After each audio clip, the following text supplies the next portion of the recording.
Chapter 1: The Planetary Reboot. In the year 9398 of the New Era, a breathtaking event unfolded in the depths of the cosmos. A colossal and lethal exoplanetary asteroid, like a phantom in the dark, silently traversed the boundless expanse of interstellar space, hurtling towards Earth with alarming velocity. This asteroid soared through the void with astonishing speed, akin to a bolt of lightning cleaving the night sky, heralding an unprecedented threat and instilling profound fear. Its sex-distinct plaged the entire planet into state of acute tension and unrest, as humanity grappled with the impending catastrophe.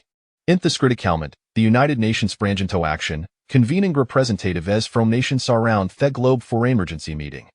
The atmosphere in the conference room was fraught with tension and gravity, as all present recognized that the situation had demanded decisive measures to safeguard Earth and humanity. After intense deliberation, it was ultimately resolved to activate the Earth defense system. This decision garnered the support of the majority of nations, though some expressed concerns regarding its feasibility. Yet, in the face of the exoplanetary asteroid's menace, they found themselves with no alternative. The Earth defense system encompasses a wide of advanced weaponry, space monitoring facilities, and energy shields, among other technological innovations. These were collaboratively developed by the world's foremost scientists, designed to effectively counteract the asteroid's impact. With the command issued, the Earth defense system commenced full-scale operations. Satellite monitoring systems diligently tracked the asteroid's trajectory, while various high-tech weapons were activated, poised to respond to a potential assault. Simultaneously, energy shields enveloped the entire surface of the planet, creating an indomitable enough defense. During this pivotal period, humanity exhibited an unprecedented unity and resolve. Whether politicians shored and citizens, all understood that only through collective effort could they overcome this crisis. People across the globe rally to defend theorem, actively participating in various defensive initiatives. Experts and scholars from around the world formed a vast and specialized research team, dedicating extensive time and energy to the study of the asteroid. Following thorough investigation, data analysis, and complex modeling, they arrived at tastic-jarring conclusions should this asteroid indeed collide with Earth.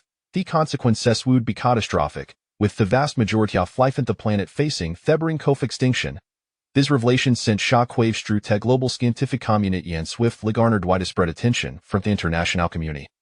The New World beneath Earth is a grand and monumental undertaking, constructed beneath the continent of the planet at a depth of approximately 30 kilometers.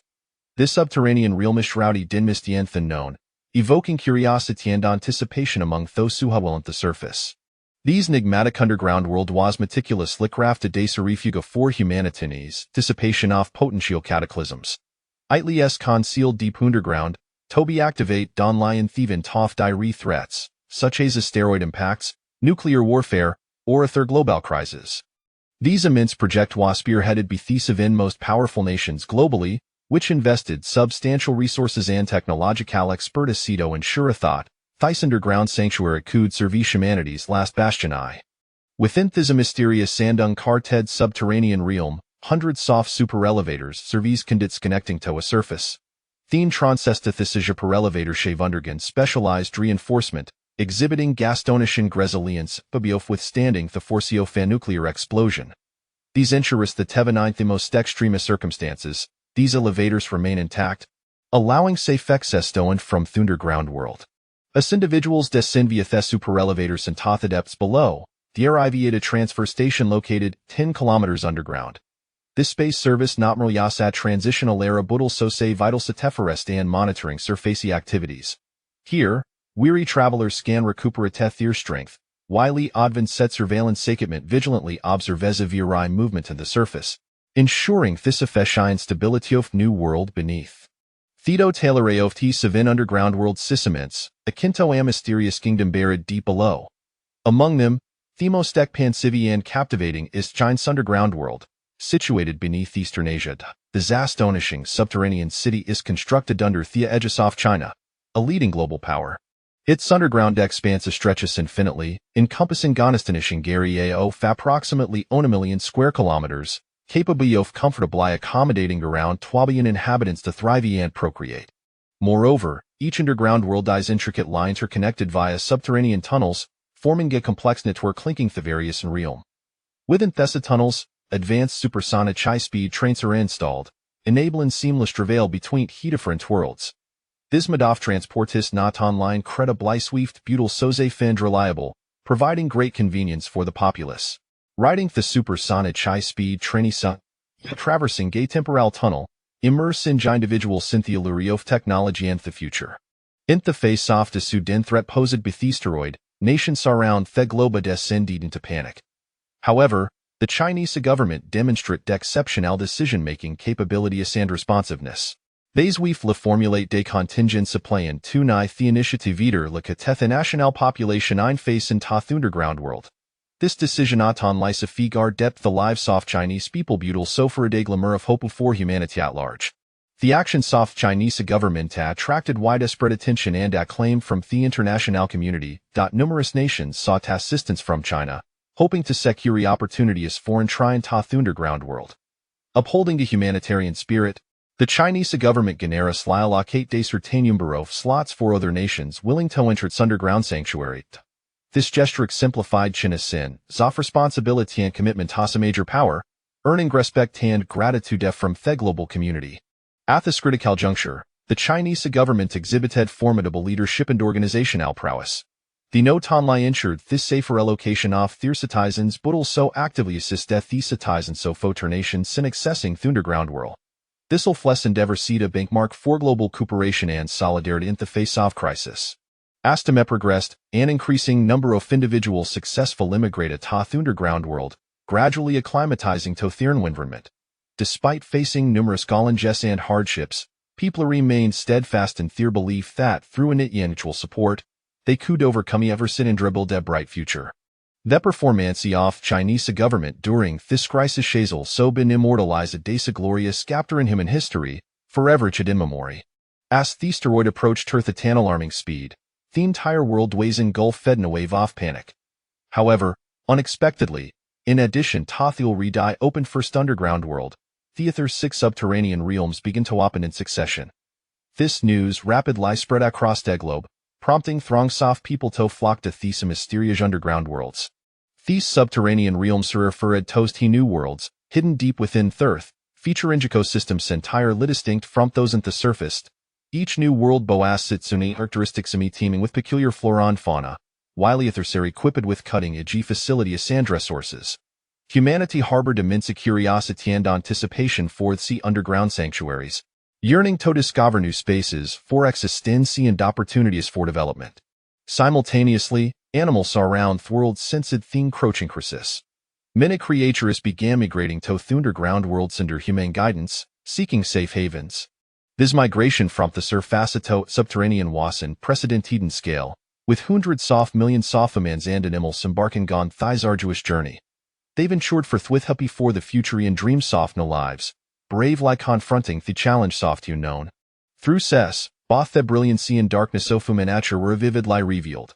Some individuals extended a helping hand to another, while others resort to town scrupulous means in their quest for resources. Nevertheless, this migration stands as a significant event in human history, destined to alter the fate and future of mankind. Ultimately, the asteroid struck, colliding with the depths of Pacific Ocean, unleashing monstrous waves and sending shockwaves across the globe, akin to an unparalleled seismic event.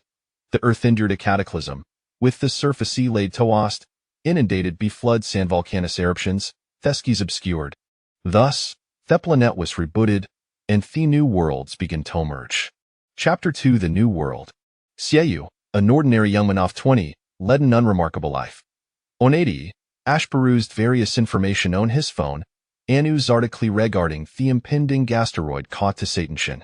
At first, he did not pay much heed, merely casting a cursory glance, thinking to himself, what's the big deal? After all, such news frequently surfaced, often turning out toberful sea alarms. However, as time progressed, an increasing torrent of asteroid-related reports sign and data themadiah. The articles detailed not only the asteroids' size and speed but also predict the immense devastation it could potentially wreak. Anxiety began to creep into Xiaoyu's mind as he realized that this event might not be ordinary. He started to closely monitor the news, striving to glean more about asteroid's trajectory. Concomitantly, those around him slowly began to perceive a abnormality. The engaged in discussions, their expression stincy and anxious. Some even commenced stockpiling food and water in preparation for new eventualities. The entire city was enveloped in an air of panic, as if doomsday was imminent. Sieu, I am in fresh lie graduated from university and poised tossed pinta society, found himself on thebering kofa monumental global upheaval.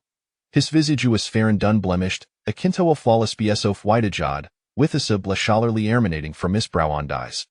Although his physique appeared semi-waslender, it did not detract from the gentle which instilled us in Zof warm hand comforting those around him.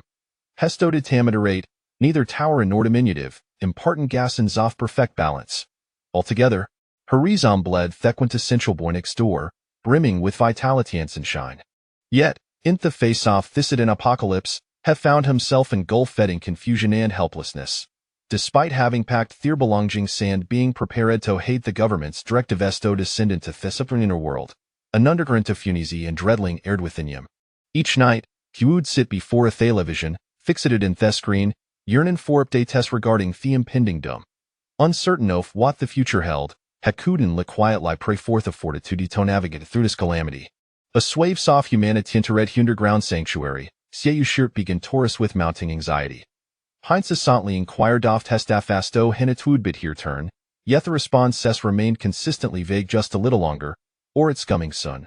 With the asteroid drawn ever closer to Earth, Sieu felt the sand soft time slipping away if they could note and turn the subterranean refuge swiftly. Only death and destruction awaited them. Seated by the window, Sieu gazidu tat the overcast sky, his mood growing increasingly somber. Lightning occasionally errant the darkness, while at the rumbling hunder incessant jangled the sensitive nerves. In that moment, his thought spira led intolerable and thof complexity, as fragments soft memorias from his skyled hood flitted through his mind. Those are recollections splayed out like a film reel in his imagination. Her reminisced about the joyful moment spent with his parents in his early years, the camaraderie of classmates at school, and Thegerl and cedared. These securished memories, although precious, served as point and reminder so life's fragility and impermanence. In his youth, her reside Dinarmo T mountain village, Avrata Bleparade is seemingly isolated from the world. Encircled beaver-dant hillsand crystal clear waters, the idyllic scenery unfolded like a pastoral tapestry, as if urine sconset in aerial moon touched betime. The changing season sun folded like a symphony composed by nature right self, each season possessing jits unicularian melody. Spring arrived like a vivacious maiden, frolicking through he fields with unrestrained joy. Shusharet and vitality, awakening thirth with tender greens, as blossom sun-furled their vibrant petal sandbirds sing merrily. Decency of spring permeateth the air, evoking boundless hope and joy. Summer, in contrast, resembled a masterful musician, orchestrating gasseries of enchanting melodies. Feature a soft cicadas and croaking frogs intertwined, creating a harmonious symphony.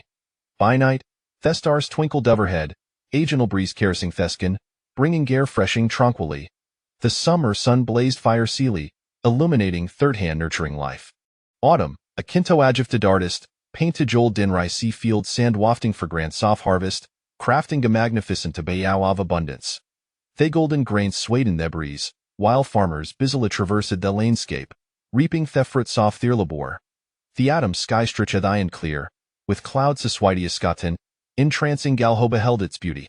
Winter, resembling a magical sculptor, shaped snowflake keys and toe hymsicales no men, carving smooth eke paths across frozen surfaces.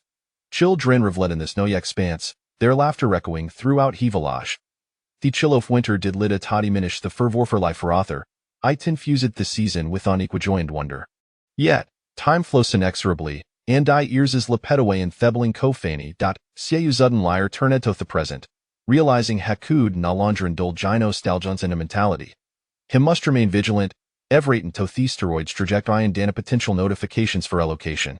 In a lapse sane focus scuda il durivocable consequences, so hittered Natalo himself a moment's respite. Like a vigilant cheetah, Hiska Zaniver strayed from the objective, perpetually poised to confront an emerging peril. At last, the government's announcement arrived. Upon receiving the news, a tumult of emotions surged within Sieu, anticipation mingled with fear, yet the predominant sentiment was of uncertainty about the future. Asonoft he finalgroups design to enter the subterranean realm, Sieu way securely where reefed Herjuas and challenging path that lay ahead. Huud hava tojer vivine, thyson familiaren don tinge environment, and junius bin pinto his thoughts regarding the fatavo maniti. With trepidation in his art, Sieya bore dead the superreleva tore alongside ether survivors, embarking gon a length the descent, each meter reliciting a quickening gophus pulse. After what felt like eternity off waiting, the elevator doors Lola parted, revealing an entirely alien world. Here, sunlight way say distant memory, replaced be an abyss of darkness herwerino azureskis, onla towering grockwalls thoughtland above. Under the guidance of testaff, Sieyu stepped in toth underground the world. Hinodi thought some rudimentary infrastructure had been established, humble iatimbied with a sense of hope. However, confronted with such an entirely new environment, Sieyu felt a swell of confusion and helplessness. He was soon sure how to adapt to life in this subterranean realm and whether he could, with a need. In the ensuing days, Sieyu gradually acclimated with their them of the underground world. He learned to harness her sources, collaborating with authors to build this new home. Despite myriad challenges, he remained steadfast in his belief that collective effort to yield a brighter future.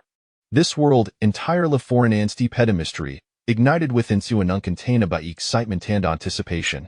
He understood that the journey ahead would be fraught with challenges and opportunities, and Thai's enigmatic subterranean real market the commencement office adventurous odyssey. Thessany before Sieya was nothing short of breathtaking. Above him stretched a endless void of darkness, punctuate don Libby faint beam so flight filtering through from various sources, illuminating the surroundings. The ground was Sunavan, strewn with rocks and caverns that seemed to conceal countless secrets awaiting discovery. A peculiar atmosphere enveloped the air, evoking gases of both exhilaration and trepidation. Drawn in a deep breath, Sieyu kiss first step. He tread cautiously upon the stones, feeling their solidity beneath his feet. Each step weighs a tentative exploration into the known, uncertain of what time ahead. Yetha was undaunted, his art brimming with courage and resolve. As she ventured deeper, Sieyu discovered that this underground world was for more intricate than he had imagined. Passageways crisscrossed, some sonoro kuden passageways, while ethers opened into expansive a hulse wall smeared with strange lamintance, seeming lie recounting tal soft ha past and enigmatic creatures flitted through ha shadows, occasional limiting low growls that sent shivers down his spine. Nevertheless, these elements did litto intimidatio. On the contrary, his curiosity intensified, compelling him towny arthemystrious off this realm. With keen intuition and remarkable intellect, he unraveled on enigmafternothar, gradually acclimatizing to easing cartidinvermit. During this journey, Sieya forged bonds with like-minded companions. Together, they faced adversity, Linden Jakother supportas thigh explored thys unknown subterranean world. Each individual brought to ni skills and experience to the table, and their collaboration fortified the entire group. Thus, Sieyu and Discomrades pressed onward, delving deeper into the heart of the earth.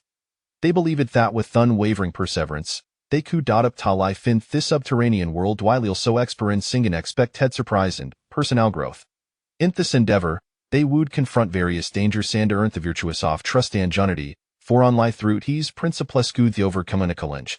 And so, a new chapter unfurled before them, revealing Garium brimming with the known and ripe for exploration and conquest. In this fresh narrative, each individual would face seeing precedented opportunities and trials, necessitating Grillental's effort and determination to thrive and succeed within this world. Ford host bold enough to call in themselves and embrace innovation. This new world offered an expansive can to showcase their talents and aspirations. Thus, they too dreaded to embrace this new chapter, collectively unlocking the gateway to Thysing Car territory. Chapter 3. A New Beginning in the Subterranean New World. Sieyu's days were filled with richness and intrigue that resembled an immense treasure trove, each corner brimming with the promise of the unknown and delightful surprises. He was akin to a curious and tireless little guinea pig, perpetually traversing this enigmatic realm, exploring and seeking new discoveries. Each day unfolded as a fresh adventure, presenting Sieyu with an array of marvelous phenomena. At times, he would stumble upon peculiar plants, adorned with unique shapes and colors, perhaps even exuding an extraordinary fragrance. At other moments, he encountered creatures previously unseen, their forms and behaviors expanding his horizons. These newfound revelations exhilarated him and ignited an insatiable curiosity about this world. Beyond the natural wonders and creatures, Xiaoyu would also encounter ancient relics and mysterious symbols. These artifacts seemed to conceal secrets, awaiting his unraveling, that he would meticulously observe and study these remnants and symbols, striving to unearth clues that would enlighten him about the history and culture of this realm. In the process, he not only expanded his knowledge, but also honed his observational skills and analytical thinking.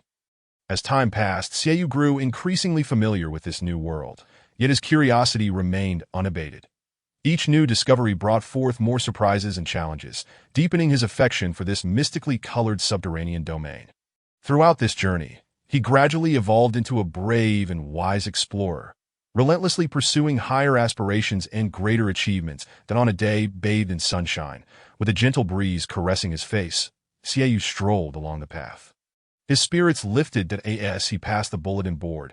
He inadvertently glanced at it and was captivated by a prominent recruitment notice. Volunteers needed for the subterranean mineral exploration team. The news struck him as both unexpected and intriguing. He had never contemplated developing an interest in such an unfamiliar field. Yet a mysterious impulse stirred within him, compelling him to delve deeper into the details of this exploration team. Thus, he paused to scrutinize the recruitment announcement. It turned out that this subterranean mineral exploration team aimed to uncover the mysteries of the underground world, seeking precious mineral resources. They required brave, intelligent, and adventurous volunteers to join them in undertaking this arduous and challenging mission. Reading through the detailed description, Xiaoyu felt an overwhelming surge of curiosity and a thirst for knowledge, but he began to envision himself deep underground, confronting various unknown difficulties and dangers alongside his teammates. Diligently searching for treasures hidden in the darkness, the thrill and sense of adventure ignited a fire within him, as if he had discovered a new purpose in life. In the following days, Xiaoyu pondered whether he should apply to be part of the subterranean mineral exploration team. He understood that this would be an unprecedented experience, yet it also meant he would face numerous unknown risks and challenges. However, the yearning within ultimately triumphed over fear, and he resolved to take this courageous step toward pursuing his own subterranean adventure. With great care, Xiaoyu inscribed his name on the volunteer application form for the subterranean mineral exploration team. Then gently set down his pen. As though he had accomplished something monumental, he inhaled deeply, his heart brimming with anticipation and excitement. This was a rare opportunity, one that would allow him to explore the unknown and realize his self-worth. Xiaoyu recognized that joining the subterranean mineral exploration team would mean confronting many obstacles and challenges, but he also believed that only by weathering the storms could one behold the rainbow. Time passed swiftly, and soon a considerable interval had elapsed. One day, while Xiaoyu was resting at home, he received a call from an unfamiliar number. Upon answering, the caller introduced themselves as a staff member from the volunteer team of the subterranean mineral exploration group, informing him that he needed to attend an interview. Upon hearing this news, Xiaoyu felt a mix of excitement and nervousness. He understood that this interview was crucial for becoming a volunteer. If he succeeded in the interview and joined the team, he would not only assist others but also fulfill his own dreams and aspirations. Thus, he promptly agreed to the request and inquired about the specifics of the interview time and location. The caller informed him that the interview would be held the following week at the headquarters of the subterranean mineral exploration team. After noting this information, Xiaoyu assured them of his timely attendance and expressed his gratitude for the notification. After hanging up, Xiaoyu began preparing the materials and knowledge required for the interview. He knew that to successfully pass the interview, he must adequately showcase his professional abilities, enthusiasm, and sense of responsibility. Consequently, he embarked on a quest for relevant information, studying the fundamentals of subterranean mineral exploration, while also contemplating how to respond to potential questions. As the interview date approached, Xiaoyu grew increasingly eager for this opportunity. He believed that as long as he prepared diligently, he would undoubtedly present his best self and earn the interviewer's approval.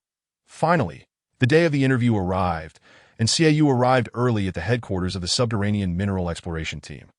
He donned a neat and clean outfit, entering the interview room with a confident smile. There, he encountered other candidates as well as the interviewers. Throughout the interview process, Xiaoyu distinguished himself remarkably, drawing upon his solid knowledge base and sincere demeanor. He adeptly answered the various questions posed by the interviewers. Furthermore, he shared his passion and pursuit of the subterranean mineral exploration endeavor, leaving a lasting impression on the interviewers. Ultimately, after fierce competition, CAU successfully passed the interview and became a volunteer for the subterranean mineral exploration team.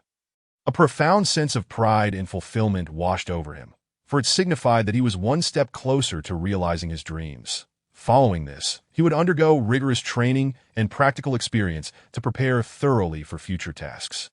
This subterranean mineral exploration team was a highly professional and experienced group. Comprising 2 experts, 1 guide, and 4 volunteers, the team consisted of 7 members in total. The 2 experts hailed from the fields of geology and mining engineering. Boasting years of research and practical experience, they possessed an in-depth understanding of geological structures, rock characteristics, and mineral resources, adeptly employing various scientific methods and techniques for detection and analysis. The guide was an individual with extensive experience and expertise in subterranean exploration, well acquainted with the terrain and environment of the area, capable of leading the team safely into underground caverns and identifying optimal exploration sites. The 4 volunteers also possessed a certain level of geological knowledge and wilderness survival skills, willing to exert effort in the pursuit of new mineral resources. This combination rendered the subterranean mineral exploration team notably well-rounded, with a blend of professional scientists, knowledgeable guides, and actively participating volunteers. They collaborated, leveraging their respective strengths to accomplish this subterranean mineral exploration mission. CAU, a vibrant and inquisitive young man, resolutely embarked on this unknown journey, armed with aspirations for the world and confidence in his abilities. He courageously plunged into this realm brimming with challenges and opportunities. Although he was a novice, a fervent flame burned within him, urging him to explore, learn, and grow. This time, he chose to join a mysterious team as a volunteer, marking a significant turning point in his life. With the team's departure, CAU set forth with eager anticipation, embarking on this brand new adventure. Chapter 4. The exploration team, after a lengthy and meticulous period of preparation and organization. The subterranean mineral exploration team finally arrived at the exhilarating moment of its official establishment. This courageous and experienced group of 7 was about to embark on a journey fraught with challenges and uncertainties, bearing the sacred mission of seeking rare, high-energy minerals deep beneath the earth. The 7 team members hailed from diverse fields, yet all shared a profound passion and dedication for the pursuit of adventure. Among them were geologists, engineers, and chemists, each possessing unique skills and knowledge that complemented and collaborated with one another. The team leader, Chindiyu, was a seasoned explorer with extensive underground exploration experience, guiding the team in formulating a comprehensive plan and strategy. The vice captain, Jiang Chun, was an exceptional geologist with a profound understanding of the Earth's internal structure, responsible for instructing team members on how to locate minerals. The other members also contributed their expertise, collectively striving to achieve their objectives. Prior to their departure, the exploration team underwent rigorous training and preparation. They studied the latest geological theories and techniques, mastered the operation of advanced exploration equipment, and received training in wilderness survival and emergency response. Additionally, they established a robust communication system and logistical support framework to ensure safety and timely assistance in the subterranean environment. The team members understood the significance of this mission. These rare high-energy minerals held immense importance for scientific research, enabling humanity to better comprehend the Earth's internal structure and evolution, while potentially serving as key resources for future energy development. The energy and properties contained within them could propel monumental advancements in technology, transforming people's ways of life. Thus, they felt a profound sense of responsibility and were determined to devote themselves fully to the task at hand. With the establishment of the exploration team, they were poised to embark on a journey to uncover the mysteries of the subterranean realm. In the days to come, they shall traverse the dark and profound subterranean passages, confronting an array of formidable obstacles, while relentlessly excavating and exploring in search of the precious ores concealed deep within the earth. Their courage and intellect will guide them into the unknown, unveiling a fragment of the Earth's enigmatic interior, thereby bestowing upon humanity newfound hope and possibilities. Let us eagerly anticipate their triumphant return, as we bear witness to this magnificent journey of exploration. The high-energy ores that the subterranean exploration team seeks are buried deep within the Earth, in an environment fraught with adversity, ever-changing climates, and an array of unknown dangers and challenges. Nevertheless, such impediments do not deter their forward momentum. They navigate through the seemingly endless darkness, a void so profound it feels suffocating. Each step is laden with uncertainty, and a moment's carelessness could plunge them into an abyss. Yet, they resolutely clutch their illumination devices, advancing steadily onward. Subsequently, they traverse treacherous canyons that resemble vast chasms, unfathomable in depth. They ascend the cliffs with utmost caution, each step akin to walking on thin ice, acutely aware that a misstep could lead to a perilous fall. Then, they scale the steep stone walls, which rise vertically, shrouded in mist. Their strenuous climbing drenches them in sweat. But their gaze remains steadfastly fixed ahead, refusing to relinquish even a scintilla of hope. After an arduous and protracted journey, they finally arrive at a location ominously dubbed the Abyss. Here lies a realm of utter darkness, devoid of sunlight, filled solely with unending cold and desolation. The biting wind howls past, inducing involuntary shivers. Yet they are aware that this is the very site of the high-energy ores they seek, without a moment's respite. They plunge into intense exploration. Employing advanced instruments, they probe the subterranean conditions in search of traces of the high-energy ores. With each passing moment, their anxiety escalates. At long last, they uncover a sample that appears to be a high-energy ore. Ecstatic, they hastily transport it back to their camp for analysis. Following meticulous examination, they confirm that this specimen is indeed the coveted high-energy ore they have long desired. This revelation incites jubilant cheers among the entire team, as their relentless efforts yield rewarding results. This rare high-energy ore harbors an extraordinary amount of energy, qualifying it as a super-energy source. Notably, it possesses a crucial advantage. It is free from radiation and pollution, entirely eco-friendly. This signifies that we can utilize this ore to harness energy without concern for any detrimental environmental repercussions. In stark contrast, traditional energy resources are often accompanied by the emission of radioactive materials or harmful gases, posing severe threats to the ecological environment.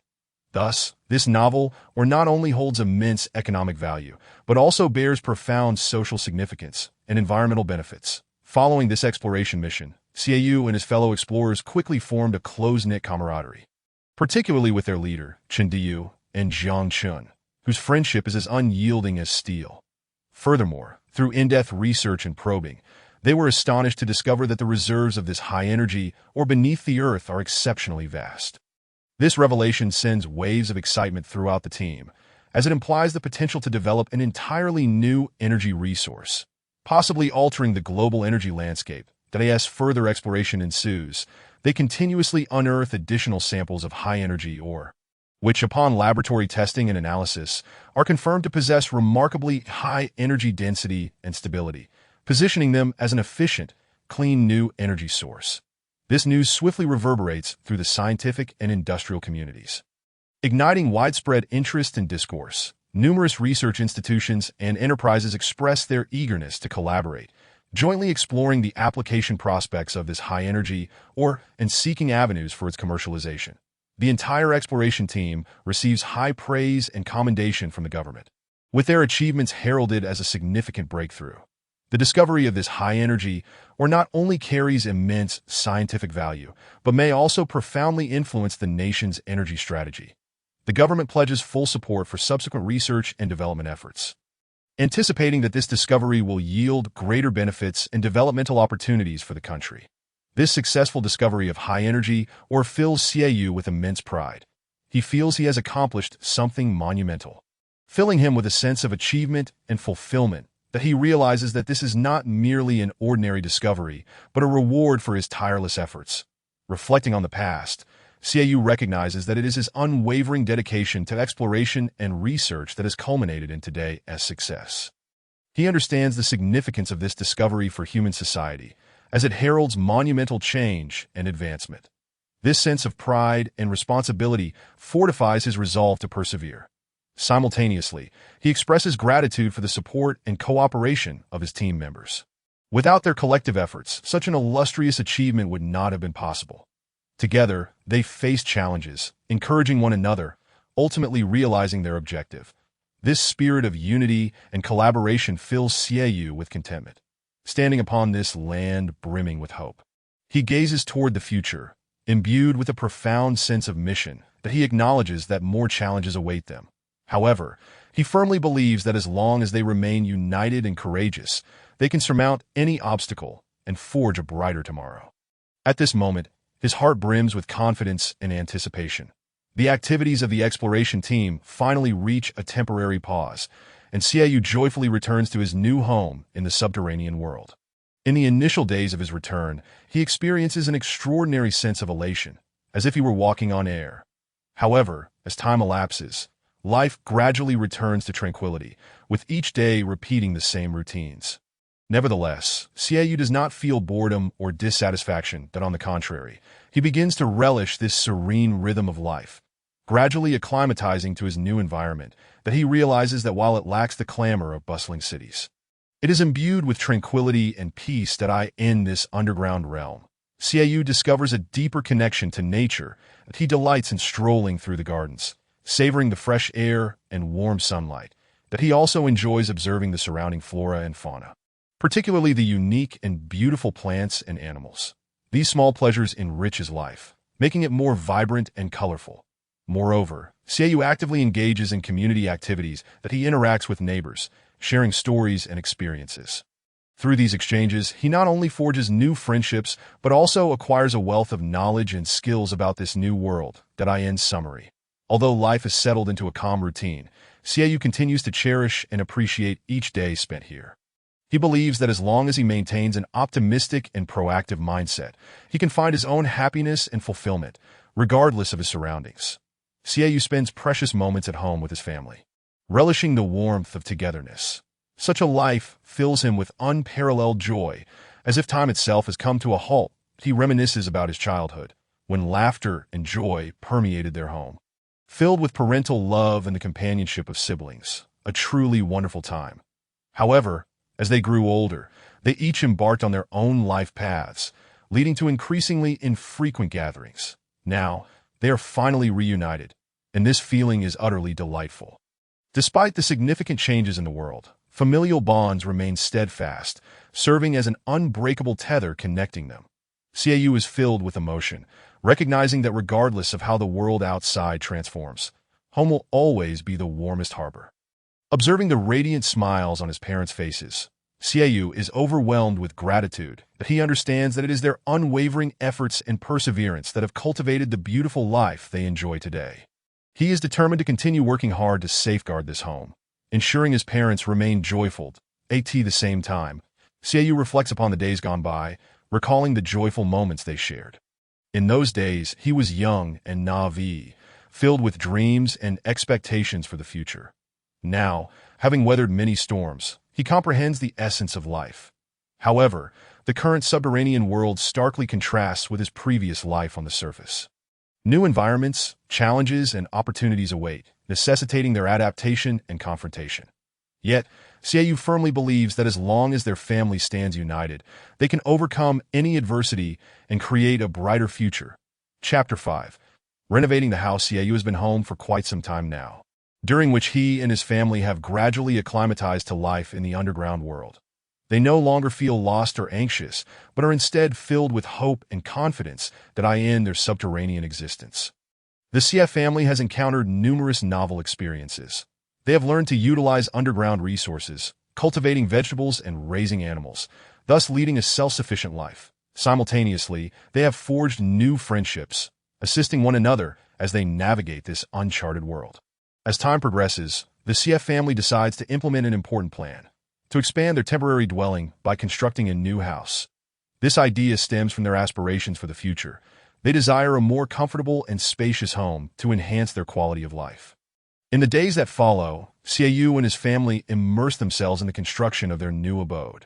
With their own hands, brick by brick, they build the dream home that belongs to them.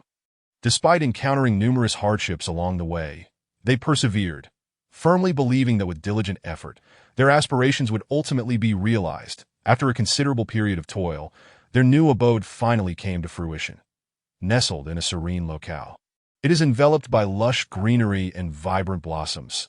The exterior of the house exudes simplicity and elegance, while the interior boasts a warm and inviting decor, evoking a profound sense of homeliness. The CF family was overjoyed, having finally attained their own sanctuary. Here, they could continue their pursuit of happiness and share joyful moments with friends and loved ones. All of this was made possible by their unwavering courage and determination. The new residence is a quaint three-story building, standing quietly like a resplendent jewel. This structure, oriented south to north, emanates a sense of stability and dignity. Although the underworld lacks genuine sunlight, advanced technological methods simulate sunlight that illuminates every corner. Rays of light filter through the windows, casting bright patches on the floor, creating an illusion of being bathed in real sunlight. The house's design is characterized by its clean lines and graceful aesthetics. Reflecting a unique beauty, the walls are adorned with warm hues, imparting a cozy and comfortable ambience. The roof is covered with a layer of verdant vegetation, which not only beautifies the surroundings but also absorbs harmful substances from the air, providing fresh air for its inhabitants. Adjacent to the yard, a vegetable greenhouse has been constructed. Made from transparent materials, this greenhouse allows ample simulated sunlight to permeate. Inside, a variety of fresh vegetables, such as leafy greens, tomatoes, and cucumbers, are cultivated with great care and management, ensuring their quality and taste. Each day, the family can harvest fresh produce, adding health and flavor to their lives. This greenhouse not only meets the demand for fresh vegetables, but also serves as a vibrant focal point within the household. Here, the family can connect with nature and relish the joys of planting and harvesting. Moreover, it embodies a sustainable lifestyle, enabling them to protect their earthly home more effectively. Upon entering the small courtyard, one is immediately greeted by a riot of colorful blossoms, each vying for attention and exuding delightful fragrances. Following the pebbled path, one can observe several fruit trees laden with ripening fruits, tantalizingly enticing. In one corner of the yard stands an exquisite gazebo, positioned on a lush green lawn and surrounded by blooming flowers. The gazebo's thatched roof imparts a rustic and natural charm. Inside, a few stone benches and a stone table invite the family to rest, enjoy tea, and engage in conversation. That on the opposite side of the courtyard lies a small fish pond. The water is crystal clear, with fish swimming freely. The pond's edges are adorned with various aquatic plants, with lotus leaves swaying gently in the breeze and lotus flowers poised to bloom. Occasionally, dragonflies flit by, resting on the lotus leaves, creating a picturesque scene that in their leisure time. The family can relax in the gazebo, appreciating the surrounding beauty and the wonders of nature, or they may feed the fish at the pond's edge, savoring moments of tranquility. This place is not merely a beautiful garden, but also a sanctuary for the soul. After a period of bustling activity, the new house was finally completed. That evening, Xiaoyu, like a languid cat, stretched out on the large bed in his room, enveloped by a profound sense of happiness and contentment. The bed resembled a soft cloud, gently cradling him and allowing him to forget all his worries. Xiaoyu invited his good friends, Chen Diyu and Jiang Chun, to celebrate the completion of his new home, along with family and neighbors to share in the joy. Everyone praised the spacious and brilliantly decorated house, extending their congratulations to Xiaoyu. Chen Diyu, surveying the room, could not help but exclaim, "This house is simply magnificent." Jiang Chun chimed in, "Indeed, I truly envy you for living here." Xiaoyu responded with a smile, "Thank you for your kind words. I am quite pleased with this new home as well." Subsequently, Xiaoyu guided everyone on a tour of the house, showcasing the design and layout of each room. The guests admired the interior decor, while praising Xiaoyu's taste and discernment. That a profound sense of satisfaction welled up within him, for each piece of furniture and decor had been meticulously chosen by him. Finally, the group gathered together to savor the culinary delights and fine wines that Xiaoyu had prepared. Laughter and merriment echoed throughout the house, as everyone reveled in the joyous atmosphere. This gathering not only allowed Xiaoyu to feel the warmth of his friends' blessings, but also strengthened the bonds among neighbors. After the meal, the three friends strolled beneath the moonlight, the silvery glow enveloping them like a delicate veil that a gentle breeze brushed past, bringing a refreshing chill. They found a quiet spot, settled on the grass, and engaged in a profound conversation. The discourse gradually shifted to future plans, with each person sharing their aspirations and dreams. That I want to visit the new capital. There are more opportunities there, and I can learn so much. Chun Diyu stated first, his gaze resolute and filled with anticipation, as if he could already envision the capital's splendor and prospects. That I share the same sentiment. The capital offers better prospects for development. We can venture forth there, Jiang Chen concurred, his eyes shimmering with a longing for the future. Xiaoyu listened intently, feeling a surge of inspiration that he understood that the capital was indeed a realm brimming with challenges and opportunities. Though distant from home, perhaps such an environment would foster their growth more rapidly and robustly. All right, then let us go together, Xiaoyu finally declared, his voice firm and decisive. Thus, the trio reached a consensus. Embarking on a journey to the new capital. This decision would alter the trajectory of their lives, leading them toward uncharted horizons. The new capital, a place entirely unfamiliar to Xiaoyu, since stepping into this underground new world. He had never set foot in this locale. Yet, it is the largest and most prosperous city in the underworld, teeming with endless possibilities and mysteries that beckon exploration. In summary, the new capital is not only a modern metropolis within the underground new world, but also a place brimming with charm and vitality. Arriving here is akin to entering a dreamlike realm where anything is possible. Xiaoyu began to anticipate embarking on a new adventure in this alluring and unfamiliar place, eager to uncover more secrets and wonders of the underground new world. Chapter 6. Journey to the new capital. The new capital is situated in the heart of the underground new world, shining like a dazzling pearl, radiating brilliance. This city is not only the core of the entire underground realm, but also a sanctuary where countless lives converge. Its geographical location is exquisite, surrounded by lush underground forests and majestic subterranean mountains, boasting a wealth of diverse natural resources. The architectural style within the city is distinctive, exuding modernity while ingeniously blending the essence of technology and art to present an unprecedented aesthetic appeal. The wide and tidy streets are lined with verdant trees, creating a refreshing and pleasant atmosphere that invigorates the spirit. Residents thrive here, fully enjoying the happiness that peace and prosperity bring to their lives. Undoubtedly, the new capital stands as a pride of the underground new world, embodying humanity's aspirations and pursuit of a better life. Simultaneously, it symbolizes the future of the underground realm, representing boundless hope and possibilities. As the epicenter of this novel world, the new capital will continue to lead the development of underground civilization, penning its own illustrious chapter. The new capital is undoubtedly the nucleus of the underground new world, serving as the heart of the entire realm and the center of all life activities. A comprehensive city that integrates politics, economy, and culture. The new capital showcases an unparalleled scene of prosperity. However, its role as a global control center and transportation hub is even more noteworthy, establishing it as one of the most significant cities worldwide. Nestled deep underground, the new capital resembles a mysterious yet vibrant subterranean kingdom.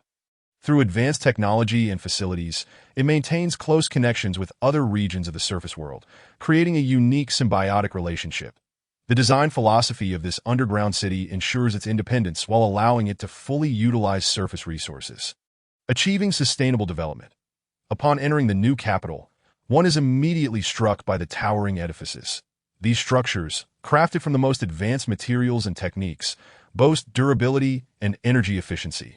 Their architectural designs are ingeniously conceived, merging elements of modernism and postmodernism to deliver a powerful visual impact. Moreover, the intelligent transportation system is a hallmark of the new capital. Various modes of transport, including subways, light rail, and maglev trains, work in harmony to form an efficient and convenient network. Passengers can easily plan their routes through smart terminals, enjoying the convenience of contactless payment. In addition to its advanced transportation system, the new capital is equipped with a comprehensive energy supply infrastructure. Renewable energy sources such as solar, wind, and hydroelectric power are widely utilized, providing a continuous supply of electricity. Furthermore, the new capital has established waste treatment and sewage processing facilities, converting waste and sewage into reusable resources, thereby achieving a zero-emission goal. In the new capital, individuals can experience the allure of technology and limitless potential. Here, scientists, engineers, and artists from around the globe converge, collectively propelling advancements in technology and cultural exchange. Simultaneously, the new capital places great emphasis on ecological conservation and the preservation of cultural heritage, striving to create an image of a green, harmonious, and civilized city. In summary, the new capital is not merely a modern metropolis, but also a place brimming with hope and dreams. Here, individuals can fully unleash their creativity and imagination in pursuit of a beautiful life. It is believed that, as time progresses, the new capital will continue to flourish, becoming a brilliant gem in the annals of human history. Xiaoyu, Chendiu, and Jiangchun boarded a high-speed underground train, setting off for the new capital. They chose window seats, through which the scenery outside swiftly receded. The train's interior was adorned with luxurious decor, and the seats were spacious and comfortable, evoking the ambience of a five-star hotel room. Each seat was equipped with a personal entertainment system, allowing passengers to watch movies, play games, or browse the news. Additionally, a dedicated dining car offered a variety of exquisite food and beverages that as Xiaoyu gazed at the rapidly passing landscape. His heart swelled with anticipation, but he was aware that this journey to the new capital would present numerous challenges. Yet he firmly believed in his ability to overcome difficulties and achieve his goals. Chendiu, seated beside Xiaoyu, gently patted his shoulder, offering encouragement. "Do not worry. We will surely succeed." Xiaoyu smiled and nodded in gratitude, while Jiangchen leaned back in his seat, resting with his eyes closed. That he felt not nervousness, but rather excitement about the forthcoming adventure in the new capital, as it was his first visit to this city, where he hoped to discover his future. As the train sped along, time seemed to fly. Before long, they arrived at the subway station of the new capital. Upon exiting the station, they were awestruck by the vibrant scene before them: towering skyscrapers, wide and tidy streets, a continuous flow of vehicles, and bustling crowds. This was the place they had long dreamed of, where they would embark on a new chapter of their lives. Xiaoyu, Chendiu, and Jiangchun found themselves in the underground new capital. The grandeur of this subterranean city exceeded their expectations. The streets were spacious and immaculate, lined with resplendent buildings illuminated by dazzling lights.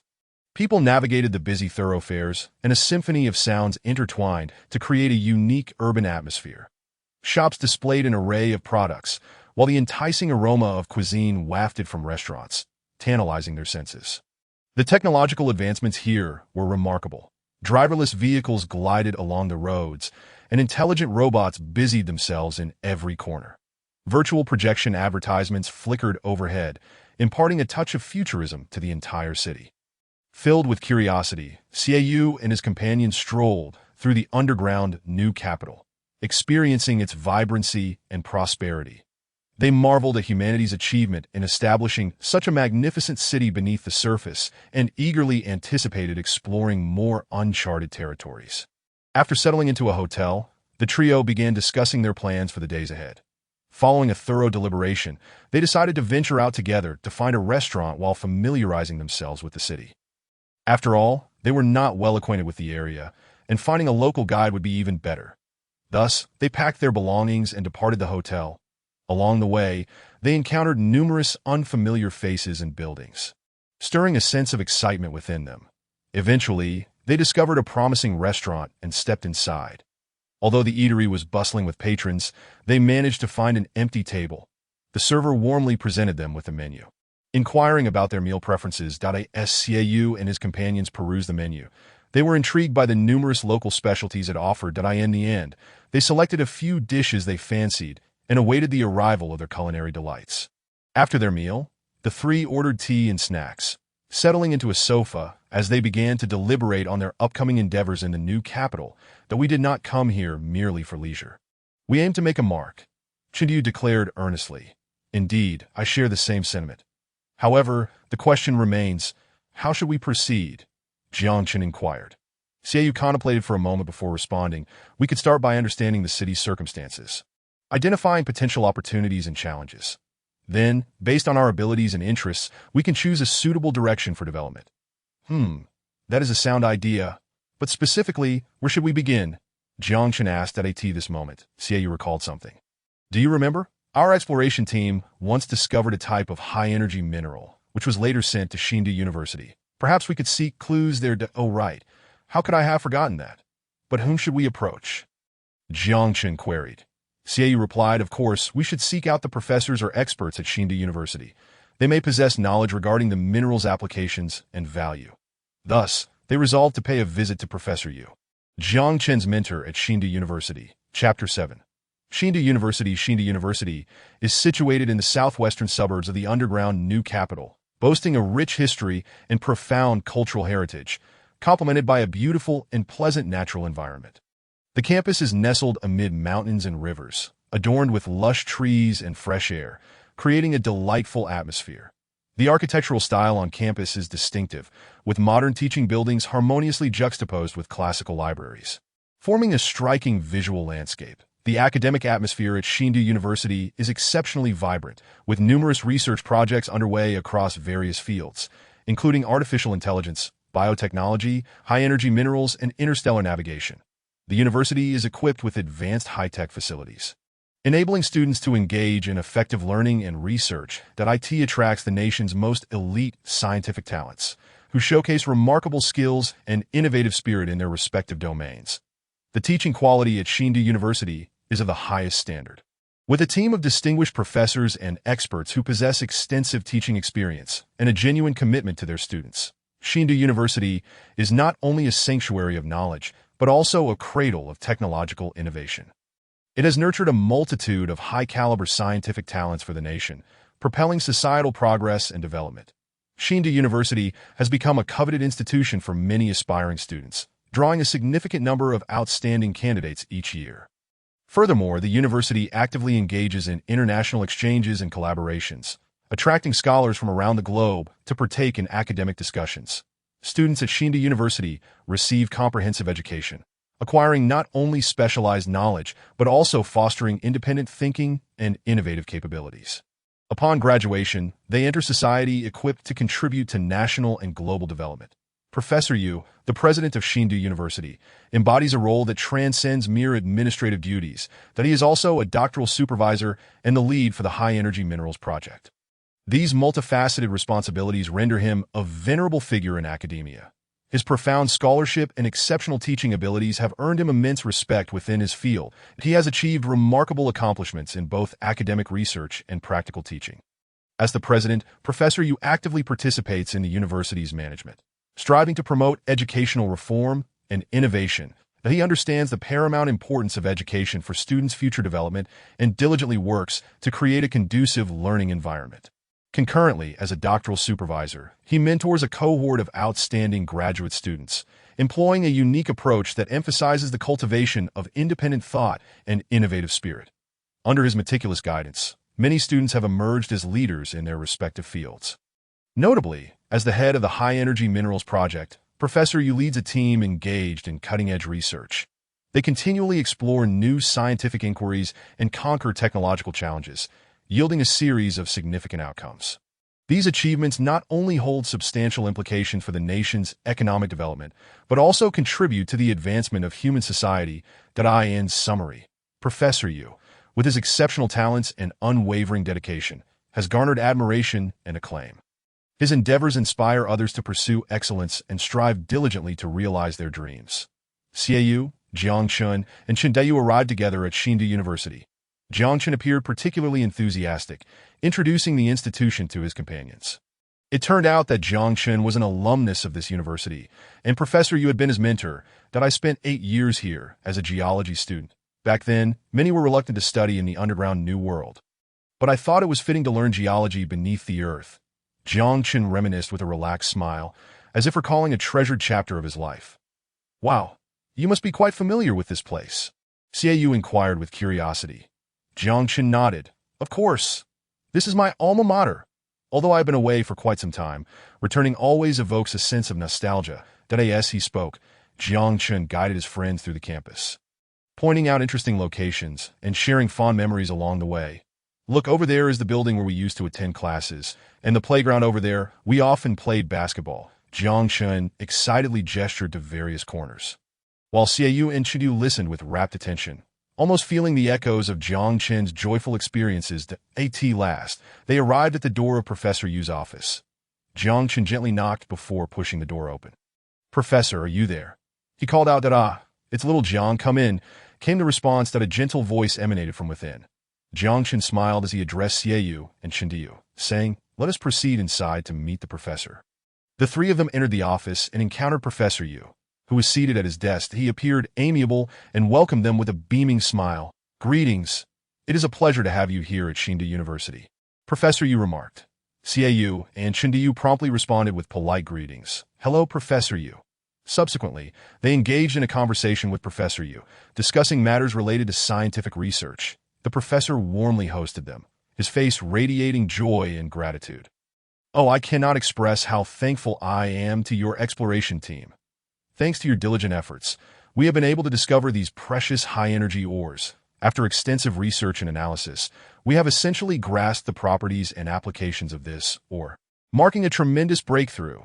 Professor Yu then elaborated on their research findings concerning high-energy ores and presented various experimental data and charts that he explained. "Through our studies, we have discovered that these ores possess an exceptionally high energy density and unique physical properties, rendering them an ideal energy material with potential applications across diverse fields. That we have begun to explore their use in energy supply and aerospace technology, achieving some promising preliminary results." Upon hearing this, the exploration team felt an overwhelming sense of excitement and pride. They recognized the significance of their work for humanity's advancement, and the research outcomes filled them with immense satisfaction. They expressed their willingness to continue striving and contributing to the scientific endeavor. Jiang Chen and the professor engaged in a detailed discussion regarding their future plans, articulating their desire to develop further at Xindu. The professor listened attentively and expressed his understanding and support for their aspirations. When it came to specific career planning, the professor mentioned that he was currently overseeing a high-energy or research project, which was nearing its conclusion, yet faced a shortage of personnel. Therefore, he extended a sincere invitation to Jiang Chen and his companions, hoping they could participate in this project and assist with related tasks. After exchanging glances, Jiang Chen and his colleagues unhesitatingly agreed. After all, this opportunity would not only enhance their professional knowledge, but also provide them with insights into cutting-edge technologies within the industry. More importantly, they would receive guidance and support from the professor, which would help them avoid many pitfalls. Working alongside the professor would also facilitate their acclimatization to this new environment. The professor, upon hearing their agreement, displayed a satisfied smile, assuring them that he would arrange for them to commence work promptly, that he reminded them to prepare thoroughly, as the project might involve complex technical challenges that needed resolution. However, he expressed confidence in Jiang Chen and his team's intellectual capabilities to excel in this endeavor. Finally, he encouraged them to face challenges with a proactive attitude and continuously enhance their skills. Thus, they temporarily settled at Xindu University. The environment was picturesque, adorned with lush trees and crystal-clear lakes reflecting the blue sky and white clouds alongside the surrounding architecture. The campus pathways were wide and smooth, flanked by various flowers and trees, creating a refreshing ambience. The university also boasted facilities such as libraries and sports complexes to cater to academic and recreational needs. Additionally, the school provided dormitory accommodations for their residents. Although somewhat modest, they still imparted a sense of warmth akin to home. Chapter 8. The confidential meeting during their days at Xindu University, Xiaoyu found his life both fulfilling and hectic. Professor Yu had crafted a rigorous work schedule for him and Chendiyu, encompassing numerous business negotiations and engagements with government departments. These tasks presented new challenges for both, yet they successfully accomplished each assignment through their solid expertise and excellent communication skills. Meanwhile, Jiang Chen found his niche as Professor Yu's assistant, managing daily affairs, organizing meetings, and aiding the professor in overseeing various tasks. Though Jiang Chen occasionally felt fatigued, he consistently maintained a positive attitude and diligently fulfilled his responsibilities. Throughout this process, Xiaoyu gradually adapted to the fast-paced work environment, learning to collaborate with individuals from diverse backgrounds and effectively convey information while resolving issues. His confidence steadily grew, and he looked forward to the future with enthusiasm. One day, under the bright sun and gentle breeze, Jiang Chen approached Xiaoyu and Chendiyu with an air of urgency, his expression betraying a hint of tension and seriousness. "Xiaoyu, Chendiyu, please follow me," Jiang Chen whispered. The two exchanged glances, a flicker of curiosity igniting within them. Jiang Chen led them to a secluded corner, ensuring they were alone before speaking slowly. "Do you know, Today, we are to accompany Professor Yu to the United Nations Earth Security Center for a top-level confidential meeting. This meeting holds significant implications for the future of humanity. Xiaoyu and Chindiyu were taken aback. What? Such a sudden development. Why are we included in such a meeting? Xiaoyu exclaimed in astonishment. Jiang Chun shook his head in resignation. I am not entirely certain of the specifics, only that this is an arrangement from above. However, I believe it is due to our achievements in research. This matter must remain classified. The consequences of disclosure would be dire. Xiaoyu and Chindu nodded in understanding, fully aware of the importance and confidentiality of this task. Jiangchen continued. All right, prepare yourselves quickly. We must depart shortly. Remember to stay vigilant and not let your guard down. Xiaoyu and Chindiyu exchanged determined glances. They recognized the monumental significance of this meeting for humanity and understood the immense responsibility they bore as participants. Consequently, they swiftly gathered their belongings, ready to face the impending challenge. The Chinese delegation comprised 12 individuals, including Professor Yu, Xiaoyu, Jiang Chun, and Chindiyu, alongside senior representatives from various government departments and the National Earth Security Agency. These delegates brought a wealth of experience and expertise, poised to play pivotal roles in the forthcoming meeting that AS representatives of the younger generation. Xiaoyu and his companions also carried considerable responsibility, tasked with demonstrating their capabilities and intellect to secure more benefits and resources for their nation. Simultaneously, they needed to cultivate positive collaborative relationships with representatives from other nations to collectively advance human civilization. For Xiaoyu, this meeting was a rare opportunity, and he eagerly anticipated showcasing his talents on this platform while contributing significantly to his country and humanity in a corner of the world. There lay a mysterious and awe-inspiring place, the United Nations underground New World headquarters. Nestled within the outskirts of Xindu, this headquarters resembled a dazzling gem embedded beneath the earth, comprising 7 towering skyscrapers interconnected. They stood like giants, showcasing the fruits of human ingenuity and technology. Each building boasted a unique architectural design, some exhibiting sleek, aerodynamic curves akin to spacecraft, while others were characterized by clean, geometric lines, exuding a sense of futuristic allure. Upon entering the headquarters, visitors were greeted by a breathtaking sight. The spacious and luminous hall was adorned with cutting-edge technology and intelligent robots, while the walls displayed portraits of world leaders and slogans representing peace and unity. Everything within this space appeared meticulously organized, instilling a sense of solemnity and gravitas. At the entrance of the headquarters, the flags of the United Nations and various nations fluttered in the wind. These flags, dancing in the breeze, seemed to narrate the world's diversity and inclusiveness. Each flag represented a country or region, and together they formed a vibrant tapestry. Standing there, individuals could feel an overwhelming sense of mission and responsibility. For this place was not only the epicenter of global political, economic, and cultural exchange, but also a symbol of humanity's collective pursuit of peace, development, and prosperity. Xiaoyu and his companions hurriedly entered the spacious and brightly lit conference hall, where many had already gathered. In addition to the Chinese delegation, representatives from 6 other underground New World delegations were present. The members of these delegations wore serious expressions, seemingly filled with anticipation and tension for the impending meeting. Each delegation consisted of 12 representatives, hailing from various underground New Worlds, each embodying their respective interests and positions. They donned neatly tailored uniforms, exuding an air of dignity and professionalism in this tense atmosphere.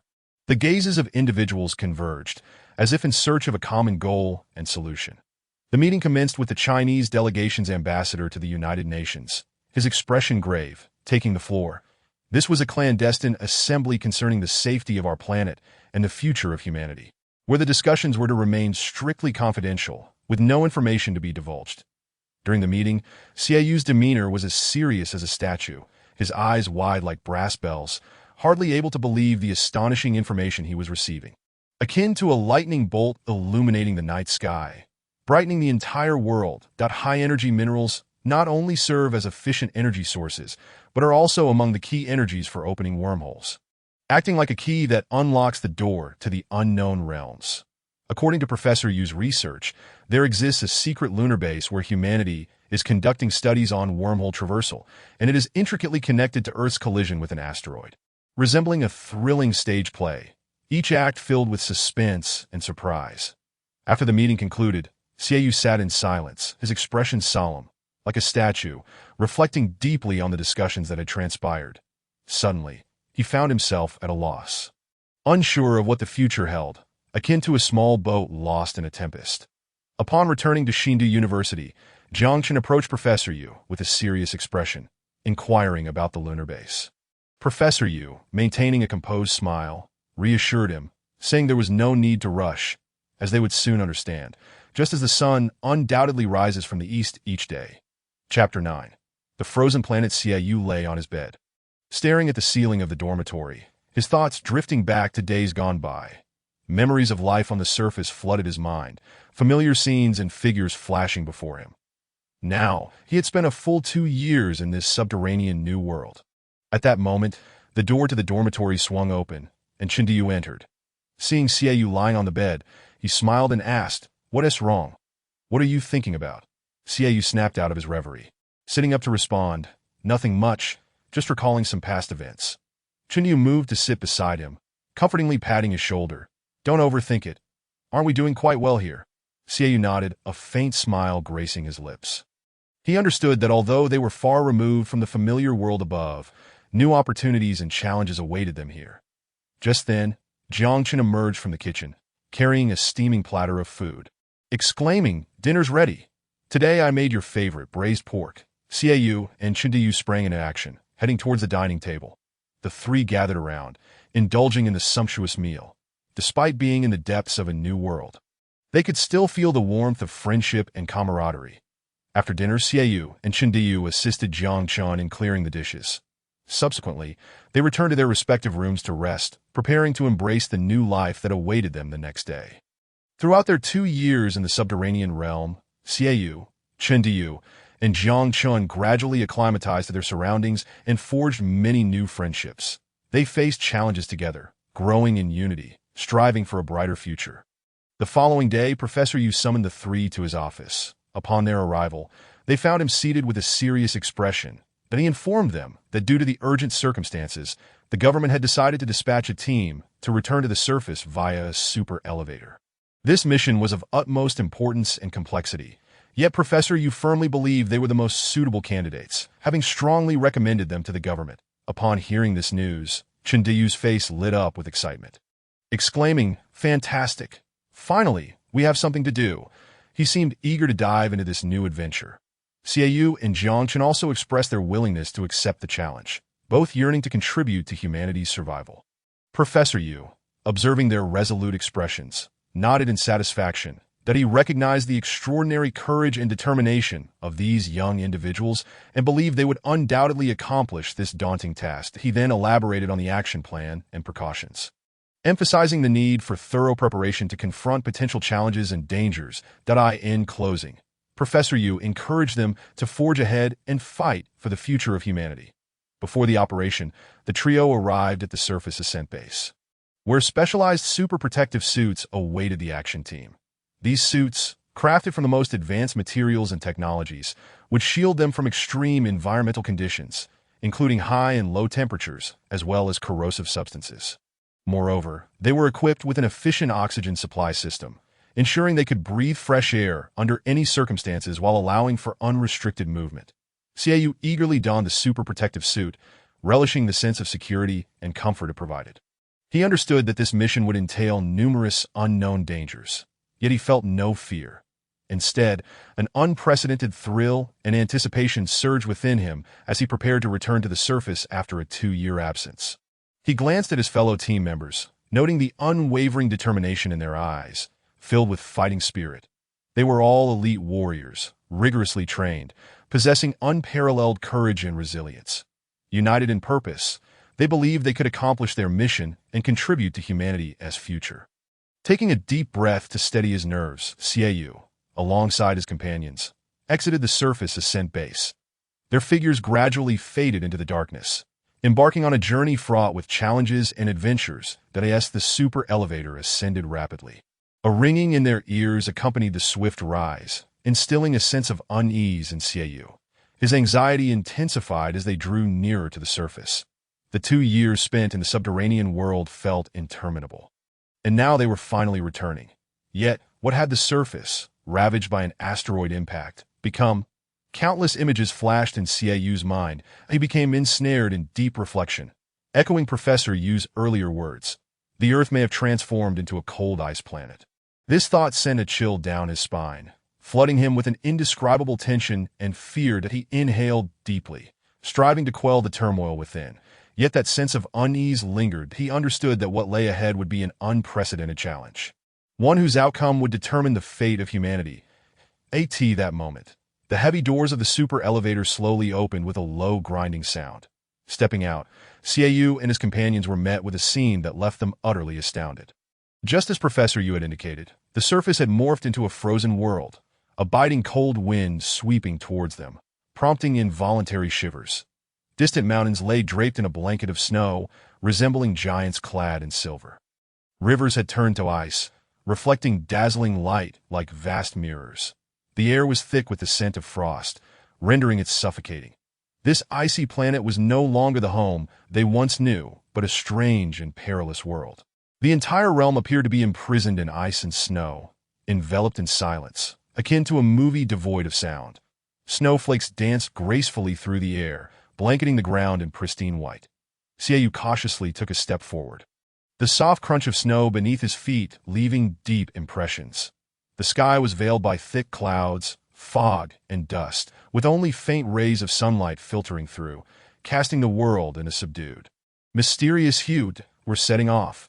The captain commanded, and the members of the action team climbed aboard specially designed super off-road vehicles. These vehicles were equipped with powerful propulsion systems and advanced navigation devices. Capable of traversing extreme environments, the engines roared to life, the tires crunched over the snow, and the team embarked on their expedition. They navigated through vast expanses of snow-covered wasteland, the frigid winds howling past them. Yet the team showed no signs of retreat. Each vehicle was outfitted with communication devices to maintain close contact among team members. The captain communicated with the drivers via intercom, ensuring the team remained organized and coordinated. As time passed, the action team gradually distanced themselves from the base, advancing towards an unknown destination. They were unaware of the challenges awaiting them, yet each individual was filled with resolve and courage. The off-road vehicles progressed slowly through the icy terrain, leaving deep tracks behind. The action team, fortified by unwavering belief, continued their steady journey into the distance. Chapter 10. Mysterious creatures. Xiaoyu and his companions sat quietly in the vehicle, their gazes shifting with the car's movement. The snowy landscape outside unfolded like a canvas, continually flashing before their eyes. This vast white expanse evoked a sense of tranquility and serenity, yet also rendered their journey somewhat monotonous. To pass the time, they decided to engage in a card game of Do Di Ju. Gathered together, they shuffled the deck, dealt the cards, and commenced a spirited competition. Each round brimmed with strategy and skill. As they immersed themselves fully in the game, Xiaoyu gazed at the cards in his hand, contemplating his next move, while the other two players keenly observed his actions, attempting to decipher his intentions. "Haha, I've won!" Xiaoyu exclaimed with excitement, having successfully triumphed in this round. Although the others had lost, smiles still adorned their faces, as this modest game had brought them joy and interaction. They proceeded to the next round, the atmosphere growing increasingly lively, filled with laughter and cheers that resonated throughout the carriage. Outside, the snow-laden landscape remained enchanting, while the jubilant ambience within the train intensified. Through this simple card game, they not only passed the time, but also deepened their camaraderie and understanding of one another. In this frigid world, they warmed each other's hearts with their laughter and merriment. Time seemed to stretch on, and as the dusky light gradually faded, a veil of darkness enveloped the earth, casting an oppressive shadow over everything. Xiaoyu and his companions dared not linger. Swiftly disembarking to seek a safe haven for the night, at last, they discovered a sheltered spot, where they pitched their tent upon the snowy ground. This tent, crafted from a special material, not only effectively repelled the cold, but also muffled external sounds and odors as night descended. The surroundings were cloaked in impenetrable darkness, with only a faint moonlight streaming through the clouds, imparting a touch of mystique to the silent snowy expanse. Worn out from their journey, Xiaoyu and his companions gradually entered the tent, nestled into their warm, sleeping bags, preparing to embrace the night. The howling cold wind rustled the tent, yet Xiaoyu and his friends were already immersed in slumber, oblivious to the harsh environment. Their breaths became steady, their bodies relaxed, as if they melded with the snowy landscape. In this tranquil wilderness, their spirits found a moment of serenity, relishing this rare peace. The break of dawn. When the night was yet to fully dissipate, the sun rose from the east, appearing dim and yellow, as if shrouded in a thin veil, exuding a subtle sadness. The sky transitioned from pitch black to a muted yellow. This pale sky contrasted sharply with the glistening white snow, while the distant frozen peaks sparkled brilliantly under the sunlight. The entire scene resembled a breathtaking canvas, yet the silence remained unbroken, with no sound disturbing this tranquility. This planet was blanketed in a thick layer of ice, as if time itself had come to a standstill. The frigid climate had frozen everything, rendering signs of life scarce and precious. Perhaps only those creatures adapted to extreme cold could survive in this desolate realm. In this frozen world, time seemed to crawl, each moment stretching into eternity. They could only quietly await the day when spring would arrive, hoping that the ice and snow would melt and the earth would be rejuvenated. Yet perhaps the anticipated spring was merely a hope, unlikely to materialize, remaining a distant dream for now. Despite the pervasive silence and chill, this frozen planet possessed its unique allure. The endless expanse of snow, towering icebergs, and mysterious glacial caves formed an awe-inspiring natural wonder. Here, one could feel the tremendous power of nature and gain a deeper appreciation for the Earth's diversity than on this icy surface. They needed to learn to adapt to extreme conditions, safeguarding themselves against the cold. They had to rely on technology to sustain the resources necessary for survival, while also striving to discover new ways to exist. Though faced with numerous challenges, humanity's ingenuity and courage would guide them onward in this frigid realm. In the days to come, perhaps more individuals would emerge from the subterranean New World to explore the mysteries of this frozen Earth and venture into new domains. Maybe one day, this place would blossom into a thriving locale, brimming with vitality. But for now, they could only silently admire this beautiful vista and appreciate the wonders of nature. IT was uncertain how much time had passed, but just as everyone began to feel utterly exhausted, they suddenly heard peculiar sounds. The noises were sharp and astonishing, provoking disbelief. After all, what kind of mysterious creature could survive in such an extreme climate? Did it possess any aggression? With these thoughts, Xiaoyu and his companions grew tense, gripping their weapons tightly, remaining ever vigilant. However, when they finally discerned the source of these enigmatic sounds, they were left utterly astonished. Emerging from the pristine white snow were a group of endearing figures. Their plump bodies, adorned in striking black and white feathers, along with their lively eyes, elicited an irresistible fondness that turned out these mysterious beings were a charming flock of penguins. Overwhelmed with delight, Xiaoyu exclaimed, "Penguins! They are penguins!" He never expected that, in the aftermath of the asteroid impact, these remarkable creatures had miraculously survived on this frozen planet. This revelation filled him with both astonishment and excitement, instilling a profound respect for the resilience of nature's life force. "Wow, these penguins are adorable!" A voice rang out from the crowd. With that shout, everyone grew animated, eagerly pulling out their phones to capture the delightful scene. The penguins seemed to sense the enthusiasm of the humans. With some playfully striking charming poses, some penguins raised their heads and puffed out their chests, as if showcasing their beauty. Others wiggled their bodies as if dancing, while a few waddled to the camera, curiously peering into the lens, as if greeting their human observers. The crowd erupted into laughter, captivated by the charming antics of the penguins, continuously snapping photos to immortalize this beautiful moment in that instant. The distance between humans and animals diminished, and the entire world felt so much more splendid. Perhaps life was not as fragile as it seemed, even after the devastation wrought by an asteroid and the calamity of a frozen planet. Some tenacious beings defied the odds, proudly standing tall against nature. These resilient lives could be as minute as bacteria, as steadfast as plants, or as adaptable as animals, showcasing remarkable vitality in extreme conditions. Amidst the ruins left by the asteroid, they relentlessly sought opportunities for survival. Within the frigid landscape, they managed to endure through unique strategies and adaptability. These indomitable lives remind us that regardless of the magnitude of obstacles and challenges, maintaining steadfast faith and an unyielding spirit can lead to triumph over adversity and a renewal of life. They demonstrated, in their own way, the resilience and strength of life, instilling hope for the future. In this universe filled with uncertainty and variables, life invariably finds a way. Although the earth may have endured significant destruction, those resilient beings shall continue to battle against nature, evolving and developing as one of the most intelligent beings on this planet. Humanity should glean valuable lessons from these tenacious lives, cherishing natural resources, protecting the ecological environment, and collectively striving towards a brighter future. Chapter 11. The frozen city. The spirits of Xiaoyu and his companions soared with joy upon encountering the penguins, and they continued their journey across the icy expanse. Along the way, they marveled at the stunning scenery surrounding them, reveling in the splendor of nature. As time progressed, they gradually approached their destination, at last. On the distant horizon, a vast city encased in ice emerged. Once a thriving metropolis, it now lay shrouded in snow, exuding an air of desolation and solitude. Xiaoyu and his companions were awestruck by the sight before them. They had never witnessed such a grand frozen city. Upon entering the city, they beheld towering skyscrapers standing resolutely amidst the icy plains.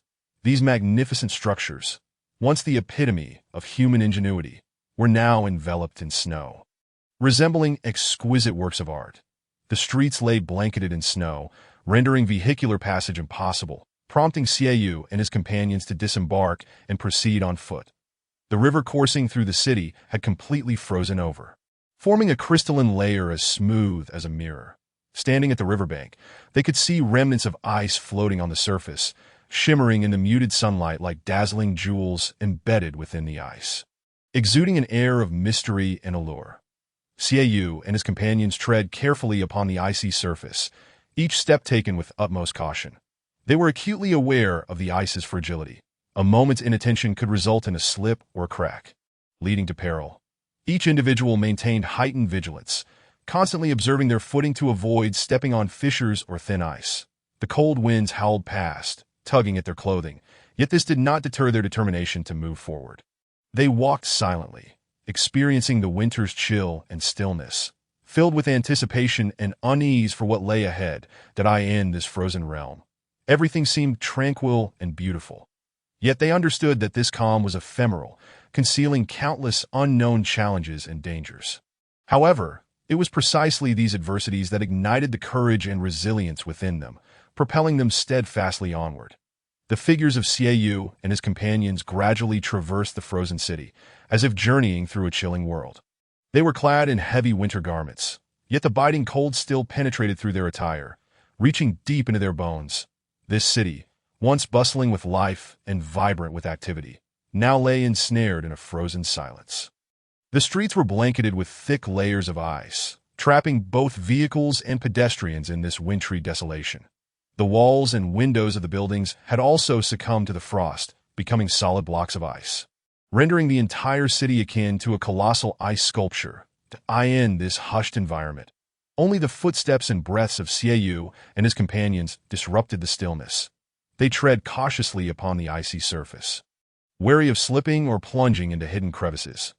Each face bore the marks of fatigue and concern, their eyes betraying a sense of bewilderment and unease about the future. The action team they formed appeared particularly forlorn, their existence seeming trivial in this frozen world. Everything around them exuded an aura of chill and solitude, evoking a profound sense of despair. Nevertheless, they did not relinquish hope, pressing onward through the harsh conditions. At last, Xiaoyu and his group arrived at their destination, a towering edifice blanketed in snow and ice. The building, known as the Aerospace Tower, had its name frozen prominently upon its facade. As they approached, they discovered that the entrance had been sealed tight by ice. Chindayu retrieved a tool and began to pry at the door with all his might.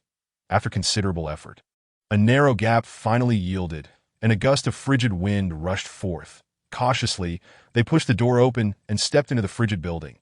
Upon entering the lobby, they were immediately enveloped by the cold and silence. Icicles adorned the walls, and the floor was thickly carpeted with ice. The entire hall exuded an eerie and mysterious ambience, as if concealing countless untold secrets. Xiaoyu and his companions scanned their surroundings warily. Weapons in hand, ever prepared to confront potential dangers. They advanced slowly down the corridor, their footsteps echoing ominously in the vast space, instilling a sense of inexplicable tension that I in this realm of uncertainty. Every corner might conceal unforeseen perils. However, Xiaoyu and his group pressed on with determination, resolved to uncover the mysteries hidden within the aerospace tower. The building's elevator had long since malfunctioned, compelling them to ascend the staircase with utmost caution. The icy steps were exceedingly slick, making each movement treacherous and arduous. They could only ascend slowly and painstakingly, fearful that any misstep would send them tumbling down the staircase. Suddenly, a deafening noise shattered the silence, reverberating throughout the corridor and heightening everyone's anxiety. They halted, glancing around with heightened alertness, their heartbeats quickening. Chindiyu cautiously moved ahead, scrutinizing the surroundings. After a moment, he discerned that an icicle had fallen from above. This revelation brought a collective sigh of relief, yet also served as a stark reminder of the need for heightened vigilance. The precarious condition of the building left them exposed to the risk of further falling ice or other hazards. Following this brief interlude, they resumed their slow and careful ascent, refusing to allow even the slightest lapse in concentration. They understood that in such treacherous conditions, even the smallest error could yield dire consequences. Thus, they remained acutely vigilant and patient, advancing step by step toward their goal. Time became indeterminate as they finally reached the top floor. The expanse was vast, yet it seemed to harbor many secrets. They searched the area and ultimately stumbled upon a room. This room was secured by an exceptionally heavy iron door, which appeared remarkably sturdy and bore a complex lock. Xiaoyu approached and attempted to unlock it, but found his efforts in vain. The group was momentarily at a loss, when suddenly, Jiang Chun nonchalantly produced a gleaming golden key from his pocket, inserted it into the lock, and with a gentle turn, the door swung open. The group regarded Jiang Chun with bewilderment, to which he replied with a smile, explaining that Professor Yu had entrusted it to him before their departure. Upon entering through the iron door, a narrow corridor revealed itself, dimly lit and imbued with an eerie atmosphere. As they traversed the corridor, the floor creaked softly beneath their feet, as if reminding them of the silence and mystery that enveloped the space. At the end of the corridor stood another firmly closed door. This door bore a resemblance to the previous one, yet it was equipped with a keypad lock. Once more, the group's gaze fell upon Jiang Chun, anticipating his insight. However, he shook his head in resignation, admitting he was unaware of the code. Just as uncertainty began to settle in, Xiaoyu recalled the document pouch that Professor Yu had given him before their journey. The professor had specifically instructed him to open it only in emergencies. With this thought, Xiaoyu swiftly retrieved the pouch from his backpack and carefully opened it. Inside lay a letter filled with densely written text. As he read, he discovered it contained the password for the lock and subsequent instructions that it became clear that Professor Yu had anticipated such a scenario and had prepared accordingly. Following the guidance within the letter, Xiaoyu successfully input the correct code, and as the lock disengaged, a collective sigh of relief swept through the group. Following Professor Yu's directives, Xiaoyu entered the room and found a safe positioned conspicuously in the corner. What could be inside? The sight of the safe piqued everyone's curiosity that a suggestion arose to open it. Yet when they attempted, they discovered it also required a code. What if we try the previous password? One person proposed, others nodded in agreement. However, upon entering the recently cracked code, the safe remained stubbornly locked that it appeared the passwords were not the same. The group recognized the complexity of the situation. Faced with this challenge, they resolved to transport the safe back, awaiting Professor Yu's expertise to unveil its secrets, as he possessed a deeper understanding and knowledge of such matters. With the safe in tow, they cautiously departed the scene, hopeful that Professor Yu would provide further revelations and answers. Chapter 12. The blizzard at last, they had secured the object, Xiaoyu exclaimed, his voice brimming with excitement and satisfaction. The group carefully carried the safe, their faces aglow with joy, aware that although this adventure had been fraught with peril, they had ultimately succeeded in their mission. What shall we do next? Someone inquired. After a moment of contemplation, Xiaoyu replied. We must depart swiftly and return to the new underground world. That is where our true safety lies. The others nodded in agreement, all eager to return to their familiar surroundings, for prolonged exposure to this icy desolation posed significant dangers. Thus, they began to devise a plan for their return. Xiaoyu produced a map, meticulously examining the optimal route. After a thorough discussion, they resolved to exit the city first before utilizing transportation to reach the entrance of the super elevator. Once they had gathered their belongings, they cautiously made their way out of the city, eventually locating their vehicle. Xiaoyu inspected the car's condition, confirming it was in order, and they climbed aboard, starting the engine and setting off toward the super elevator entrance. Inside the vehicle, laughter and chatter filled the air as they recounted amusing anecdotes and thrilling moments from their adventure, sharing their feelings and insights. This adventure was exhilarating, one person remarked. Indeed, but also perilous. However, now that we have the safe, we can celebrate upon our return, another replied.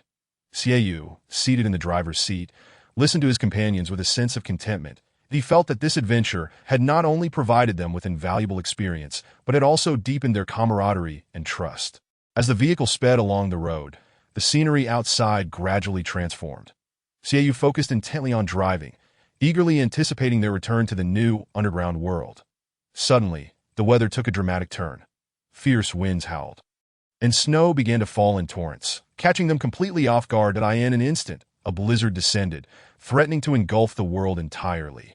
This abrupt and severe weather left them disoriented, even losing their sense of direction. The team struggled against the storm, but soon the raging winds scattered them, severing their connection. Clutching the safe tightly, Xiaoyu feared its loss or damage, but he understood the significance of the safe for their mission. It might contain crucial intelligence and materials, and losing it would be catastrophic. His heart raced, anxiety gripping him. Amidst the vast, white expanse of snow, he felt diminutive and vulnerable. Yet he knew he could not surrender. He had to persevere. Thus, he summoned his tenacity and sense of duty, striving to locate his fellow team members while cautiously safeguarding the safe. Suddenly, a powerful gust of wind knocked Xiaoyu to the ground. He attempted to rise, only to find himself buried beneath the snow. Darkness enveloped him as something heavy struck him, and he lost consciousness. Time passed, though he could not discern how long, until he finally regained awareness in the snow.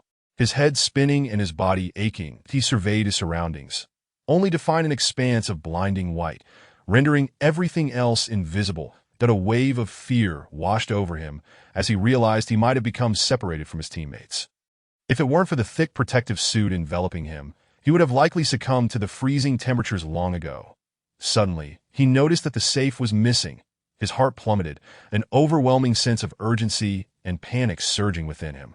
He began to frantically search the snow for that crucial safe, digging through the thick layers of snow with his hands, hoping to find any trace of it, but to no avail. His frantic movements left behind a series of deep and shallow footprints in the snow, as if echoing his inner turmoil and despair. Time ticked away, yet his efforts yielded no rewards. His breath quickened, beads of sweat forming on his forehead, while the frigid air sapped his body of warmth. But he could not afford to dwell on such matters. One thought consumed him. He had to find the safe. However, no matter how hard he tried, the safe seemed to have vanished from existence, leaving no trace behind. After what felt like an eternity of searching, he felt his strength waning. He sank weakly into the snow, his eyes vacant as he stared ahead, a single tear rolling down his cheek.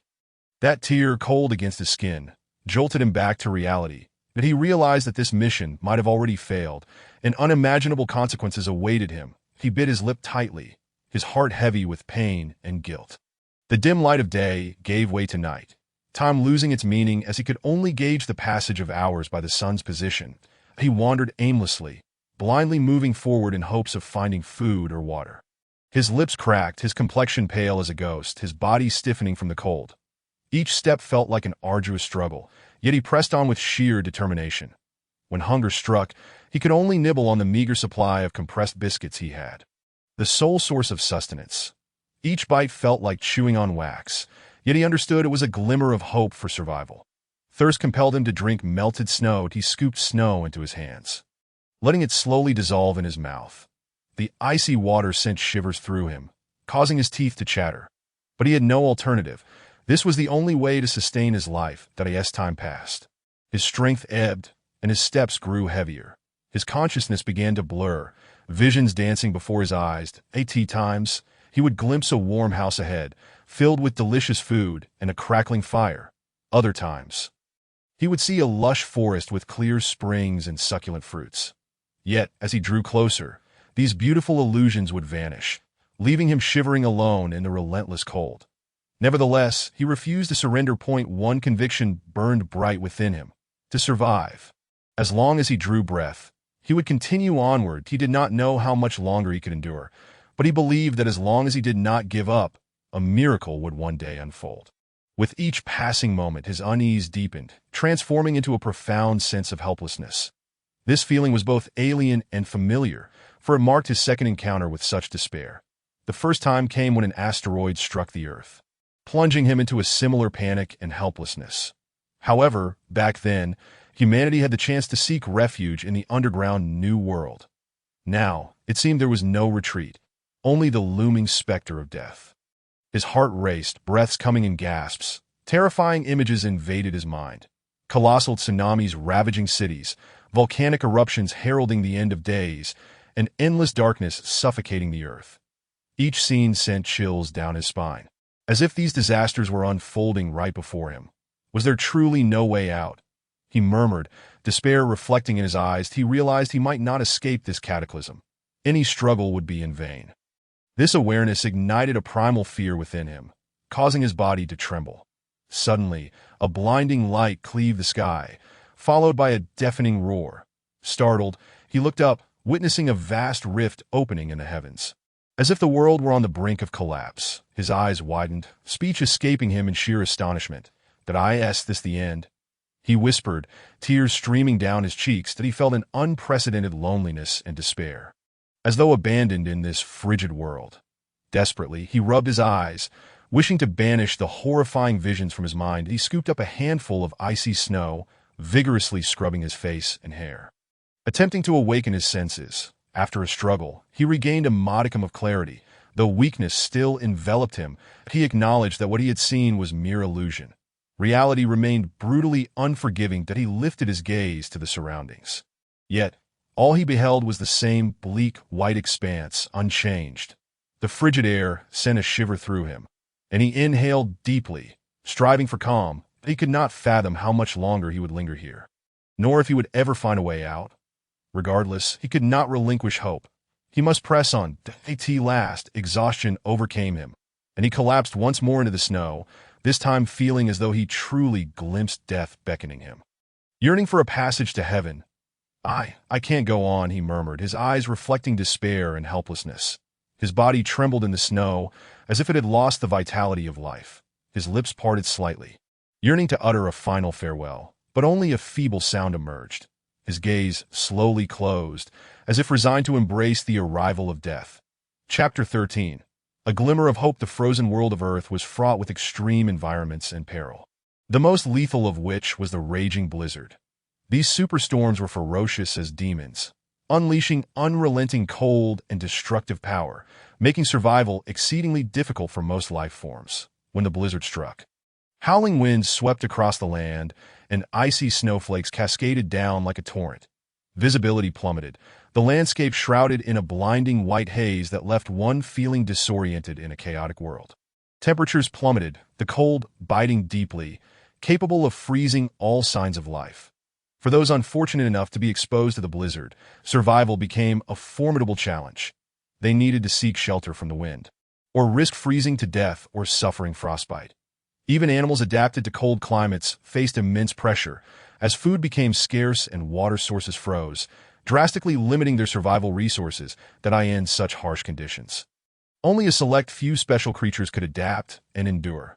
They might possess unique warmth-retaining mechanisms, thick fur, or other traits suited for the cold. Yet, even these survivors could not entirely evade the threats posed by the blizzard. They merely found it somewhat easier to cope. Summary.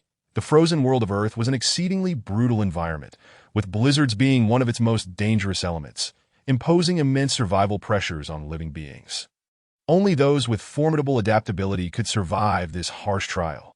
After the action team encountered the super blizzard on the surface, the underground New World swiftly received their distress signal. Upon learning of the situation, the government urgently dispatched an elite rescue team to the surface to initiate rescue operations.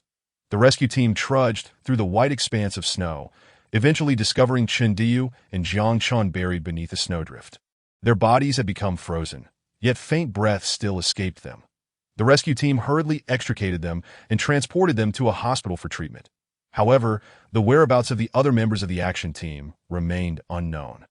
The rescue team continued to search the vicinity, but the aftermath of the blizzard presented enormous challenges for their efforts. The snowdrifts were deep, pathways concealed, and visibility obstructed, making the search for others exceptionally arduous. As time slipped away, every minute felt precious. The golden hour for rescue gradually dwindled, yet the figures of Xiaoyu and the other team members remained absent. The rescue team was in a state of frantic urgency, continuously expanding their search radius, hoping to locate them quickly that I end this tense and anxious moment. Everyone prayed for Xiaoyu and the other team members' safety. Their fates hung by a thread, while the rescuers raced against time, striving to save their lives at last. After repeatedly scanning with high-tech small rescue drones, they detected signs of life beneath the snowdrift, igniting a wave of excitement among the team. "We found them," a rescue team member exclaimed. Others quickly gathered around, their faces alight with joy and anticipation. They immediately activated excavation equipment and began to laboriously clear the thick snow. After a tense and arduous effort, the snowdrift was gradually cleared away, revealing the scene below. When the final layer of snow was lifted, the rescuers discovered Xiaoyu lying there, his body covered in snow yet still exhibiting faint signs of life, that he was alive. A voice of surprise erupted from the crowd. The rescue team swiftly extricated Xiaoyu from the snow and carefully carried him to a safe zone. They immediately administered urgent medical care to stabilize his vital signs. Concurrently, additional rescue personnel and medical teams arrived on the scene, dedicating themselves wholeheartedly to assisting the injured. They constructed a temporary camp at a remarkable pace, providing warmth and sustenance to the survivors. In this breathtaking rescue operation, technology played a pivotal role, enabling rescuers to locate Xiaoyu in a timely manner and save his life. This miraculous rescue narrative emerged as a beacon of hope in people's hearts, exemplifying the indomitable spirit of humanity and the power of technology. Subsequently, the comatose Xiaoyu and other rescue team members were transferred to the hospital in the underground New World for treatment. This hospital, nestled within the underground New World, boasted a tranquil environment and fresh air, free from the clamor and pollution of the outside world. Equipped with advanced facilities and staffed by highly professional medical personnel, it was capable of providing the best medical services. Xiaoyu and his companions were placed in individual wards, their bodies adorned with various tubes and instruments, all designed to monitor their vital signs and changes in condition. The doctors busily attended to them, conducting examinations, treating wounds, and formulating detailed rehabilitation plans. Under the meticulous care of the medical staff, the other team members gradually regained consciousness. They felt their bodies becoming lighter, and their breathing began to ease. They slowly adapted to the new environment and established a trusting relationship with the healthcare providers that in the hospital of the underground New World.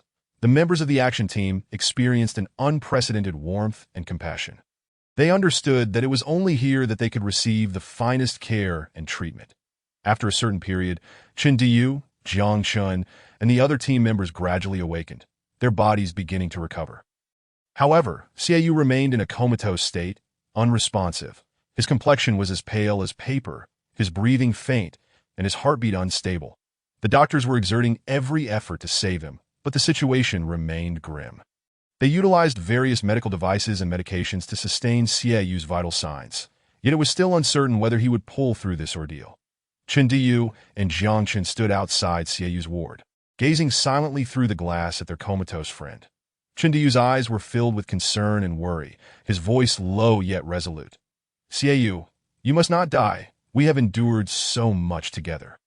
Through the storms of life and the challenges of work, we have faced them all side by side. This time is no different. You must hold on." Their gazes fell upon Xiaoyu's pale face, stirring an indescribable emotion within them. They reminisced about the days spent fighting alongside one another, those moments of mutual support and shared struggle still vivid in their minds. Now, confronted with Xiaoyu's plight, they felt an urgent anxiety, yet were powerless to act, left only to silently pray for his recovery. That moment, Xiaoyu's family arrived at the hospital, their expressions fraught with worry and anxiety. Tears brimming in their eyes, they entered the ward, grasping Xiaoyu's hand tightly, softly calling his name. Each face radiated deep love and concern, hoping their presence and encouragement would help Xiaoyu triumph over his illness. A heavy atmosphere enveloped the ward, as all present understood the immense challenge Xiaoyu faced. Yet in that moment, everyone chose to believe in the possibility of miracles. They firmly believed that as long as there was faith, they could overcome anything. Thus, they fervently prayed for Xiaoyu, wishing for his swift recovery and a return to their side. Eventually, under the expert treatment of the doctors and Xiaoyu's unyielding will to survive, his condition began to improve gradually, with various indicators returning to normal. After a period of diligent care and rehabilitation training, Xiaoyu was finally ready for discharge, and on that day, the sun shone brightly, and the air was fresh. Clad in comfortable attire, Xiaoyu wore a radiant smile upon his face. Gratefully, he expressed his thanks to the medical staff, promising to continue striving for better health. As he left the hospital, he inhaled deeply, savoring the essence of freedom, that he knew that this was all due to the tireless efforts of the doctors and his own indomitable spirit. In the days to come, he would carry this sense of gratitude, cherishing each day and striving for a better life. Through this miraculous survival, they gained a profound understanding of nature's immense power and its inexorability. In the face of nature, humanity appeared so small. Yet simultaneously, it showcased the unyielding spirit of mankind. Despite confronting numerous challenges and dangers, they steadfastly battled against fate, continually seeking opportunities for survival. This tenacious vitality stirred deep emotions, providing a more profound comprehension of life's resilience. Chapter 14. The safe. Although the surface operation ultimately ended in failure, the government still bestowed high praise and commendation upon the action team for their performance. Though the mission had not been entirely successful, their exhibited courage, determination, and professionalism were commendable. The government recognized the team's efforts and sacrifices in extreme conditions, believing their actions embodied loyalty and responsibility towards the nation and its people. Consequently, the government decided to honor the action team, inspiring more individuals to bravely forge ahead in the face of adversity and contribute to the nation and society. This recognition served not only as acknowledgement of individual merit, but also as an amplification of team spirit, motivating more people to dedicate themselves to the service of their country and its citizens. Despite Xiaoyu and his companions receiving accolades, a deep sense of guilt lingered within them. The outcome of this operation seemed superficially successful. Yet they had overlooked a critically important objective: the safe.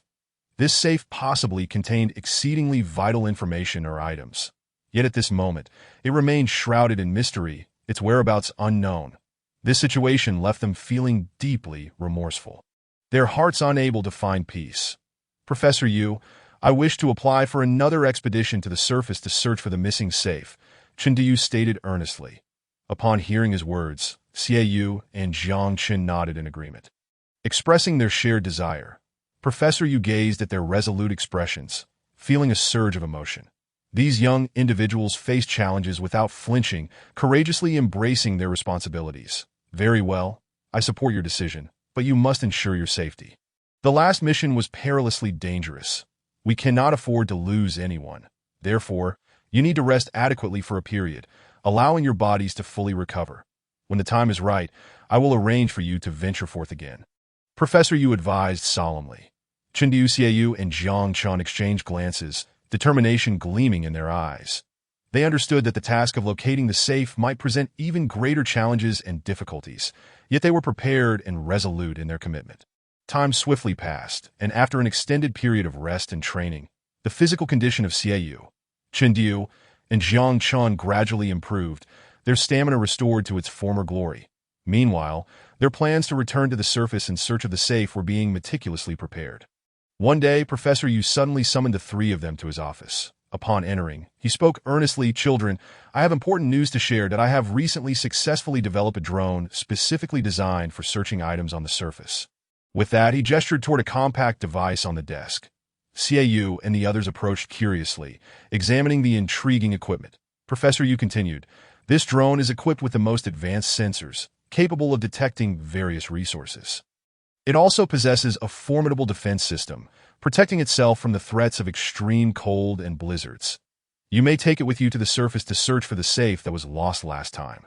Upon hearing this, Xiaoyu felt an exhilarating rush. This new drone would undoubtedly facilitate their mission significantly. Professor Yu then added, "Prepare the necessary equipment and be ready to depart at any moment. This operation will consist solely of the three of you, as we cannot allow too many individuals to take risks. However, rest assured, I have reported to the government and secured some technical and equipment support. As long as you exercise caution, I believe you will successfully complete the mission." Xiaoyu, Chendiyu, and Zhang Chun exchanged determined glances, their eyes shimmering with unwavering resolve. They understood the importance of this mission. Thus, they decided to give their all, embracing the challenges that lay ahead.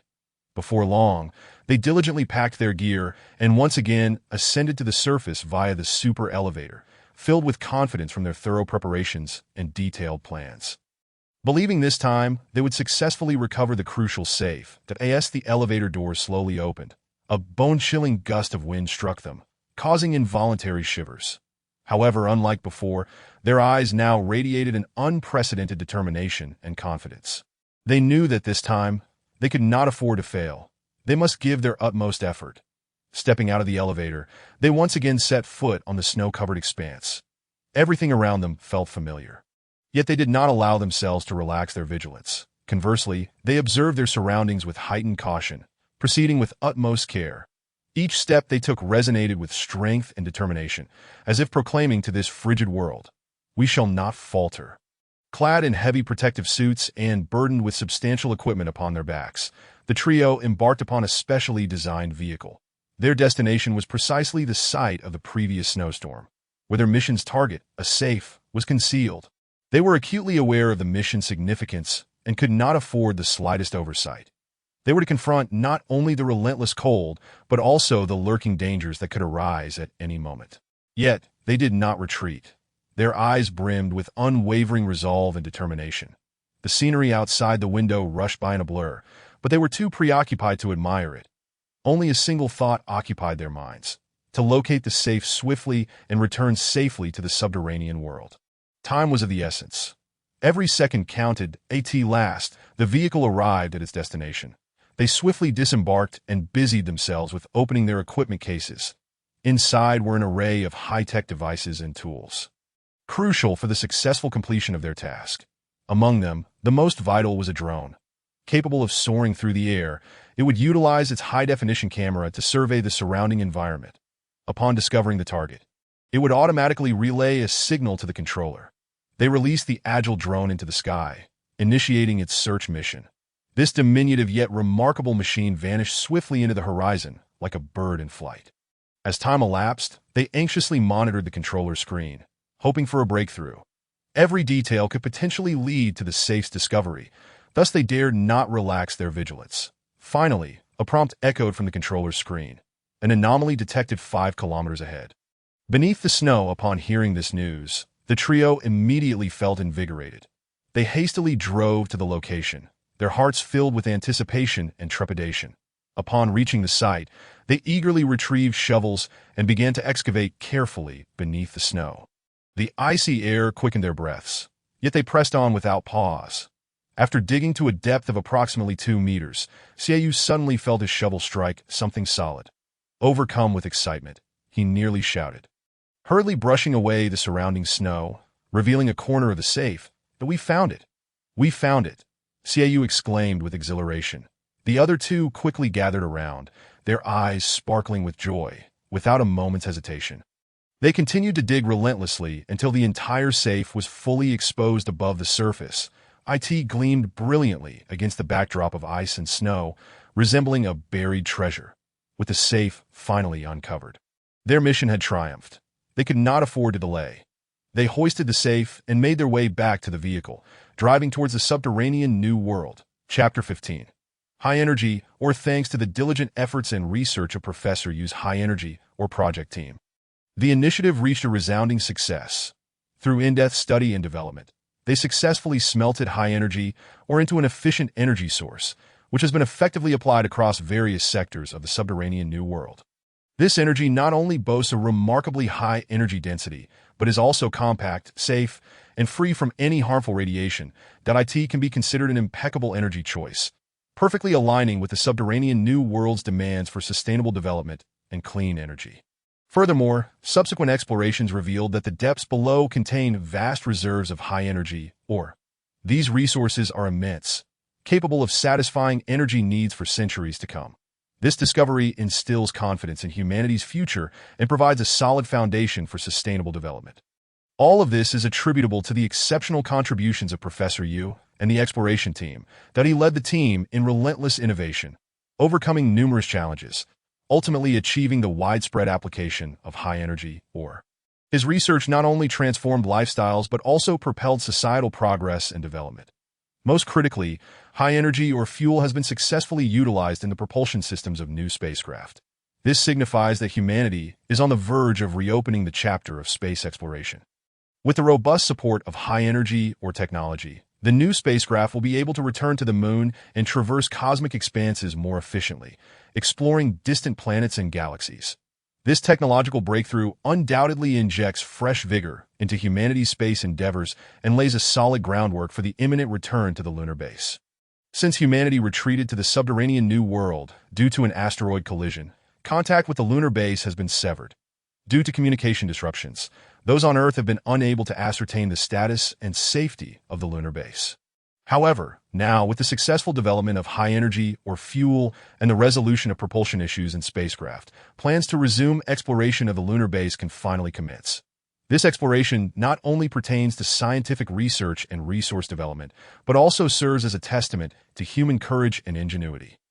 It is believed that in the near future, humanity will once again set foot on the lunar surface, reconnecting with the cosmos. After considerable effort, Yu and his companions successfully completed their mission and safely returned from the surface to the subterranean world. Upon entering the base, they were warmly welcomed by Professor Yu and others, whose faces radiated joy and anticipation. "Welcome back," Professor Yu exclaimed, his eyes glimmering with excitement.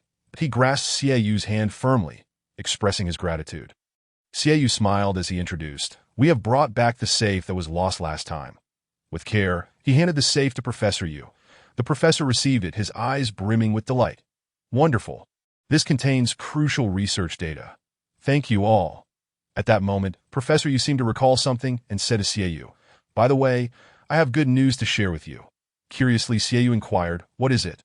Professor Yu replied with pride, "While you were away, we successfully completed the experiments for the high-energy ore project." Upon hearing this, Yu's eyes widened in surprise. "Really? That's fantastic." Professor Yu nodded with a smile. "Indeed.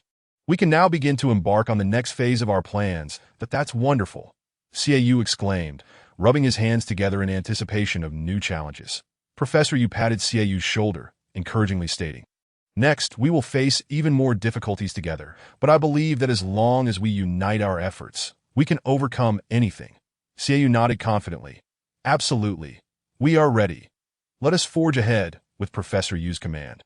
The entire team sprang into action, preparing for their new adventure. They enthusiastically discussed future plans, resolute in their commitment to strive for greater goals. Exhausted, Yu returned to his dormitory.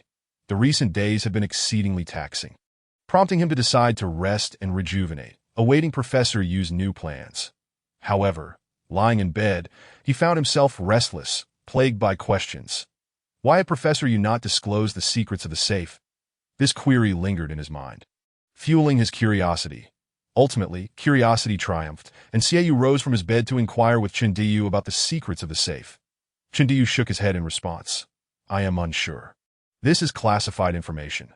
Since Professor Yu did not mention it, we have no means of knowing that," he continued. "However, I believe Jiang Chun might know something regarding the safe. After all, he is Professor Yu's prize student and has followed him for many years. Certainly familiar with many of his matters." Intrigued, Yu asked, "Where is Jiang Chun now? Why isn't he in the dormitory?" Chindiyu promptly explained, "Oh, he must have gone out to buy groceries, that he should be back shortly." Let us remain patient and wait for him to return before we inquire further. After a while, Jiang Chen returned, panting and carrying a large bag of groceries. Today, let us prepare something delicious. How about we three enjoy a drink together? Xiaoyu nodded in agreement. Sounds good, but he shifted the conversation, asking, I'd like to ask you about the safe? Jiang Chen chuckled, patting his chest. Hold your horses. Patience is a virtue. You can't rush good food. Haha, don't worry. I'll share a bit of information during dinner. With that, he turned and busied himself in the kitchen. Soon, the delightful aroma of cooking wafted from the kitchen, and Jiang Chen laid out the ingredients on the dining table. He opened the refrigerator, retrieved a bottle of wine, and grabbed 3 glasses, settling at the table, a smile gracing his face as he gazed at the sumptuous spread. He gently poured wine into 2 glasses, placing them before Xiaoyu and Chen Diyu, and filled one for himself as well. Raising his glass, he toasted with them, and the 3 drank heartily. Afterward, Jiang Chen set his glass down and, wiping his mouth with a napkin, softly said to Xiaoyu, regarding that safe, I can only share limited information but cannot disclose too many details. Within the confines of the safe lay exceedingly significant items, integral to the success of our new endeavor. Therefore, I implore you to comprehend the gravity of the situation. Having spoken, he lifted his glass once more, taking a gentle sip, his gaze solidifying into a resolute and profound expression. Upon hearing this, Xiaoyu fell into a moment of silence, then slowly nodded, signaling his understanding that he recognized that Jiang Chen must have his own considerations. Since the latter had promised to divulge certain matters, it was prudent to place his trust in him. Consequently, he too raised his glass, toasting with Jiang Chen, as the two continued to relish the delectable cuisine and fine wine. Chapter 16. The mysterious disappearance in the dead of night, when silence enveloped the world. Xiaoyu was deep in slumber when an urgent knocking abruptly shattered the tranquility, and he jolted upright in bed, rubbing the remnants of sleep from his eyes, hastily rising to open the door. Upon his opening, he found Jiang Chen and Chen Diyu standing before him, their expressions fraught with anxiety. What brings you here at such an hour? Xiaoyu inquired, bewildered. There's been a grave incident. Jiang Chen gasped. The safe we placed in Professor Yu's office has mysteriously vanished. Xiaoyu's countenance shifted to one of shock, his drowsiness evaporating in an instant. How can this be? Professor Yu's office is equipped with surveillance and security systems, he exclaimed, his eyes wide with disbelief. Chen Diyu, equally troubled, shook his head. Indeed, it is quite peculiar that we have reviewed the surveillance footage, yet it revealed no signs of any unusual activity. Moreover, what is even more bizarre is that the security system did not trigger a single alarm, as if the safe simply vanished into thin air. Xiaoyu furrowed his brow, pondering the implications. What could have transpired? Is it possible that someone managed to elude all surveillance and security measures to abscond with the safe? Or could there be some other explanation for its enigmatic disappearance? A multitude of questions flooded his mind, leaving him in an unprecedented state of confusion and unease. Jiang Chen, with a grave expression, remarked Professor Yu, this situation is indeed exceedingly complicated that we had previously implemented a series of precautionary measures. Yet here we are facing such a predicament. Professor Yu, frowning, responded, yes, it is quite strange. Earlier in the day I was working with you in the office, and the safe was securely in its place. Furthermore, we had deliberately locked it away in the cabinet, ensuring that it was directly under the gaze of the surveillance camera. Precisely, Jiang Chen continued, before leaving for the day. We confirmed that the safe was still in the cabinet, which allowed us to depart with peace of mind. Moreover, we meticulously locked the office door. Professor Yu added, the corridors and downstairs are also equipped with surveillance devices, complicating the situation further. Both men fell into contemplation, their hearts laden with uncertainty and concern. Before long, the government became aware of this astonishing news. The safe containing critically important documents had inexplicably vanished. This was no trivial matter, as it pertained to the core interests and security of the nation. After an urgent discussion among the higher echelons of government, a decision was made to swiftly establish a covert investigation team, dedicated to probing this incident. Upon learning of this development, Jiang Chen felt a surge of anxiety. After all, they were the last individuals to interact with the safe, and now such a crucial object had disappeared without a trace, placing a significant burden of responsibility upon them. Professor Yu discerned Jiang Chen's unease and placed a reassuring hand on his shoulder, saying, "Do not fret, Jiang Chen, I am confident that once the investigation team arrives, the truth shall ultimately be unveiled. Furthermore, we are all aware that the safe is custom-made. Even if it were to fall into the hands of nefarious individuals, they would be unable to access its contents without the password, thus safeguarding the items within for the time being." Jiang Chen nodded, yet a heavy weight remained in his heart.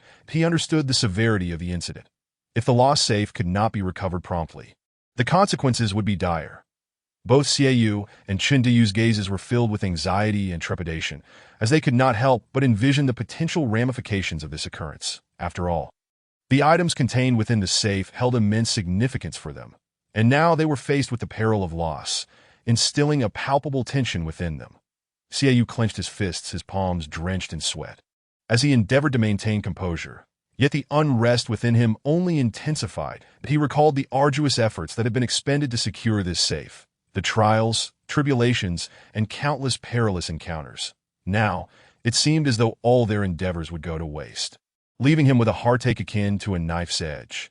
Chen Diyu, brow furrowed, gazed intently ahead, as if peering through the walls to discern the location of the safe. He knew that if the safe were indeed lost, they would forfeit everything. What was even more concerning was their ignorance regarding the identity of the perpetrator and the number of individuals involved. This uncertainty weighed heavily upon them, filling their hearts with a sense of helplessness. At this juncture, there were no clues to guide them, leaving everyone engulfed in confusion and despair. Although Professor Yu maintained an outward facade of calm, Xie Yu inadvertently caught a glimmer of worry in his eyes.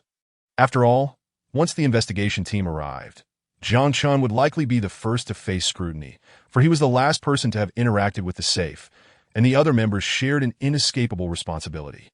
Professor Yu, with a composed demeanor, declared, "Our foremost priority is to contain this information. We must ensure that it does not escape into the public domain." His gaze swept across each individual present, his tone grave. "Therefore, none of you are permitted to leave the campus, nor may you divulge a single word to the outside world." He then added, "Next, we must endeavor to gather more clues and evidence regarding this incident. Upon the arrival of the investigation team, we will cooperate fully with them in their inquiries, hoping to recover the lost safe at the earliest opportunity. Are there any questions?"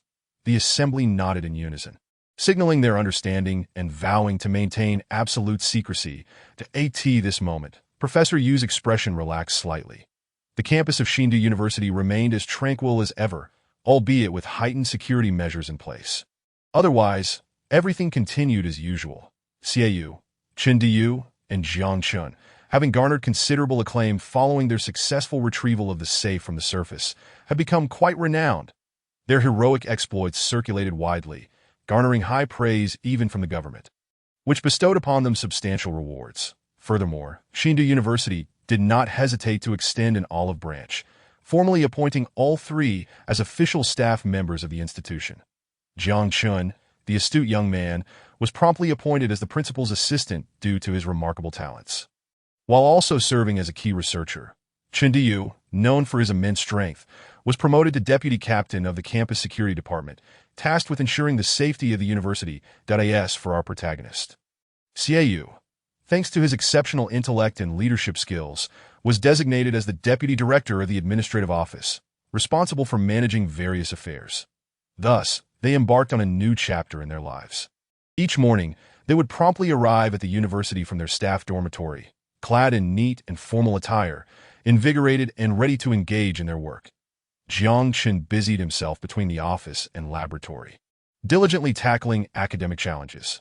Chen Diyu patrolled the campus with a contingent of security personnel, ensuring the safety of the students, while Xie Yu managed administrative tasks, coordinating collaboration among various departments.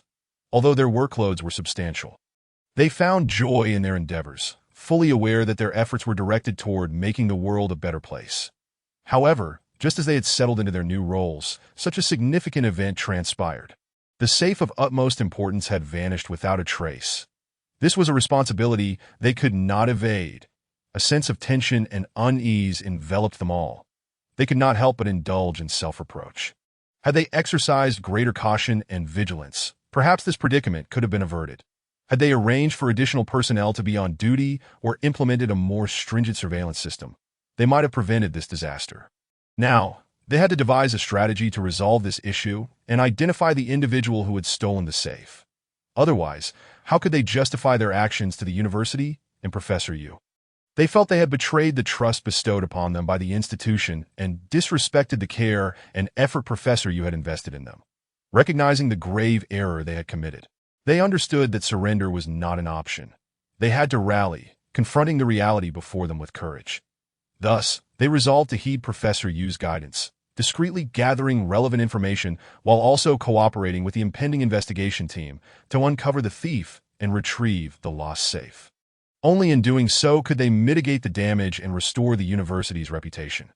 Despite the overwhelming feelings of guilt and remorse, they remained steadfast in their belief that through unity and determination, they could overcome this challenge and uncover the truth. After all, they shared a common goal: to safeguard the institution's assets and uphold its integrity. That in this critical moment, they needed to stand together. Shouldering this responsibility, Xiaoyu and his companions decided to proceed with caution, aiming to investigate the matter discreetly. Their first stop was the principal's office, hoping to uncover any clues that might have been overlooked. Yet they found no anomalies. Next, they visited the security department, inquiring about the availability of surveillance footage, but upon reviewing the recordings, they found no irregularities. Thus, the question loomed: what was the true nature of this mystery? Chapter 17. The investigation team. The members of the secret investigation team convened, hailing from diverse fields, yet united by their unwavering conviction and exceptional capabilities, determined to unravel the enigma at hand. Team leader Wang Chong, a seasoned officer within the police force, stood as the linchpin of this group, his extensive experience in criminal investigation and keen insight rendering him indispensable. Calm and resolute, his piercing gaze could discern pivotal clues from the minutiae of any situation. Deputy Leader Su Xiaoman epitomized authority and expertise from the government's aerospace sector. Intelligent and quick-witted, her profound understanding of aerospace technology added an air of credibility and scientific rigor to their endeavors. In addition to these two core members, the team comprised several technical experts, data analysts, and intelligence gatherers, all elite professionals in their respective domains, working in close collaboration. The technical specialists, adept in various high-tech methodologies, employed advanced equipment to trace leads. The data analysts excelled in sifting through vast amounts of information to unearth valuable insights. Meanwhile, the intelligence gatherers focused on collecting pertinent data and intelligence, providing robust support to the investigation. Through mutual cooperation and the leveraging of individual strengths, they strove tirelessly to unveil the truth behind the mysterious disappearance of the safe. Su Xiaoman possessed a strikingly beautiful visage, her tall and slender figure complemented by skin as pale as snow, bright and clear eyes, and a captivating smile that often graced her lips, reminiscent of springtime peach blossoms in full bloom. Her allure extended beyond mere appearance. It was her innate elegance that radiated from within. Each gesture and word conveyed an air of noble sophistication, enchanting all who encountered her. Yet Su Xiaoman was far from a superficial figure. Her professional acumen was equally remarkable. She approached her tasks with decisiveness and vigor, her thoughts agile and organized. When faced with challenges, she remained composed and adept. Such qualities rendered her a striking presence in her work, exuding charisma. Upon her entry into the government aerospace department, Su Xiaoman flourished, showcasing her talents with ease. Her outstanding professional competence and dedication quickly distinguished her, allowing her to rise above many peers in just a few short years, becoming a foremost figure in the aerospace sector. Her intelligence and diligence garnered widespread recognition, establishing her as an indispensable core member of the department. Today, Su Xiaoman stands as a pillar within the government aerospace department, earning the respect and trust of both leaders and colleagues. Her exceptional performance has garnered countless accolades, making her the center of attention. However, rather than resting on her laurels, she continues to forge ahead, striving for even greater aspirations. It is believed that in the years to come, we shall witness more illustrious chapters penned by Su Xiaoman. Upon arriving at Xindu University, the investigation team opted not to immediately enter the campus, but rather to find accommodation nearby. They deemed this prudent to avoid unnecessary trouble and scrutiny.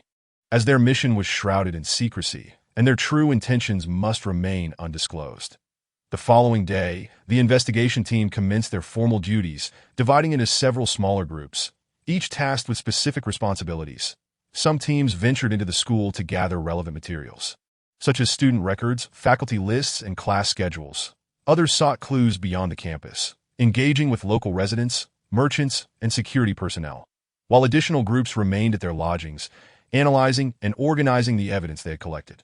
Under Wang Chang's leadership, the team's progress was remarkably smooth. They uncovered several valuable leads, though they also faced various challenges and obstacles. Nevertheless, they maintained a calm and professional demeanor, continually adjusting their strategies and methods to surmount any hindrances. After several days of diligent effort, the investigation team achieved a significant breakthrough. They identified a key witness, an elderly janitor who worked at the school. This individual recounted having seen a suspicious figure moving hurriedly through the school garden at night. While he could not clearly recall the person's face, he noted that the silhouette seemed somewhat familiar. Based on this lead, the team began to delve deeper into the backgrounds and relationships of the school's personnel. They uncovered a labyrinth of intricate interpersonal dynamics and conflicts of interest, where certain individuals might resort to unscrupulous means for personal gain, WY meticulously analyzing the motives and behavioral patterns of these individuals. The team gradually narrowed down the list of suspects, pinpointing a few primary persons of interest. Simultaneously, other groups made significant strides. They discovered anomalies in the school's surveillance footage, noting that several individuals had frequented the area housing the safe in the 3 months leading up to the incident, appearing visibly anxious. Additionally, they uncovered discrepancies in the financial records of certain staff members, hinting at possible connections to the safe's theft. As the investigation progressed, an increasing volume of evidence pointed towards internal personnel at the school.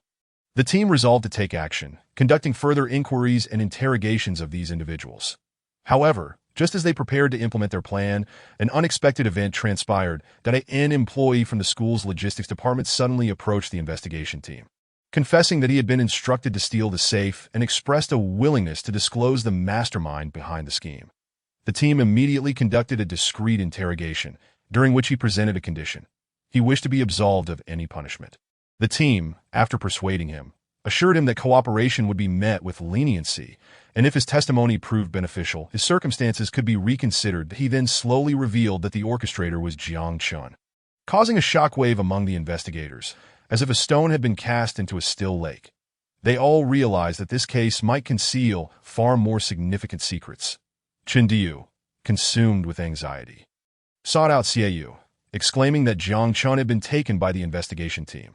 Xiaoyu, incredulous, appeared as though struck by lightning, unable to fathom the reality of the situation. The three had traversed numerous trials together, sharing their innermost thoughts, making it difficult for them to accept that Jiang Chun could be implicated in such a manner, having forged a deep bond akin to that of brothers through their experiences in the exploration team. Their joint operations and their time at Xinda University, Xiaoyu and Chindu recognized the need for composure and patience as they awaited the investigation team's findings. They resolved to consult Professor Yu for strategic counsel. Upon encountering Professor Yu on campus, he calmly advised them to remain observant, to trust the investigation team, and reassured them that the truth would ultimately emerge. Chapter 18. New clues since Jiang Chen's apprehension by the investigation team. Xiaoyu and Chindiyu found themselves in a state of frantic urgency, acutely aware that failure to swiftly gather evidence to exonerate Jiang Chun could yield dire consequences. After careful deliberation, they resolved to approach Old Wang, the employee from the logistics department who reported Jiang Chun, hoping to uncover some leads. Old Wang had dedicated his life to the logistics department, embodying diligence and a steadfast work ethic. Approaching retirement age, he still remained committed to his duties. Known for his affable demeanor, he greeted everyone with a warm smile, fostering an inviting atmosphere. Moreover, his limited interaction with Jiang Chun suggested he bore no apparent motive to frame him. "I suspect Old Wang may be hiding something," Xiaoyu remarked, furrowing his brow. "Indeed, but we must conduct a thorough investigation," Chindiyu agreed, nodding in affirmation. Thus, they began to inquire into Old Wang's background, attempting to uncover any potential leads. However, as their investigation deepened, they discovered that Old Wang appeared devoid of any suspicious behavior. This revelation left Xiaoyu and Chen Diyu bewildered. Had they pursued a misguided path, Or was old Wang simply adept at concealing his true nature? Meanwhile, the investigation team found themselves at an impasse, as their efforts were hindered. Despite old Wang's confession, he remained obstinate, unwilling to divulge the safe's precise location or the details of the theft. His steadfastness shrouded the entire case in mystery, leaving the team feeling perplexed and powerless, unable to make further progress. Old Wang's resolute demeanor suggested he had a firm conviction regarding his actions, firmly refusing to disclose the truth to the investigation team. His silence cast a veil of enigma over the case. The investigation team, now under immense pressure, recognized the urgency of devising a solution to break this deadlock. At this critical juncture, the team needed to harness their intellect and patience. They had to meticulously examine every detail, seek potential leads, and endeavor to communicate with old Wang through various means to uncover his true thoughts. Only then could they identify a breakthrough, unravel the mystery, and propel the case into a new phase. Team leader Wang Chong recalled the previously mentioned janitor and decided to revisit him for further insights. When Wang Chong approached the janitor, he directly inquired, "You mentioned seeing a vague figure at night. Do you recall any specifics?" The janitor nodded, replying, "Yes, I remember." "What about it?" Wang Chong pressed on. "Would you say this silhouette resembled old Wang's physique?" After contemplation, the janitor responded, "I don't think so. That person was tall, while old Wang is of average height and somewhat portly, with a noticeable belly." Upon hearing the janitor's description, Wang Chong furrowed his brow. This lead appeared to contradict their earlier suspicions regarding old Wang. Could it be that their investigative direction is flawed, or is there another concealed suspect yet to be uncovered? Su Xiaoman promptly remarked. "If that is the case, we may approach this from two angles. First, based on the clues you provided, this individual is tall and has chosen to appear in the campus surveillance blind spots at night, suggesting she is likely a faculty member or student of the school. Therefore, I recommend we conduct a comprehensive search of all tall female students." Upon hearing Su Xiaoman's suggestion, everyone expressed their agreement and began to organize the investigation. They swiftly compiled a detailed list, including all female faculty and students who met the criteria. Subsequently, they aimed to investigate each individual's whereabouts, social connections, and other pertinent information, hoping to identify anyone potentially linked to the case. After an intense and meticulous investigation, two suspects quickly emerged. The first was a young female teacher at the school, Li, who was tall and striking but had recently exhibited some peculiar behavior. The second suspect was a female doctoral student named Anna from North America, who had come to Shinda University for academic exchange and also possessed a tall stature and unique demeanor. These two became the primary suspects, prompting the police to initiate a thorough investigation into their backgrounds, habits, social circles, and more. They also assigned personnel to follow and observe them, hoping to uncover further evidence linking them to the case. Soon, a significant lead emerged. Li's expenditures were unusually high, frequently purchasing branded handbags and luxury items. And her bank account had recently received several substantial and unexplained deposits. These indications suggested that Li might indeed be involved in the theft of the safe. Consequently, the investigation team began a deeper inquiry into her. As the investigation progressed, an increasing amount of evidence and leads began to surface, all pointing unmistakably towards Li. Faced with this situation, the investigation team realized they had to confront Li directly.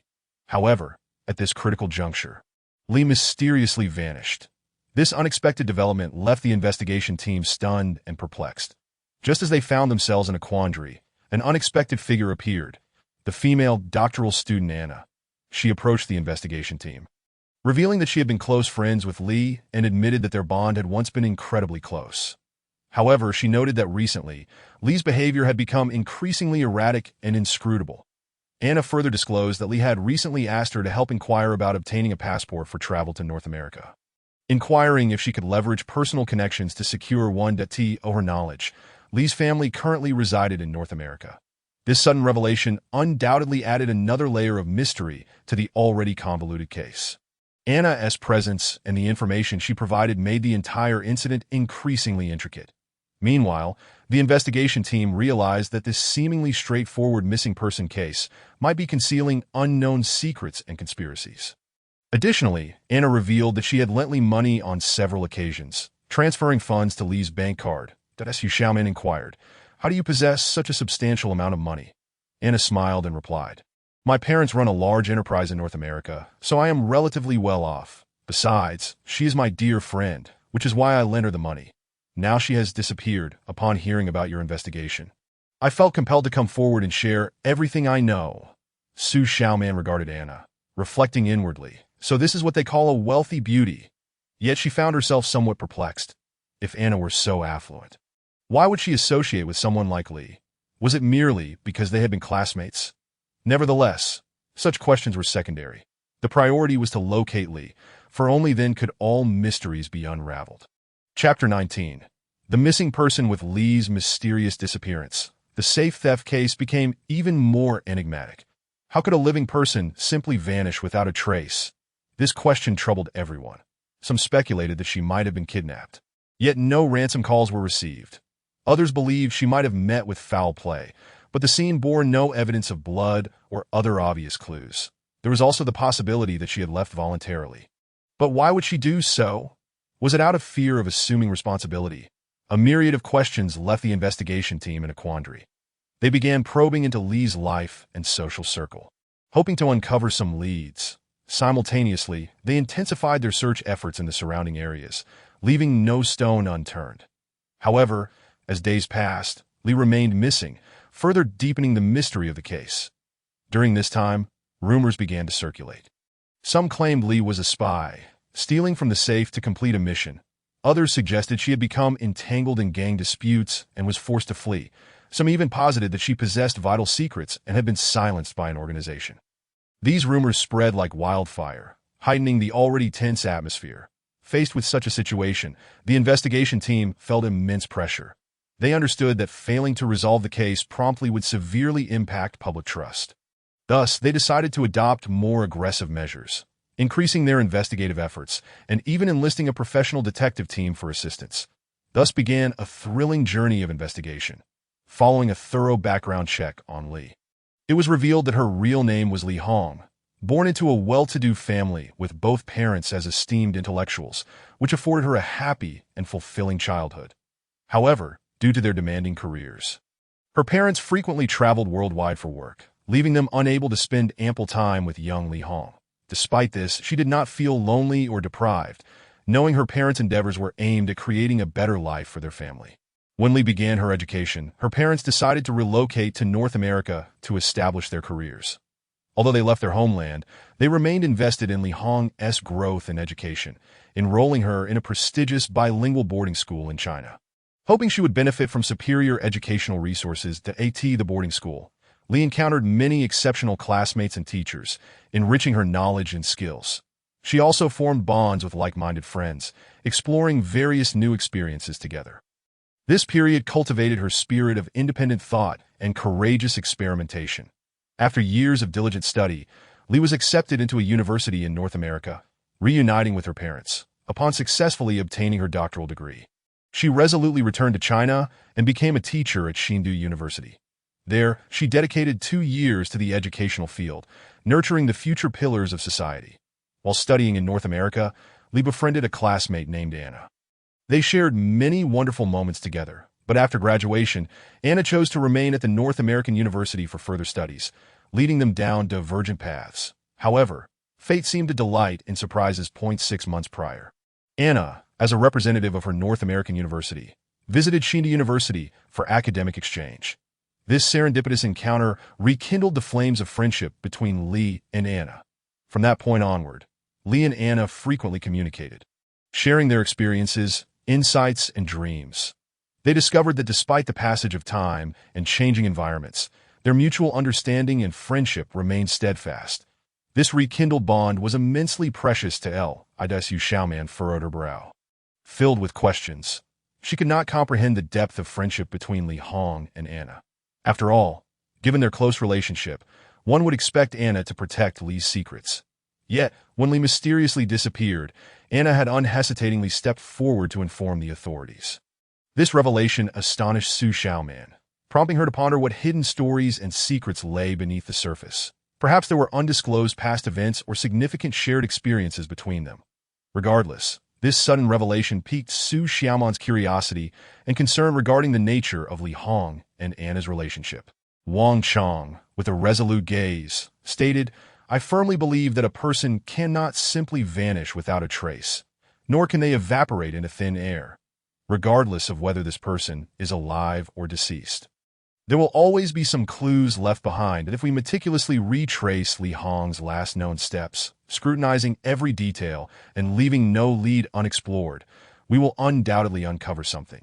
Then, we can delve deeper into these leads, unraveling the strands of mystery that I am confident that it won't be long before we locate Li Hong." Following the investigation team's professional inquiries, a new discovery emerged. Prior to her disappearance, Li had met with a staff member known as Old Wang. This clue shocked everyone, for he had not previously been included in the list of suspects. That it now seemed that Old Wang could very well be the key figure in the entire case, necessitating a thorough investigation into him. However, relying solely on this lead was far from sufficient. While Lao Wang may serve as a potential breakthrough, we must not overlook other possible leads. The paths concerning Jiang Chun and Anna also require further investigation to uncover any additional information regarding Li Hong's disappearance. After all, the vanishing of an individual often encompasses multiple factors. We cannot fixate on a single direction. The investigation team resolved to split into 3 factions. One group would conduct a thorough examination of Lao Wang, delving into his background, interpersonal relations, and recent whereabouts. Another would continue to follow up on Jiang Chun and Anna's situations, seeking any potential connections to Li Hong. The final group would be tasked with gathering and organizing all pertinent evidence and clues to facilitate a comprehensive analysis of the case.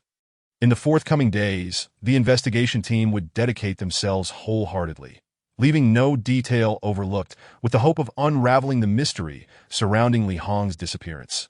After an arduous and protracted interrogation, Lao Wang's psychological defenses were finally breached, leading him to divulge a crucial piece of information. That it was revealed that not long ago, Li Hong had approached Lao Wang, informing him, "The investigation team is already onto us.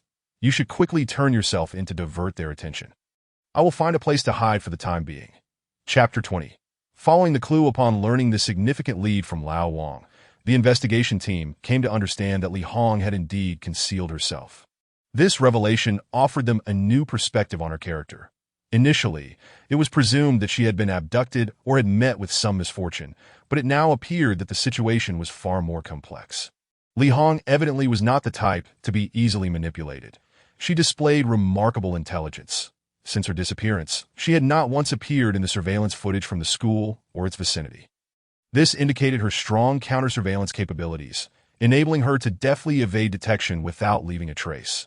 Such meticulous and well-planned actions evoked admiration for her wisdom and caution.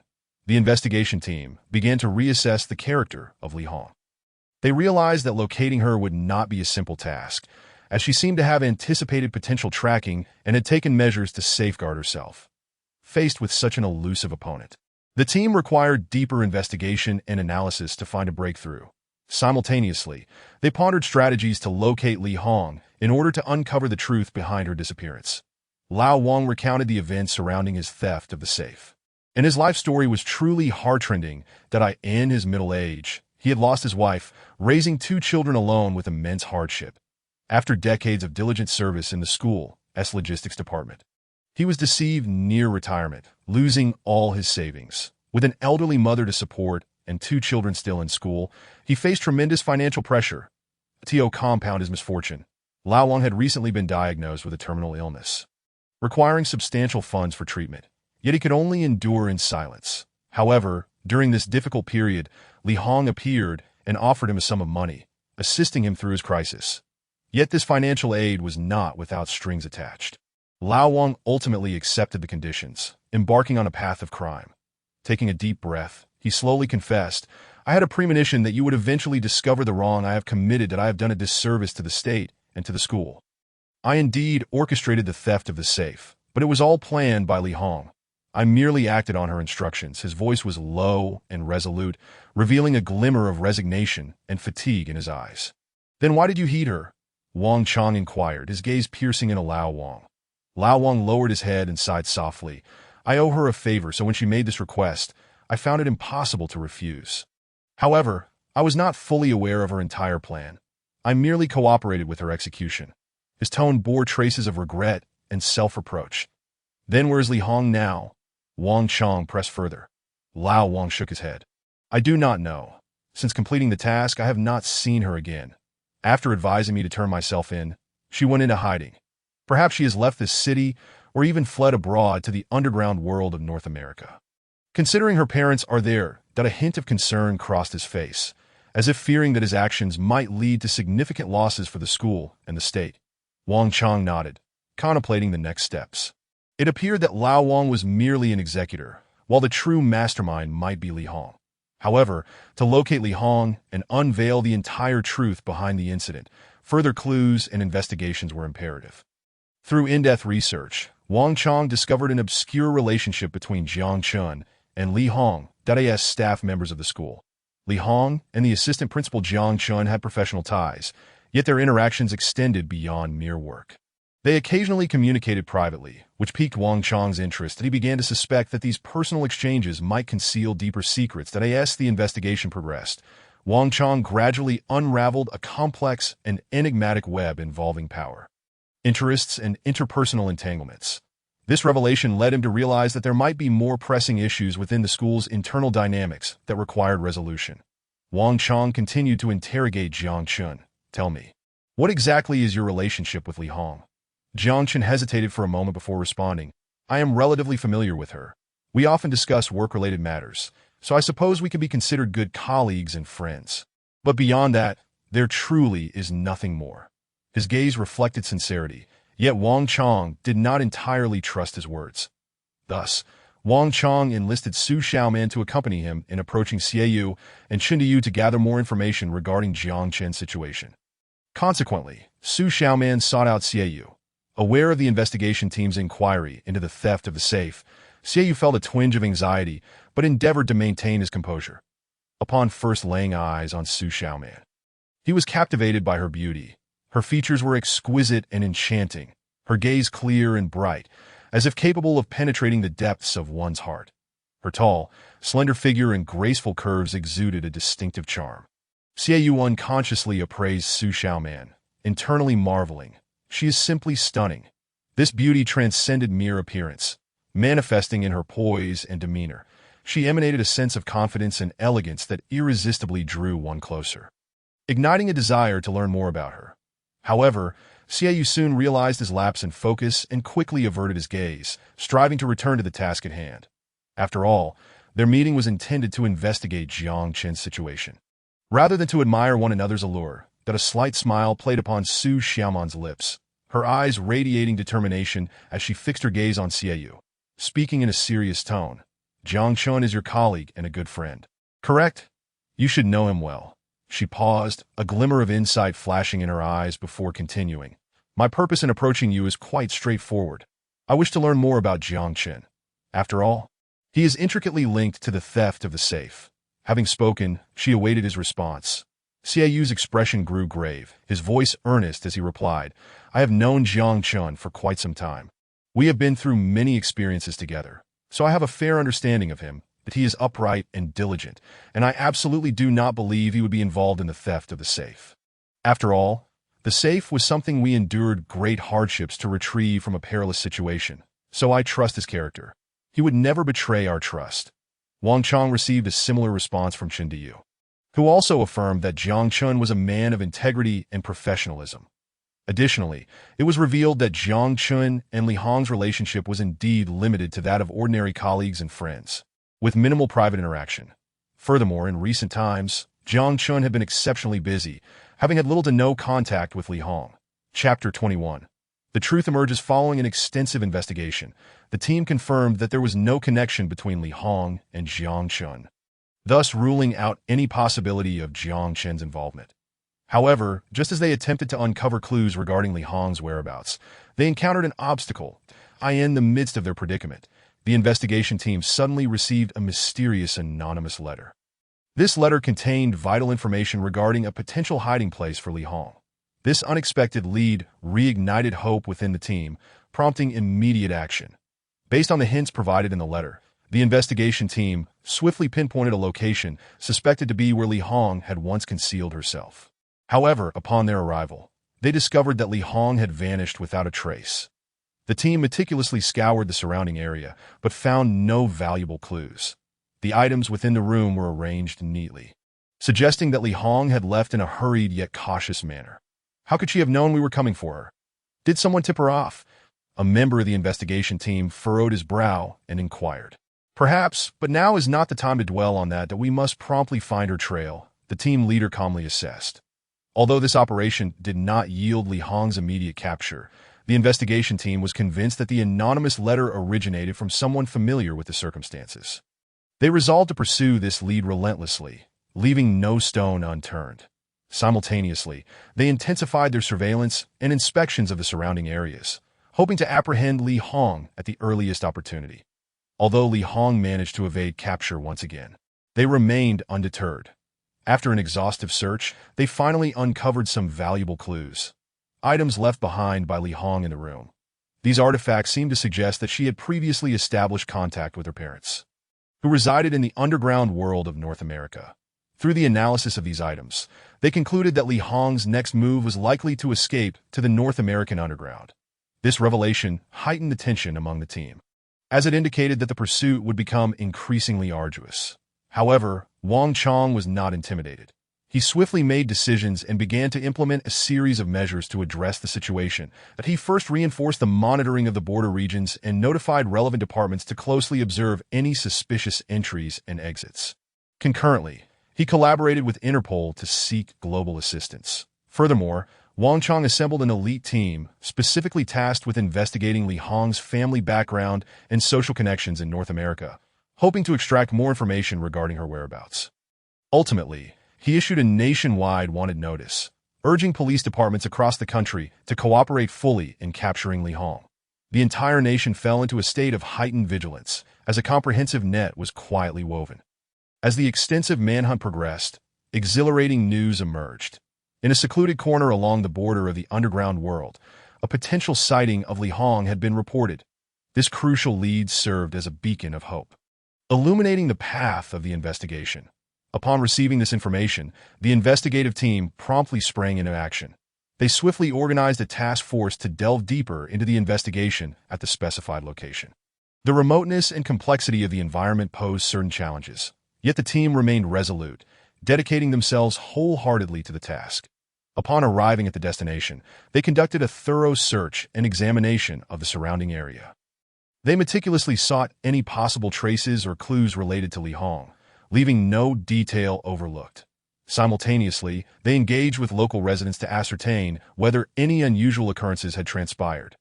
After considerable effort, the team finally unearthed some useful leads. Although limited, these clues provided them with a clearer understanding of Li Hong's movements.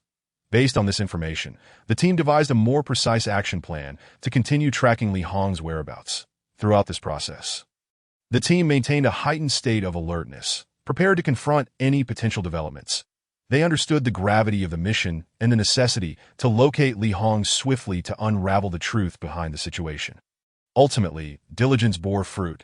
Within a remarkably concealed narrow crevice, the investigation team discovered Li Hong's abandoned luggage. This finding invigorated their spirits, indicating that Li Hong was likely in the vicinity. The team swiftly assessed that she must be hiding somewhere nearby. They immediately initiated a comprehensive and meticulous search, leaving no corner or crevice unexplored, as a tense atmosphere enveloped the air. Time passed slowly, each minute stretching into eternity. The members of the investigative team searched each nook with unwavering focus, aware that time was of the essence, that if they could not locate Li Hong promptly, the incident involving the stolen safe could grow increasingly complex and troublesome. However, perseverance paid off. After an arduous investigation, the team ultimately tracked Li Hong to an attic within a building. As they cautiously approached the attic, excitement and anticipation surged within them. At last, they successfully entered the attic and swiftly subdued Li Hong. The entire capture process was fraught with peril and challenges. Li Hong attempted to escape, but the team, armed with keen insight and decisive action, ultimately apprehended her. This intense chase left everyone breathless, yet the team's professionalism and spirit of collaboration reached unprecedented heights, resulting in a successful mission. With Li Hong in custody, the case of the stolen safe encountered a pivotal turning point. A key figure. She held the core clues to the case. The investigative team believed that through her interrogation, they could unveil the truth behind the incident and recover the stolen safe along with vital documents. This breakthrough significantly boosted the morale of the team members, who recognized that while the road ahead remained fraught with challenges, they had successfully taken the most crucial step forward.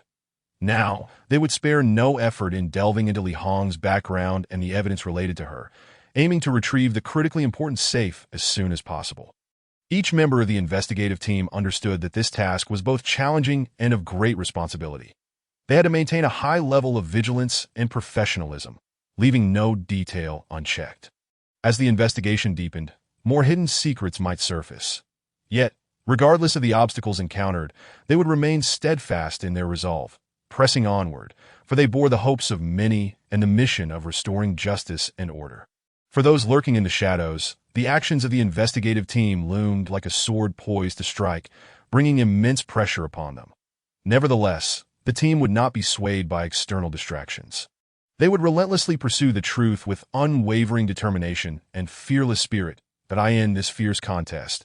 Victory would undoubtedly belong to those who uphold justice and dare to take responsibility, and the missing safe would ultimately return to its rightful place, serving as a key clue to unraveling the entire mystery of the incident. Chapter 22. The Hidden Hand. After Li Hong's capture, she remained silent, her head bowed, refusing to answer any of the questions posed by the investigative team. Observing this, Su Xiaoman shook her head in exasperation and said to her, "I understand you may have your concerns or thoughts, but I must tell you something." She paused before continuing. "The safe you stole contains extremely important documents. If these documents are lost or leaked, it will lead to irrevocable consequences. Therefore, the most critical task now is to locate that safe and ensure the security of its contents, that if you can cooperate with us and reveal its whereabouts, there may be leniency in your case. Otherwise, should this escalate, you could face severe legal repercussions, potentially leading to a long imprisonment." After delivering this message, Su Xiaoman gazed earnestly at Li Hong, hoping she would seriously contemplate her predicament. Finally, she added, "You are still very young. There is a long road ahead. That I ask this really worth it?" Li Hong remained silent for a long while, her eyes flickering with complex emotions, as if she were undergoing an intense inner struggle. At last, she took a deep breath and resolutely stated, "I want to see your leader." Her voice conveyed an unshakable determination. Su Xiaoman furrowed her brow slightly, trying to comprehend the thoughts of the woman before her. Yet she felt a sense of confusion. She gently inquired, "You can discuss any issues with me. We will do our utmost to assist you." However, Li Hong shook her head, her gaze firm as she replied, "No, I must speak with the highest authority to convey everything." Her tone was resolute, leaving no room for negotiation. With a resigned sigh, Su Xiaoman recognized her inability to alter Li Hong's decision. Thus, she informed Wang Chong of the situation and arranged for him to arrive at the interrogation room promptly. Upon receiving the news, Wang Chong hastily made his way to the scene. As he entered the room, Li Hong's gaze immediately locked onto him. "That I want to speak privately with your leader," she reiterated. Her eyes filled with expectation and resolve. Wang Chong regarded her thoughtfully for a moment before nodding in agreement. That he then turned to the other officers and instructed, "You may leave for now." The others hesitated briefly, but ultimately complied, exiting the interrogation room. Now, only Wang Chong and Li Hong remained in the room. Li Hong clenched her hands nervously, taking a deep breath as she began to recount an astonishing tale. With a pained expression, she looked at Wang Chong, her eyes filled with helplessness and struggle. "I know this is wrong, but I had no choice." Wang Chong furrowed his brow, puzzled, and asked, "What exactly happened?" Li Hong inhaled deeply and slowly explained, "My parents are being held captive in the underground world by a North American intelligence organization. They threatened me, saying that if I did not help them steal the important documents from the safe, they would harm my parents. Moreover, they promised that if I completed the task, I would receive a substantial fortune and be granted a passport to reunite with my parents in the North American underground." Upon hearing this, Wang Chong's expression turned grave. "So you agreed to their demands?" Li Hong nodded, tears welling in her eyes. "For the safety of my parents, I had no choice but to feign compliance and then devise a plan to cope. But I never anticipated that the person sent to contact me would be my former classmate, Anna." Wang Chong's eyes widened in shock. "What? Anna is a spy?" Li Hong gently nodded, her expression incredibly complex. I can hardly believe it. We were once so close, and now we find ourselves on opposing sides that I don't know what to do. Her voice quivered with emotion. Wang Chong looked at the pitiable and helpless woman before him, and a wave of sympathy washed over him that he gently patted Li Hong's shoulder, offering solace as he said, "Do not worry. Let us devise a plan together." Li Hong cast a grateful glance at Wang Chong and nodded earnestly. The two fell into a contemplative silence, each pondering how to address this unforeseen upheaval. That moment, Su Xiaoman suddenly rushed to the door, knocking with urgency and tension in her voice. Wang Chong furrowed his brow and swiftly exited the room, his expression tinged with curiosity and alertness. "What is the matter?" he inquired softly, his gaze fixed intently on the anxious Su Xiaoman. Breathless, Su Xiaoman's eyes flickered with worry and unease. "Anna has escaped despite our vigilant surveillance," she exclaimed, urgency saturating her tone. Wang Chong's eyes widened, a surge of anger and frustration swelling within him. They had meticulously orchestrated and executed the operation to monitor Anna, yet she had managed to elude them. This signified that all their previous efforts had been in vain. "What?" Wang Chong shouted, incredulous at the revelation. Su Xiaoman continued, "We have just received word that Anna left yesterday. Someone assisted her in her escape, and she has been taken back to North America." Wang Chong clenched his fists, furiously striking the wall, that he felt as though he had been outmaneuvered, while the adversary seemed perpetually capable of exploiting weaknesses to evade their grasp. This news was undoubtedly a severe blow to them, as they had assumed they had a firm hold on the situation. "Damn it," Wang Chong cursed, his heart heavy with guilt and regret. However, this was not the time for self-pity. Wang Chong quickly regained his composure, contemplating the necessary actions to take next. They must swiftly redeploy, seek clues, and track down Anna's whereabouts. Simultaneously, they needed to enhance security measures to prevent similar incidents from recurring. In truth, Wang Chong had never fully trusted Anna's previous statements. He had always harbored suspicions about her. Although she claimed ignorance, the myriad signs indicated her undeniable involvement in the theft of the safe. Yet, without concrete evidence, and due to her status as an exchange scholar, direct action against her had been unfeasible. Thus, Wang Chong resolved to discreetly monitor her every move, hoping to uncover some leads. Just as they were nearing the truth, an unexpected turn of events transpired. After Li Hong's arrest, everything seemed poised to unravel, yet Anna's escape was a shocking twist. Wang Chong was taken aback, beginning to question whether he had underestimated this woman. Did she have accomplices, or was she, in fact, a trained operative? Regardless, the situation had become decidedly more intricate. Wang Chong had to reevaluate the entire case, seeking new clues and avenues for breakthrough. Chapter 23. The truth revealed upon returning to the room. Wang Chong's expression was grave as he addressed Li Hong. "It is bad news. Anna has fled surprisingly." Li Hong displayed no signs of shock or panic. She merely responded coolly, "Oh, I was already aware of that." This revelation startled Wang Chong, prompting him to widen his eyes in disbelief. "What? You knew all along? Then why didn't you inform me?" Li Hong's lips curled into a slight, sardonic smile. "What would telling you accomplish? Could you have stopped her?" Wang Chong furrowed his brow, deep in thought, and pressed on. "Then where is the safe now?"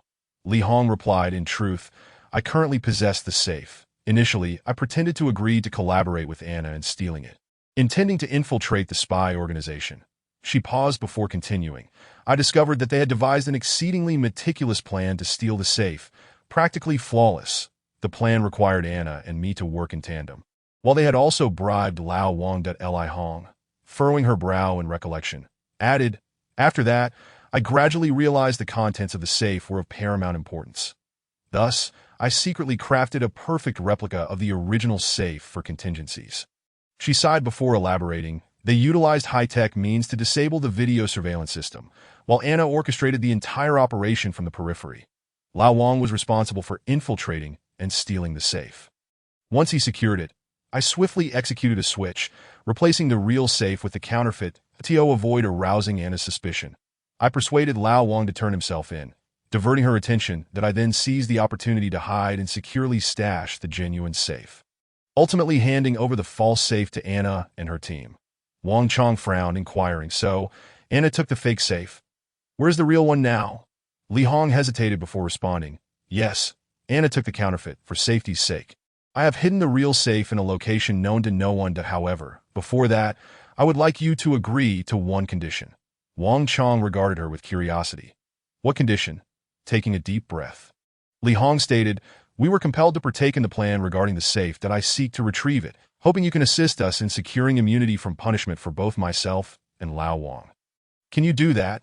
After a moment of contemplation, Wang Chong replied, I understand your predicament, but that is not solely within my purview. Nevertheless, I will report the true circumstances to my superiors that if you were indeed compelled to participate and exhibit merit, there is a possibility for leniency in punishment according to the relevant regulations. That a glimmer of hope flickered in Li Hong's eyes. Thank you, Officer Wang, as long as we are granted a chance. We will cooperate fully with the investigation. Wang Chong nodded. Very well, now please disclose the location of the true safe. With a determined bite of her lip, Li Hong finally divulged the truth that it turned out that Li Hong had fled. Believing Anna needed time to relocate the safe, unaware that she had received a counterfeit replica to distract everyone, in reality, everything had been meticulously orchestrated by Anna to exonerate herself. Anna even approached the investigation team, feigning an intention to report Li Hong. However, after Li Hong successfully swapped the genuine safe, she found herself under immense pressure and tension. In her haste, she concealed the safe in a secluded corner of the campus. Following that, she hurriedly escaped as per Anna's instructions. Wang Chong pondered that if they could locate the safe, the case of the theft could be resolved. He immediately dispatched his subordinates to the location Li Hong had mentioned. Yet, when they arrived at the designated site on campus, no trace of the safe was found. Wang Chong's skepticism grew. Could Li Hong have lied? He furrowed his brow, silently contemplating the possibilities, but he resolved to interrogate Li Hong once more to ascertain the truth of her claims. Faced with Wang Chong's inquiries, Li Hong responded earnestly, what I have said is entirely true. There is not a single falsehood. Observing Li Hong's steadfast gaze and sincere demeanor, Wang Chong found himself inclined to believe her. What, then, was the source of the problem? Wang Chong fell in a deep contemplation. Suddenly, a thought struck him. Could there be others privy to the safe's whereabouts, who had preemptively relocated it? With this realization, a sense of foreboding washed over him. He recognized that there might be unseen observers monitoring everything, patiently awaiting the opportune moment to act. They may have already succeeded in obtaining the safe. Wang Chong lamented, truly, the mantis stalks the cicada, while the oriole lies in wait. He began to suspect the existence of other, undisclosed forces at play behind this incident. These individuals might have been manipulating the situation from the shadows, rendering the entire affair enigmatic and convoluted. Moving forward, Wang Chong needed to re-evaluate the landscape, identify the hidden adversaries, and implement suitable measures to recover the stolen safe. This crucial safe must be located expeditiously. Time was of the essence, and every moment could yield unforeseen consequences. There could be no further delays. Since the genuine safe was last seen on campus, this would serve as their breakthrough point. Let us spring into action, commencing with the campus, meticulously searching for any potential leads associated with the safe. Be it classrooms, libraries, laboratories, or playgrounds, every nook and cranny may conceal vital information.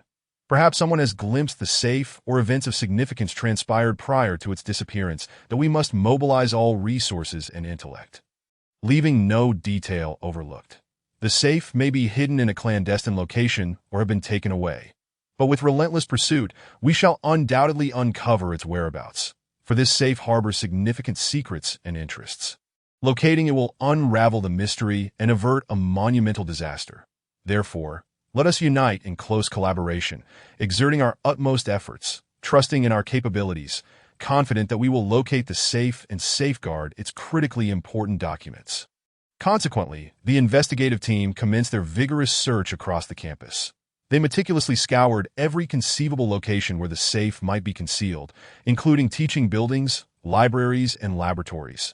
Simultaneously, inquiries were conducted among the students and faculty members, with the hope of uncovering additional leads regarding the missing safe. Meanwhile, Professor Yu, Xie Yu, and Chindu learned of this significant revelation from the investigation team and were instructed to maintain discretion. They recognized the gravity of the situation and resolved to actively participate in the search for the safe, that we must locate that safe. Professor Yu declared with a serious demeanor, acutely aware that failing to find it swiftly could lead to dire consequences.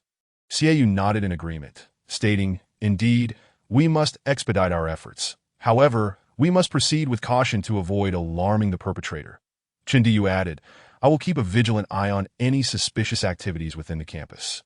After reaching a consensus, the three commenced their separate missions.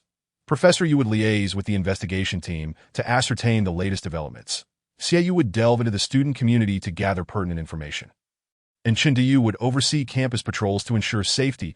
In the ensuing days, Professor Yu, Xiaoyu, and Chindiyu devoted themselves wholeheartedly to the quest for the safe, leaving no detail overlooked and no potential hiding place unexplored. Despite numerous challenges, they remained undeterred.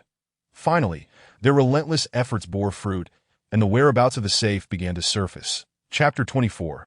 Recovery of the lost item. As the days passed, the members of the investigation team immersed themselves in the search for the missing safe. Xiaoyu and Chindiyu, in their quest for clues, nearly sacrificed their rest, tirelessly traversing every corner of the school. However, despite their considerable exertions, an entire week elapsed with no results. It seemed that every inch of the campus had been scoured. Yet the elusive safe remained absent, leading the once hopeful investigators to feel increasingly despondent and disheartened. Doubts arose as to whether they had misdirected their efforts or if the safe had never been on campus at all. Xiaoyu and Chindiyu found themselves engulfed in self-doubt, questioning whether their reasoning had faltered. How could this be? Xiaoyu muttered, furrowing his brow, unable to comprehend the prolonged absence of the safe. Chindiyu observed Xiaoyu, guilt welling within him. Perhaps we should reassess the entire case, that we might have overlooked some critical details. Just as despair settled in, a voice broke the silence. Wait. Is it possible that the safe isn't even on campus? This remark illuminated their thoughts like a beacon. Xiaoyu's eyes brightened as he stood up, exclaiming, "It could be. We have been searching within the school, neglecting the outside world. Perhaps someone has taken it away." Thus, they resolved to broaden their search beyond the confines of the campus, casting their gaze towards the surrounding areas. While this notion rekindled their hope, the prospect of locating the safe amidst a vast sea of people remained a daunting task. Su Xiaoman approached Xiaoyu once more, and together they began to deliberate on the matter of the missing safe. Despite the pressing timeline, every time Xiaoyu and Su Xiaoman convened, he felt enveloped by a warm aura, as if he were basking in the gentle breeze of spring. This sensation captivated him. However, he was acutely aware that the paramount task at hand was to locate the safe without delay. Although he harbored special feelings for Su Xiaoman, he recognized the necessity of maintaining composure and focus. Undeterred by personal sentiments that could impede their critical objective, Xiaoyu silently admonished himself to uphold his resolve and concentrate solely on the search for the safe. Simultaneously, he aspired to better comprehend Su Xiaoman's thoughts and emotions to collaboratively devise a more effective plan. After all, it was only through teamwork that they could expediently resolve the issue. In this tense moment, Xiaoyu endeavored to balance his inner emotions with his responsibilities, but he understood that both love and duty required earnest pursuit and protection. At that juncture, he resolved to dedicate himself fully to confronting the challenge alongside Su Xiaoman. In search of the vital safe, as they walked, Xiaoyu and Su Xiaoman recounted the entire sequence of events surrounding the safe's disappearance, meticulously reviewing the case to ensure they didn't overlook any crucial clues. Their brows furrowed in thought, as if time had come to a standstill. Yet, despite their earnest efforts, they could not unearth any useful leads, their minds brimming with ideas on the verge of bursting. Suddenly, Xiaoyu had a flash of inspiration and suggested, "We should attempt to walk through the campus, retracing the route of the safe's theft. Perhaps we will uncover previously overlooked details." Su Xiaoman nodded in agreement. Thus, they began to stroll through the campus, their steps light yet focused. Each stride was imbued with memories and contemplation as they endeavored to recreate the events of that fateful night. As they walked, Xiaoyu abruptly halted, pointing ahead. "This must be the location where the safe was situated." Su Xiaoman nodded, a surge of hope swelling within her. They continued along the original path, discussing various possibilities surrounding the safe's theft, scrutinizing every person, place, and item related to the case, leaving no potential lead unexplored. "You think someone might have known the safe's code in advance?" Su Xiaoman pondered aloud. Xiaoyu shook his head in denial. That is improbable. The code is highly confidential, known only to a select few.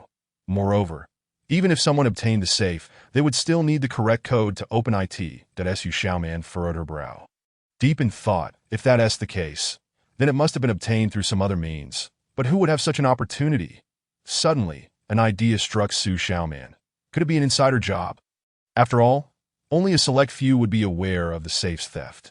Xiaoyu nodded in acknowledgement, recognizing the plausibility of her theory. Indeed, that is a possibility. However, we lack evidence and cannot make baseless accusations. Nonetheless, this does remind us to investigate internal personnel for any suspicious behavior, Su Xiaoman concurred. Perhaps we should meticulously examine the scene of the theft for any traces left behind, like fingerprints or hair. Xiaoyu nodded, adding, and we must review the surveillance footage. Although I have already scrutinized it once, a different perspective might reveal overlooked details. Su Xiaoman agreed. That is a brilliant idea that we can analyze the movements of the suspects to see if any flaws emerge. Their conversation was filled with speculation and reasoning. Yet it was precisely these conjectures that brought them closer to the truth. They resolved to leave no detail unattended and to continue their investigation in search of further clues. As Xiaoyu and Su Xiaoman continued their exploration, they arrived at a secluded corner of the campus. They beheld the blossoms in full bloom, petals dancing like a throng of beautiful maidens in the gentle breeze. A sight to behold. At that moment, they noticed a janitor tidying up in the distance, and simultaneously, an epiphany struck both Xiaoyu and Su Xiaoman. They exchanged knowing glances as if their thoughts were in perfect harmony. And together they approached the janitor. Politely, Xiaoyu and Su Xiaoman inquired whether the janitor had found anything unusual. The janitor contemplated for a moment and suddenly recalled having picked up a box some time ago. The two were taken aback and eagerly pressed for the box's whereabouts. The janitor explained, "It was nighttime when I found it that I immediately took it to the school security office, but no one was there. Concerned it might get lost, I decided to take it home for safekeeping. However, some personal matters arose, and I had to return to my hometown for a while, which caused me to forget about it until just recently."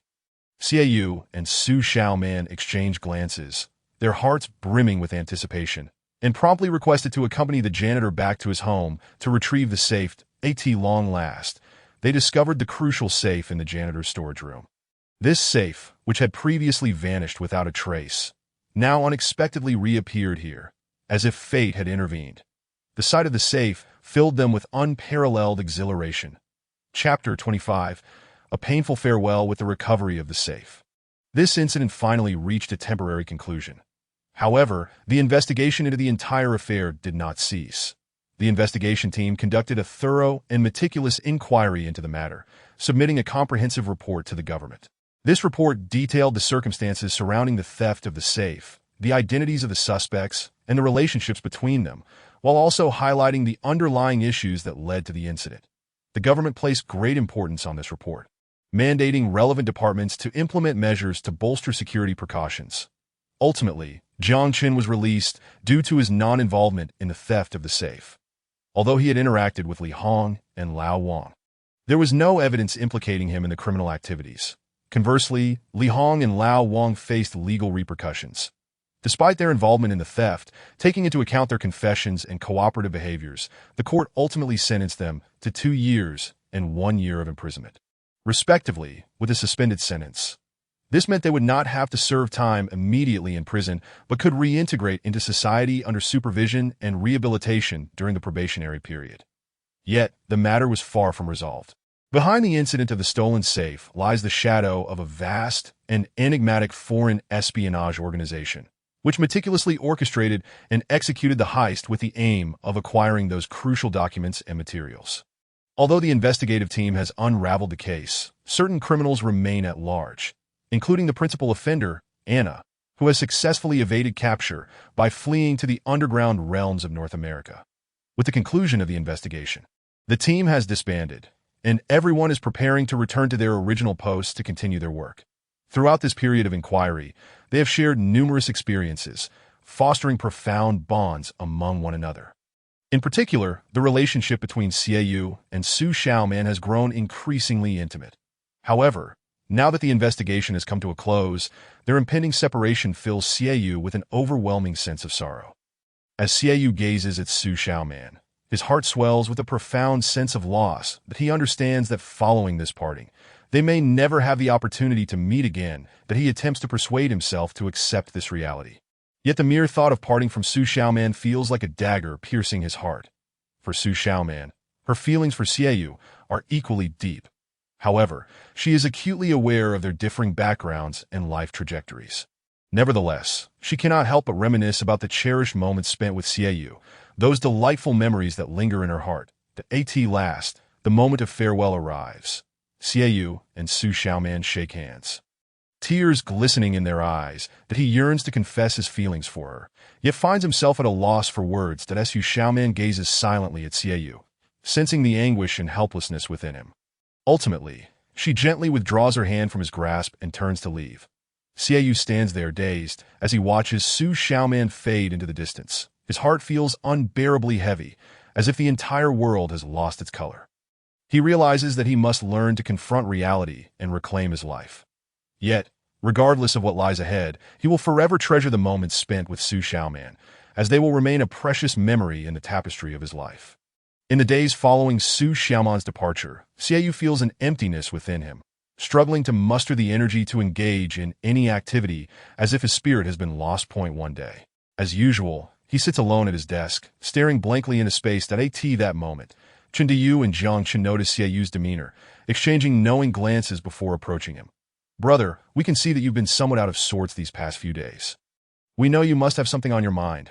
How about we go out for a drink tonight?" Chindiyu suggests, patting Xiaoyu on the shoulder. Xiaoyu lifts his gaze, meeting their concerned expressions. And a warmth floods his heart. He nods in agreement, accepting their invitation. That evening, the three of them arrive at a bar, settling into a quiet corner. As the drinks flow, Xiaoyu's heart begins to open up. He starts to share with Chindiyu and Jiang Chen his feelings of longing for Su Xiaoman, that "I truly care for her, and I wonder how she is doing now," Xiaoyu says, raising his glass in a toast. Chindiyu and Jiang Chen listen attentively to Xiaoyu's heartfelt confessions, marveling at the power of love.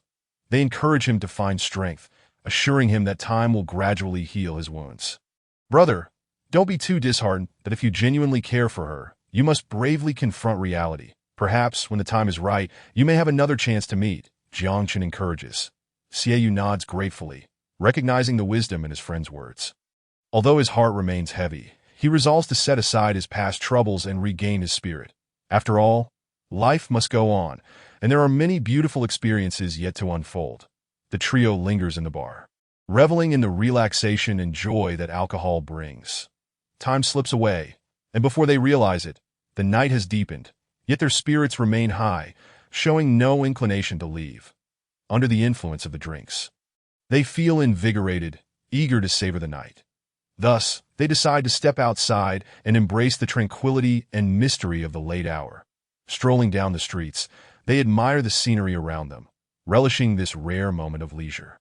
As they walk, they arrive at a street corner where an enticing aroma wafts through the air, inciting their appetites. The fragrance, like an invisible hand, grips their olfactory senses, rendering it irresistible. "Wow, that smells incredible," exclaims Chindiyu. "What is that scent?" "It seems like barbecue," Jiang Chen adds, captivated by the aroma. "I know. There's a barbecue stall over there. Let's check it out," Xiaoyu exclaims with enthusiasm. Following the enticing scent, they soon discover a small barbecue stall. The vendor stands at the grill, skillfully turning the skewers, with droplets of oil sizzling on the coals, filling the air with a mouth-watering aroma. The sight of the golden, crispy skewers makes it impossible for the trio to resist. They gather around a small table, ordering a plethora of skewers and a few bottles of beer. Before long, the skewers arrive, exuding a rich fragrance. "Wow, this looks absolutely delicious," Xiaoyu exclaims, eagerly grabbing a lamb skewer and taking a hearty bite. Instantly captivated by its tender, juicy texture. This is fantastic," Chindiyu agrees, relishing the barbecue while sipping on his cold beer, feeling blissfully content. Jiang Chen enjoys the food and engages in jovial conversation with his friends, cherishing this rare moment of relaxation. In the midst of this bustling city, they have finally found a tranquil corner of their own. Here, there is no pressure from work, no worries of life, only the laughter and camaraderie of friends. and the delectable barbecue. As the night deepens, the surroundings grow quiet. Only a few passers-by hurry by, occasionally accompanied by the distant sound of barking dogs. Yet this does not dampen the spirits of Xiaoyu and his friends. They savor the delicious barbecue while joyfully chatting. This moment, they seem to forget all their troubles and worries, focusing solely on the joy of the present. After finishing the barbecue, they return to their dormitory just as dawn approaches. After washing up, they retreat to their respective rooms to rest. Lying in bed, Xiaoyu tosses and turns, unable to sleep, pondering that he cannot continue to wallow in despair. Taking a deep breath, he resolves to uplift his spirits. He reminds himself that he cannot remain stagnant. He must strive to improve.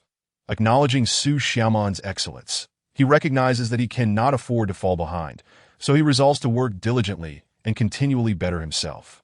He believes that if he perseveres, one day he will have the chance to see Su Xiaoman again. Chapter 26. The Brotherhood of the Peach Garden. The following day, Xiaoyu appears transformed. Brimming with vitality, that he strides into the school office with a light step, his face adorned with a confident smile. Chindiyu and Zhang Chun notice this change and curiously inquire, "Hey, what has happened to you? You were looking so downcast yesterday, and today you seem so rejuvenated." Xiaoyu chuckles, replying, You noticed? I've come to realize some things, that if Su Xiaoman is so remarkable, I can't afford to languish in despair and let her slip further away from me. I need to strive to become a better version of myself." Chindiyu laughs. It seems you've moved past the shadow of heartbreak. But tell me, do you really think you and Su Xiaoman have a chance? Xiaoyu shrugs, saying, "I don't know if there's a chance, but I have to at least try. And even if it doesn't work out in the end, I won't regret it. Because I know that only by continuously improving myself can I be worthy of someone as exceptional as her." Jiang Qin nods in agreement. Yes, that is absolutely right. Life is a journey of relentless striving. Only through hard work can we reap the rewards of a more vibrant existence. Since you've found your resolve, go for it. Xiaoyu expresses his gratitude with a glance at his friends, saying, "Don't worry, I will. Thank you for your unwavering support and encouragement. I will surely give it my all." With that, he begins to study earnestly. Observing his focused demeanor, Chindiyu and Zhang Chun cannot help but smile with satisfaction. After work, Xiaoyu, Chindiyu, and Zhang Chun head to a nearby park, relishing the leisurely moments. They stroll through the park, feeling the refreshing breeze against their cheeks and admiring the lush greenery surrounding them. As they wander, they discover a peach orchard nearby, where pink and white blossoms are dazzlingly in bloom. From a distance, it resembles a sea of pink clouds, a sight to behold. Captivated by the beauty before them, the trio cannot help but express their admiration. "Wow, these peach blossoms are stunning," Xiaoyu exclaims. "Indeed, they are simply enchanting." Chindiyu agrees, "Absolutely beautiful." Jiang Qin adds an affirmation. Thus, the three decide to venture into the peach orchard for a closer look at the exquisite flowers. They tread carefully on the soft grass, mindful not to disturb the breathtaking scenery. Once inside the orchard, they sit down on the ground, immersing themselves in the essence of nature. They gaze at the blossoms around them. Memories of their shared experiences flood their minds. They have spent countless joyful moments together, facing various challenges and difficulties side by side. Throughout this journey, they have supported one another and grown together. At this moment, seated amidst the blossoming peach orchard, their hearts brimmed with emotion. "How swiftly time passes. We have known each other for such a long time," remarked Xiaoyu. "Indeed, reflecting upon our journey, we have encountered numerous events together," Chindiyu reminisced. "Yet, we have always stood by each other, providing unwavering support," Jiang Qin added. Suddenly, Chindiyu proposed, "Since the peach blossoms are in full bloom, why don't we take this opportunity to pledge brotherhood?" His eyes shimmered with resolute determination. Xiaoyu and Zhang Chun exchanged glances, subsequently breaking into smiles, indicating their agreement. They found the notion intriguing and fitting for the profound friendship they shared. Thus, the trio resolved to hold a simple, yet solemn brotherhood ceremony in this enchanting peach grove. Standing beneath the peach trees, they raised their vows to the sky. "From this day forth, we shall be brothers, sharing both fortune and adversity, and striving together to realize our lofty ideals." Their voices echoed through the orchard, seemingly merging with the fragrance of the blossoms in that moment. Their souls intertwined more closely than ever. After the ceremony, The three continued to sit on the grass, engaging in cheerful conversation. They spoke of future dreams and plans, sharing each other's joys and woes. Amidst the season of blooming peach blossoms, their camaraderie deepened further, becoming an essential part of each other's lives. Accordingly, they arranged themselves in order of age. Chindiyu, being the eldest, naturally assumed the role of the elder brother. Jiangchun, the second eldest, was honored as the second brother, while Xiaoyu, the youngest, became the third brother. The trio departed the peach orchard, chatting and laughing on their way back to the dormitory. Passing by a supermarket, Chindiyu suggested they enter to purchase some food and drink to celebrate their brotherhood. Consequently, they ventured inside, selecting fresh vegetables, fruits, and a few bottles of fine wine. Upon returning home, the three busied themselves. Chindiyu took charge of washing and chopping the vegetables, while Jiangchen showcased his culinary skills in the kitchen. Meanwhile, Xiaoyu relaxed in the living room, savoring the rare leisure time. Before long, a sumptuous feast was laid out before them. They gathered around the table, raising their glasses to celebrate their newfound brotherhood. Chindiyu expressed, "It has been ages since I felt this joyful." Jiangchen echoed, "Indeed, I feel incredibly fortunate to have you as brothers." Xiaoyu chimed in with a smile, "From now on, we shall share both trials and triumphs as brothers." Everyone nodded in agreement. On this splendid evening, they relished the delicious food while sharing stories and experiences. Laughter resonated, and a warm atmosphere enveloped the room. The meal was particularly delightful, as if time itself had come to a standstill. As night deepened, they remained wide awake, immersed in the joyous ambience. Gazing through the window at the bright, resplendent moon, their hearts brimmed with hopes and expectations for the future, despite the darkness of the night. They firmly believed that brighter days lay ahead. Days later, on a sunlit morning, Professor Yu unexpectedly sent a message inviting them to his office, stating he had something of great importance to discuss. Upon receiving the news, a sense of tension filled the air as they wondered what awaited them. They gathered their belongings and made their way to Professor Yu's office, their demeanor somber as they contemplated the possible scenarios. Upon their arrival, Professor Yu awaited them with a smile, gesturing for them to sit. He reassured them that there was no need for anxiety, as this was merely a routine discussion. Hearing this, they relaxed slightly. Yet anticipation lingered regarding the forthcoming conversation. With an air of mystery, Professor Yu's voice carried a certain enchantment that compelled them to listen intently. His gaze swept over each individual before he began. "Today, I wish to share with you a secret regarding the safe." His voice resonated deep and powerful, akin to narrating a significant tale. The attention of all was captivated, their ears perked in eager anticipation for more information. Chapter 27. The Moment of Revelation. "Today, I shall unveil a secret to you." Professor Yu smiled as he addressed them. "This secret pertains to the safe." At those words, Xiaoyu, Chindiyu, and Jiangchen's eyes widened in curiosity, eagerly awaiting the revelation. "You may have heard some rumors before, but today I will disclose the true answer." Professor Yu continued, "That in fact, within this safe lies an exceedingly important document, one that pertains to the future development of our nation. Specifically classified information regarding our space endeavors and lunar base. This is precisely why you were tasked with the arduous journey to retrieve it from the surface." The trio was taken aback, their expressions reflecting astonishment. Due to the loss of the password, it was temporarily stored at our Shindu University for decryption. Despite the incident of the safe being stolen, thankfully, it was recovered without harm. Professor Yu elaborated. "Now, after much effort, we have finally cracked the code of the safe. Next, we must deliver this invaluable document to the government space agency." His words evoked gasps of awe. Xiaoyu and his companions felt a swell of pride, realizing they were part of a monumental task, that we now need to transport this classified document to the Government Space Bureau, which is no small feat among the three of you. Who is willing to undertake this responsibility? Professor Yu asked with a serious tone. Upon hearing this, Xiaoyu felt a surge of excitement, that he recognized that accepting this task might lead him to reunite with Su Xiaoman. Without hesitation, he declared, "I shall go." Professor Yu paused momentarily, then nodded in agreement. "Very well, Xiaoyu shall deliver the document. However, this document is of utmost importance, and it must be ensured to arrive safely. Chindiyu, accompany Xiaoyu for mutual support on the journey."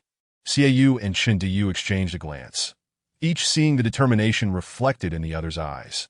They understood that this mission was not only about personal honor, but also about national interest. In unison, they affirmed, "We shall ensure the completion of this task." Professor Yu nodded in satisfaction, saying, "Excellent. I hope you can accomplish this mission smoothly. Remember, the safety of the document is paramount. There must be no slip-ups." "Off you go." Xiaoyu and Chindiyu rose, bowing respectfully to Professor Yu before taking the classified document, placing it into a briefcase, and turning to exit the room. Their strides were firm and purposeful, as if they were prepared to confront any challenges ahead. The duo carefully held the crucial document, hastening to the school parking lot and slipping into an ordinary sedan.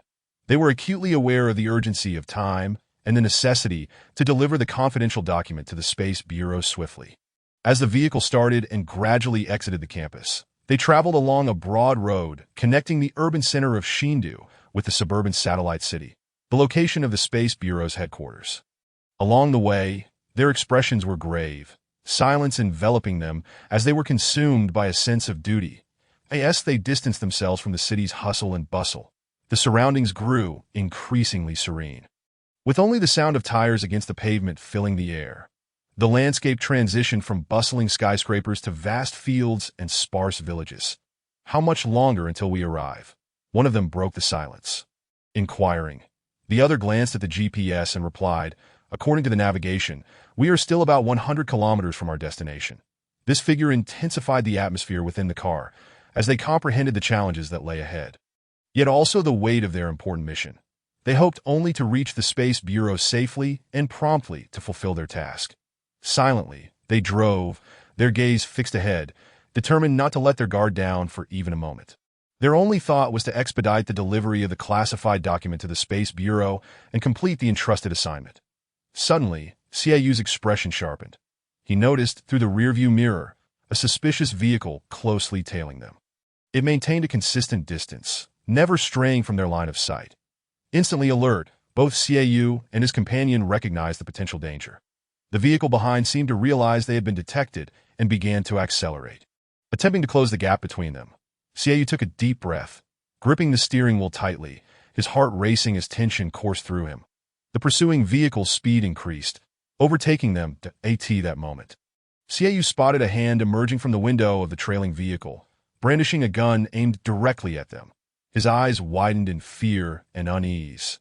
Suddenly, a dull gunshot shattered the silence. A bullet whizzed past, striking their vehicle with a sharp clang. Following that, a barrage of bullets rained down upon them, relentlessly hitting their car. Without hesitation, Xiaoyu slammed on the accelerator, the car surging forward in an attempt to create distance from their pursuer. He deftly maneuvered the steering wheel, skillfully avoiding the obstacles on the road, striving to safeguard both himself and his companion. A thrilling car chase had officially commenced.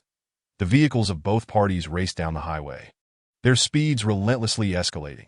Xiaoyu exerted every ounce of his strength to shake off the pursuers behind him, but it was evident that the adversaries possessed exceptional driving skills, clinging tightly to their target. Xiaoyu's heartbeat quickened, and sweat drenched his forehead. He understood that this pursuit was not merely a matter of personal safety, but a battle for survival. As he observed the speedometer climbing ever higher, and the suspicious vehicle relentlessly tailing him, his pulse raced even faster. Chindiyu, seated in the passenger seat, wore a grave expression, his gaze fixed intently on the road ahead. Calmly, he remarked, "There's a fork in the road up ahead. You'll need to turn onto another path shortly." Xiaoyu nodded in understanding, gripping the steering wheel tightly with palpable tension. Chindiyu continued, "I suspect their ammunition is running low. Do not worry. I have defensive weapons in the car. Once we enter that road, I am familiar with the terrain. There is an abandoned factory not far off where we can drive in. After that, I will exit the vehicle to draw their attention, giving you the chance to escape and head to the Aerospace Bureau. Above all, ensure that the classified documents are delivered safely." Xiaoyu furrowed his brow, worry etched on his face as he questioned, "But there are so many of them. I fear you may not be able to handle it." Without hesitation, Chindiyu replied, "It's all right. I've already called the police that as long as we can keep them occupied in the abandoned factory for a while, the authorities will arrive to assist us shortly." As the vehicle approached the fork in the road, Xiaoyu took a deep breath, sharply turning the wheel to veer onto another path. Chindiyu remained vigilant, urging Xiaoyu to accelerate, gritting his teeth. Xiaoyu pressed the gas pedal, and the car surged forward like an arrow released from a bow. Chapter 28.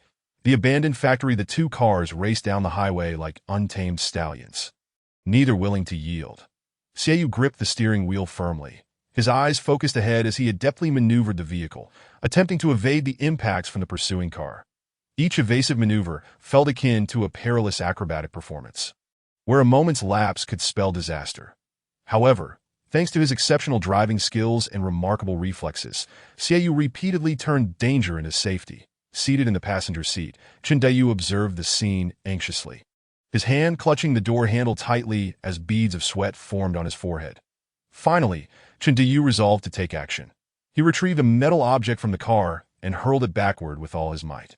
The object struck the rear car's windshield with precision, shattering it instantly to their astonishment. However, the pursuing vehicle did not slow down or halt.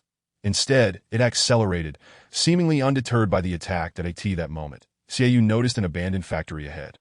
A spark of inspiration ignited within him, and he made a sharp turn, driving the car into the factory's premises. Without hesitation, the pursuing vehicle followed suit. Inside the abandoned factory, the roads were labyrinthine, and the two cars continued their chase.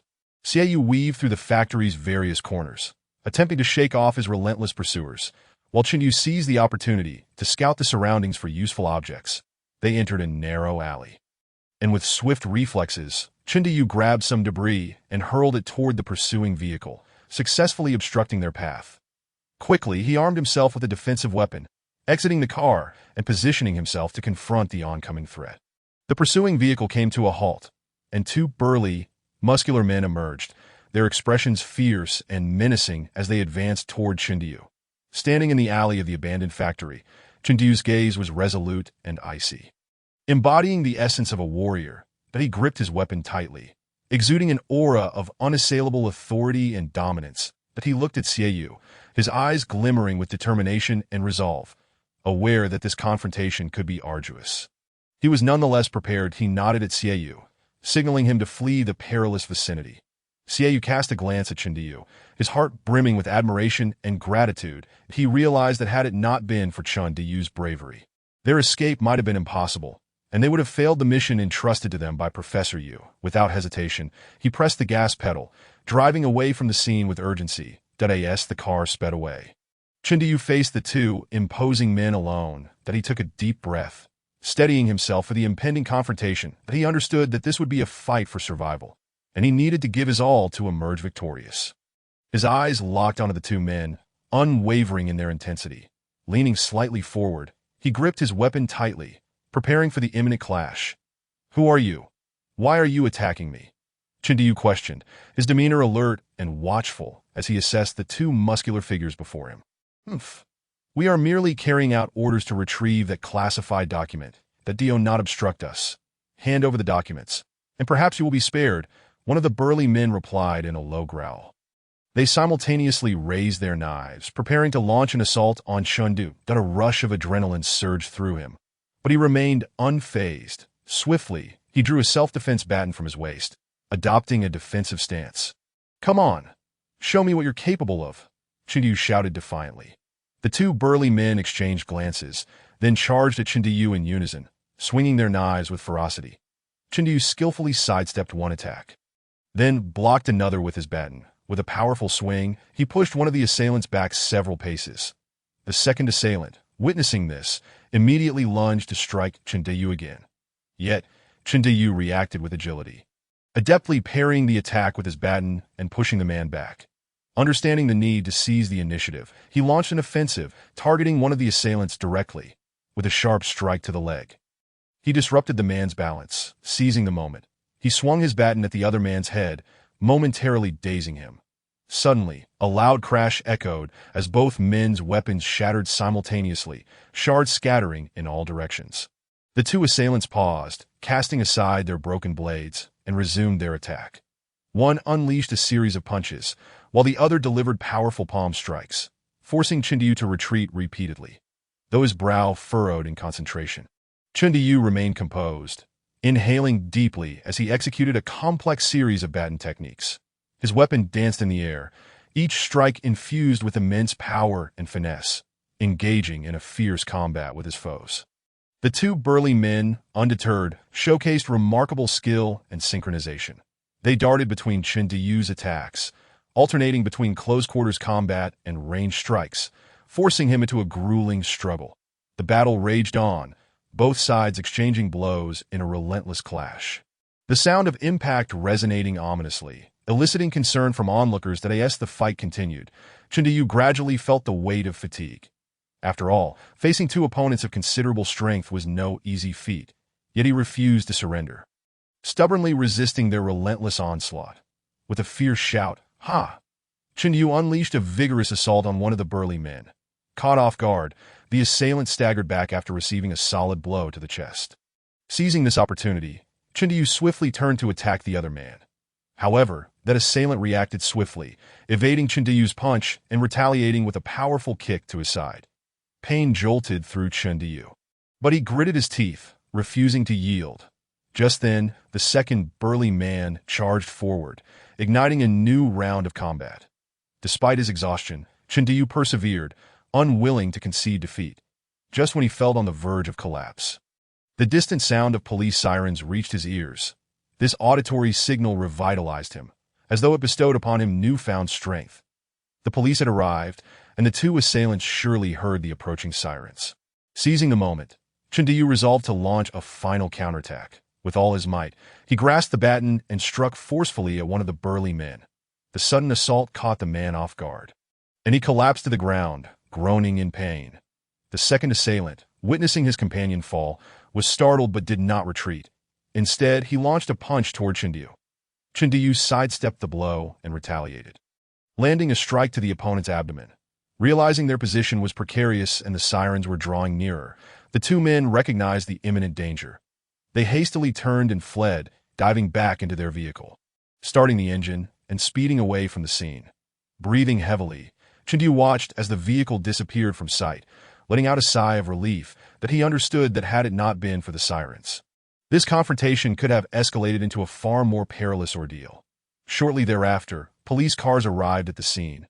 Upon disembarking from their vehicles, the officers promptly transported the injured Chen Deyu to the hospital and commenced their investigation. Chapter 29. At the hospital after fleeing the derelict factory, Xiaoyu's mind was singularly focused on one imperative: to ensure the secure delivery of the highly confidential documents. That he pressed the accelerator, and the vehicle surged forward like an arrow released from its bow. Throughout the journey, he remained intensely fixated on the road ahead, overtaking other cars in his fervent desire to reach the Aerospace Bureau headquarters as swiftly as possible. As each moment ticked by, Xiaoyu's anxiety grew, that he understood that this document was of paramount importance to the Bureau. Failure to deliver it promptly could yield catastrophic consequences. Thus, he was determined to spare no effort in his race against time to deliver it to headquarters. Finally, after what felt like an eternity on the road, Xiaoyu caught sight of the imposing structure of the Aerospace Bureau headquarters. That a slight relaxation washed over his tense demeanor, yet he remained vigilant. He was acutely aware of the document's significance. Its loss or damage would be unthinkable. Therefore, before entering the headquarters, he meticulously inspected the files to ensure their integrity, satisfied that everything was in order. He carefully parked his car and hastened towards the entrance, clutching the documents. As he stepped into the lobby, a staff member approached him, inquiring politely about his business. Without hesitation, Xiaoyu presented the documents, explaining that it was an urgent matter requiring immediate attention from the relevant authorities. The staff member grasped the gravity of the situation and promptly reported to the higher-ups. That a short while later, Xiaoyu spotted Su Xiaoman hurrying towards him from a distance, her face etched with concern and urgency. That a wave of relief washed over him. He quickly approached her, elucidating his purpose and transferring the classified documents into her hands. With the task accomplished, he exhaled deeply, feeling a weight lift off his shoulders, silently congratulating himself. The mission was finally complete. However, at that moment, Xiaoyu suddenly recalled that Chen Deyu was still trapped in the abandoned factory.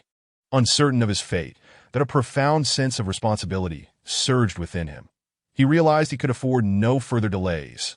With urgency, he bid farewell to Su Xiaoman, preparing to return to the derelict factory to rescue Chen Deyu. Upon his return to the abandoned factory, an unsettling sense of dread filled Xiaoyu's heart. The site was eerily silent, devoid of any human presence. save for a few scattered remnants on the ground. Panic gripped him as he struggled to comprehend the scene before him, that he stood there, rooted to the spot, overwhelmed by a deep sense of guilt. Could it be that Chindiyu had been apprehended? This was all my fault. If it weren't for me, if it weren't for the mission, Chindiyu would not have found himself in such peril that I in a state of frantic urgency. Xiaoyu retrieved his phone. Attempting to contact Chindiyu, but the call went unanswered, he swiftly dialed the police, hoping for some leads. After a prolonged, intense wait, he finally received a response from the authorities. Learning that Chindiyu had sustained minor injuries but was safe and had been taken to the hospital for treatment. Xiaoyu's anxious heart began to ease that he immediately drove to the hospital, his mind racing with worried at last. He arrived at the hospital and located Chandiyu's ward. Pushing open the door, he found Chindiyu lying on the bed, pale but in relatively good spirits. Xiaoyu rushed to his side, grasping Chandiyu's hand tightly, expressing his apologies and inquiring about the events that transpired. Chindiyu recounted the harrowing ordeal that he explained that while he remained at the abandoned factory. Two burly men had confronted him, brandishing knives, and engaged him in a fierce struggle. Unlike the enemies they had previously encountered, these assailants were well-trained and quick in their movements. Realizing the dire situation, Chindiyu utilized the advantageous terrain to evade and delay them in combat. During the intense struggle, he was unfortunately injured. However, fortune smiled upon him as the police arrived just in time to rescue him. With the doctor's prompt treatment, his injuries were not severe, and he was cleared for discharge. Xiaoyu breathed a sigh of relief, expressing gratitude for Chandiyu's bravery and sacrifice, for without him, their mission would have faltered. As the two exited the hospital, a somber mood enveloped them. Though their mission had been accomplished, they recognized that the remnants of their adversaries still lurked in the shadows, coveting the classified documents. What lay ahead? Xiaoyu found himself engulfed in thought. Just as they stepped outside the hospital, a familiar figure approached them, an officer clad in police uniform, none other than Officer Wang Chong, who was in charge of investigating the case. His expression was grave, invoking a sense of unease. "Hello, it's a pleasure to see you both again. That I am Officer Wang Chong, responsible for this case." He introduced himself, then continued.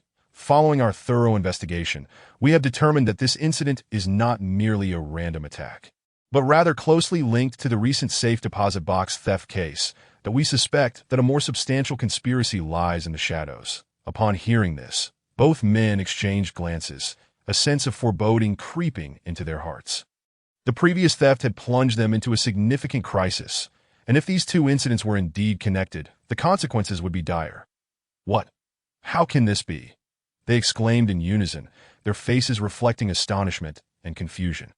Wang Chong nodded gravely, stating, "Based on the clues we have gathered, the mastermind behind this may be remnants of the foreign espionage organization responsible for the previous safe deposit box theft. They have been attempting to pilfer our nation's vital intelligence, but were thwarted before. It appears they have not given up. Instead, they are escalating their destructive activities." The weight of Wang Chong's words deepened their concern. Initially perceiving the incident as a simple assault, they now realized the intricate web of background and conspiracy entangled them. They understood they were in a perilous predicament and needed to devise a solution swiftly. "What should we do next?" one of them inquired anxiously. Wang Chong contemplated for a moment before responding. "First, we must enhance surveillance and protective measures in the surrounding environment to ensure your safety. Simultaneously, we will continue our investigation into the movements of this espionage organization, striving to apprehend them as soon as possible." With that, Wang Chong offered encouragement, patting both men on the shoulder. "Do not worry. As long as we stand united, we shall triumph over these challenges and safeguard our nation's security." Both men nodded in agreement, expressing their willingness to cooperate with the police's efforts.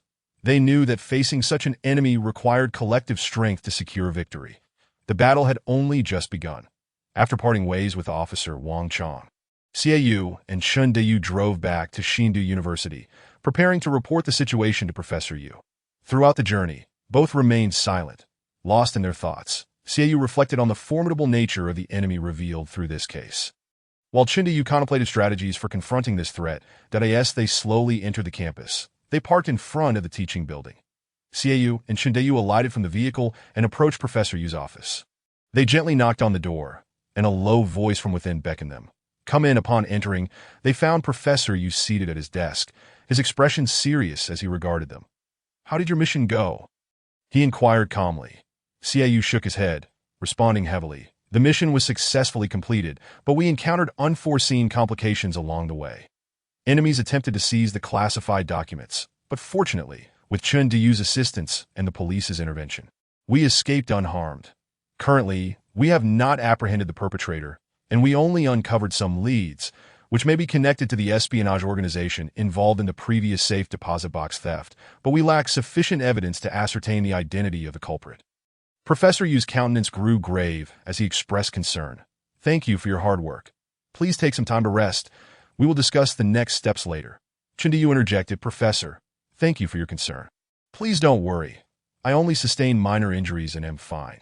However, the case is exceedingly complex, and we need to cooperate with the police to dedicate more time to investigating the true culprit behind this. Professor Yu nodded. Very well. Continue your collaboration with the police. IT is imperative to identify the perpetrator swiftly. We cannot allow them to evade justice. Xiaoyu and Chun Diyu nodded in agreement and exited the office. They understood that in the days to come, they would face even greater challenges and pressures. Nevertheless, they were resolute in their commitment to persevere until they uncovered the true culprit and dismantled the espionage organization, thereby safeguarding their nation's security. Chapter 30. A reunion since their hurried farewell. Xiaoyu had found himself yearning for another encounter with Su Xiaoman that he often reminisced about her beautiful visage and gentle smile, his heart swelling with longing for her presence. Yet, due to the demands of work, they had not had the opportunity to reunite. One day, Professor Yu summoned Xiaoyu to his office, entrusting him with an important document and stating that it was imperative he deliver it personally to Su Xiaoman. This unexpected assignment filled Xiaoyu with a blend of excitement and apprehension, as it signaled an opportunity to see Su Xiaoman once more. Grasping the document with care, Xiaoyu tucked it into his jacket and eagerly set off towards the location where Su Xiaoman was based. Throughout the journey, he felt a surge of exhilaration, envisioning the various scenarios that might unfold upon their reunion. Upon arriving at the entrance of the Aerospace Bureau headquarters, where Su Xiaoman worked, he found himself instinctively slowing his pace, a wave of inexplicable nervousness washing over him. Taking a deep breath, he endeavored to calm his racing heart before stepping into the building. After some inquiries, he finally located Su Xiaoman's office, standing at the threshold of the office door. He gently rapped upon it, awaiting a response from within. The door creaked open, revealing a familiar figure, Su Xiaoman. Upon seeing Xiaoyu, her face illuminated with a delightful smile, her eyes sparkling with joy. Xiaoyu, what a coincidence. What brings you here? Su Xiaoman inquired with a smile. Xiaoyu, feeling a bit bashful, scratched his head and replied, Professor Yu asked me to deliver this document to you. As he spoke, he retrieved the file from his pocket and handed it to Su Xiaoman. Gratefully accepting the document, Su Xiaoman looked at Xiaoyu with appreciation and said, Thank you for making the trip. Their eyes met in a shared smile, and the atmosphere turned somewhat delicate. With a bright smile, Su Xiaoman casually remarked, You can tell Professor Yu that the project is progressing very smoothly, and everything is proceeding according to plan. Hearing this, Xiaoyu felt a surge of curiosity and couldn't help but ask, What project? He gazed at Su Xiaoman, his eyes filled with confusion. Su Xiaoman paused slightly, seemingly hesitant about whether to divulge the information, before slowly replying, Well, it's fine to tell you since you are one of the relevant personnel. This is an important project, the Lunar Base Return Plan, jointly promoted by our space agency and Shindu University. Xiaoyu's interest peaked immediately, and he eagerly pressed on, The Lunar Base Return Plan. What is that? Su Xiaoman patiently explained, The reason we arranged for you to retrieve the highly classified document from the safe was that it is essential for this project. Despite encountering numerous obstacles along the way, we have finally obtained that crucial document, allowing the project to advance rapidly and achieve significant progress. She paused for a moment before continuing. Currently, we are researching how to construct more advanced and safer spacecraft to enable us to land on the moon again and establish a new base. Simultaneously, we are exploring the development and utilization of lunar resources, as well as conducting in-depth studies of the lunar environment. All these efforts are aimed at facilitating a successful return to the lunar base and laying a solid foundation for humanity's future exploration of the cosmos. Xiaoyu couldn't help but marvel. I never imagined that Shindu University would be so impressive. A proud smile spread across his face, filling him with a sense of pride for being an employee of such a remarkable institution. However, he suddenly realized how swiftly time had passed. Glancing at his watch, he noticed it was nearly time to clock out. Turning to Su Xiaoman, his gaze softened, and a gentle light sparkled in his eyes as he softly asked, "Do you have any plans for tonight? If not, how about we have dinner together after work? I'm in no hurry to head home."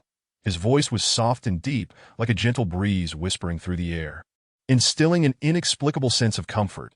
He silently pondered. If he could delay his return home, it would be no trouble that I end this moment. He simply wished to spend a beautiful time with Su Xiaoman. Cherishing each other's company, Su Xiaoman was momentarily taken aback, sensing the concern and anticipation in Xieyu's gaze. She smiled slightly and replied, "I don't have any special plans tonight, so let us go out for dinner after work." Her voice was melodious and pleasant, flowing like a clear spring. Upon hearing this, a wave of joy surged in Xieyu's heart. He nodded with a smile, a glimmer of excitement flashing in his eyes. Their gazes intertwined, as if sharing an unspoken understanding at that moment. Together, they exited the headquarters of the space agency, basking in the warm glow of the artificial sunset of the underground world. Xieyu's steps were light, his mood elevated. As if the fatigue of the day had evaporated, Su Xiaoman gracefully followed in his stride, a faint smile gracing her lips as they walked side by side along the street. The cobblestone path beneath them was smooth and pristine, free from dust and debris. The buildings lining the street stood in neat rows, their walls as white as snow and windows crystal clear. As if meticulously polished, a gentle breeze caressed them, bringing with it fresh air and a hint of floral fragrance. Su Xiaoman's hair danced lightly in the wind, her eyes bright and clear, a joyful smile adorning her face. They engaged in cheerful conversation, discussing everything from mundane daily matters to shared interests and future aspirations. Su Xiaoman glanced at Xieyu, her smile radiant as she softly suggested, "There's a restaurant nearby that serves excellent food. I often dine there. Shall we go there today?" Her eyes sparkled with anticipation and excitement, eager to share this culinary treasure with him. Xieyu responded with a smile, "Sounds great. I'm not too familiar with this area, so I'll leave the arrangements to you." His tone was relaxed and natural, clearly looking forward to the meal. With that, they stepped into the restaurant at tea that hour. It was bustling with patrons, the air thick with a vibrant atmosphere of life. Noticing the first floor was already packed, Su Xiaoman frowned slightly and turned to Xieyu, suggesting, "Shall we head to a private room on the second floor? It's quieter there." Xieyu nodded in agreement. They ascended to a cozy and elegant private room on the second floor, creating a comfortable ambience that a cheerful server presented them with menus. And Su Xiaoman confidently ordered several signature dishes, asking Xieyu if he had any additional requests. Her tone was assured, clearly well acquainted with the restaurant's offerings. Xieyu politely declined, expressing that it was sufficient. His eyes reflected trust and respect for Su Xiaoman, showcasing a laid-back demeanor. They began to chat happily while awaiting their meals, discussing their interests, work experiences, and snippets of life. The conversation flowed seamlessly, creating a harmonious atmosphere. After finishing their meal, the night had already descended, shrouding the city in darkness, with only a few twinkling stars visible above. Xieyu accompanied Su Xiaoman on a leisurely stroll along the quiet street. Savoring the tranquility and beauty of the night, as they arrived at the entrance of Su Xiaoman's residence, Xieyu paused, turning to her with a gaze that conveyed profound reluctance. They exchanged silent glances for a moment before Xieyu gently said, "You should head back now. Rest early." His voice was filled with warmth and care. Su Xiaoman nodded slightly, responding with a smile, "All right, take care while driving and send me a message when you get home." Her eyes sparkled with a vibrant beauty. With a hint of shyness, Su Xiaoman turned and walked into the hallway. Xieyu watched her retreating figure until it disappeared from view, his heart brimming with longing and reluctance. Finally, with a deep sigh, Xieyu turned and drove away.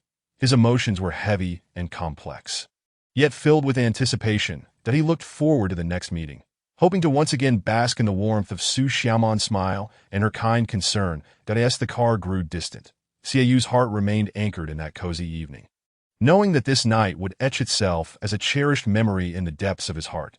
Chapter 31. The launch site. Upon returning to the university, Xieyu found himself humming a tune, bouncing with joy as his spirits soared, enveloped by a warm glow of happiness. Everything around him seemed splendid, and even the air was infused with the fragrance of bliss. "Hey, Xieyu!" Suddenly, Chidiyu and Jiangchen appeared before him, grinning mischievously. "What are you up to? Smirking so slyly?" Xiaoyu questioned, puzzled that, "Oh, we haven't done anything wrong. We just noticed someone looking all spring-like and couldn't resist teasing a bit." Chindayu replied with a wink. "Indeed, with that expression, something good must have happened. Have you fallen in love?" Jiangchen chimed in, egging him on. "Stop it. Nothing's even started yet." Xiaoyu's face flushed crimson as he hurriedly waved his hands in denial. "Ha, look at your shy demeanor. You must have a crush on someone. Come on, tell us who has made our little Xiaoyu's heart flutter." Chindayu continued to pry to, "Oh really, there's nothing to it. Just met an interesting girl." "That's all," Xiaoyu explained helplessly. "Sure, who would believe that? Is it the stunning Su Xiaoman? No worries when you win her over. Just remember to treat us to a meal." Jiangchen laughed, patting Xiaoyu on the shoulder. All right, I get it. You guys can stop teasing me now," Xiaoyu replied with a wry smile. Though he said this, his heart was still filled with sweetness. After all, encountering someone who makes your heart race is indeed a joyous affair. Jiangchen then stated, "I need to visit the surface world tomorrow." That he looked at Xiaoyu, a glimmer of anticipation in his eyes as he asked, "You don't have any pressing matters, right? If you're free, would you like to join me?" Xiaoyu smiled and replied, "I don't have anything particularly urgent to deal with at the moment, so I'll accompany you. What about you, Chindayu? Are you coming along?" Chindayu shook his head and lamented, "I can't join you, unfortunately, because the security department has a meeting scheduled for tomorrow, and I must attend, but so you two go ahead. But do remember to stay safe." Xiaoyu nodded in understanding and then curiously asked Jiangchen, "By the way, what is the purpose of going to the surface world tomorrow?" Jiangchen explained with a smile, "Our purpose for returning this time is to inspect the ground launch site. The launch site, constructed in collaboration with the Space Agency and our esteemed Shindu University, has now been completed. Notably, this launch site is built using a special polymer material capable of withstanding the extreme cold of the surface climate." Upon hearing this, Xiaoyu couldn't help but marvel at the astonishing advancements in technology. The following morning, as the first rays of artificial sunlight filtered into the room, Jiangchen and Xiaoyu had already awakened early. Preparing their luggage, they meticulously organized their belongings, carefully stowing them in their backpacks. Once everything was in order, the two set forth with hearts brimming with joy, riding the super elevator as it ascended from the subterranean new world to the surface. With each upward movement of the elevator, Jiangchen and Xiaoyu felt an unprecedented sense of anticipation. They were aware that this return to the surface would entail numerous unknown challenges. Yet it was also infused with boundless hope and yearning. At last, the elevator doors opened, and a rush of fresh air enveloped them. Stepping out, they were greeted by a long-missed sight, the hazy sky shrouded in thick fog. With only a few rays of sunlight piercing through, casting a faint glow upon the ground. Below lay a landscape blanketed in silver, the icy terrain evoking a bone-chilling cold. Nevertheless, Jiangchen and Xiaoyu did not waver. Having returned to the surface world twice before, they were well acquainted with its frigid harshness. They inhaled deeply, savoring the familiar chill, a surge of inexplicable excitement swelling within them. They understood that although this land was extremely inhospitable, it was also the very place where they had once lived, a cradle of their growth. Here, they had endured countless trials of life and death and witnessed both the brilliance and darkness of humanity. Now, they would confront this world anew, continue to explore the unknown realms, and seek new paths for survival. Upon exiting the super elevator, rather than taking a vehicle as they had previously, they boarded the high-speed icefield train, racing towards the launch site. Xiaoyu remarked, "I never imagined that in just over a year, the surface would undergo such tremendous change. Even the icefield train has been completed." Jiangchen replied with a smile. Indeed, this train was specifically constructed for the launch site. Moreover, a small ice city has been established near the launch site. Some researchers and builders have already begun to work and live here, and others have returned to life on the surface. These individuals are the vanguards of the return to the surface world. Although the surface remains globally frozen, we have taken an important step forward. Next, we must return to the lunar base. As they conversed, the icefield train soon arrived at Ice City. This small city, built atop the icefield, was described by Jiangchen. All the buildings here are constructed from a special metallic material, with their foundations penetrating the thick ice layer, reaching deep into the ground beneath. Furthermore, these buildings are interconnected by sky bridges, and all materials utilized are high-performance polymers, capable of withstanding temperatures as low as -100 degrees. Xiaoyu gazed at the small city before him, filled with awe and curiosity, that he observed that despite the cold, there was a unique aesthetic beauty to the place. Jiangchen continued, "Our plan is to establish a scientific research base here, to explore this mysterious icy realm. Currently, this small city has taken shape, and we are striving to expand its scale and attract more scientists to settle here." Xiaoyu nodded, expressing his keen interest in Jiangchen's plan. He inquired, "Have you considered how to address potential dangers, such as harsher blizzards or other unknown risks?" Jiangchen chuckled, responding, "Of course that we will equip ourselves with the most advanced gear and technology to ensure everyone's safety. Simultaneously, we will strengthen our collaboration with the government and military of the subterranean New World to maintain stability and security in this region." As time passed, the small city began to bustle with activity. People were busy at work, and various machines and equipment hummed with life. Xiaoyu was invigorated by this atmosphere of vigorous development, eagerly anticipating all that would unfold here. After spending some time in Ice City, Xiaoyu and Jiang Chen finally arrived at the launch site nearby. The sight before Xiaoyu was nothing short of astonishing. The launch site was colossal. It resembled a grand technological fortress, towering over the vast expanse of land. As they approached the entrance of the launch site, Xiaoyu couldn't help but look up, but he saw the words etched above the door, "Return to the lunar base launch site." These words seemed to proclaim humanity's determination and courage in the pursuit of space exploration. At the entrance, Xiaoyu noticed two emblems, one representing the space agency, the other the crest of Xindu University. These symbols epitomized the pinnacle of national space endeavors and Xindu University's remarkable achievements in scientific research. Gazing at these emblems, Xiaoyu felt a surge of profound pride. Upon entering the interior of the launch site, Xiaoyu observed the bustling activity of the staff. Clad in uniform work attire, they were intensely focused on operating various high-tech apparatuses. These individuals hailed from diverse fields, yet they all shared a common goal: to return humanity to the moon. At the center of the launch site, Xiaoyu beheld a massive spacecraft. Towering into the clouds, it exuded an awe-inspiring presence, a testament to the greatness of human technology. Beside the spacecraft stood a colossal super rocket. And the launch site was a hive of activity, with workers diligently installing and calibrating various instruments to ensure the successful launch of the spacecraft and rocket. Xiaoyu and Jiang Chun stood quietly to the side. Observing the surroundings, they understood that this mission was not only about personal honor, but also about the future of their nation. Faced with such immense responsibility, they felt the weight of pressure intensify. However, it was this very sense of duty that ignited their inner resolve. They firmly believed that as long as they united in purpose and pressed forward with determination, they would undoubtedly accomplish the formidable and honorable task of returning to the lunar base. Jiang Chun led Xiaoyu towards the command center of the lunar base, walking with resolute steps. Chapter 32. Attending the meeting, Xiaoyu and Jiang Chun entered the command center building of the return to the lunar base. Constructed upon the ice field, this architectural marvel was thoughtfully designed, featuring a sleek and modern exterior that evoked a strong sense of technological advancement. As they stepped inside, a wave of warmth enveloped them, starkly contrasting with the frigid environment outside. Xiaoyu's gaze instinctively wandered, seemingly searching for someone or something. His eyes brimmed with curiosity and anticipation, as if he held a special connection to this place. Just then, a familiar figure caught his eye, Su Xiaoman. She stood nearby, engaged in conversation with other staff members, her focus unwavering. Xiaoyu's heart leaped with joy. He hadn't expected to see Su Xiaoman again so soon. Unable to contain his excitement, he quickened his pace towards her, a radiant smile lighting up his face. "It's been a while, Su Xiaoman." Xiaoyu greeted her with a smile, his voice tinged with enthusiasm. Upon hearing Xiaoyu's voice, Su Xiaoman turned, and upon recognizing him, her face broke into a surprised smile. Her eyes sparkled with delight, and her lips curled slightly upward. "Indeed, Xiaoyu, what a coincidence."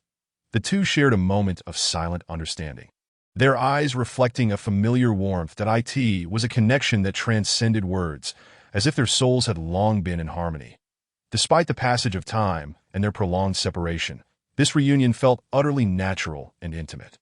After exchanging a few pleasantries, Jiang Chen led Xiaoyu into a conference room. Along the way, he provided insights into the background and purpose of the meeting. It turned out that this gathering was organized by the government and Shinda University as part of a collaborative project aimed at discussing how to achieve humanity's goal of returning to the moon. This initiative brought together a multitude of scientists, engineers, and experts, necessitating collective efforts to bring it to fruition. Upon entering the conference room, they found it already filled with individuals. These attendees were experts and representatives from various fields, including aerospace engineering, materials science, and biology, all eager to contribute to the mission of humanity's return to the moon. Within the conference room, discussions would revolve around the specifics of the lunar return plan. Initially, they needed to devise a feasible strategy to address the current technological challenges. Additionally, they would explore avenues for funding and resources to support the project's implementation. Lastly, considerations regarding astronaut safety and the management of potential unforeseen circumstances would also be paramount. Xiaoyu quietly settled into a corner seat, attentively listening to the remarks of others. Despite his limited understanding of the plan, he recognized the necessity to integrate himself swiftly and contribute meaningfully. After all, this was an endeavor of monumental significance for the future of humanity, one that promised substantial benefits. If successfully executed, he firmly believed that with united efforts, they could surmount the obstacles and ultimately accomplish this grand mission. As Xiaoyu sat in the conference room, his emotions were a complex mix of anticipation and determination that he understood that this meeting was of paramount importance to the lunar return program. Yet at that moment, his mind struggled to focus entirely on the task at hand. Occasionally, he cast a glance towards the door, hoping to see Su Xiaoman enter and contribute to the discussions. As time inexorably passed, the meeting commenced, but Xiaoyu remained distracted. He offered only perfunctory agreement to others' remarks, his thoughts already adrift elsewhere. Finally, as the meeting neared its conclusion, Xiaoyu realized he had not truly engaged, and a flicker of guilt washed over him that he silently resolved to devote himself more fully to the tasks ahead. Just then, the door swung open, and a figure stepped inside. Xiaoyu's eyes brightened instantly, and his heart raced uncontrollably. Unfortunately, Su Xiaoman did not appear until the meeting concluded, leaving Xiaoyu's gaze dimmed with evident disappointment. That he nodded despondently and followed Jiang Chen out of the conference room. Along the way, he could not help but inquire about Su Xiaoman's circumstances. Jiang Chen informed him that she was currently responsible for the internal security matters of the base, thus not directly involved in the specifics of the lunar return program. Upon hearing this, Xiaoyu felt a pang of regret. However, he understood that everyone had their own responsibilities and missions, and Su Xiaoman's work was equally vital. How is her work at the lunar return base going? He could not resist asking. Jiang Chen smiled reassuringly. It's going well. Rest assured, she has adapted splendidly to her role here. Xiaoyu nodded, yet a lingering sense of unease remained within him that he reminisced about the days spent alongside Su Xiaoman. Those moments of shared struggle and mutual support. Although they were now stationed in different capacities, their concern for one another had not waned. Once this busy period subsides and Su Xiaoman returns to the underground new world, I shall find time to seek her out, Xiaoyu resolved silently. Jiang Chen clapped a hand on Xiaoyu's shoulder, seemingly perceiving his thoughts. Do not worry. After the completion of our work here, you shall see her again. The two engaged in conversation as they unwittingly arrived at the launch center of the base. This location represented one of the most critical areas of the entire facility and was pivotal for the future lunar return program. Upon entering the launch center, Xiaoyu and Jiang Chen diligently began inspecting the status and progress of the spacecraft and rockets. They scrutinized every detail to ensure everything was in optimal condition. For them, the success of this mission was tied to humanity's future, and even the slightest oversight could yield irrevocable consequences. That it appears everything is progressing smoothly, Xiaoyu remarked with satisfaction. Jiang Chen nodded in agreement. Indeed, everyone is working diligently. I believe we shall successfully accomplish this mission. Xiaoyu gazed into the distance, his eyes brimming with determination and anticipation that he recognized that many challenges awaited them. Yet as long as they remained united, there was nothing that could not be surmounted. Over the following days, Jiang Chen and Xiaoyu busied themselves at the lunar return launch base, making the most of every moment. They not only attended various meetings, but also diligently managed numerous affairs. Each morning, they rose early, ready to confront the new day's challenges. Jiang Chen meticulously analyzed the latest data reports and collaborated with aerospace experts to optimize rocket engine performance, while Xiaoyu focused on discussing intricate details with team members. Ensuring that everyone comprehended the mission objectives thoroughly, In the conference room, they actively participated in discussions, offering their insights and recommendations. Whether it pertained to high-energy mineral fuel supplies, the effects of the space environment on equipment, or astronaut safety, they freely shared their expertise. Beyond meetings, Jiang Chun and Xiaoyu immersed themselves in demanding experimental work. They personally operated the instruments, monitored data fluctuations, and promptly adjusted their strategies at times when confronted with challenges. They and the aerospace expert team would work tirelessly through the night, seeking solutions until every issue was resolved. Despite their packed schedules, they maintained a high level of dedication and enthusiasm. They knew that the lunar return program held profound significance for humanity's exploration of the cosmos. And only through their unwavering efforts could they ensure success. Chapter 33. New developments. We must ensure that this mission is flawless, Xiaoyu declared with a serious expression, his eyes filled with determination and responsibility. Jiang Chun nodded vigorously, his voice resolute. Rest assured, we will give it our all. Together, they immersed themselves in the intense and demanding work, acutely aware of the importance and challenges of this task. Every piece of data, every detail could influence the success or failure of the entire plan, thus demanding their utmost caution and diligence. Xiaoyu fixated on the computer screen, his fingers flying over the keyboard. His eyes aglow with focus that he occasionally paused, furrowing his brow in contemplation on how to optimize algorithms for improved efficiency. Jiang Chun stood nearby, a stack of documents in hand, meticulously studying each page's contents. He intermittently jotted down notes and engaged Xiaoyu in discussions on critical matters that is this value accurate? Xiaoyu inquired, pointing to the data on the screen, his brow slightly knitted in doubt. Jiang Chun immediately leaned in for a closer inspection, gently tapping the keyboard with his fingers while deep in thought.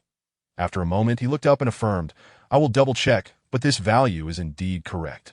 Xiaoyu nodded but remained vigilant, that he understood that in such circumstances, even the smallest error could lead to severe repercussions.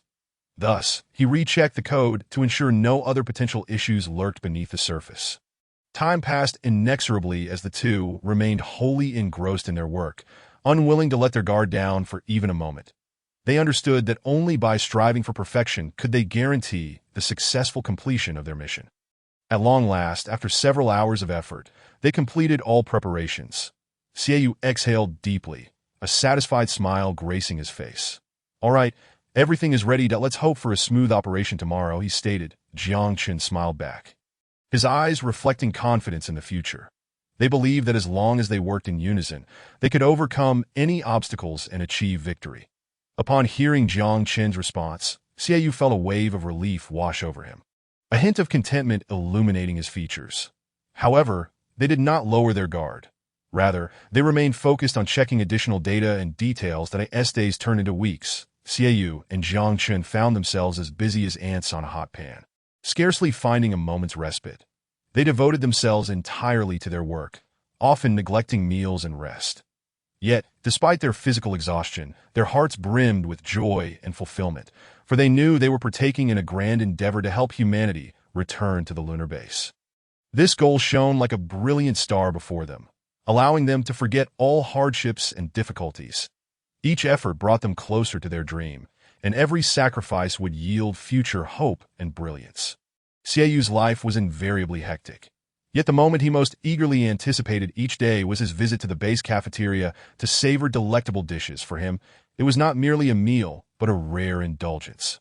A chance to escape the rigors of work and enjoy a brief respite. The cafeteria offered a diverse array of dishes, each day presenting something new and enticing. Whether it was succulent meats, fresh and crisp vegetables, irresistible fruits, or exquisite desserts, each option was tantalizingly appetizing.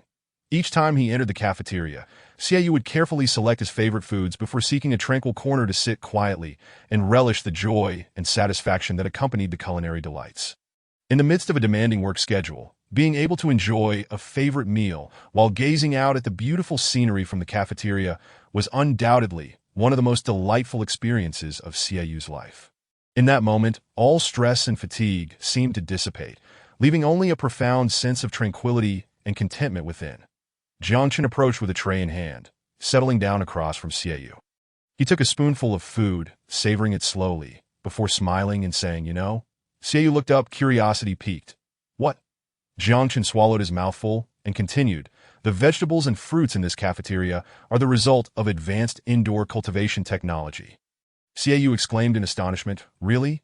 Why is that?" Jiangchen elaborated, "Due to the extreme cold making it nearly impossible for any plants to thrive on the Earth's surface, we had to relocate our cultivation activities indoors.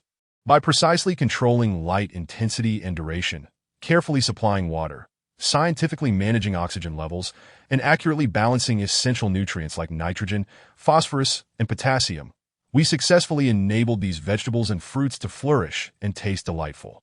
Hearing this explanation, Xiaoyu's eyes widened in excitement. "Wow, is that so? The technology here is simply astounding. To create such miracles in such harsh conditions is truly remarkable." Jiangchen smiled and nodded in agreement, affirming, "Indeed, the advancements in technology today are nothing short of astonishing. That it is precisely through these advanced technological means that we have managed to endure tenaciously in this frigid world, continually striving for an enhanced quality of life." The two individuals continued to savor the exquisite dishes laid upon the table, engaging in delightful conversations about the myriad details and innovative outcomes of high-tech agriculture, their hearts brimming with boundless aspirations and expectations for a brighter future. They were acutely aware that only through persistent exploration of technological innovation could they forge ahead in this arduous world and create a more splendid tomorrow. As they returned to the lunar base, the scene of the ground ice city appeared vibrant and prosperous, that a profound sense of hope surged within Xiaoyu. Although the vast majority of humanity had chosen to reside in the subterranean New World, the present reality of the surface ice city and the endeavor to return to the lunar base shone like flickering sparks. Given sufficient time and effort, these faint flames would undoubtedly burgeon into a roaring blaze, illuminating the entire world. This hope instilled in him the conviction that, despite the current hardships, an infinite array of possibilities awaited their exploration and realization, that we cannot merely rest content with the status quo. Jiangchen fervently articulated, "While we have achieved certain successes, numerous challenges remain. For instance, how can we further enhance the yield of crops in indoor cultivation bases? How do we adapt to the impacts of extreme cold climate changes? These are the challenges we face." That he firmly believed that as long as everyone worked together, no difficulty was insurmountable. Xiaoyu nodded in agreement. They recognized that the advancement of technology is a ceaseless journey, with each breakthrough presenting new opportunities and challenges. That in the face of the unknown future, they must remain vigilant, continuously learning and adapting to change. After finishing their meal, Jiangchen and Xiaoyu eagerly immersed themselves in their work. They began collaborating with the base's biologists and agricultural experts to explore how to leverage advanced technology to improve the growing environment for crops and to develop more efficient cultivation methods. Through their dedicated efforts, the agricultural production of the lunar base and the ice city gradually found its rhythm. Moreover, their team successfully cultivated a new variety of green organic vegetables, rich in nutritional value and delightful in taste. Upon its launch, this vegetable received widespread acclaim, becoming a staple on the dining tables of the lunar base staff and the residents of the ice city. That as time progressed, the influence of Xiaoyu and Jiangchen grew ever more significant. The high-tech, eco-friendly ideals he championed garnered increasing recognition, while humanity's technological advancements continued to achieve greater breakthroughs. Many young individuals eagerly devoted themselves to scientific research, contributing to the propulsion of human progress. Chapter 34. A call from below. On this particular day, Xiaoyu was diligently working at the surface lunar base when a sudden, urgent ringing interrupted his thoughts. Upon checking his phone screen, he was astonished to see that it was a call from Chindiyu in the subterranean New World. A wave of anxiety washed over Xiaoyu as he wondered what might have occurred. Yet he swiftly answered the call. "Hello, Xiaoyu, I have good news for you." Chindiyu's excited voice resonated from the other end. "The police have made new discoveries regarding the dangerous situation we encountered at the abandoned factory last time." "Really? What is the lead?" Xiaoyu inquired eagerly. "Did I just receive the information from Officer Wang Chong?" Chindiyu replied. "The specifics are still unclear, but it appears that those two assassins are affiliated with that mysterious spy organization." "Indeed, all of this is connected to that enigmatic group." This revelation, Xiaoyu was taken aback, as if struck by a bolt of lightning. This shadowy spy organization had loomed in his mind. instilling a profound sense of unease that if they could uncover more clues about them, perhaps the mystery could be unraveled, safeguarding both himself and those around him. Taking a deep breath to compose himself, Xiaoyu responded, "Thank you for sharing this information that I will closely monitor the developments of this matter. Please inform me of any new updates." "Absolutely," Chindayu replied cheerfully, his tone revealing trust and support for Xiaoyu. After hanging up the phone, Xiaoyu sat quietly on the sofa, his mind racing that he understood that this incident would not conclude easily, and he needed to be fully prepared to face any potential crises that might arise. Simultaneously, he harbored a deep yearning to unveil the true nature of this mysterious organization, to unmask the puppet masters behind the scenes, and to restore peace to everyone. Since the occurrence of the previous safe deposit box theft, they had been locked in a thrilling confrontation with this shadowy spy organization. Although the known spy, Anna, had fled back to North America, she was merely a pawn in this vast organization that Li Hong and Old Wang faced severe repercussions due to this incident.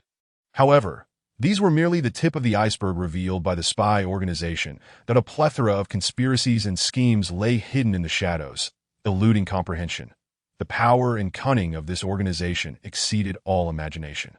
It was not merely a struggle between individuals, but a contest concerning national interests. Xiaoyu was acutely aware of the stakes involved.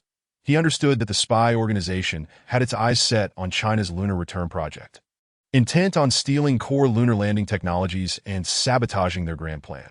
Such actions posed a grave threat to national security and dignity and could not be tolerated. Faced with such a complex and dire situation, Xiaoyu felt an unprecedented weight of pressure and responsibility that he needed to remain vigilant at all times, not only to safeguard himself, but also to prevent any further assaults from the enemy. Concurrently, he had to expedite the identification of the puppet masters behind the spy organization, capturing them all to ensure the safety and honor of the nation remained intact that I end this silent war. Xiaoyu resolutely positioned himself at the forefront of national defense. He was determined to employ his intelligence and courage to protect the skies of his homeland and uphold the happiness of the people. Even though Officer Wang Chong had not divulged much information regarding the spy organization, Xiaoyu sensed that the police might possess more leads than he had imagined. This feeling left him restless, prompting him to take the initiative to contact Officer Wang Chong to see if he could assist in the investigation and eliminate this nefarious spy organization as soon as possible. With this thought in mind, Xiaoyu promptly picked up his encrypted phone and dialed Officer Wang Chong's number. The ringing echoed, each tone striking at Xiaoyu's tense heartstrings. Finally, a deep, calm voice resonated from the other end. "Hello?" Hearing Wang Chong's voice, Xiaoyu inhaled deeply, then lowered his voice to say, "Officer Wang, this is Xiaoyu that we have met before. I wonder if you still remember me." Wang Chong paused for a moment, seemingly contemplating something, before responding, "Oh, it's Mr. Xiaoyu, of course. I remember. What can I do for you?" Xiaoyu hesitated briefly before continuing. "Officer Wang, I am aware that you are investigating the spy organization. I would like to inquire about your current progress. Is there anything I can assist with?" Wang Chong chuckled lightly on the phone and replied, "Mr. Xie, we appreciate your goodwill. However, this matter pertains to national security, and we have a professional team handling it. For now, we do not require external assistance." Xiaoyu, unwilling to relent, pressed further, "But what if I could provide some useful leads, or perhaps offer a different perspective that could inspire new ideas?" Wang Chong sighed, his tone growing serious. "That Mr. Xie, I understand your sentiments, but please trust that we, the police, will do our utmost to solve this case. Should you possess any crucial information, feel free to report it to us at any time. In the meantime, please keep a low profile and refrain from taking independent action to avoid alarming the enemy." Xiaoyu detected the resoluteness in Wang Chong's words, understanding that he did not wish for him to become overly involved. Although somewhat disappointed, he respected Wang Chong's opinion, nodding as he said, "All right, I understand that if there are any developments, I will certainly inform you immediately." After hanging up, a wave of helplessness washed over Xiaoyu. He recognized the limitations of his power. Yet how could he stand idly by in the face of such a formidable spy organization? All he could do was silently pray for the police to swiftly resolve the case, bringing those despicable spies to justice. Concurrently, he vowed to enhance his capabilities so that in the future, when faced with similar crises, he could better protect himself and those around him. "That, of course, Mr. Xie, while you may not need our assistance at this time, I must remind you that this mysterious spy organization may still have other members who will not easily relinquish their interest in you. Therefore, in the coming days, please remain vigilant that if you notice any unusual circumstances or suspicious individuals, promptly contact us.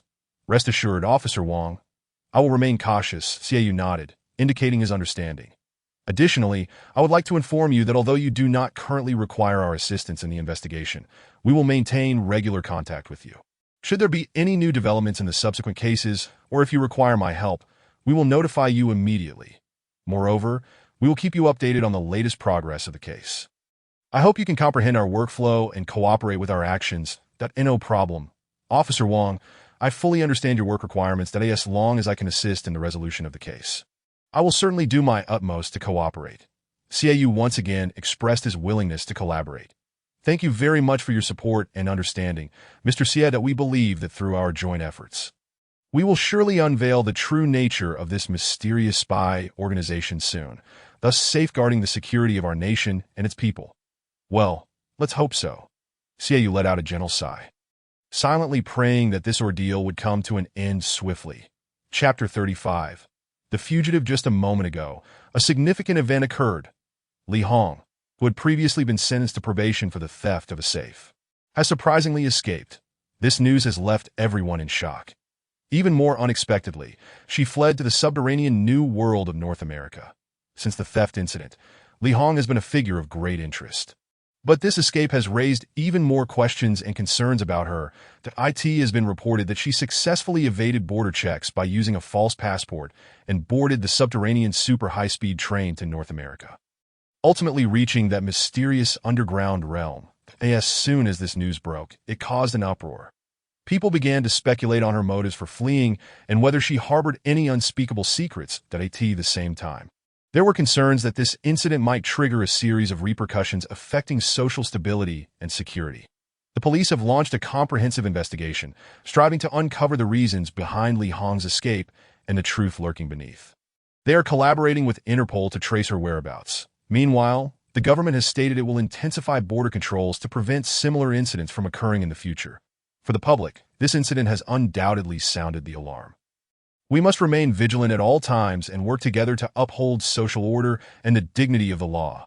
Simultaneously, the police hope to locate Li Hong swiftly and unveil the truth of the matter. At this juncture, Officer Wang Chong plans to assign Xiaoyu and Chen Diyu as police informants to investigate the mysterious spy organization in the subterranean New World of North America. He hopes Xiaoyu can return to the subterranean New World and then proceed to the North American underground, for it is there that he can gain deeper access to the enigmatic spy organization and better understand the situation of domestic espionage.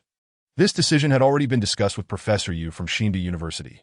Without hesitation, Professor Yu dialed Xiaoyu's number to convey this important mission. That he informed Xiaoyu that he needed to return from the lunar base to the subterranean New World immediately, as a significant mission awaited him. Upon receiving the call, Xiaoyu felt a surge of complex emotions. That he was acutely aware of the dangers of this mission, yet he also understood the weight of his responsibilities. Despite the potential perils ahead, he stood resolute and agreed to undertake the task. Jiang Chun, on the other hand, continued his work at the lunar base, representing Shindu University in assisting the aerospace agency with the various arrangements for the lunar landing. He understood the importance of this mission, ensuring that every detail was meticulously executed. Thus, he collaborated closely with various departments, carefully planning each step of the operation, from the preparation of the spacecraft to personnel training and material allocation. Every task required his direct oversight, but he participated in numerous meetings daily, receiving reports from all sides and making timely decisions with the leadership team. Moreover, he remained attuned to the emotional states of his team members, offering them encouragement and support. Throughout this process, Jiang Chen demonstrated exceptional leadership and organizational skills, instilling confidence and determination within the entire team. Thus, Xiaoyu set forth on his journey, returning to the familiar subterranean New World. He re-entered Shindu University, a place where he had once worked and grown. Now, he faced new challenges, in pursuit of uncovering Li Hong's whereabouts and unraveling the veil of the mysterious spy organization. He must give his all. Within Shindu University, Professor Yu provided Xiaoyu with a detailed account of the mission specifics. They learned that Li Hong's escape was connected to the enigmatic spy organization, which seemed to harbor immense secrets.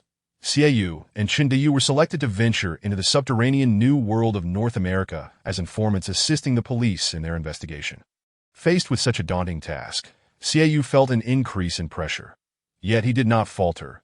Instead, he prepared earnestly to embrace the impending challenges that he believed that as long as he upheld justice, he would undoubtedly uncover the truth, dismantle the shadowy spy organization, and protect the nation's security. Before their departure, Officer Wang Chong looked at them with a serious expression and earnestly stated, "You must exercise utmost caution during this operation.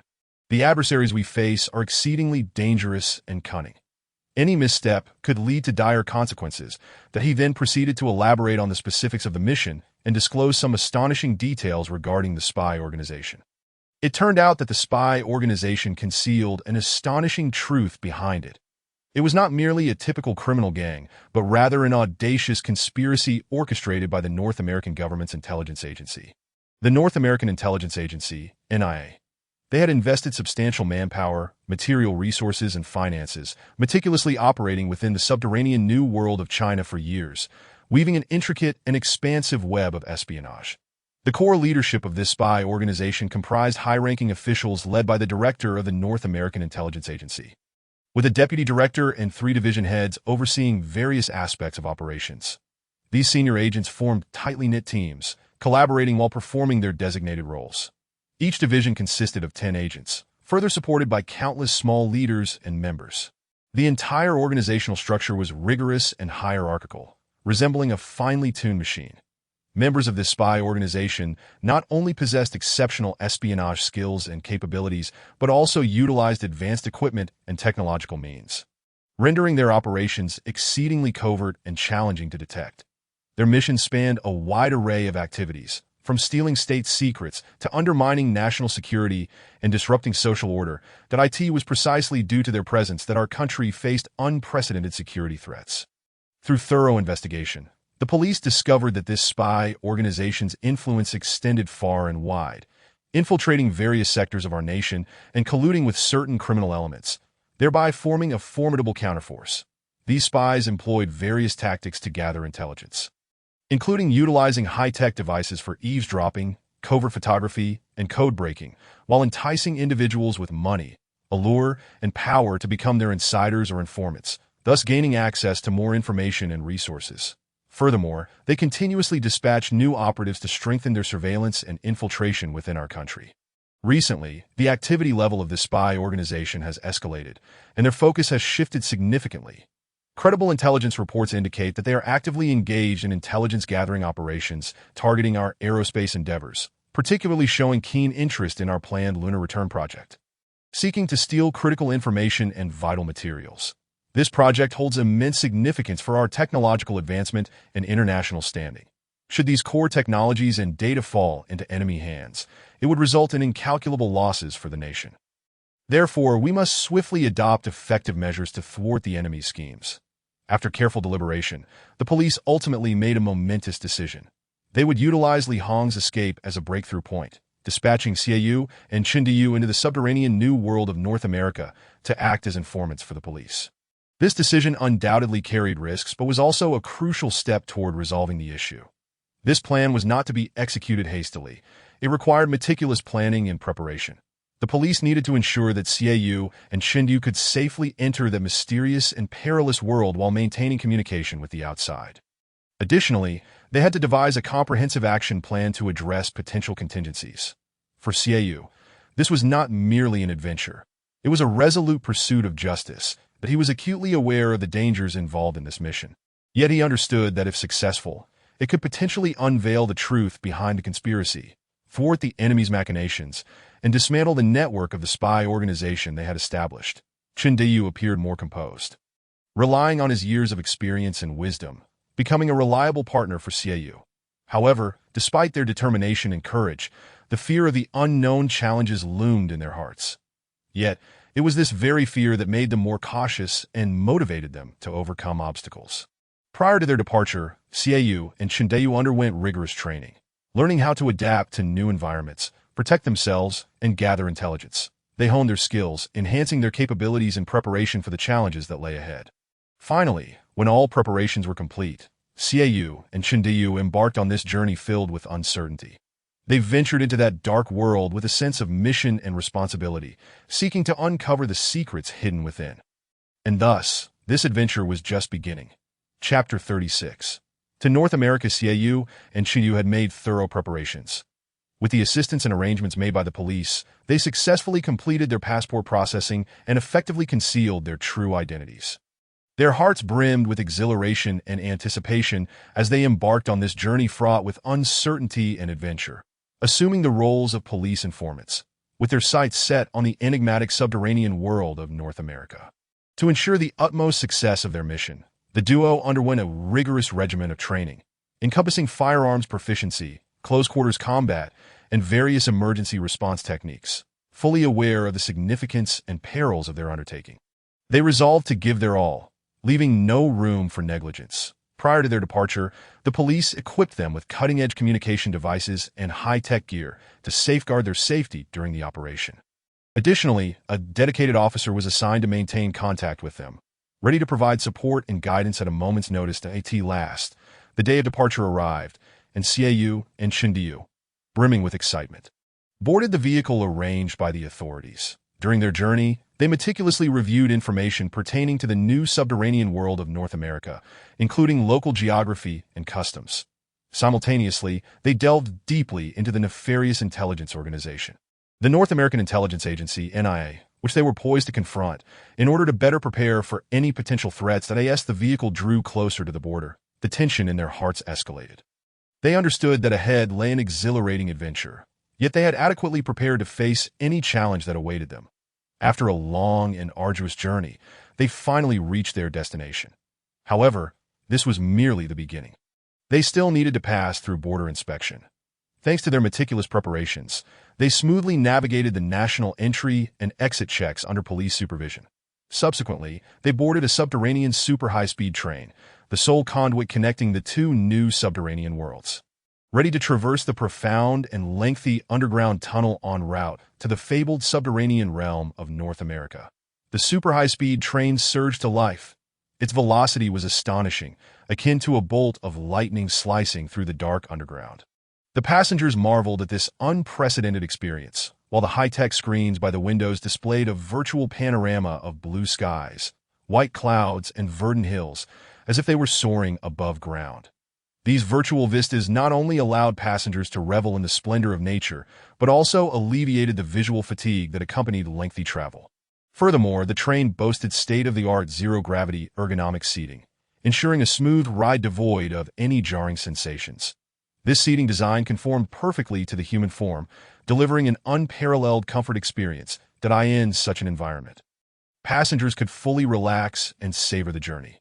Moreover, the interior of the subterranean super high-speed train was replete with advanced and comprehensive facilities. Each carriage featured comfortable seating, ample luggage storage, and convenient charging ports, among other essential amenities. Additionally, the train housed a dedicated dining area, offering a variety of high-quality culinary delights and beverage selections. These dining establishments prioritized not only the taste and quality of their offerings, but also the health needs of passengers, providing a diverse array of dietary options to cater to varying palates. Beyond the dining area, the train was equipped with numerous entertainment facilities, such as cinemas and game rooms, allowing passengers to enjoy leisurely moments during their travels. Simultaneously, the train included a gymnasium and exercise spaces for passengers to maintain their physical fitness, and being to their astonishment, there was even a dedicated sleeping car, which was particularly remarkable, as these sleeping accommodations incurred no additional fees, allowing any weary traveler in need of rest to utilize them free of charge. This thoughtful design undoubtedly brought immense relief to those fatigued by their journeys, enabling them to rest comfortably without concern for the challenges of prolonged travel. The presence of such facilities transformed the subterranean super high-speed train into more than just a means of transport. It became a multifaceted experience platform for leisure, entertainment, and fitness, offering passengers an entirely new travel experience. Throughout this protracted journey, they traversed endless underground tunnels, experiencing the tranquility and mystery unique to the subterranean world. The encroaching darkness and silence beyond the train lent an air of isolation, yet simultaneously ignited their curiosity about the unknown realm. As time passed, they drew ever closer to the new subterranean world of North America, but the journey remained remarkably distant. Despite this, they felt neither fatigue nor despondence. Rather, they were filled with anticipation for the adventure that lay ahead. After all, what secrets might this enigmatic subterranean realm of North America hold? Perhaps the answers would only be revealed upon their arrival. With a thunderous sound, the safety doors of the subterranean super-high-speed train slowly opened, causing the hearts of Chendiyu and Xiaoyu to race. They exchanged a glance, took a deep breath, and then gradually disembarked from the train. Outside, a spacious corridor awaited them, illuminated by a soft glow emanating from the walls. Casting light throughout the space, various peculiar devices and machines lined the corridor, immersing them in a distinctly technological atmosphere. Chendiyu and Xiaoyu curiously surveyed their surroundings, attempting to comprehend this unfamiliar world. They soon realized that everything here starkly contrasted with the subterranean world they knew back home, from architectural styles to the attire of the locals, all of which piqued their interest. Just as they were enveloped in this wondrous ambience, a foreign voice from the border checkpoint abruptly shattered the tranquility. The sudden utterance startled them, and their attention was instantly captured that a uniformed official stood before them, wielding a scanning device. The official appeared highly professional, his gaze unwavering and focused, as if executing a critical task that in fluent English. He addressed them. "Greetings, please present your identification and entry documents." His tone was serious and authoritative, instilling a sense of tension. Chendiyu and Xiaoyu exchanged glances, their expressions betraying a hint of trepidation. They silently pondered. Had their identities as informants been discovered? Nevertheless, they maintained a facade of composure. Fortunately, both Xiaoyu and Chendiyu were proficient in English. They quickly retrieved their passports and visas from their bags and presented them to the official. The official accepted their documents, scrutinizing them carefully. As he flipped through the papers, he periodically glanced at his scanning device, seemingly verifying crucial information. Throughout the entire process, he remained silent, creating an atmosphere thick with apprehension. Chendiyu and Xiaoyu stood anxiously, their minds racing with speculations about what might transpire. The official maintained a stern expression, exuding an invisible pressure.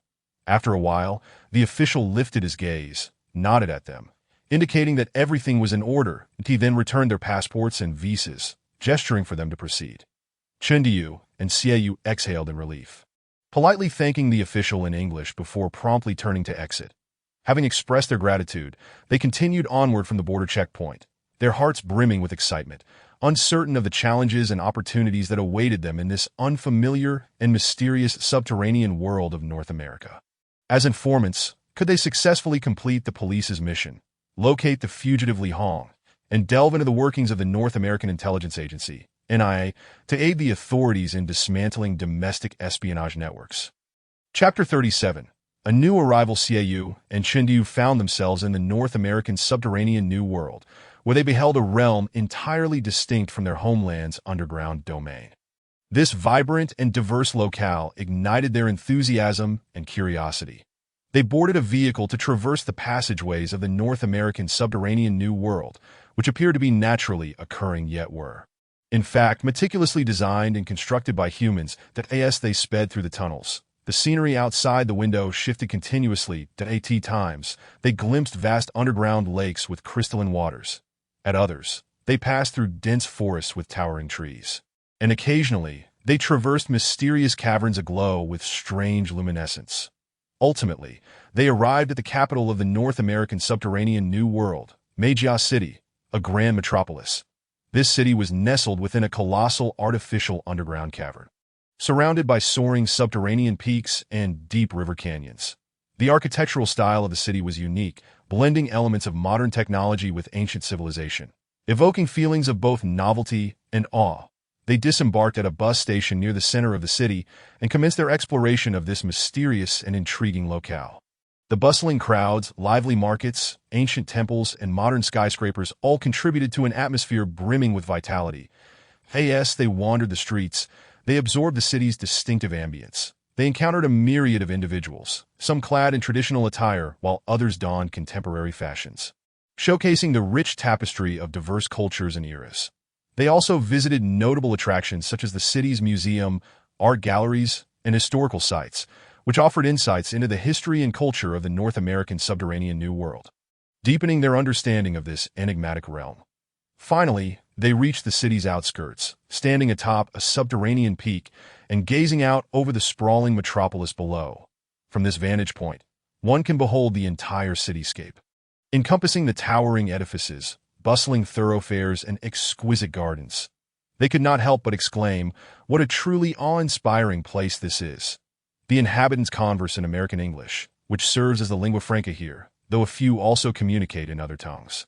This revelation made Xiaoyu and Chindayu acutely aware that the world is far more intricate and diverse than they had previously imagined. In this locale, individuals of various ethnicities, Caucasians, Asians, and Africans, converge, creating a vibrant and colorful society.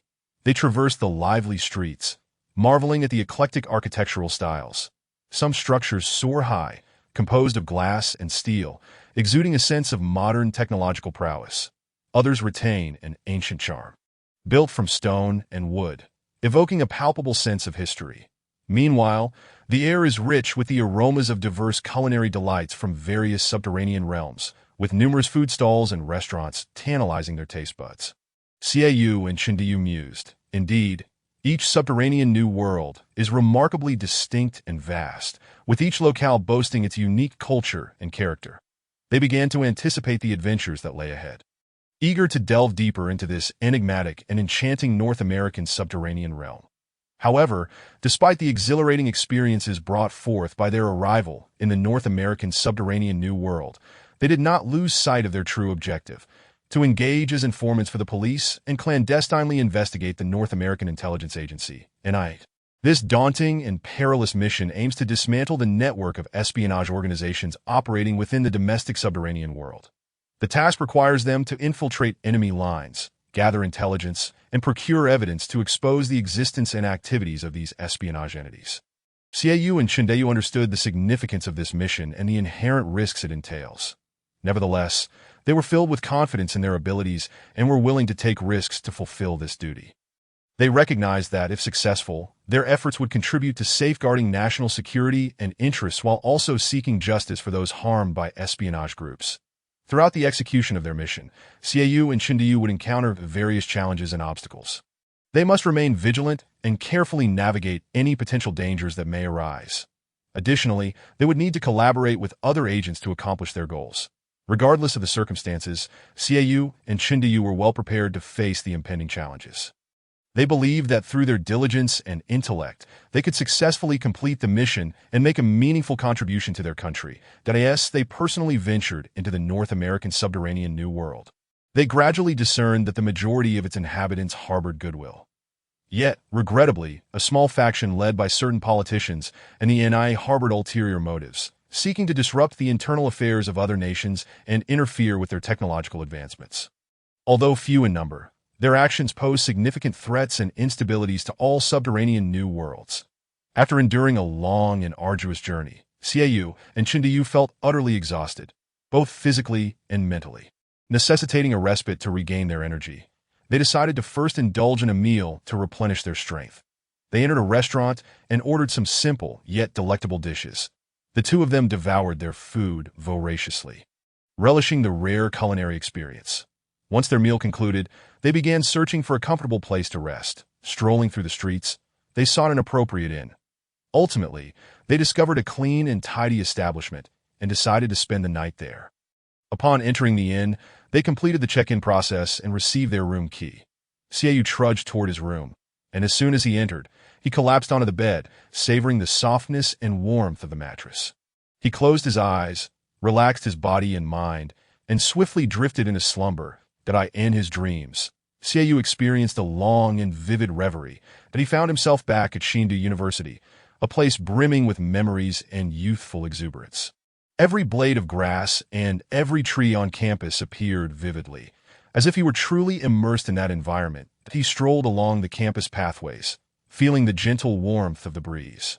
Suddenly, he spotted a familiar figure, Su Xiaoman. She wore a white dress, her long hair cascading gracefully over her shoulders, her eyes radiating warmth and kindness. Xieyu's heart skipped a beat as he recalled their first encounter. At that time, she was a member of the investigative team, exuding an aura of mystery and authority. Yet, it was precisely this uniqueness that captured Xieyu's attention. From that moment on, he felt an indescribable affection for her. He silently observed her every move, attempting to understand her inner world. Although his heart had already ignited with love, he hesitated to confess, fearing that a rejection would lead to the loss of this precious connection. Thus, he chose to bury his feelings deep within, silently guarding her, in his dream. Xieyou relived moments spent with Su Xiaoman. They strolled together, shared meals, and exchanged joys and sorrows. Each instant was so precious that he became entranced. However, dreams inevitably fade. When Xieyou opened his eyes, he found himself still lying on the inn's bed, still in the North American subterranean New World. He sighed deeply, a wave of melancholy washing over him. Perhaps a tinge of homesickness for a foreign land. Though it was merely a dream, it allowed him to reconnect with the beauty he once possessed. Chapter 38. North American University. North American University. Situated in the capital of the North American subterranean New World, Meijia City, is a vibrant and lively institution that is a dazzling gem within this city.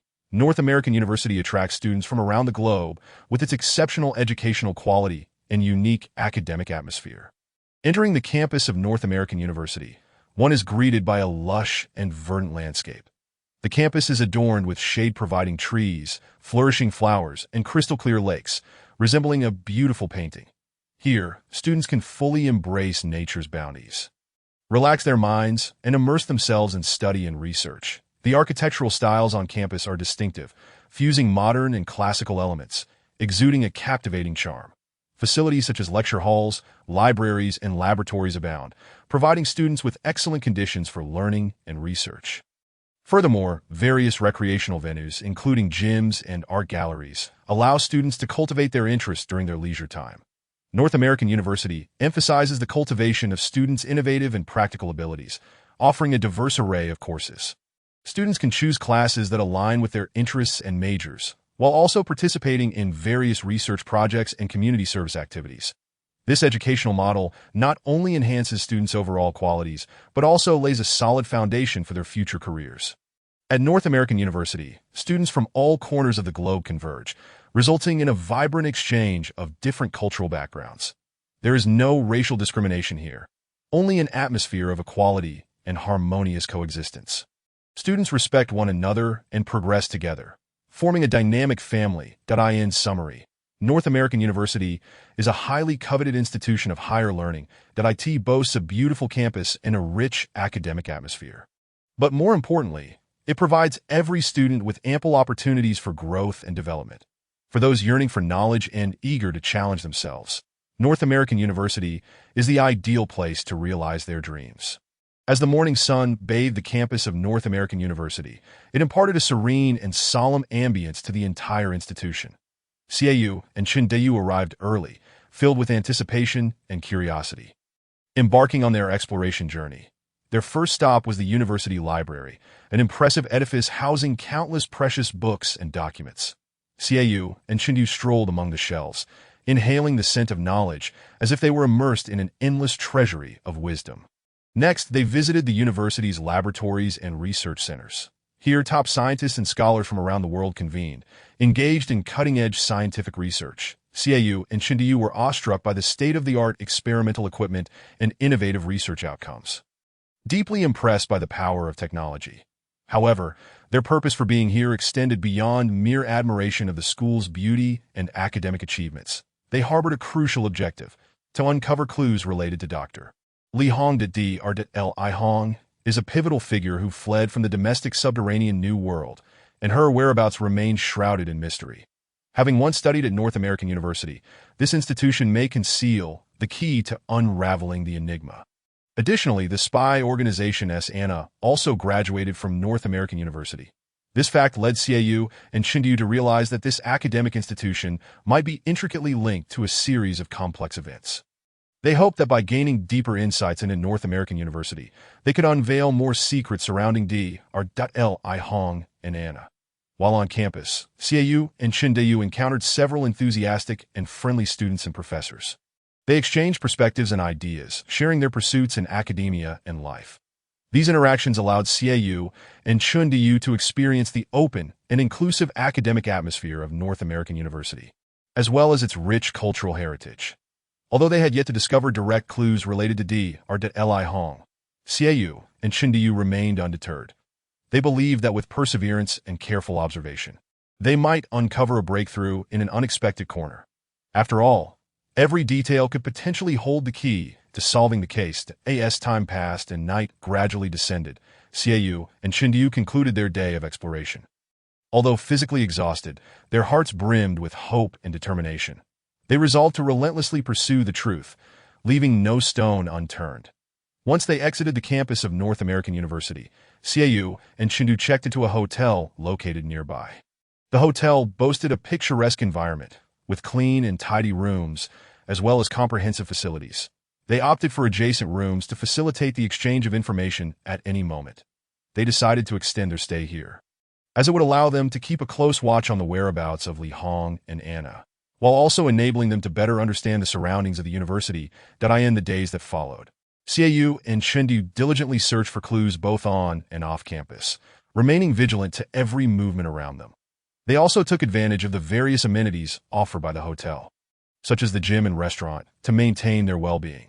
Although their lives felt somewhat monotonous, they never let their guard down. As night fell, the city lights shimmered like countless stars scattered across the sky. Seated in their room, Xiaoyu and Chindayu engaged in an intense discussion regarding their next course of action. The atmosphere in the room was charged with tension, their voices low and serious. Suddenly, a cacophony erupted outside the window, shattering the tranquility of the night. The two exchanged a guarded glance, then swiftly rose to approach the window. Peering through the glass, they observed a group of students gathered, animatedly debating something. Xiaoyu furrowed his brow and inquired softly, "What is happening?" Chindayu shook his head. "I am not sure, but it seems a bit amiss. Let's go take a look." Cautiously, they opened the door and stealthily exited the room. They approached the group of students, attempting to discern their conversation. However, the voices of the students blended together, rendering it difficult to grasp specific details. Xiaoyu gently tapped one student's shoulder, signaling him to calm down. The student turned around, his face a mask of anger and discontent. "What are you arguing about?" Xiaoyu asked in a gentle tone. The students turned their attention to him, a hint of wariness flickering in their eyes. Finally, one student spoke up. "We are discussing some matters concerning the school, but differing opinions led to a heated argument." Xiaoyu nodded, conveying understanding that he reassured them. Everyone has their own perspectives, and that is perfectly normal. However, arguing will not resolve the issues. We should sit down and communicate effectively. Chindayu concurred. Indeed, only through dialogue can we discover the best solutions. Gradually, the students calmed down, beginning to listen to one another's viewpoints and seeking common ground. Xiaoyu and Chindayu observed silently from the sidelines, ensuring the situation remained under control. After considerable effort, the students ultimately reached a consensus. They decided to propose suggestions to the school in a reasonable manner to improve the current situation. Xiaoyu and Chindayu watched with satisfaction, feeling a sense of relief. Upon returning to their room, Xiaoyu reflected, sometimes, a small conflict can escalate into a larger issue. Thankfully, we arrived in time to prevent the situation from worsening. Chindayu nodded in agreement. Indeed, communication between individuals is crucial. Only through mutual understanding and respect can we effectively resolve problems. Xiaoyu smiled slightly. I hope these students can grasp this principle and handle future issues with rationality. As time passed, Xiaoyu and Chindayu continued to immerse themselves in their plans. However, this minor episode made them realize that, in addition to confronting adversaries, caring for others is also a responsibility. In the days to come, they would place greater emphasis on building positive relationships with people, collectively creating a brighter new world. Chapter 39. A pricey purchase. Xiaoyu and Chindayu had lingered in the vicinity of North American University for some time, diligently seeking information, yet still remained oblivious to Li Hong's whereabouts. Throughout this period, they relentlessly attempted to unearth clues, but substantial progress eluded them. Nevertheless, they did not abandon hope, persevering in their efforts. Simultaneously, they gradually acclimated to life in the capital of the underground New World. Meijia City. Everything here felt fresh and intriguing, particularly the cutting-edge facilities and unique cultural atmosphere. However, without locating Li Hong and advancing the investigation, their roles as police informants would remain unfulfilled. One evening, Xiaoyu and Chindu sat in a booth at a tavern. Deliberating their next steps, Xiaoyu furrowed his brow and lamented, "We have been here for several days, yet still lack any leads on Li Hong. This is not a sustainable situation." Chindu took a sip of his drink and reassured him, "Don't rush. Perhaps we simply need more patience and time. After all, this place is vast, and finding one person is no easy feat." Xiaoyu nodded in agreement. "I understand, but we cannot simply wait idly. We must devise a proactive strategy." At that moment, a man named Jack approached them, initiating conversation. He appeared friendly, greeting them with a radiant smile. "Hi there. I'm Jack. Pleased to meet you." Xiaoyu and Chindu exchanged wary glances, but responded politely.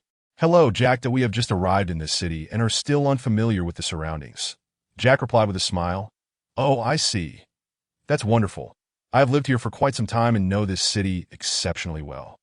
If you need any assistance or have questions, feel free to ask me anytime." Xiaoyu and Chindu considered that he might provide valuable information and continued conversing with Jack. They introduced themselves and inquired about the underground New World and Meijia City. Jack enthusiastically responded to their questions, providing detailed insights into the city's history, culture, and social structure. That he even shared recommendations regarding local cuisine, tourist attractions, and shopping venues. As their conversation deepened, Xiaoyu and Chindu gradually relaxed. Sensing that Jack appeared trustworthy, they began to inquire about how to locate Li Hong. After a moment of contemplation, Jack said, "Finding her might be a bit challenging, as Meijia City has a large and complex population. However, I believe I can assist you. I know some people in the local police department. But getting their help to locate someone comes at a cost, so you understand?" He flashed a cunning smile. Xiaoyu and Chindu exchanged glances, their minds filled with apprehension, yet they recognized the difficulty of finding someone in a foreign land. After a moment of hesitation, they decided to trust Jack this once. "All right, we can pay a portion up front, but what if you cannot help us find Li Hong?" Xiaoyu asked cautiously. Jack quickly assured them, "Rest assured, if I cannot find her, I will refund your money. Moreover, I will notify you immediately if any leads arise."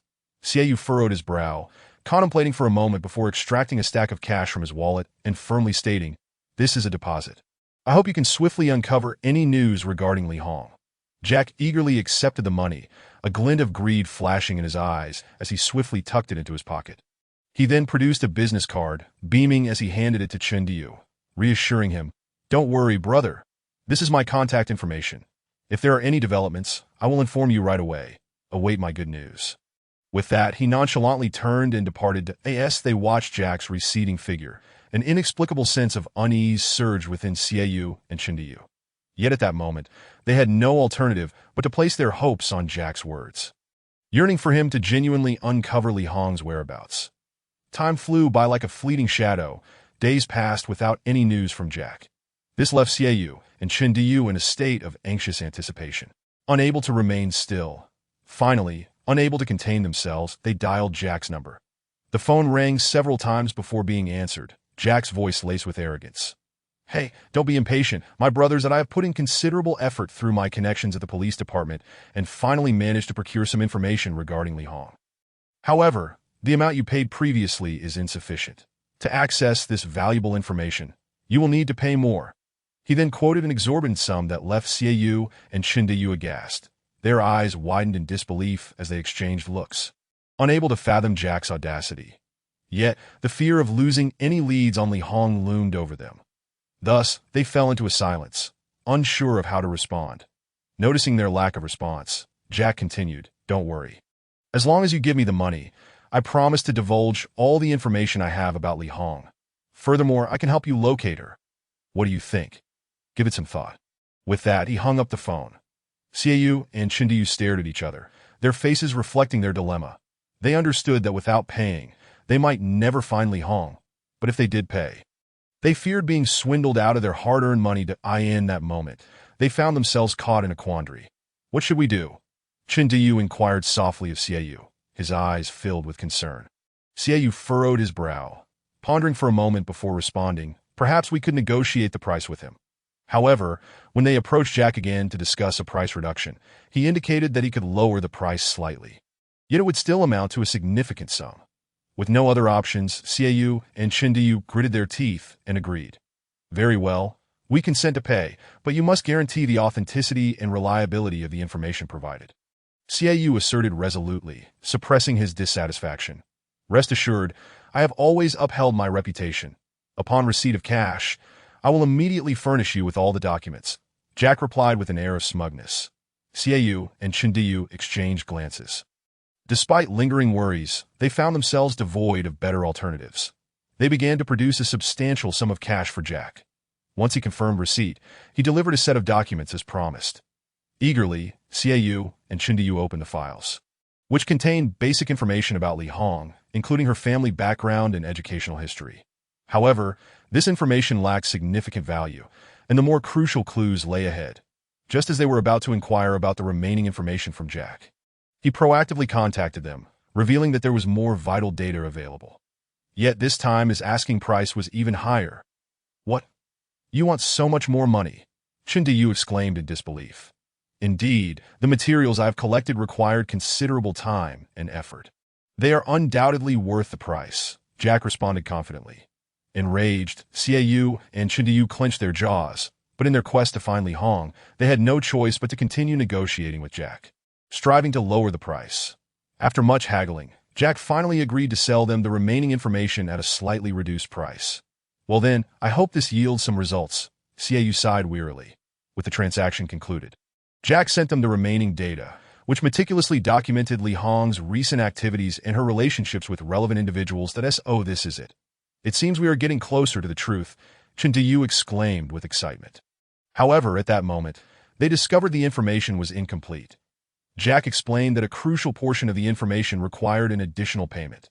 That scoundrel, how dare he deceive us time and again? Xiaoyu fumed. Despite their deep frustration, they felt compelled to continue negotiating with Jack to locate Li Hong. Jack, seizing upon their urgency, continuously inflated his prices. The transaction grew increasingly convoluted, and Xiaoyu and Chindiyu gradually found themselves ensnared in a predicament. Chapter 40. Turning the tables, the expressions of Xiaoyu and Chindiyu darkened considerably. Their funds had dwindled to nearly nothing to acquire information on Li Hong. They had handed over all their cash to Jack. Now, they were trapped, utterly at a loss. After all, Jack was now demanding exorbitant sums for critical information, which they simply could not afford. What shall we do? Chindiyu said anxiously. After a moment of contemplation, Xiaoyu replied, Let's not rush. Allow me to devise a plan. The two fell in a deep thought, and after a while, Xiaoyu suddenly had a revelation that I've got it. We can pretend we still have plenty of money and approach Jack to see if he truly possesses the so-called crucial information about Li Hong. If he is merely bluffing, we need not worry any further. Chindiyu found this idea appealing and nodded in agreement. Thus, they resolved to seek out Jack. Upon arriving before Jack, Xiaoyu deliberately adopted a confident demeanor, shaking the briefcase in his hand, and said to Jack, Mr. Jack, we are prepared with ample cash to purchase the crucial information you mentioned. But before proceeding, we must confirm whether the data is indeed as significant as you claim. Jack regarded Xiaoyu and Chindiyu, a glint of cunning flickering in his eyes, and replied with a smile, Of course, my information is undoubtedly worth the price. However, you must have the cash ready. Otherwise, it is all mere talk. Xiaoyu smiled back, saying, No problem, that as long as you can prove the information is genuinely critical, we will pay immediately. But if you cannot provide evidence, then I'm afraid we must forego this transaction. Jack's expression shifted slightly, yet he quickly regained his composure, sneering, Don't think you can pull any tricks. I am not so easily deceived. Xiaoyu shrugged, replying, We have no intention of trickery. We merely wish to ensure this transaction is conducted fairly and justly. If you cannot provide evidence, how can we trust you are not deceiving us? Jack fell silent for a moment, seemingly weighing his options. Finally, he gritted his teeth and said, Very well, I can offer you some leads. But first, you must provide a deposit. Xiaoyu and Chindiyu exchanged glances, secretly pleased, as it appeared Jack was indeed feeling insecure. They readily agreed to Jack's demand and paid a small deposit. Upon receiving the money, Jack's face brightened with satisfaction as he began to divulge some information about Li Hong. However, as Jack spoke, Xiaoyu and Chindiu realized that the information was trivial and not of the critical nature they had anticipated. They recognized they might have been deceived, and Jack's so-called crucial information might not exist at all. That moment. Xiaoyu suddenly conceived a strategy. He addressed Jack, saying, "Mr. Jack, thank you for the information, but it is insufficient for us to be convinced. If you can provide more valuable evidence, such as photographs or videos, we would be willing to pay a higher price." Upon hearing this, Jack's expression soured. He hesitated for a moment before shaking his head, stating, "No, that information involves personal privacy, and I cannot disclose it indiscriminately." Xiaoyu scoffed. "In that case, there is no need for us to continue this discussion. I hope you refrain from using such tactics to deceive others in the future." With that, he and Chindiyu turned to leave. After exiting, Xiaoyu and Chindiyu exchanged smiles, having finally seen through Jack's ruse. Although this endeavor did not achieve complete success, they at least avoided greater losses. Next, they would seek alternative avenues to obtain information about Li Hong. Meanwhile, Jack, realizing that the two had seen through his scheme, remained calm and began contemplating his next move. He suddenly recalled that these individuals had previously paid him a substantial amount for Li Hong's information. And given their current confidence, it was likely that Xiaoyu's briefcase concealed a significant sum of cash. Jack felt a surge of delight, believing Xiaoyu to be a wealthy benefactor, and promptly dialed Xiaoyu's number. Once connected, Jack immediately expressed his eagerness to assist Xiaoyu in locating the individual, promising that payment could be deferred until after the find. Xiaoyu responded affirmatively, instructing Jack to meet him the following day at the tavern where they had first convened to discuss specifics. Jack gladly agreed, hanging up with a sly grin that he thought to himself, since Xiaoyu was a wealthy client, he must seize the opportunity to extract a hefty sum. Simultaneously, he began plotting how to maximize his profits from this collaboration. The next day, Jack arrived punctually at the tavern. Upon entering, he spotted Xiaoyu and Chindiyu waiting for him. Jack approached them, taking a seat with a somewhat awkward smile. "Hey, gentlemen," he began, scratching his head as he attempted to explain. "I admit, I was a bit greedy. It was indeed wrong of me to deceive you previously, but the information I provided about Li Hong does hold some value, right?" Xiaoyu regarded Jack with a slight smile, unperturbed, and replied, "We have ample funds. This small sum is inconsequential to us.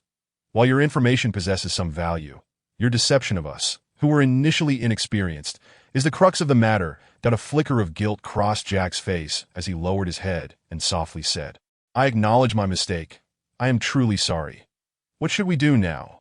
Xiaoyu smiled slightly, a glint of cunning in his eyes, and suggested, "Since we have laid everything on the table, resolution should be simpler.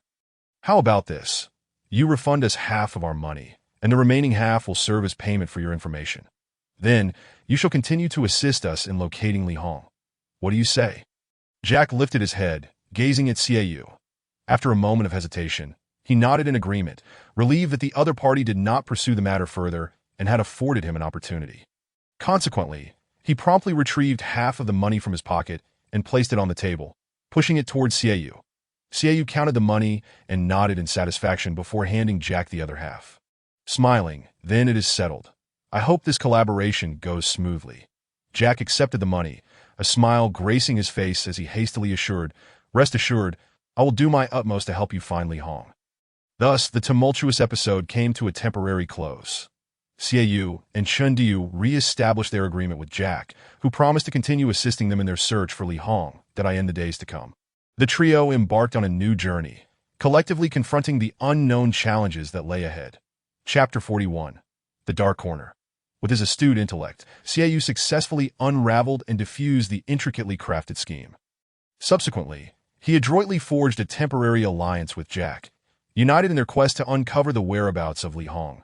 Jack, as a local power broker, possessed profound insights into the hidden underworld of North America's major city. Hence, in the ensuing endeavors, harnessing Jack's resources and expertise would prove immensely beneficial. However, Jack was acutely aware that the alliance with Xiaoyu was exceedingly fragile. After all, his willingness to assist stemmed primarily from his belief that Xiaoyu and his companions possessed substantial wealth that could yield personal gain. Thus, despite their seemingly harmonious collaboration, an undercurrent of wariness and caution lingered between them. With Jack's assistance, Xiaoyu and Chindiyu swiftly acclimated to the intricacies of Meijia City. The city was vibrant and bustling, teeming with life and energy. They navigated through its streets and alleys, immersing themselves in the distinctive atmosphere. Additionally, the information they had previously acquired from Jack regarding Li Hong proved somewhat useful. This data meticulously delineated Li Hong's physical characteristics, personality traits, and potential areas of activity. Although not entirely accurate, it provided them with a directional compass for their search. Xiaoyu and his companions clandestinely initiated a comprehensive and meticulous investigation. They first ventured into various neighborhoods of Meijia City, hoping to uncover any trace related to Li Hong. However, after several days of inquiries, they had not gleaned much valuable information. Subsequently, with Jack's aid, they turned their attention to the vast databases and archival systems within Meijia City. Though these resources were extensive and intricate, Xiaoyu and his team, employing their advanced technical skills, managed to extract a portion of data, filtering out information potentially linked to Li Hong. As their investigation deepened, they gradually unearthed fragments of Li Hong's past. It came to light that she had once been employed at a small company in Meijia City, where she had formed close ties with her colleagues. Upon learning this, Xiaoyu and his team promptly proceeded to the company, seeking insights from her former associates. During their exchanges, an air of tension pervaded the atmosphere, as it was evident that these individuals were concealing something regarding Li Hong. However, after earnest entreaties and a promise of confidentiality, one individual ultimately agreed to divulge crucial leads. According to this former colleague's recollections, Li Hong had visited a place ominously dubbed the Dark Corner shortly after leaving the company. The very name evoked an aura of mystery and peril, and indeed, it represented a relatively concealed and chaotic area within Meijia City, rife with various dangers and uncertainties. Upon receiving this information, Xiaoyu and his companions felt a weight in their hearts, realizing that the quest to find Li Hong might prove more arduous than they had anticipated. Nevertheless, they resolved not to relinquish hope easily. After meticulously organizing all acquired leads, Xiaoyu and his team resolutely decided to venture into the Dark Corner. Determined to seek out Li Hong's whereabouts in this enigmatic region, they would inevitably confront myriad challenges and obstacles. It was a place that might harbor untold secrets and dangers, necessitating utmost caution with every step. Yet, Xiaoyu and his companions were well prepared. Armed with unwavering determination and courage, they stepped into this mysterious domain, resolute in their mission to locate Li Hong and unveil the truth behind her disappearance. Regardless of the trials and tribulations that awaited them, they would face them without flinching, for they believed that only through tenacity and perseverance could they uncover the answers they sought. Now, they were on the brink of embarking upon this thrilling and perilous journey, hopeful that they would successfully locate Li Hong and unravel the mysteries that lay beyond. The Dark Corner was situated on the fringes of North America's Meijia City, a neighborhood far removed from the urban center. Notorious for its lawlessness, it was a haven for individuals of diverse backgrounds and identities, including criminals, gang members, and those seeking refuge or evading legal consequences. These souls congregated here, forming a complex and hazardous community. As night descended, the entire area transformed into a foreboding realm, shrouded in dim lighting, with narrow, winding streets. The air was thick with the pungent scent of smoke and alcohol, mingled with hushed whispers and the sounds of altercations. Criminal activities such as drug trafficking, robbery, and theft were commonplace, rendering this locale a veritable haven for crime. Even the local police regarded this area with trepidation, reluctant to venture within its confines, acutely aware that entering the Dark Corner could pose a grave threat to their lives. Upon learning of Xiaoyu and Shindiyu's intention to brave the perilous Dark Corner, Jack's eyes widened in alarm, his face betraying his fear as he vehemently gestured, "No, absolutely not. It is far too dangerous there. You might lose your lives." Yet, Chindiyu firmly countered, as the saying goes, knowing full well that there are tigers in the mountains, one still chooses to venture towards them. We are aware of the dangers, but all evidence points to the Dark Corner, confirming that Li Hong has been there. Are we, 3 grown men, to be outdone by a single woman? However, if you are fearful, you may remain outside to keep watch and assist us. Jack, feeling somewhat embarrassed by this retort, scratched his head, hesitating momentarily before resolutely declaring, "Very well, I shall accompany you. After all, I am more familiar with that area than you." Jack dedicated considerable time and effort to gather intelligence regarding the Dark Corner neighborhood through various channels. After relentless pursuit, he finally acquired vital information about the district. It turned out that the Dark Corner was now under the control of a formidable gang organization. This gang operated with a strict hierarchical structure and clear divisions of labor, with its members adhering to discipline and maintaining a heightened vigilance against outsiders. Both ordinary citizens and rival criminal factions found it exceedingly difficult to infiltrate this territory. Moreover, this gang had forged close ties with local corrupt officials, colluding to pursue mutual interests. This nefarious alliance had allowed them to establish a significant presence in the area, one that even institutions like the Central Intelligence Agency might secretly contend with in the Dark Corner. Upon grasping these developments, a wave of concern washed over Jack. What had initially been a perilous mission now appeared even more daunting and intricate in the face of such a powerful and tightly knit gang. Coupled with corrupt officials and collusion, successfully locating Li Hong would demand ample wisdom, bravery, and strategy. Simultaneously, he recognized that behind the facade of this seemingly tranquil city lay countless dark secrets. This mission would not only test their individual capabilities, but also challenge the very essence of the struggle between justice and malevolence. Chapter 42. Braving the district in the bustling Meijia city. There existed a district known as the Dark Corner, hidden within the shadows of the city, akin to a forgotten island. This area was home to the city's most impoverished inhabitants and served as a breeding ground for various criminal activities. Xiaoyu, Chendiyu, and Jack drove a black sedan, slowly entering this mysterious territory. They understood that it was fraught with danger and uncertainty, yet they were driven by their purpose as they arrived at the entrance of the district. An unusual atmosphere enveloped them that a group of vigilant young individuals stood on either side of the street, their expressions cold and indifferent as they scrutinized the vehicle. Clad in tattered garments, these youths bore expressions of numbness and hostility. They seemed perpetually on guard against outsiders, ready to confront any perceived threats. Peering through the car window at the youths, Xiaoyu felt a twinge of unease that he recognized that the residents of this district lived in hardship, harboring suspicion and animosity towards strangers.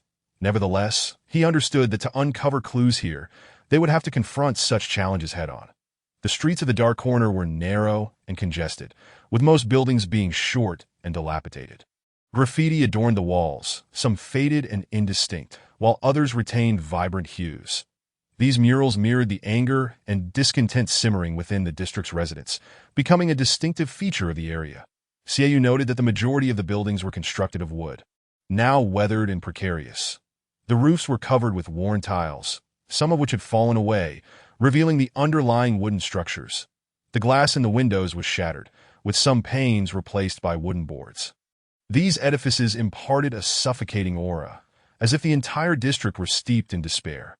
Yet, amidst the grim exterior, there were simple decorations adorning the surroundings. Some residents displayed fresh flowers at their doorsteps, while others hung colorful flags. Though these small embellishments could not obscure the decay and crime within the district, they nonetheless conveyed the residents' yearning for a better life. As Xiaoyu and his companions continued their drive deeper into the district, they observed a number of small shops and stalls. These establishments offered various necessities and inexpensive goods, with vendors loudly hawking their wares, beckoning to potential customers. However, compared to ordinary commercial districts, the atmosphere here feels particularly desolate. As the vehicle moves forward, Xiaoyu observes increasing signs of poverty and suffering. Some elderly individuals sit by the roadside, gazing vacantly into the distance. Children play in the streets, their tattered clothing betraying their plight. These scenes evoke a pang of sorrow within Xiaoyu, as he realizes that the inhabitants of this neighborhood are ensnared in a harrowing existence. The Dark Corner district resembles an unsightly tumor, clinging tightly to the fringes of Meijia City. Here, hope is absent, and the future appears bleak, overshadowed by ceaseless agony and struggle. Yet for Xiaoyu and his companions, this place serves as a crucial lead in their quest for the truth. Upon entering the district, Xiaoyu discovers that the streets are exceedingly narrow and winding, reminiscent of a labyrinth. The houses on either side are crammed together, leaving scarcely any space in between. The walls are peeling, the paint flaking, and the windows shattered, exuding an air of decay and desolation. These structures seem long neglected, emanating a sense of poverty and despair. The residents wear tattered garments, some even patched repeatedly. Their faces are weary and drawn, their eyes reflecting helplessness and confusion. There are no bustling commercial streets, nor towering skyscrapers, only a tableau of destitution and suffering. Shops are few and far between, their shelves bare, inadequate to meet the most basic needs of the residents. An unpleasant odor permeates the streets, the stench of garbage and sewage assaulting the senses. Refuse is strewn about, piled high, with no one to tend to it. Flies buzz incessantly, evoking nausea. People navigate this environment with great difficulty, as if each step is laden with an immense burden. The streets are cramped, the crowds thick, with voices raised in argument and abuse echoing all around. Individuals jostle one another in the narrow passageways. Tension simmering, as conflict seems ever imminent. Children frolic in the streets, yet their laughter carries a bittersweet note. The entire district is suffused with a stifling and unsettling atmosphere, rendering it hard to breathe. Xiaoyu cannot help but feel a wave of heartache. He witnesses the inhabitants leading lives of extreme poverty in a harsh environment, tirelessly struggling each day, yet finding it nearly impossible to escape their plight. They yearn for change, yet feel utterly powerless. This societal issue deeply pains Xiaoyu, solidifying his resolve to assist those in need. Just then, an unexpected turn of events unfolds. A group of young men, armed and fierce, burst forth from the shadows, their dark muzzles aimed squarely at Xiaoyu, Chendiyu, and Jack, commanding them in a harsh tone to exit the vehicle immediately. These young men are tall and robust, their faces cold and filled with a menacing glare that sends chills down one's spine. They swiftly advance, seizing Xiaoyu and his companions with rough, powerful hands. One among them produces a black hood, forcefully placing it over their heads, followed by binding their hands with ropes, rendering them incapable of resistance. Subsequently, they are led away by this mysterious group into the depths of the winding alleys. Time passes, though it is unclear how long, until they finally come to a halt. Xiaoyu hears the sound of a door opening, and then he is roughly shoved into a room. The hood is abruptly removed, and the sudden brightness causes him to squint involuntarily. As his eyes gradually adjust to the light, he realizes he finds himself in a small courtyard. This courtyard stands in stark contrast to the dilapidation of the outside streets, as if it belongs to another realm altogether. Lavishly decorated, it resembles a resplendent palace, exuding an air of opulence and authority. At the entrance stand two guards, armed and serious, ever vigilant, scrutinizing every movement in their vicinity. As Xiaoyu surveys the scene before him, he silently contemplates. This must be the lair of the gang from the Dark Corner district. Realizing this, a wave of anxiety washes over him. After all, he is merely an ordinary person, and facing such a situation inevitably stirs feelings of fear within him. However, he knows that this is not the time for fear. He must remain composed and devise a strategy to confront the predicament at hand. At that moment, a middle-aged man clad in black enters the room. He wears a smile that is unsettling, followed by a series of eerie, bone-chilling laughs. The laughter possesses an uncanny quality, sending chills down one's spine.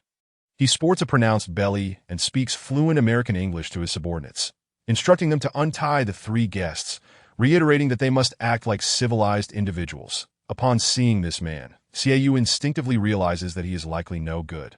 Perhaps even the leader of this gang. Chapter 43.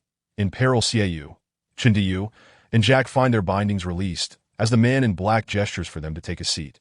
Xiaoyu gazes at the heavily armed gang members surrounding them, a sense of dread creeping into his heart, causing his legs to tremble involuntarily with each arduous step. Clenching his fists, he strives to maintain his composure, yet the cold sweat trickling down his forehead betrays his inner turmoil. Jack takes a deep breath, endeavoring to steady himself, then cautiously speaks. "Brother, we have come here solely in search of an individual, with no ill intentions. Please believe us, we pose no threat to you." The man in black lounges in his chair unfazed, as he leisurely retrieves a cigar, igniting it with a lighter before taking a deep drag. The rich smoke billows from his mouth, akin to a blooming flower, permeating the air. He regards Jack with indifference, his tone calm as he replies, "I know. This is my territory, that if you had malicious intentions, you would already be in another world." With that, a faint, almost imperceptible smile plays at the corners of his mouth. Xiaoyu strives to quell his rising anxiety. Taking a deep breath, He addresses the man in black in fluent American English. "Esteemed sir, we have come to your domain in search of an acquaintance, a fellow townsfolk named Li Hong." However, the man in black does not respond immediately, instead directing his sharp gaze at Jack, inquiring with a hint of skepticism, "Are the claims of these foreigners true?" Without hesitation, Jack affirms, "Yes, they speak the truth. They hail from the new world beneath China, specifically to seek Li Hong, and I am employed by them to assist in this search." Hearing Jack's assured response, the man in black nods, indicating his belief in Jack's words, that he then turns his attention back to Xiaoyu and Chindiyu, scrutinizing them closely. After a brief pause, the man in black takes a deep inhalation of smoke, extinguishes the half-burnt cigar in his hand, and slowly articulates, "Since you are here in search of someone, I am willing to assist. However, I must caution you, this is not a safe place, and I hope you find the person you seek." With that, he pivots and strides towards the exit, his form gradually blending into the smoke, vanishing from sight. Xiaoyu and Zhang Yu exchange glances, a flicker of relief evident in their eyes. They understand that as long as they can follow this formidable figure, there exists a possibility of finding Li Hong. Thus, without hesitation, they closely trail behind the man in black as they exit the room. As they step outside, a chilling wind envelopes them, causing a shiver to run down their spines. Xiaoyu and Zhang Yu quickly wrap their garments tighter around themselves, closely following the man in black. They remain unaware of what awaits them ahead, yet they firmly believe that as long as they do not give up, they will ultimately find Li Hong. In the biting wind, the trio proceeds silently. They navigate through narrow, dimly lit corridors, occasionally hearing strange sounds echoing around them. These noises quicken their heartbeats, yet they strive to maintain their composure, refraining from making a sound. Finally, they arrive at a spacious hall.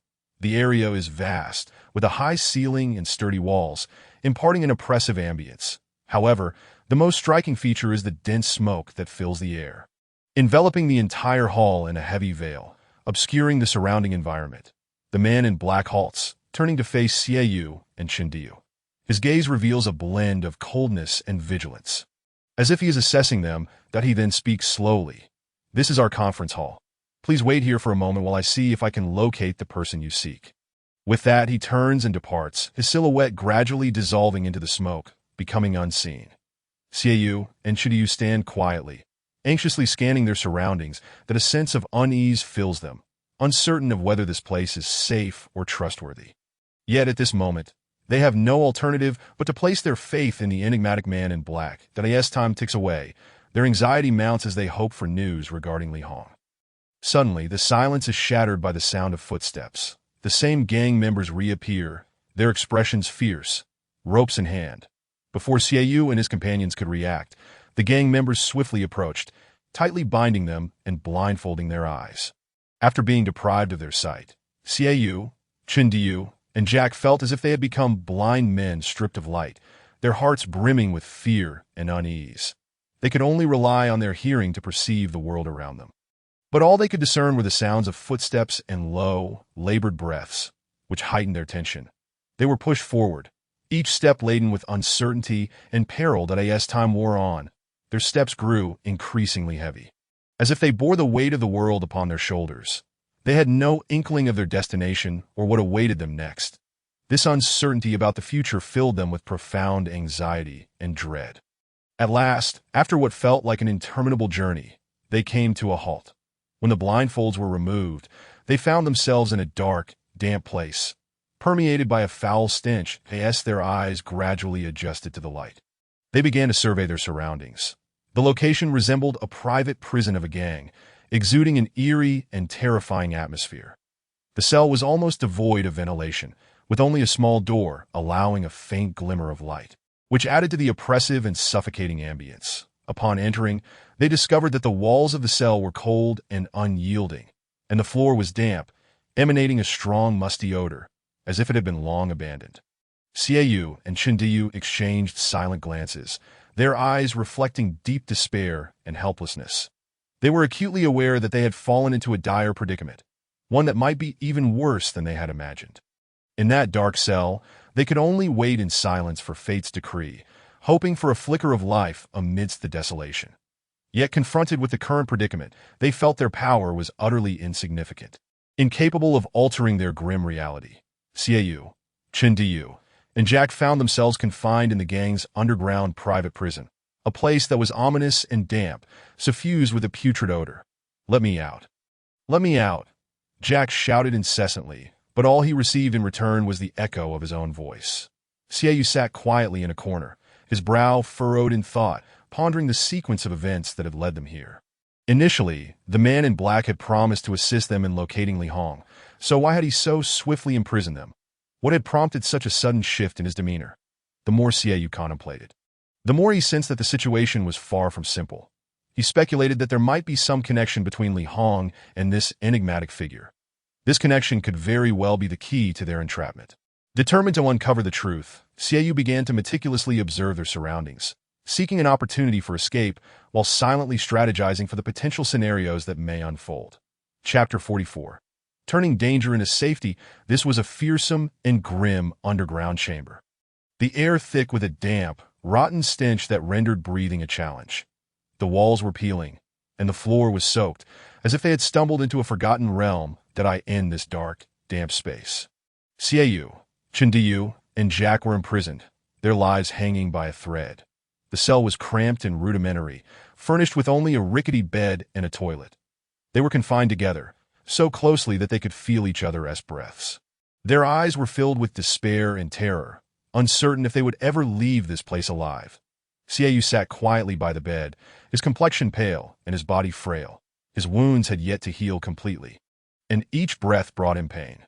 Nevertheless, his gaze was resolute, as if he were contemplating a profound thought. Chindiyu leaned against the wall, his eyes vacant, as though he had lost all hope. Meanwhile, Jack paced restlessly around the cell, his agitation palpable as he sought a way to escape this hellish abode. However, no matter how fervently they tried, they could not break free from this predicament. The private prison was ensconced deep within a darkened district, surrounded by gang members who vigilantly monitored every nook and cranny. Xiaoyu and his companions had no opportunity to flee. They could only await the judgment of fate. Each day, they were given meager rations of food and water, far from sufficient to meet their needs. Hunger and thirst drained their strength, pushing them closer to the brink of despair. Their faces grew pale, their eyes reflecting hopelessness. The cell boasted no windows, and the sole ventilation shaft was blocked, leaving the air stagnant and foul. The three huddled together in an attempt to retain warmth, yet the cold seeped into their very bones. Clad in tattered clothing, their bodies were smeared with dirt and blood. Xiaoyu, Chindiyu, and Jack endeavored to escape, but the cell door was locked tightly, with gang members stationed nearby, keeping a watchful eye. Their phones had been confiscated, severing their connection to the outside world. They had no idea how long they could endure this torment, praying that someone might discover them and extend a hand of salvation, that I end this arduous environment. The bond of friendship among the three deepened. They supported one another, confronting adversity together.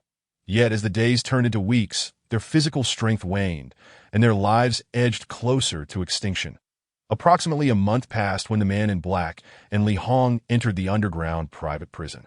Their faces were marked by disdain, as if they regarded Xiaoyu and his companions as mere refuse. Upon seeing Li Hong, Xiaoyu's eyes widened in shock and confusion. The man in black chuckled triumphantly. "Did you think yourselves clever? In truth, this has been a trap from the very beginning. That Li Hong is a covert operative for the North American Central Intelligence Agency, and our gang, the Dark Corner, serves as a valuable ally to them. How laughable that you dared to pursue her whereabouts," he continued. "Did you believe we were unaware of your investigation into Li Hong? We have been monitoring your every move. Your so-called clues and evidence were merely bait we cast to lure you in. Even the information disclosed by Li Hong's former colleagues was orchestrated by us. You overreaching fools are no match for us." As he finished, the man in black and Li Hong erupted into a cacophony of mocking laughter, their derisive mirth piercing Xiaoyu, Chindiyu, and Jack's hearts like sharp blades.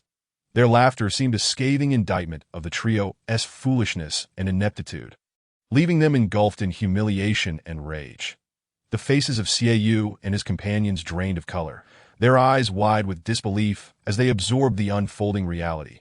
They had once believed they were nearing the truth, uncovering clues to unravel the mysteries surrounding this enigma. Yet, the harsh truth struck them with devastating force.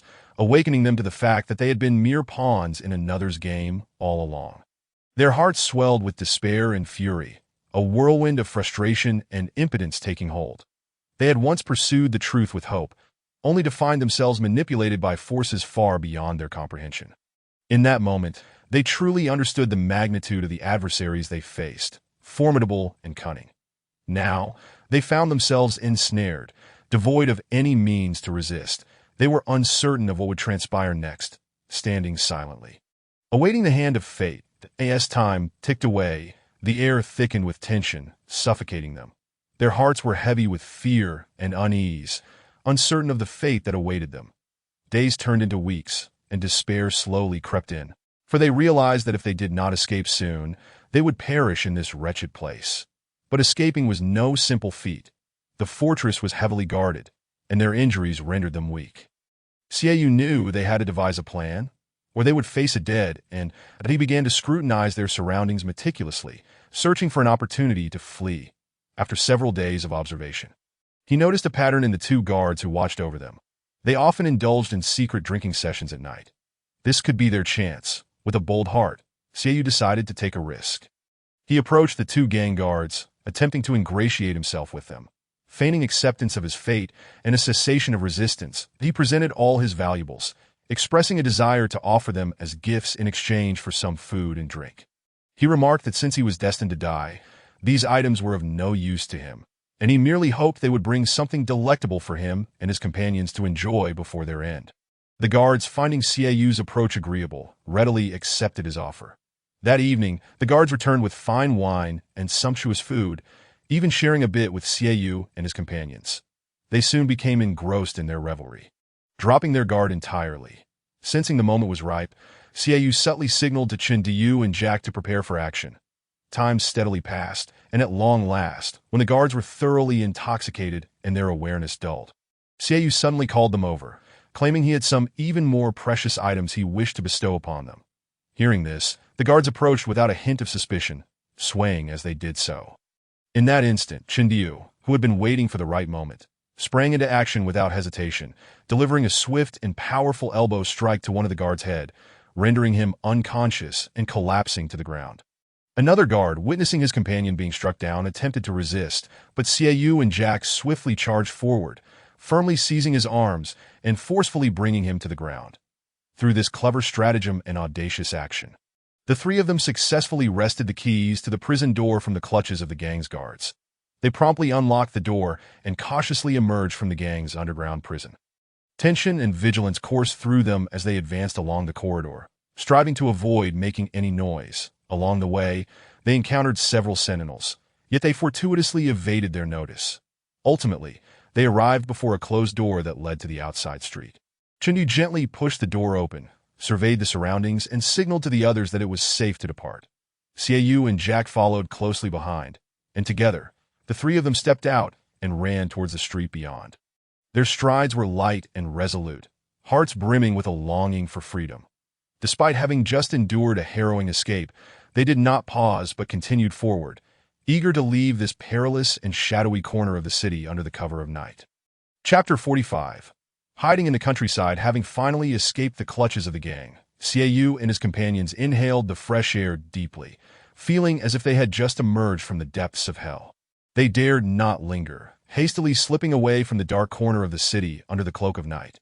Throughout their journey, they remained vigilant, carefully avoiding any potential adversaries and dangers. "What should we do now?" Jack gasped, his face etched with fear as he looked at Xiaoyu and Chindiyu. His voice was laden with despair, as though he had reached the end of his tether. Xiaoyu took a deep breath. Striving to calm himself, but he furrowed his brow, pondering for a moment before replying, "Let us find a safe place to hide." His tone was resolute and decisive, indicating a plan was forming.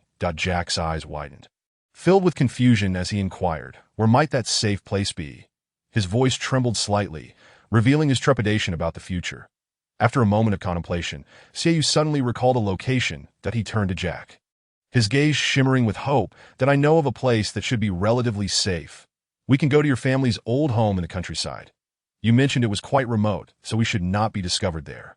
Excitement tinged his voice. Upon hearing Xiaoyu's suggestion, Jack hesitated briefly, but soon nodded in agreement. All right, then we shall go to my old home. His voice bore a hint of resignation, yet also a yearning for survival. Thus, the three of them pressed onward towards Jack's residence, cautiously sidestepping crowds and striving to avoid attracting attention. Each step was taken with utmost care, fearful of detection by the gang. After a lengthy journey, they finally arrived in the village where Jack's home was situated. The environment was serene, with lush trees providing shade, imparting a sense of tranquility. Yet at that moment, they had no inclination to appreciate the scenery. Their focus was on observing the surroundings with trepidation. Upon reaching Jack's doorstep, his wife stood anxiously waiting. Upon seeing her husband and his two friends in a disheveled state, her mouth fell agape in astonishment. "What has happened to you?" Jack's wife inquired with genuine concern, her face etched with worry. Siayu hurriedly stepped forward to provide a brief explanation of their predicament, that we were pursued by the gang and barely managed to escape. "May we take refuge here for a while?"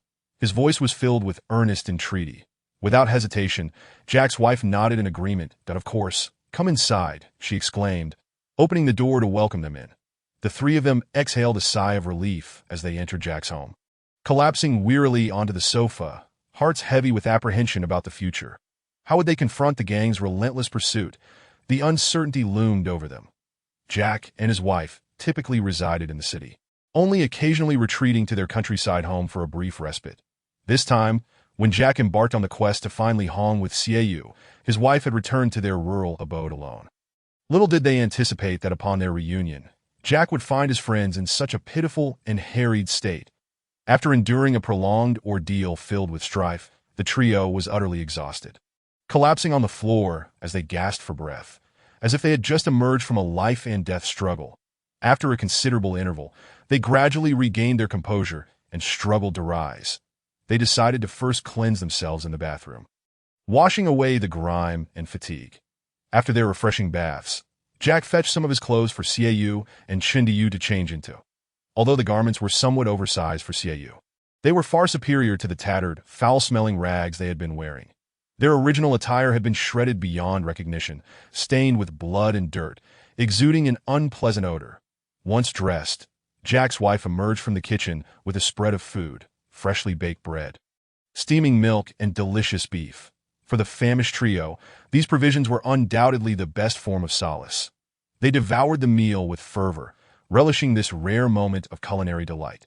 Siayu and Chindiyu spent several leisurely days in Jack's tranquil countryside home. During this time, their physical conditions gradually improved, and their spirits began to lift. However, the shadows of their past still haunted them. Recalling the harrowing month spent in the gang's underground prison in the dark corner of the city felt like a persistent nightmare. Each night, they would awaken in terror from distressing dreams, their sheets drenched in sweat to by day.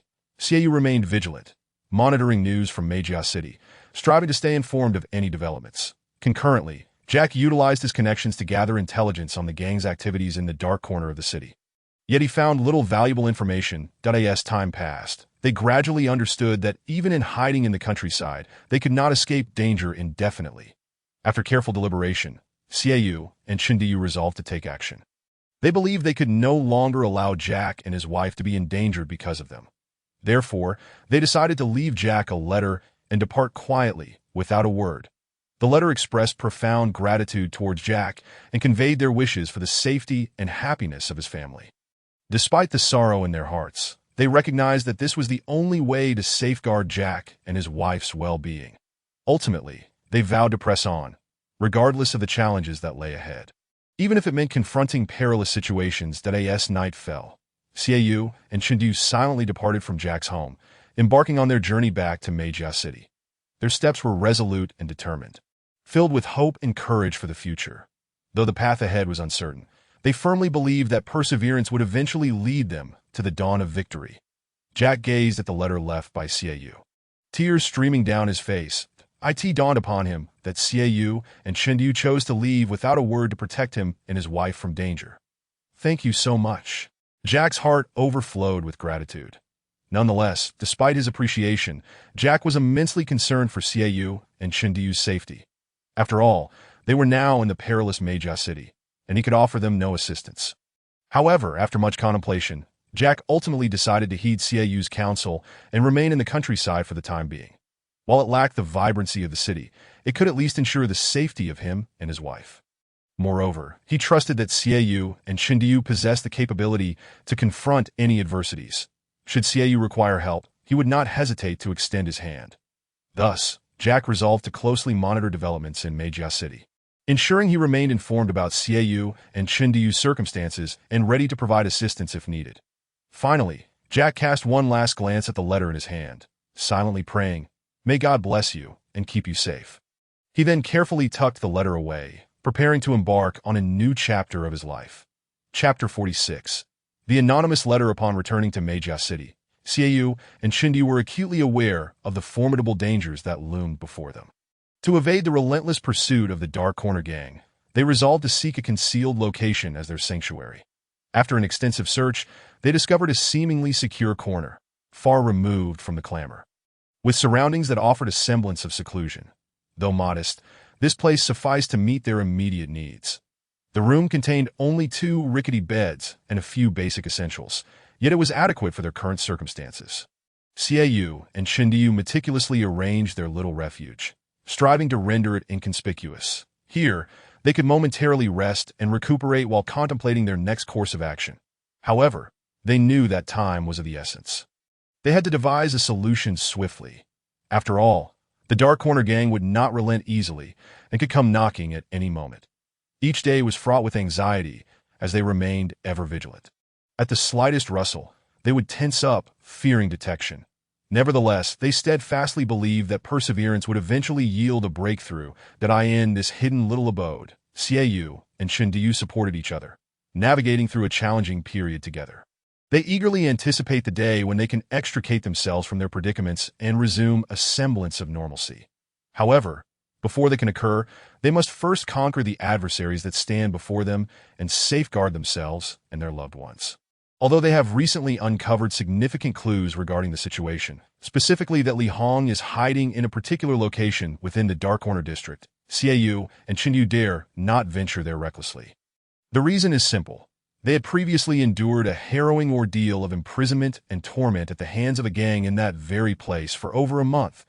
That dreadful experience is indelibly etched into their memories, becoming an inescapable nightmare.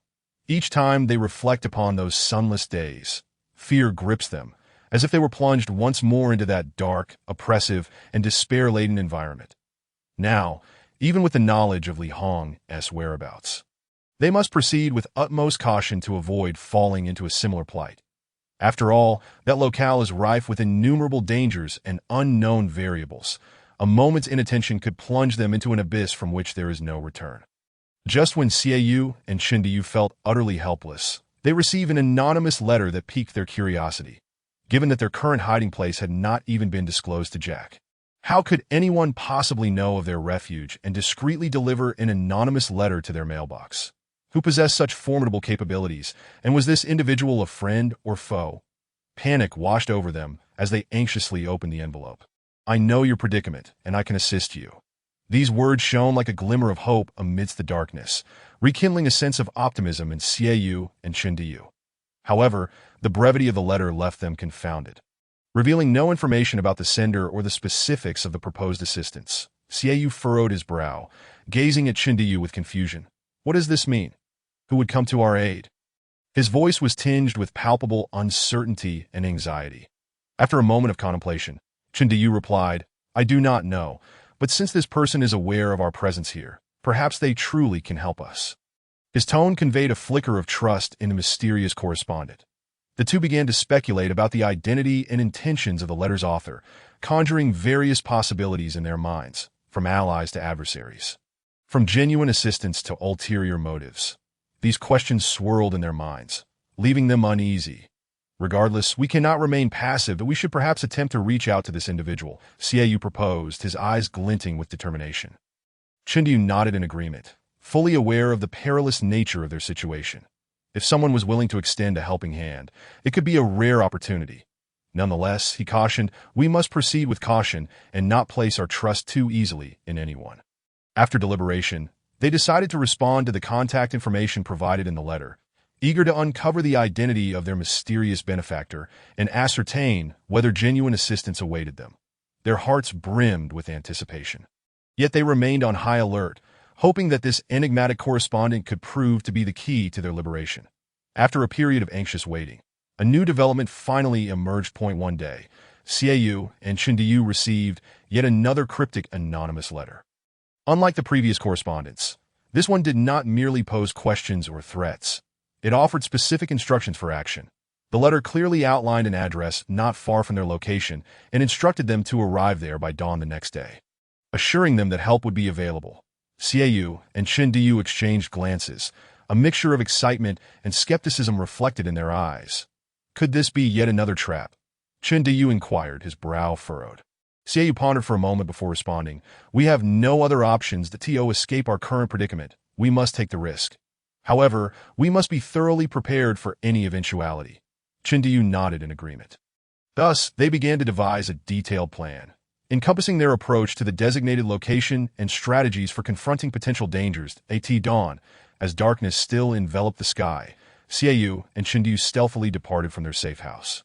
Heading toward the address mentioned in the letter, they remained vigilant throughout their journey, acutely aware of their surroundings. Upon arriving at their destination, they discovered it was a Chinese restaurant. The establishment was not yet open for business. Yet lights glimmered within. After a brief hesitation, they decided to enter the restaurant. As they stepped inside, they observed a figure seated in a corner, with their back turned to them. This individual seemed to have been waiting for some time. Upon hearing their footsteps, they slowly turned around. When Xiaoyu and Chindiyu beheld the face of this person, expressions of disbelief washed over them, their eyes wide with shock and confusion. For before them stood none other than their former colleague, Lao Wang, who had been sentenced to probation due to a case involving a stolen safe. Lao Wang, Xiaoyu exclaimed, his eyes widening in astonishment as he stared at Lao Wang, momentarily at a loss for words. Beside him, Chindiyu too was taken aback, his lips trembling as though witnessing the most implausible of events. Lao Wang appeared to have anticipated their reaction. He offered a slight smile and calmly said, "Please have a seat, that I will explain everything to you." He gestured toward a nearby chair, inviting Xiaoyu and Chindiyu to sit. Exchanging glances, they gradually took their seats, their minds still awash with questions and curiosity. They could not fathom why Lao Wang had appeared here, nor how he had traversed borders from the underground world of their homeland to this new realm in North America. Lao Wang's gaze was intense, as if he sought to convey some vital message through his eyes. After a moment of silence, he finally spoke in a low and resolute voice. "In truth, all of this has been meticulously orchestrated by the domestic police. They are acutely aware of the perilous situation you find yourselves in, and thus have dispatched me to assist you." Upon hearing these words, Xiaoyu and Chindiyu were taken aback, swiftly grasping the gravity of the situation. They recalled Lao Wang's previous entanglements with espionage organizations, and it dawned on them that the domestic police had cleverly leveraged this connection, sending him into enemy territory to serve as a formidable ally. Reflecting on this revelation, they felt a deep admiration for the courage and resolve that Lao Wang had displayed. Chapter 47. The list of infiltrators. This Chinese restaurant was situated on the edge of a street in the city of North America, appearing quite ordinary at first glance. Unless one was specifically searching for it or had a familiar acquaintance to guide them, few would take note of its existence. However, unbeknownst to many, this establishment was a carefully disguised rendezvous point established by the National Security Bureau and police of the underground realm of their homeland, located within the North American underground world. Upon learning this information, Lao Wang promptly sought out Xiaoyu and Chindiyu to share this secret with them, that he warmly invited them to relocate here, as there was a concealed courtyard behind the restaurant that could serve as their refuge. More importantly, this courtyard was equipped with a basement and an emergency escape route, allowing them to swiftly exit in the event of danger. Ensuring their safety, furrowing his brow, Xiaoyu inquired, "How did you know where we were hiding? Who sent me the anonymous letter?" Lao Wang smiled slightly and explained, "From the day you arrived in the North American underground world, our colleagues here have been closely monitoring your situation. Of course, this is all to ensure your protection, given the myriad dangers and uncertainties that pervade this environment." Upon hearing this, Xiaoyu felt a surge of emotion, realizing that his every move had been under the watchful eye of the organization. Lao Wang continued, "Furthermore, Your successful escape from the Dark Corner district was not merely due to your cunning. In reality, we had planted informants within the ranks of the Dark Corner gang that it was through the intelligence they provided that we became aware of your circumstances and could act accordingly. Xiaoyu suddenly understood. No wonder they had not faced mortal peril during their month of captivity, nor encountered significant resistance while fleeing the Dark Corner district. They had been supported in silence by the organization all along.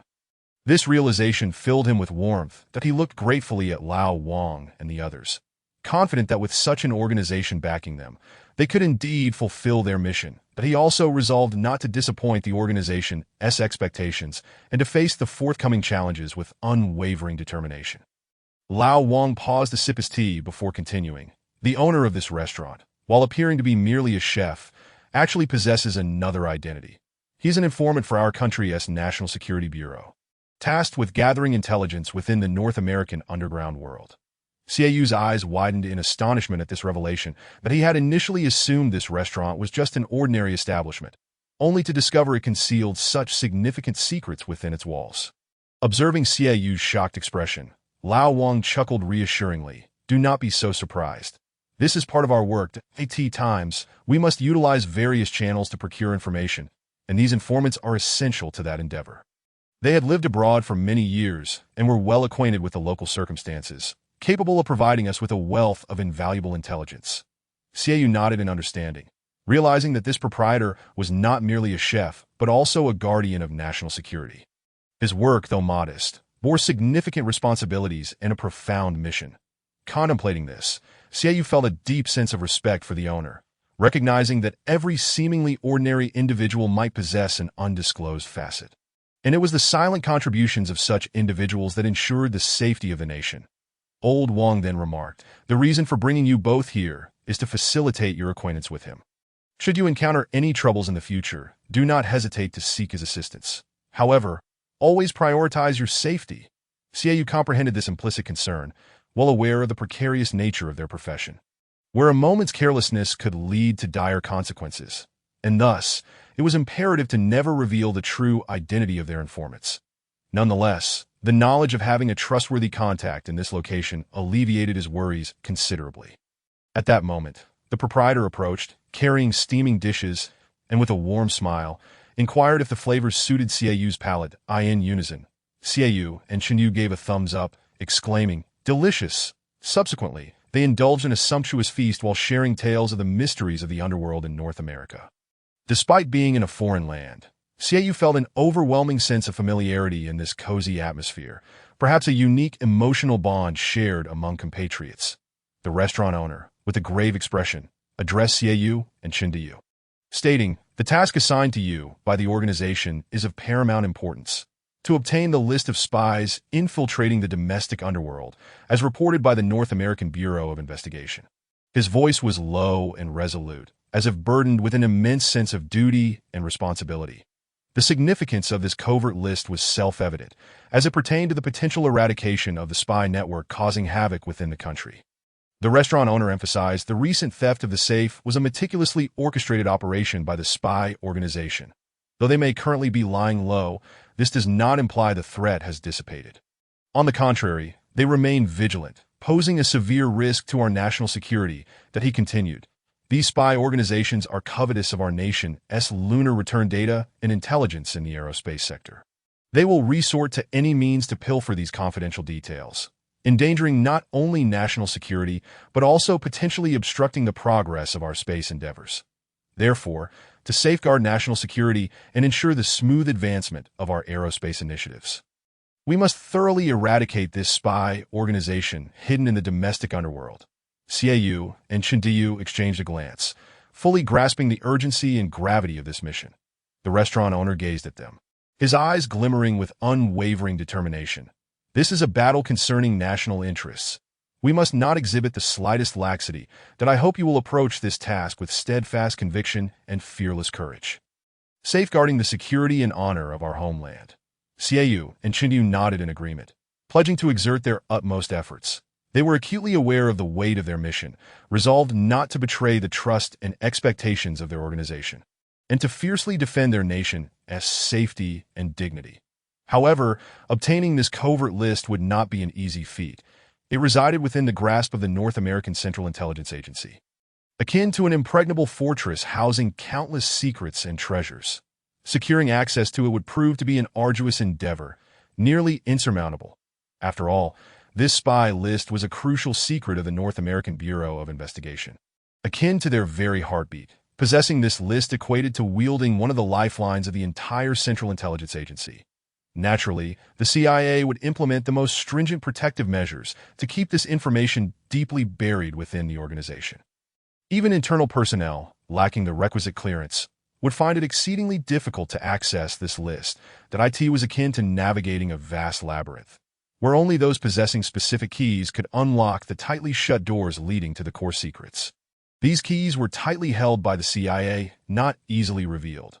Let alone external individuals, they were entirely barred from approaching this enigmatic fortress. Whether through hacking techniques or espionage activities, breaching the multi-layered defenses of the CIA was a formidable challenge. This list represented an insurmountable chasm, isolating the outside world from the confidential. It could be said that this list was the lifeblood of the CIA. Any attempt to tamper with it would yield catastrophic consequences. Thus, acquiring this list necessitated substantial strength and means. Chapter 48. Peril lurking. Xiaoyu and Chidu settled into a small courtyard behind the restaurant, their expressions serious and composed, as if bearing the weight of the world upon their shoulders. In this modest courtyard, they began to diligently strategize how to procure the espionage infiltration list that was crucial to their mission. Despite recognizing the formidable challenges ahead, they remained confident that with the organization as assistance, their forthcoming endeavors would surely yield breakthrough progress.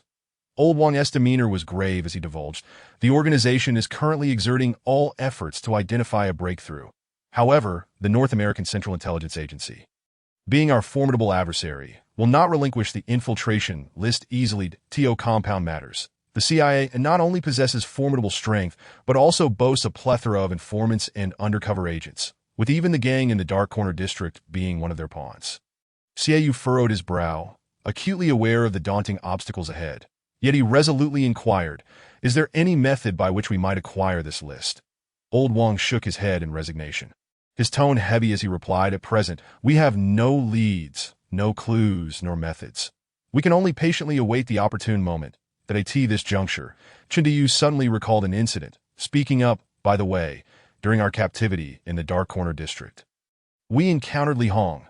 Old Wang pondered for a moment before responding, "Li Hong has had past connections with the CIA, so her presence in the Dark Corner district is not surprising. However, we do not have much information regarding her current situation." A wave of concern washed over Xiaoyu as he pressed on. "What about Anna? Do you have any leads on her? After all, she was the mastermind behind the recent safe theft." Old Wang sighed heavily, responding slowly, "So far, we only know that Anna has one of her identities as an employee of the CIA. Beyond that, we possess no further information." That a sense of helplessness enveloped Xiaoyu, yet he rallied, stating firmly, "Regardless, we must expedite our efforts to find a solution. That we cannot allow these individuals to evade justice." The others nodded in agreement. Despite the treacherous path ahead, they believed that as long as they united in purpose, they could overcome any difficulty. Old Wang regarded them with solemnity, his tone weighty. "You both are in a perilous situation, surrounded by threats. The CIA and the gang from the Dark Corner district are actively searching for you." Upon hearing this, Xiaoyu and Chindyu's expressions turned grave, realizing they were in a highly dangerous predicament. This was no jest. They must exercise utmost caution and cannot afford the slightest negligence. Old Wang warned them with a serious expression. Taking a deep breath, Xiaoyu nodded firmly, acknowledging his understanding that he recognized the gravity of the situation. Yet he also knew that maintaining composure and rationality was essential to navigate the challenges ahead. However, confronted with such a formidable enemy, how could they protect themselves? This thought weighed heavily on both Xiaoyu and Chindu. Nevertheless, they did not retreat. Instead, they resolved to collaborate and employ every possible means to surmount this ordeal. After all, it is within the most precarious environments that an individual's capabilities and wisdom are truly tested. Xiaoyu had remained in the Chinese restaurant for several days without venturing outside. He felt an overwhelming sense of boredom and restlessness, yearning to breathe in the fresh air and bask in the warmth of the sun. Thus, he decided to take a risk and venture out to the streets for a brief respite. To avoid being recognized, Xiaoyu meticulously disguised himself that he donned a hat, lowering the brim to obscure much of his face, and wore a loose-fitting coat to alter his appearance in this manner. Even if someone spotted him on the street, they would find it challenging to identify him. Once prepared, Xiaoyu cautiously opened the door and took his first step outside. The street was bustling with people, the sounds of traffic weaving together to create a lively tapestry. Xiaoyu felt his mood lighten slightly as he strolled through the streets. As he walked, he admired the scenery around him. The shops lining the roadside displayed an array of goods in their windows. Captivating the attention of passers-by, he paused in front of a bookstore, peering through the glass to gaze at the books within. Continuing on, Xiaoyu found himself in a thriving commercial street in this vibrant scene. Numerous fashionable young individuals adorned in stylish attire engage in lively conversations and laughter. Xiaoyu silently observes them, a twinge of envy blossoming within his heart, but he yearns to live as freely as they do, unshackled by identity and responsibility. Unbeknownst to him, the sun of the subterranean world gradually dips towards the west, painting the sky with a splendid hue of twilight. Realizing that time is slipping away, Xiaoyu acknowledges it is time to return to the Chinese restaurant. He turns and walks back in the direction he came, filled with nostalgia for this fleeting moment of freedom. Although it was merely a simple stroll, it afforded him a long-lost sense of ease and delight. Upon his return to the restaurant, Chindiyu, with a look of concern, inquires, "Where have you been? I haven't seen you all afternoon." Xiaoyu quickly responds, "I apologize for worrying you. I just stepped out for a walk. Staying here has grown a bit stifling."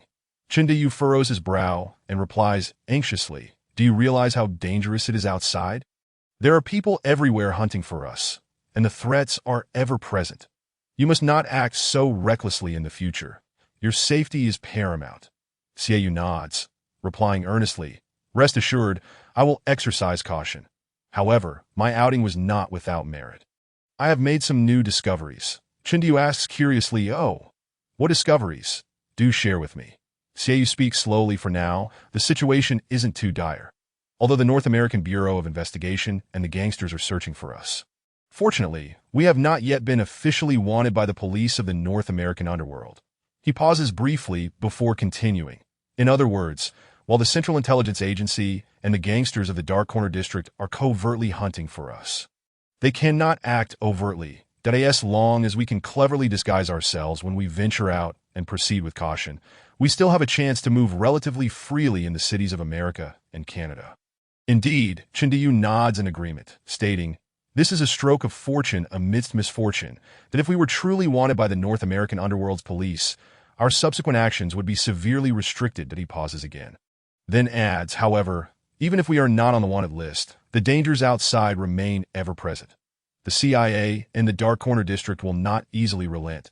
They are undoubtedly still searching for us, determined to find us. Therefore, we must remain vigilant and cannot afford to be complacent." "Yes, indeed," Xiaoyu affirms with a resolute tone, his eyes reflecting confidence and certainty. Chapter 49. The CIA on this day. Lao Wang, with a serious demeanor, summoned Xiaoyu and Chindiyu, solemnly informing them, "An extraordinary opportunity has arisen for you to infiltrate the North American Central Intelligence Agency." Upon hearing this, their eyes brightened, and they eagerly pressed for details. Lao Wang cleared his throat and began, "Our sources have learned that Li Guo, the owner and chef of the Chinese restaurant, has received a task to deliver a batch of fresh ingredients to the headquarters of the North American Central Intelligence Agency." "Ah," Xiaoyu and Chindiyu exchanged puzzled glances. Lao Wang continued to explain, "This Li Guo is the restaurant owner and chef you encountered a few days ago. As you know, he is actually a crucial member of our organization. He has been operating the restaurant near the North American Bureau of Investigation as a cover, secretly gathering intelligence. This task is an opportunity he has secured for us to facilitate our entry into the CIA." Xiaoyu and Chindiyu suddenly understood, realizing the significance of this opportunity, that if they could successfully enter the CIA, it might yield critical intelligence that would greatly aid their mission. However, they knew nothing about this enigmatic Li Guo. Xiaoyu curiously inquired, "What is his full name?" Lao Wang smiled and replied, "I am unaware of his real name. Everyone simply refers to him as Li Guo. He appears to be in his 40s. Sharp-witted, and always has a smile on his face. Since the others at the restaurant call him Li Gu, you may do the same. Xiaoyu and Chidiyu nodded in understanding, secretly anticipating their next meeting with Li Gu. Hoping to smoothly gain access to the CIA through him, to avoid raising suspicion, Li Gu decided to disguise Xiaoyu and Chidiyu as delivery workers, accompanying him on the delivery. This way, they could not only successfully complete the task, but also take the opportunity to assess the situation at the CIA headquarters, laying the groundwork for future intelligence gathering. Without hesitation, Xiaoyu and Chidiyu agreed. Fully aware of the mission's importance, that if they could penetrate the CIA, it would significantly bolster their efforts. Thus, the trio began meticulously planning this operation. Li Gu detailed the layout and security measures of the CIA headquarters while reminding Xiaoyu and Chidiyu to be mindful of their words and actions to avoid revealing any flaws. Xiaoyu and Chidiyu listened attentively, occasionally posing questions to ensure everything was foolproof, that we must exercise utmost caution. Any mistake could lead to dire consequences, Li Gu stated gravely. Xiaoyu nodded, acknowledging the gravity of the situation. He recognized the risks involved but also understood that this was a rare opportunity. Seizing it could bring them closer to their goal. Chidiyu expressed his commitment to cooperate fully, assuring there would be no issues. He believed that with their combined intelligence and courage, they could successfully complete this mission. Next, they began preparing the necessary equipment and tools, including fake identification documents and work uniforms. They also devised a detailed action plan, determining the route and timing for entering the CIA headquarters. Once all preparations were complete, they awaited the midnight hour, ready to set their plan into motion. As the preparations reached fruition, the three embarked on their journey to the North American Central Intelligence Agency headquarters. Throughout the journey, they remained vigilant, silently praying for the success of their operation. The North American Central Intelligence Agency is situated in a secluded area at the core of the cities of America and Canada. Surrounded by lush greenery, the complex consists of a main building and several auxiliary structures, resembling a fortified stronghold. The main building towers majestically, exuding a modern and technological aura. Its walls are constructed from high-strength materials, impervious to various forms of attack and destruction. Inside, advanced security systems are in place, including surveillance cameras, alarm devices, and access control systems, ensuring that only authorized personnel can enter. The auxiliary buildings are strategically distributed around the main structure, complementing it to form a cohesive unit. These include the Intelligence Analysis Center, Agent Training Base, and Armory, each serving a specific function. They are interconnected by underground passages, facilitating the swift transport of personnel and materials. Additionally, the CIA is equipped with an elite security team, ever vigilant in safeguarding this vital intelligence agency. This team, having undergone rigorous training, possesses exceptional combat skills and the capacity to respond to emergencies. They patrol the vicinity of the main building and auxiliary structures, ensuring no threats can encroach upon the premises. In summary, the CIA's geographical location is cleverly chosen, both discreet and secure. Its architectural design and security measures are first-rate, providing a solid foundation for the national security of the North American underworld. The North American Central Intelligence Agency serves as an independent intelligence entity within the federal government of the North American underworld. Wielding extensive authority and resources, its primary responsibilities include the collection, analysis, and dissemination of intelligence pertaining to both domestic and international aspects of the underworld, ensuring the safety and interests of the North American underworld. The agency's operations span the globe, with its agents employing various means to acquire information, providing critical intelligence support to decision-makers and national security experts in the North American underworld. That is a powerful and enigmatic organization. The CIA's tasks extend beyond mere collection and analysis of intelligence regarding foreign underworld governments, corporations, terrorist organizations, individuals, politics, culture, and technology. They delve deeply into studying and assessing the implications of this information on the North American underworld, promptly reporting to higher authorities. Simultaneously, the agency bears the significant responsibility of safeguarding national secrets, preventing hostile entities from obtaining sensitive information. Furthermore, the CIA coordinates activities among other domestic intelligence agencies within the North American underworld, ensuring collaboration and information sharing across departments. They compile collected intelligence into detailed reports for submission to various government departments, aiding in policy formulation and strategic decision-making. This interdepartmental collaboration enhances the North American underworld's ability to effectively address various threats and challenges.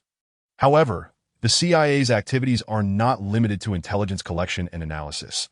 They occasionally engage in covert operations, such as supporting foreign opposition groups or toppling foreign governments. These actions often possess a high degree of sensitivity and confidentiality. Yet they serve as a means to protect the interests of the North American underworld. Nevertheless, these actions have sparked considerable attention and controversy within the international community, as they may involve violations of other nations' sovereignty and interference in their domestic affairs. The headquarters of the CIA is situated in the subterranean New World of North America, specifically in the city of Magia, serving as the core command center of the entire organization. The primary divisions of the CIA include the Intelligence Directorate, the Special Operations Division, the Technology Division, and the Support Division, each with its distinct responsibilities and tasks, collectively forming a highly efficient intelligence agency. The Central Intelligence Agency boasts a substantial cadre of highly educated and skilled intelligence operatives and technicians. Hailing from diverse fields and equipped with a multitude of competencies such as language proficiency, data analysis, and military strategy, in order to tackle various complex intelligence operations. The organization has structure, personnel, funding, and activities are all shrouded in strict secrecy, impervious even to inquiries from the North American Subterranean Congress. This confidentiality empowers the CIA to conduct operations independently, free from political interference. The North American CIA has long been a subject of controversy, with certain past actions inciting widespread criticism and condemnation.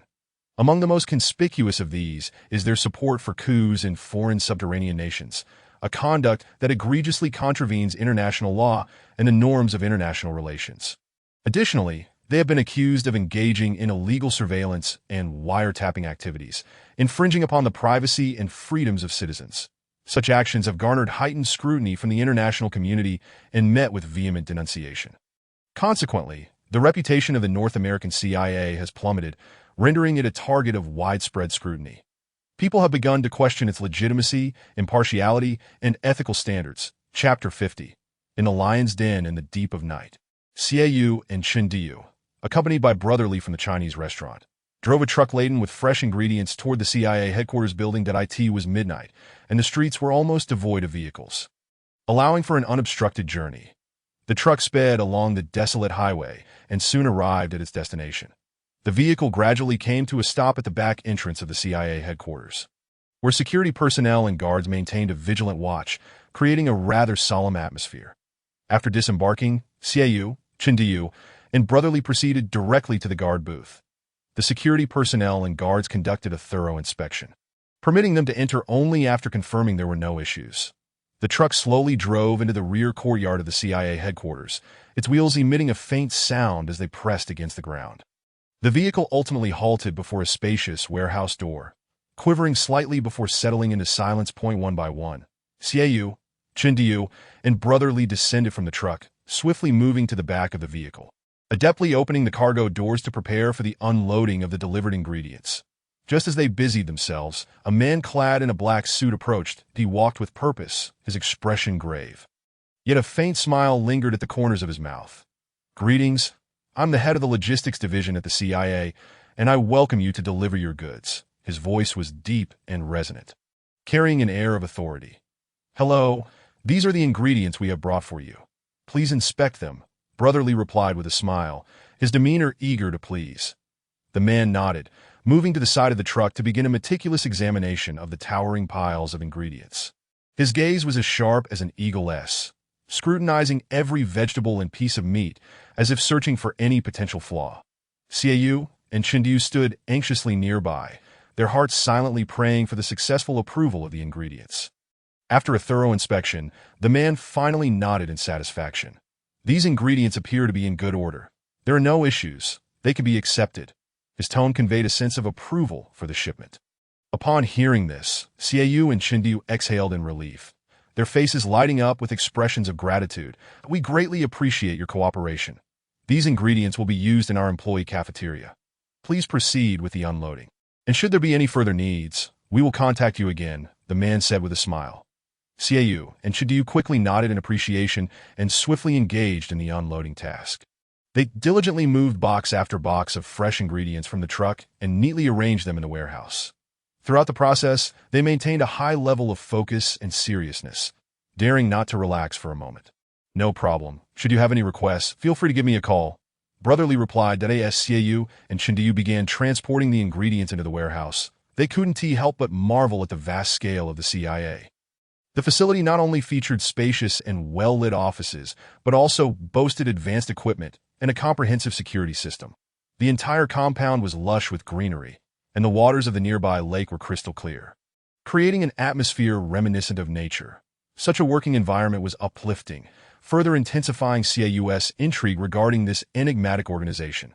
While moving the goods, CAU kept a vigilant eye on his surroundings. Akin to a watchful cheetah, missing no detail. His gaze was sharp and focused, meticulously absorbing the CIA's layout, architectural design, and security measures, imprinting them deeply in his mind. Each trip of transporting goods represented an opportunity for observation and learning. He silently accumulated intelligence while contemplating how to better grasp the situation here. Xiaoyu swiftly surveyed the vicinity, ensuring no one was around before casting a determined glance at Chindiyu and subtly waving his hand, signaling him to continue with the transport of goods that he then agilely turned, like a nimble cheetah, silently navigating through the CIA's interior. He carefully avoided the surveillance camera's fields of view, remaining acutely aware of his surroundings. Each step was executed with utmost caution, akin to walking a tightrope, where any misstep could potentially raise alarms. Yet his movements flowed with a natural grace, leaving onlookers in awe. Xiaoyu understood that this assignment was merely a beginning. Many formidable challenges awaited them in the future, but he had to remain ever vigilant, prepared to confront any unforeseen circumstances at the same time. He was filled with anticipation for the forthcoming adventure, eager to delve deeper into the inner workings of the CIA and uncover the truths hidden behind this mysterious organization. In this tense and exhilarating atmosphere, Xiaoyu was imbued with boundless courage and resolve. He firmly believed that as long as he persevered and pressed forward, he would inevitably complete the task and achieve success. At this moment, he was wholly immersed in this heart-pounding adventure, ready to face any unknown challenges. The CIA headquarters building was exceptionally quiet in the deep of night, with only a handful of duty personnel steadfastly manning their posts. Like a specter, Xiaoyu moved through the various corners of the CIA, swiftly and silently mapping out the layout of the internal buildings and facilities. That a clear internal map of the CIA began to take shape in his mind, with every detail firmly etched in his memory. Understanding the urgency of time, Xiaoyu remained calm. After surveying the premises, he casually returned to the dining warehouse. Upon arrival, he discovered that Chindiyu had already finished moving the goods. They had successfully completed their task without raising any suspicions. Subsequently, Xiaoyu and Chindiyu approached Brother Li and bid farewell to the restaurant staff. Finally, the three ascended the truck and slowly departed from the CIA building. In this tranquil night, their actions went unnoticed, as if they had never occurred. Upon returning to the Chinese restaurant, they were immediately spotted by Old Wang, who eagerly approached and inquired, "So, what did you gain from your visit to the CIA headquarters?" Chindiyu and Brother Li both turned to Xiaoyu, seemingly deferring to him to answer the question. However, Xiaoyu, unfazed, responded, "Hold on a moment," that he then turned to Old Wang, saying, "Please retrieve a piece of paper and a pen."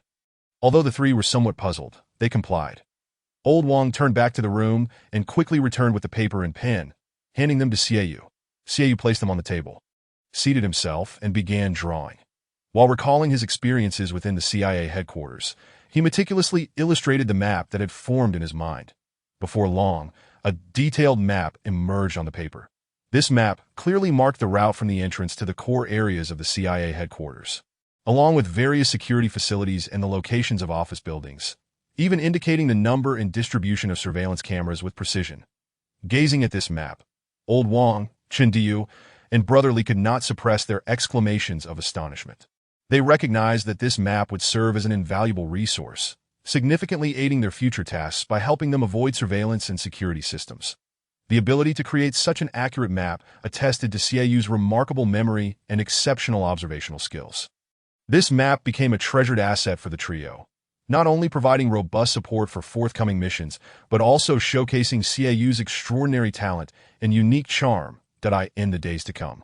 They would continue to rely on Xieyu's intellect and abilities to accomplish even more formidable tasks. Chapter 51. A letter from afar? What is this? Someone inquired curiously. Their gaze was fixated on the envelope before them. Filled with puzzlement and intrigue, did a letter. Who sent it? Another individual approached, his brow slightly furrowed, attempting to glean clues from the envelope that it appeared to have been sent from the subterranean New World in the homeland. Yet we hardly have any acquaintances here, a third voice chimed in, laced with uncertainty.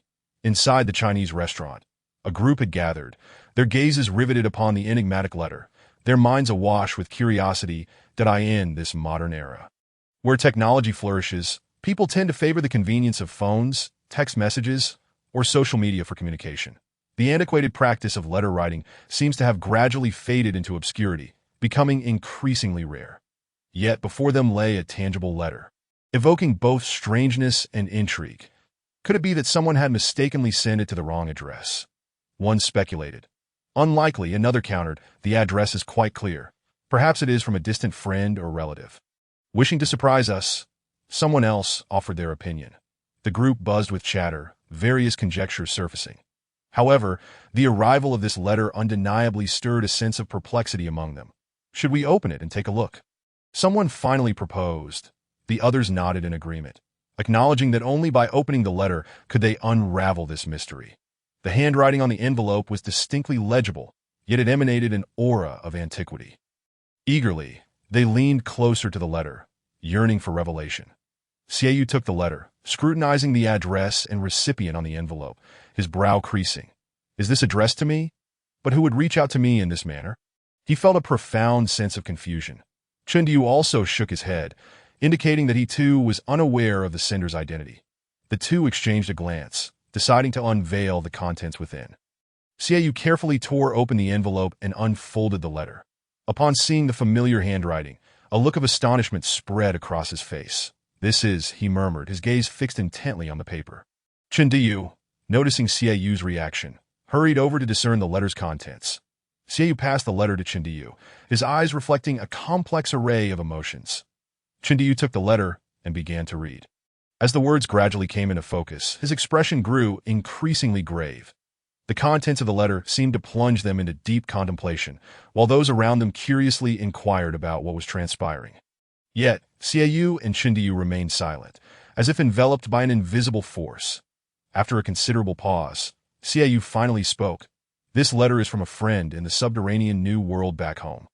The crowd's eyes widened, eagerly anticipating further details. Xieyou took a deep breath and continued. This friend has shared some news regarding the subterranean New World, along with several matters of great significance to us.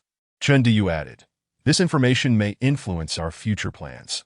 The group exchanged glances, realizing the importance of the letter. Xieyou gazed gratefully at the letter in his hand, expressing with heartfelt sentiment, I never expected to receive such a letter in a foreign land.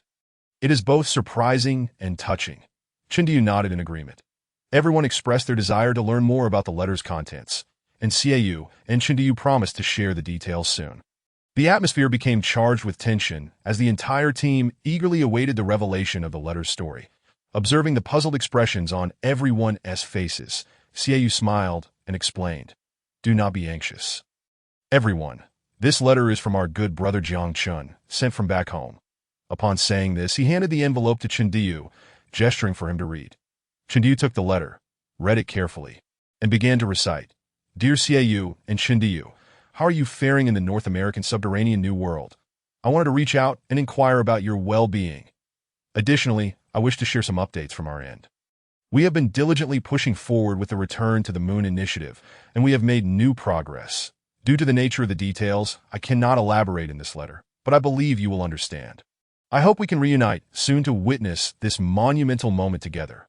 Wishing you both success in your endeavors. After finishing the letter, Xieyou nodded, a hint of a satisfied smile gracing his lips. Adding, Indeed, this letter is from Jiang Chun for both you and me. Moreover, a portion of it is written in a code only the three of us comprehend, specifically concerning new developments in the return to the Moon Initiative. This was done to prevent interception of the letter. His voice was resolute and powerful, as if announcing good news to all. Upon hearing this, the crowd erupted into excited cheers. They were filled with admiration for Jiang Chun and immense pride in their homeland's strength. The progress in the Return to the Moon initiative illuminated the enhancement of their nation's technological prowess, instilling hope for the future. But that's wonderful. Jiang Chun is truly remarkable, someone exclaimed excitedly. Indeed, this time the Return to the Moon initiative will surely succeed. Another echoed that as time passed. The group's enthusiasm swelled, igniting like a blazing fire. They voiced their commitment to undertake their missions in the North American subterranean New World with unwavering resolve and fervor, dedicating their efforts to their homeland. Amidst the jubilant cheers, Xiaoyu silently observed each person. A warm tide surging within him, he understood that these individuals were valiant warriors striving for the nation's interests. Poised to play pivotal roles in the North American subterranean New World, contributing to the prosperity of their homeland, that moment. Xiaoyu felt the weight of his responsibilities pressing heavily upon him. He resolved to lead everyone through countless challenges and fulfill his duties as an informant. In his heart, the glory and dignity of their homeland were paramount.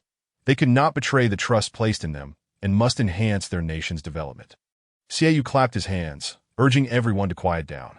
Comrades, Jiang Chen's letter has shown us hope, yet we must not grow complacent. The tasks ahead are even more formidable. We must prepare thoroughly. His gaze was steadfast as it swept over each individual. In the North American subterranean New World, we will not only confront harsh environments, but also various unknown challenges. Yet, I believe that as long as we unite as one, there is no difficulty we cannot overcome. The crowd responded in unison, voicing their determination. For the homeland, for honor. The rallying cry resonated among them. Chapter 52. A token of affection. After reading Jiang Chen's letter, Xiaoyu found it challenging to regain his composure. He pondered over each word in the letter repeatedly, his heart brimming with emotion and excitement. This correspondence not only made him deeply appreciate the care and encouragement from his sworn brother Jiang Chun, but also solidified his resolve to fulfill his mission as an informant. At that moment, memories of working diligently alongside Jiang Chun and Su Xiaoman at the lunar base flooded his mind, conjuring images of their busy yet fulfilling daily lives. However, one question lingered persistently in his thoughts. Why hadn't Su Xiaoman written to him? Had she truly forgotten him? This uncertainty gripped his heart like an invisible hand, stirring a subtle sense of loss within him. At that juncture, a knock at the door interrupted his reverie.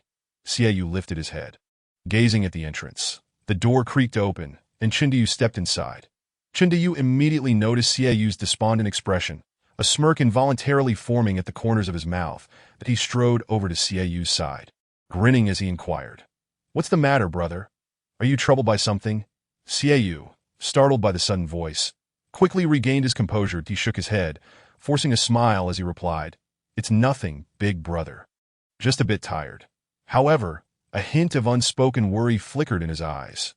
Chindiyu was not easily swayed by his words. He fixed his gaze on Xiaoyu's eyes, as if trying to peer into his soul to uncover his innermost thoughts. After a moment, Chindiyu suddenly burst into laughter, his chuckles tinged with mischief and teasing. "Haha, don't fool me, brother. With that forlorn look on your face, there's definitely something on your mind. Come on, tell big brother what's bothering you. Are you pining for some girl, perhaps?" With that, Chindiyu raised an eyebrow, seemingly having guessed the answer. Xiaoyu's face instantly flushed crimson. He hadn't anticipated Chindiyu's directness that he stammered, attempting to deny it. No, big brother, don't make wild guesses." However, his tone clearly betrayed a hint of guilt. Chindiyu laughed even harder, patting Xiaoyu on the shoulder in reassurance. "All right, brother, don't be shy that if you like someone, go after her boldly. Don't keep it bottled up inside, that if you need my help, just say the word." Xiaoyu looked at Chindiyu with gratitude, marveling at his astuteness in discerning his thoughts so easily. Though he felt somewhat embarrassed, he gently nodded, expressing his appreciation. Just then, Chindiyu, as if performing a magic trick, produced a letter from behind his back. He scratched his head, a hint of a bashful smile gracing his face as he said, Actually, I received 2 letters yesterday." As he spoke, he gently poked at the envelope with his finger, his eyes twinkling with mirth, and continued, "However, this one is addressed specifically to you by Su Xiaoman, so I thought I would share the one written by Jiang Chun with everyone first. And this one, well, I've kept it safe and sound, just waiting for today to give it to you. I promise I didn't peek. Haha." No sooner had he finished speaking than he unhesitatingly handed the letter to Xiaoyu. Upon hearing Chun-Diyu's words, Xieyu's eyes sparkled with excitement. He eagerly took the letter from Chun-Diyu's hands, gripping it tightly, his hands trembling with exhilaration. "Brother, thank you so much." His voice brimmed with gratitude. Observing Xieyu's reaction, Chun-Diyu couldn't help but chuckle. "Ha, my brother, this is a letter from Su Xiaoman for you. Do be sure to read it thoroughly." He patted Xieyu's on the shoulder, offering understanding and support before turning to return to his room, leaving Xieyu's to revel in his joy alone. Xieyu's slowly opened the envelope, carefully extracting the letter, as if fearing to damage it. His gaze fell upon the familiar handwriting on the paper, each line a warm reminder that stirred a gentle tide of emotion within him, that he began to read the contents of the letter with great care. Absorbing Su Xiaoman's feelings and concern, he delved deeper into the words. A blissful smile gradually spread across his face in that moment. Xieyu's was utterly immersed in the correspondence with Su Xiaoman, oblivious to the world around him. Only the words of the letter echoed in his mind. That instant, he felt the profound affection Su Xiaoman held for him and understood the preciousness of their bond. The letter from Su Xiaoman brought their hearts ever closer, becoming one of the most cherished memories of his life. It turned out that Jiang Chun had intended to send letters to his good friends Xieyu's and Chun-Diyu. And upon learning of this, Su Xiaoman took it upon herself to write a letter exclusively for Xieyu's, enlisting Jiang Chun's help to send it to the new world beneath North America. Although Xieyu's and Su Xiaoman had not truly been together, their feelings for each other had long transcended the boundaries of mere friendship. Each harbored deep affection and longing for the other. Su Xiaoman recalled what Jiang Chun had told her about Xieyu's assignment as an informant in the new world beneath North America, filling her heart with worry and concern. Each night, as she lay in bed, visions of the dangers Xieyu's might face haunted her, making it difficult for her to sleep. Finally, she resolved to take action to alleviate her inner turmoil, seated at her desk. Su Xiaoman picked up a pen and began to write to Xieyu's. She poured out her longing for him, each word a genuine reflection of her innermost feelings. She wrote, "Dear Xieyu's, I miss you," each word a true portrayal of her heart's depth. After completing the letter, Su Xiaoman carefully snipped a small lock of her hair and bound it with a red thread. She placed this lock into the envelope, sending it along with her letter to Xieyu's. This gesture not only expressed her deep affection for him, but also symbolized her desire to entrust a part of herself to him, hoping he would return safely. Once the letter was dispatched, Su Xiaoman felt an inexplicable sense of relief. She knew that while she might not immediately learn of Xieyu's circumstances, she had at least done her utmost to care for and support him. In the days that followed, she would continue to wait, anticipating a reply, yearning for Xieyu's swift return to her side. After reading Su Xiaoman's letter, Xieyu's eyes gradually moistened, like a dam bursting with floodwaters. He closed his eyes, stifling the tears that threatened to spill. He clutched the lock of Su Xiaoman's hair tightly, feeling the warmth of her love. Gently, Xieyu's picked up a pen and diligently penned a reply. Every line imbued with his longing for Su Xiaoman. He assured her that he would prioritize his safety and strive to complete his mission promptly to reunite with her, his heart akin to a resilient seed silently growing in the darkness, awaiting the moment it would break through the soil. Chapter 53. The opposition. Xieyu's and Chun-Diyu began to strategize their next move, intending to infiltrate the CIA once more to obtain the list of undercover agents. After considerable discussion, they resolved to seize the opportunity during the next delivery, ensuring they were fully prepared to acquire this vital information. However, despite their possession of detailed maps of the CIA, the challenge of obtaining the key to access the archive room loomed large. Even if they managed to approach the archive housing the list of undercover agents, it was fraught with layers of surveillance and password locks, making entry seem nearly insurmountable. Faced with such a daunting situation, Xieyu's knew that haste could lead to folly. He decided to deliberate carefully and methodically seek solutions. After all, this was a matter of national security, and any oversight could yield irreparable consequences. After much contemplation, Xieyu's recognized that to overcome this obstacle, they would require more information and resources. Thus, he set about gathering intelligence regarding the CIA's internal operations, security systems, and relevant personnel. Simultaneously, he actively collaborated with fellow comrades to seek technical support and advice. Throughout this process, Xieyu's encountered numerous challenges and setbacks. The CIA's confidentiality measures were exceedingly stringent, making it no easy feat to obtain valuable intelligence. Moreover, Time was of the essence. They had to find a solution swiftly, lest the list of undercover agents remain forever out of reach. Despite the overwhelming difficulties, Xiaoyu steadfastly maintained his unwavering belief and calm demeanor. He was convinced that perseverance would ultimately lead to a breakthrough. Through continuous efforts and exploration, they finally uncovered some crucial leads that might prove pivotal in accomplishing their mission. As the investigation deepened, Xiaoyu gradually unveiled the secrets lurking behind the CIA's facade. It became clear that a current of dissent flowed within the agency, with factions attempting to undermine the leadership of Director Johnson. This opposition comprised disgruntled high-ranking officials and agents who criticized Johnson's policies and management style, deeming him unfit to lead the CIA.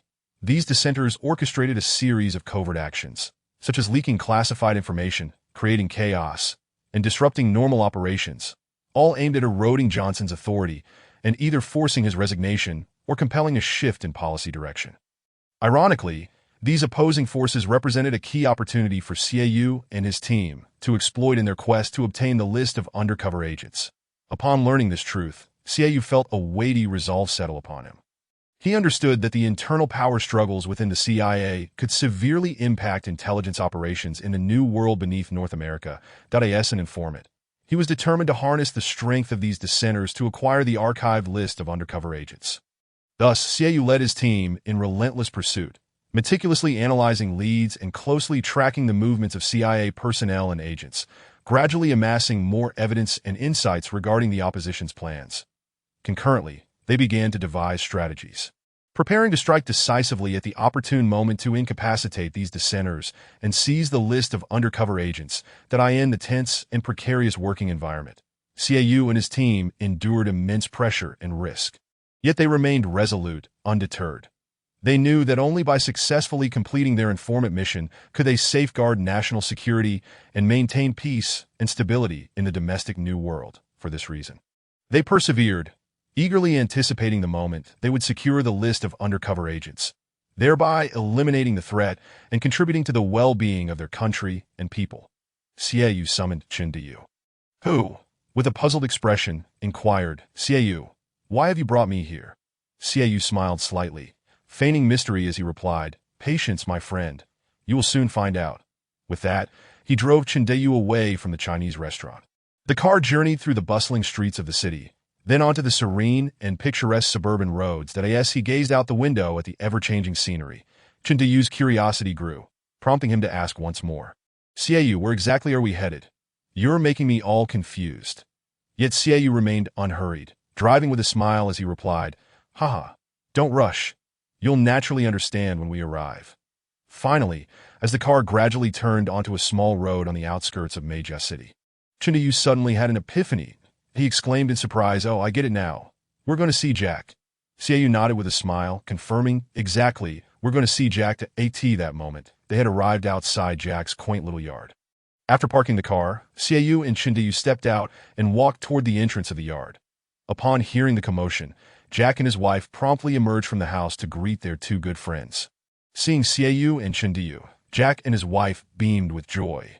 Jack eagerly approached, embracing Xiaoyu tightly, exclaiming, "Hey, it's been ages. What brings you here today?" He then turned to Chen Diyu, offering him an equally warm embrace. Meanwhile, Jack's wife smiled and greeted them, welcoming their arrival. "Mr. Xie, dinner is ready. Please come in." Jack extended an invitation to Xiaoyu and Chen Diyu, and the trio proceeded to take their seats in the restaurant. After a bout of ravenous feasting, they settled onto the sofa to discuss serious matters. "Jack, I am aware of your extensive connections in the North American underworld. I wonder if you could facilitate an introduction for me to Deputy Director Gordon of the CIA." Xiaoyu stated directly, "What do you seek him for?" Jack inquired, his brow furrowed in confusion. "Last time, we were held captive by the gang in the Dark Corner District, and the mastermind behind it was undoubtedly the CIA. Therefore, we wish to seek vengeance. Every grievance has its source. We must confront the CIA director, the puppeteer behind the scenes," Xiaoyu elucidated. Upon hearing this, Chen Diyu quickly understood, echoing Xiaoyu's sentiments. Indeed, the vendetta from our previous encounter must be avenged. The two were acutely aware that they could not reveal their true intentions to Jack, given his affiliation with the new world beneath North America. Xiaoyu continued, "Currently, We have learned that Deputy Director Gordon has a rift with the director and harbors dissatisfaction towards him. Thus, we could leverage this to approach him. Xiaoyu then retrieved a thick stack of cash from his pocket and slapped it onto the table in front of Jack. Jack's eyes widened at the sight of the cash. And though he secretly rejoiced, he maintained an air of feigned difficulty. "Oh dear, my friend, what is this? We are good friends. Discussing money can harm our relationship." With a sly grin, his expression seemed to communicate, "You know what I mean." However, despite his words, Jack's actions betrayed his intentions as he quickly reached out with his right hand, clutching the stack of money to his chest, as if afraid it might slip away. He then looked up, beaming at Xiaoyu, and said, "Well, since you put it that way, I shall not be polite. Rest assured, my friend, this matter is on me. I will see to it," he declared confidently, thumping his chest as he reassured Xiaoyu. Chapter 54. The dinner invitation as expected. Not long after, Jack, resembling a jubilant magpie, brought Xiaoyu good news. "Hey, it's all set. The CIA deputy director is free this Saturday and will meet you at a fantastic Western restaurant." Jack grinned, adding, "This place isn't cheap, so you'll need to shell out this time." Without a moment's hesitation, Xiaoyu responded like a magnanimous tycoon, "No problem." Time flew by, and soon the weekend arrived. Xiaoyu and Chindayu, brimming with excitement, set out early, racing towards the opulent Western restaurant in their car. Upon arrival, they discovered that Jack had been waiting at the entrance like a loyal attendant, with a beaming smile. Jack approached, thumping his chest. "Rest assured, everything is arranged. The deputy director will be here shortly. Let us head to the private room and wait." Thus, the three entered the private room, outwardly calm, yet inwardly exhilarated like fans awaiting the arrival of a star. Not long after, as if carried by a whirlwind, Deputy Director Gordon of the CIA made his entrance. Jack's eyes lit up, and he dashed forward with the enthusiasm of a starstruck admirer. Xiaoyu and Chindayu closely followed suit. Deputy Director Gordon, a towering figure with a demeanor that could not be concealed despite his simple attire, donned sunglasses and a hat that only added to his cool allure. Fluent American English. He addressed Jack. "If it weren't for your uncle, I wouldn't bother meeting these two foreigners." Jack quickly nodded and bowed, resembling an eager lapdog, repeatedly expressing his gratitude. "Thank you so much, Uncle Gordon." Xiaoyu and Chindayu looked on in astonishment, silently marveling at Jack's impressive connections. They then found their seats and began to dine elegantly, engaging in cheerful conversation. At this juncture, Xiaoyu ordered a bottle of fine vintage red wine, elevating the ambience with an air of sophistication and luxury. While outside the restaurant, the night sky erupted with dazzling fireworks. After several rounds of drinks and dishes, Xiaoyu sensed the moment was ripe and directly approached Deputy Director Gordon with their intentions. "Gordon, I must be candid. We are here to seek collaboration with your agency. In this current apocalyptic era, our government in the underground new world is tyrannical. We possess a stash of gold at home, but we only brought a portion of our funds to North America. Therefore, we wish to partner with your agency to leverage your intelligence network in our homeland to assist us in transferring the gold to North America, with profits split 50-50, Xiaoyu articulated. Chindayu chimed in, "Indeed, the gold we have is concealed in multiple hidden locations. With your CIA support, we can reclaim our wealth. We have already applied for green cards here in North America, hoping to reside long-term." Hearing this, Deputy Director Gordon's eyes brightened, yet he feigned calmness, asking, "Is what you say true? How much gold are we discussing?" Xiaoyu smiled, extending 5 fingers. "At least this amount, 500 kilograms." Gordon's heart raced, though he maintained an impassive facade. Xiaoyu nodded. "Yes, 500 kilograms. This is a conservative estimate. It could very well be more. Much gold," Gordon mused to himself, greed flickering in his eyes. Yet he quickly regained his composure, stating, "This matter requires careful deliberation, as it involves our intelligence network. It is not trivial. However, I will consider it." After Xiaoyu concluded, Deputy Director Gordon fell silent for a moment before slowly responding. "I can understand your perspective, but this is not a simple matter."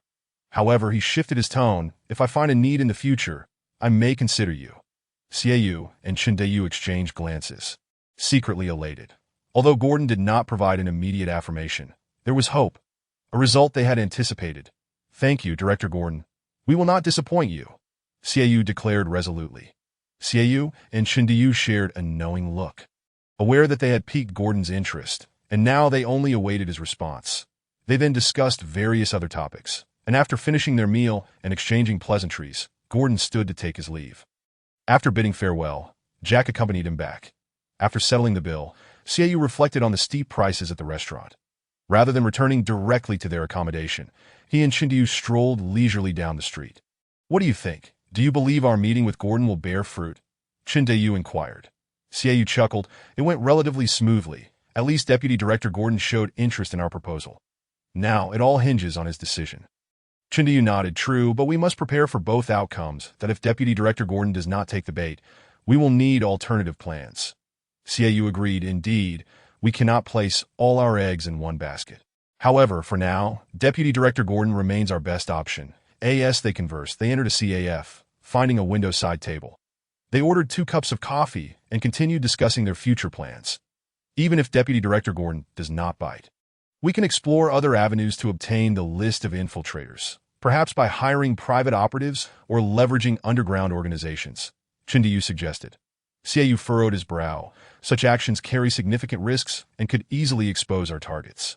Unless absolutely necessary, we should avoid these methods." Chindiyu nodded.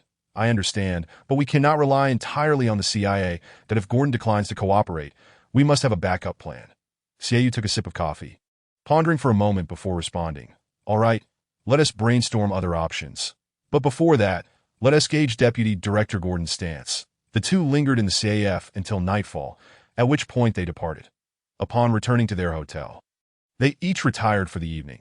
Meanwhile, Deputy Director Gordon was at home, contemplating how to address the collaboration proposal from Xiaoyu and Chindu.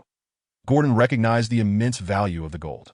Acquiring it would not only bring him substantial wealth, but also elevate his standing within the CIA. Yet he also understood the complexity of the endeavor, which would require considerable resources and manpower. Not a trivial undertaking. After thorough contemplation, Deputy Director Gordon finally arrived at a decision that he picked up the phone and dialed the number left by Xiaoyu. Chapter 55, Cautious Probing Beep. Beep, beep, Xiaoyu's phone suddenly erupted with an urgent ring, causing his heart to race as he quickly answered. "Hello? Is this Xiaoyu?" "This is Deputy Director Gordon of the CIA." A familiar yet enigmatic voice resonated from the other end, prompting Xiaoyu's expression to shift to one of seriousness. "Ah, Mr. Gordon, greetings. It is an honor to speak with you again." Xiaoyu replied with calm composure, secretly contemplating the intentions of the other party. "I am delighted to have met with you yesterday. However, regarding the collaboration you mentioned, I require further discussion and consideration. Please be patient while I deliberate," Deputy Director Gordon stated firmly, revealing a hint of caution. "Certainly, Mr. Gordon, I understand this is a significant matter that requires time to process. We shall await your decision with patience," Xiaoyu acknowledged, though inwardly he could not help but speculate on the direction of this potential partnership. "That I comprehend, Mr. Gordon. However, should you have any other needs or inquiries during this waiting period, please do not hesitate to reach out, that I will do everything in my power to assist you," Xiaoyu added, demonstrating a proactive attitude. "Thank you for your cooperation, that I hope our collaboration can progress smoothly. I also appreciate your understanding, that I trust we will have further communication soon. Wishing you all the best," Deputy Director Gordon concluded before hanging up the phone. Setting down his device, Xiaoyu furrowed his brow, lost in thought. Despite the brevity of the conversation, he felt the pressure and caution emanating from Deputy Director Gordon, that he understood that in the days to come, they must be thoroughly prepared to navigate any potential uncertainties. At the same time, he eagerly anticipated a prompt response from Deputy Director Gordon to solidify their next steps. That as he laid down his phone, a flicker of hope stirred within him, although the details of the collaboration remained unresolved. He firmly believed that through mutual effort and sincerity, a consensus could be reached, and he also felt a profound confidence in the future, eager to utilize the connection with Deputy Director Gordon to acquire the list of domestic spies. A task that was daunting, yet resolutely embraced by Xiaoyu in swift succession. Deputy Director Gordon unhesitatingly picked up his phone, promptly dialing Jack's number, commanding him to come meet him immediately. Upon receiving the directive, Jack wasted no time, driving straight to Deputy Director Gordon's residence. To his surprise, he discovered that his uncle was also present. It turned out that Jack's uncle was a successful businessman, enjoying a deep friendship with Deputy Director Gordon that dated back to their elementary school days. Deputy Director Gordon sat quietly on the sofa, gesturing for Jack to take a seat. His gaze was steadfast and profound, exuding an air of unassailable authority. Jack sat on the sofa, nervously observing the esteemed elder before him. Deputy Director Gordon slowly began, his voice deep and powerful. "Young Jack, are those two foreigners truly as wealthy as they claim to be?" Jack's heart tightened, yet he replied resolutely, "Yes, I have had some interactions with them, and their demeanor certainly suggests they possess considerable wealth." At that moment, Jack's uncle, who had remained silent until now, interjected. "While they may appear affluent, the authenticity of that 500 kilograms of gold still requires further verification. Allow me to probe them personally. The truth will soon come to light." His eyes sparkled with shrewdness, as if envisioning a flawless plan coming together. Deputy Director Gordon nodded in approval and added, "That is an excellent idea. Concurrently, I will conduct a thorough investigation into their backgrounds to ascertain the veracity of their claims before deciding on any potential collaboration." Hearing this, Jack felt a surge of exhilaration, as if envisioning a substantial fortune flowing into his pockets, unable to suppress a secret thrill. The following morning dawned bright and fresh. Jack called Ciu, his voice brimming with excitement. "Hey, Ciu. My uncle has heard about your wealth and wishes to discuss a significant business opportunity with you, that he would like to meet you, and I can facilitate the introduction." Upon hearing this news, Ciu's mind raced, that he astutely recognized that this might be a test. Yet he remained composed and replied, "Certainly. That sounds agreeable, that we can arrange a time to meet and discuss the details of the collaboration." Ciu suggested, "How about we meet at that restaurant we visited last time? The ambience there is quite pleasant." However, Jack had other ideas, responding nonchalantly, "No need for that. I believe it would be more convenient to meet at my uncle's hotel." Ciu readily accepted this suggestion. After hanging up, Ciu promptly sought out Brother Lee, detailing the conversation he had just had with Jack. After listening, Brother Lee furrowed his brow, pondering for a moment before saying, "I am familiar with Jack's uncle. He is a well-known figure in the city, with numerous successful ventures, including hotels and casinos. However, he is notoriously frugal, so we must approach this meeting with caution." Ciu nodded in understanding and then inquired, "What should I do for tomorrow's meeting?" Brother Lee contemplated for a moment before firmly stating, "Do not worry. I will accompany you to ensure everything proceeds smoothly." Ciu gratefully nodded, feeling a sense of reassurance. The next evening, Ciu and Brother Lee arrived punctually at Jack's uncle's hotel for their appointment. As they approached the entrance, they gazed up at the towering 20-story structure, resplendent and majestic, akin to a palace. "Wow, it's stunning!" Ciu exclaimed. Indeed, this hotel is quite luxurious. However, it has been around for a while and was recently renovated. Brother Lee explained with a smile, "Oh, is this hotel solely owned by Jack's uncle?" Ciu inquired curiously. "Not quite. Jack's uncle, along with several partners, purchased the hotel years ago, making him one of the stakeholders. He is responsible for its management," Brother Lee patiently clarified. "Now I see. Brother Lee certainly knows a great deal," Ciu acknowledged, nodding in realization. As they entered the hotel lobby, they were greeted by a spacious and bright area, with soaring ceilings and opulent chandeliers, all showcasing the hotel's grandeur and splendor. Guided by the front desk staff, they took the elevator to the designated floor. Upon exiting, they found the corridor adorned with exquisite elegance, as if stepping into a realm of art. Finally, they arrived at the door of the room they had agreed upon, where laughter and cheerful voices could be heard from within. Chapter 56. An unexpected situation. Ciu and Brother Lee stood at the door, their expressions serious, their eyes reflecting curiosity as they awaited an important meeting. They breathed steadily, betraying no signs of tension, occasionally whispering to each other, speculating on the discussions taking place inside. Suddenly, a rustling sound emanated from within the room, as if someone were moving chairs or shifting their feet. Ciu recognized the increasingly familiar voices and immediately perked up, fixated on the door, his body tensing in anticipation. Time seemed to stretch interminably, each second elongated.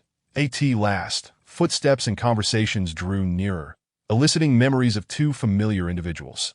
Ciu's heart raced, anxiety tightening his chest, almost rendering him breathless. That he widened his eyes, staring in terror as the door creaked open. As the door swung ajar, a familiar figure gradually emerged before him. Ciu gasped in shock. It was the imposing figure of the gang leader from the dark corner of the street he had encountered before. Clad in a tailored black suit, he stood tall and imposing, his countenance cold, exuding an aura that sent chills down one's spine. However, what startled Xiaoyu even more was the sight of Li Hong following closely behind him. Wearing a sycophantic smile, her eyes betraying an eagerness to please. This unexpected scene left Xiaoyu reeling. He never anticipated encountering Li Hong here, especially in the company of the gang leader. He pondered anxiously. Could it be that Li Hong has colluded with the gang and Jack's uncle? This thought unsettled him, deepening his suspicions towards Li Hong. Faced with this unforeseen predicament, Xiaoyu, like a startled rabbit, swiftly darted behind Brother Li, hastily donning sunglasses to obscure his identity that he bent slightly, adopting the demeanor of a humble servant. Seamlessly blending into the role of Brother Li's aide that moment, his heartbeat reverberated in his ears, as if threatening to burst from his chest. The gang leader and Li Hong remained oblivious to Xiaoyu's unusual behavior, merely exchanging a glance with Brother Li before turning away with smiles and departing. Their steps were brisk and unencumbered, seemingly indifferent to Brother Li's presence. Yet, Xiaoyu observed every detail, relieved that he had not been discovered. While simultaneously harboring curiosity about Jack's uncle's true identity, as the two figures receded into the distance, Xiaoyu exhaled a sigh of relief. Brother Li gently knocked on the door, soon hearing a voice from within granting permission to enter. Instantly shedding his earlier anxiety, Xiaoyu strode confidently into the room. Jack's uncle spotted Brother Li immediately, rushing forward to shake his hand warmly, exclaiming, "It has been a while." Brother Li smiled in response. "Indeed. It has been quite some time." Jack's uncle engaged in friendly pleasantries before turning his attention to Xiaoyu, inquiring curiously, "And who might this be?" Li Gu introduced with a beaming smile. "Allow me to present to you the mastermind behind our Chinese restaurant, Mr. Xiaoyu." A sudden jolt of surprise surged through Xiaoyu, leaving him to ponder who the true proprietor might be. Yet he maintained a facade of composure, politely extending his hand to Uncle Jack and greeting him. "Hello. I have heard numerous commendations about you from Li Ji. It is indeed a privilege to meet you today." Upon witnessing this, Uncle Jack promptly invited the two to take a seat, and in the ensuing convivial atmosphere, discussions regarding potential collaboration commenced. With a broad smile, Uncle Jack enthusiastically remarked, "Haha, I have heard of you from Little Jack. So, you are the esteemed friend he frequently mentions. I never anticipated meeting you here. Even more astonishing is that you are not only a close companion of Little Jack, but also the hidden tycoon behind Li Gu. It is truly remarkable to achieve such success at a young age. One cannot help but admire you." As he spoke, he could not suppress the urge to give a thumbs up, signifying his appreciation and recognition of Xiaoyu. Continuing with palpable excitement, Uncle Jack added, "Moreover, your chain of Chinese restaurants has gained a stellar reputation in Chinatown for its delectable cuisine. Many people are fond of dining there. Everyone raves about the authenticity of the dishes and the exceptional service. Each time I see the throngs of customers in your establishment, it is evident just how prosperous your business is." His eyes sparkled with envy and admiration, seemingly filled with anticipation and yearning for their restaurant. Chuckling softly, Uncle Jack proceeded, "I am currently in the midst of planning a grand project to establish a luxurious hotel in Meijia City, that we have entered the preparatory phase. Yet we are experiencing some financial constraints. Hence, I aspire to attract additional investors to support this initiative." After speaking, he looked expectantly at Xiaoyu, as if awaiting a response. Upon hearing this news, Xiaoyu paused momentarily, a glimmer of confidence flashing in his eyes, and then slowly replied, "Investment is certainly not an issue. In fact, I possess ample financial resources, and I also hold significant gold assets in the underground New World back in my homeland, and I have always harbored a keen interest in the hotel industry. And the prospect of participating in such an investment project excites me immensely. I am willing to initially invest a sum to support your venture, for the specific amount and terms. We can discuss them further. Additionally, should the project progress favorably, I may consider increasing my investment." After delivering this statement, Xiaoyu retained a calm and confident demeanor. Uncle Jack, in turn, offered some flattering remarks regarding the business world. Remaining composed, Xiaoyu inquired, "I noticed that the two individuals who just left appear to be members of a gang. Am I correct?" Uncle Jack's lips curled into a subtle smile as he replied, "As businessmen, we must interact with a variety of individuals, maintaining connections, though my dealings with them are quite limited. Fear not, my friend, I am a legitimate businessman." Uncle Jack's response brought a slight sense of relief to Xiaoyu. However, he understood that Uncle Jack's connection to the dark corners of the gang must be intricate. This unexpected situation caused Xiaoyu some distress, necessitating a re-evaluation of the entire scenario. After all, the previous confrontation with the Dark Corners gang had inflicted immense pain and loss upon him, and he was reluctant to find himself in such perilous circumstances again. Xiaoyu was acutely aware that the current situation was unfavorable, and a direct confrontation with the Dark Corners gang could lead to further complications and risks. Therefore, he resolved to temporarily sidestep this conflict and await a more opportune moment, though filled with reluctance. He recognized that only by remaining composed could he make judicious decisions. Xiaoyu resolved to closely monitor the movements of the Dark Corners gang, seeking suitable opportunities to retaliate, that he understood that this battle was inevitable. But now was not the time. Securing the list of infiltrated spies was his foremost priority, and once accomplished, he would need time to prepare and gather strength, so that one day in the future, he could thoroughly defeat the Dark Corners gang and vindicate himself and his companions. After bidding farewell to Uncle Jack, Xiaoyu and Li Ge hurried back to the restaurant. Upon their return, Li Ge contemplated aloud, "I will continue to communicate with Uncle Jack, ensuring he is thoroughly convinced of your wealth. Only then can we ensnare them." Xiaoyu nodded, a flicker of determination illuminating his eyes. Li Ge continued, "We must instill unwavering trust in Uncle Jack. This will allow us to further approach Deputy Director Gordon of the CIA. Once we establish this connection, we will gain access to more intelligence and make greater contributions to our nation." Xiaoyu wholeheartedly agreed, fully cognizant of the significance of this mission, that it not only pertained to personal honor, but also concerned national interest. He was resolved to dedicate himself entirely, collaborating closely with Li Ge to accomplish this arduous yet challenging task. In the days that followed, Xiaoyu and Li Ge meticulously planned each step. They gathered information through various channels, analyzing Uncle Jack's and Deputy Director Gordon's preferences, habits, and potential vulnerabilities. Simultaneously, they continuously honed their acting skills, striving to present themselves as natural and authentic when engaging with their targets. After a period of diligent effort, they finally identified a suitable opportunity, successfully establishing a deeper connection with Uncle Jack. At a chance gathering, Xiaoyu cleverly showcased his wealth and status once more, winning Uncle Jack's favor. From that point onward, their relationship gradually warmed, laying a solid foundation for subsequent actions. Chapter 57. Weaving a trap. Time swiftly passed, and Uncle Jack, now acting with greater caution and depth, targeted Xiaoyu once again at the Chinese restaurant. This time, he sought to unravel the mystery surrounding Xiaoyu. Old Jack approached Li Ge at the restaurant, engaging in seemingly casual conversation to extract more information about Xiaoyu. Naturally, Li Ge perceived Old Jack's intentions, but had prepared for this, skillfully responding to his inquiries. Concurrently, Li Ge intentionally divulged seemingly inconsequential details, leading Old Jack to believe he had uncovered critical clues that as their conversation progressed. Old Jack gradually became convinced by Li Ge's assertions, firmly believing that Xiaoyu might indeed possess immense wealth. Consequently, Old Jack began to probe Xiaoyu's financial status, employing a series of cunning methods and insinuations to discern the truth behind Xiaoyu's financial standing and background. However, Xiaoyu remained vigilant, skillfully avoiding Old Jack's traps. With Li Ge's assistance, Xiaoyu meticulously disguised himself as a wealthy foreigner, showcasing a semblance of wealth and status.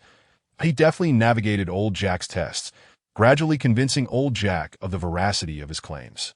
Over the ensuing months, Old Jack continued to investigate and probe Xiaoyu, that he observed that Xiaoyu's lifestyle and social circle aligned with that of a person of affluence, further solidifying his belief in Xiaoyu's narrative. Simultaneously, Li Ge consistently crafted opportunities for Xiaoyu to better exhibit his wealth and status. Together, they concocted various scenarios to comprehensively package Xiaoyu, ultimately convincing Old Jack of the falsehood that Xiaoyu had hidden 500 kilograms of gold in the underground New World of China. Old Jack brimmed with confidence in his judgment, convinced that he had amassed sufficient evidence to support Xiaoyu's tale. Thus, he resolved to report in detail to Deputy Director Gordon of the CIA regarding his encounters with Xiaoyu and the results of his investigations. Old Jack firmly believed he had gathered enough evidence to persuade the CIA to engage in this scheme, that he entered the CIA headquarters with unwavering confidence, prepared to present his discoveries to Gordon. However, They remained oblivious to the fact that this entire scenario was a meticulously orchestrated trap devised by Xiaoyu. Xiaoyu had long perceived old Jack's intentions and, exploiting his greed and ambition, gradually lured him into a colossal snare. The true aim of this trap was to ensnare Deputy Director Gordon, thereby fulfilling the informant's mission and acquiring the list of infiltrated spies. Throughout this process, Xiaoyu exhibited remarkable wisdom and strategy. He deftly manipulated old Jack's avarice, ensnaring him within the web of lies he had spun. Meanwhile, old Jack, blinded by overconfidence, failed to detect the inconsistencies and ultimately fell victim to the trap set by Xiaoyu. The performances of Xiaoyu and Li Gu unfolded like a dazzling, breathtaking stage play, immersing their audience in a world of intrigue. The two spectators, old Jack and Deputy Director Gordon, found themselves completely enraptured by this performance. Unable to extricate themselves, they were captivated by the masterful acting and everyday portrayals of Xiaoyu and Li Gu. Firmly believing their words that I end this tense and conspiratorial atmosphere, Deputy Director Gordon, without hesitation, wielded his power to appoint Xiaoyu as an honorary consultant for the CIA. This position, seemingly brimming with prestige and honor, was in reality merely superficial, devoid of any substantive authority. However, Gordon's swift decision was not solely due to his admiration or trust in Xiaoyu. In truth, he harbored far-reaching considerations and ambitions. Gordon had become convinced by the fabricated tale spun by Xiaoyu, which spoke of 500 kilograms of gold hidden within the subterranean realms of the domestic New World. And he believed that this concealed treasure would ultimately be his. For this astute and clever deputy director of the CIA, it was undoubtedly a golden opportunity, but he was acutely aware that to unearth this stash of hidden gold, he must establish a favorable collaborative rapport with Xiaoyu. Thus, he skillfully wielded his authority to elevate Xiaoyu to a position that appeared significant, yet was devoid of real power. In Gordon's estimation, such an arrangement would both satisfy Xiaoyu's vanity and allow him to perceive Gordon's sincerity and resolve. Simultaneously, it would afford Gordon the means to monitor Xiaoyu's movements and extract further intelligence regarding the location of the gold. Although Xiaoyu might not have realized this, Gordon was confident that, when the time was ripe, he would secure from Xiaoyu the information he sought. Once the gold was located, it would yield immeasurable benefits and repercussions, both personally and professionally. For Xiaoyu, this was undoubtedly a moment of exhilarating anticipation. Since being assigned this mission, he had tirelessly endeavored to penetrate the enemy's inner sanctum and procure vital intelligence. Now, he had finally achieved this goal, having become a CIA consultant on loan. While he could not yet access the list of domestic undercover agents, this role provided him with ample opportunities to draw closer to the truth. However, he was not blinded by elation. He understood that the challenges ahead would only intensify to triumph in this thrilling game of espionage. He must maintain a clear mind and meticulously strategize each move. Only by doing so could he ensure that his identity remained concealed and that he successfully completed his mission. With unwavering faith and determination, Xiaoyu once again stepped into the imposing and dignified headquarters of the CIA. At that moment, he felt an unprecedented sense of confidence and pride. Reflecting on his earlier guise as a laborer, anxiously infiltrating this very building, he marveled at the passage of time. Back then, he was consumed by fear and anxiety, terrified of being unmasked by the enemy. But now, he returned in a wholly transformed capacity, no longer needing to hide or disguise himself, ready to face every challenge head-on. Standing in the spacious and well-lit lobby, Xiaoyu inhaled deeply, absorbing the tense yet serious atmosphere surrounding him, that he knew that what lay ahead would be a relentless series of trials and tribulations. Nevertheless, he would not waver. He would resolutely press on until the veil of the enemy's conspiracy was lifted. Now, Xiaoyu could freely traverse the various departments like any other CIA employee. Although certain classified areas remained off-limits to him, this was sufficient to ignite his exhilaration. After all, it was inherently impossible to acquire all intelligence at once. Thus, he needed to proceed with grounded pragmatism, advancing step by step to fulfill his mission. Regarding the acquisition of the spy list, Xiaoyu recognized the gravity of the matter and understood the necessity of not rushing. He needed to fully utilize this time to delve into the inner workings of the CIA and seek suitable opportunities. Simultaneously, he must remain ever vigilant to avoid revealing his true intentions to others. In this environment brimming with challenges and opportunities, CIU would continue to devote himself wholeheartedly, employing his intellect and courage to gradually realize his objectives that he firmly believed that with perseverance, he would ultimately succeed in accomplishing his mission.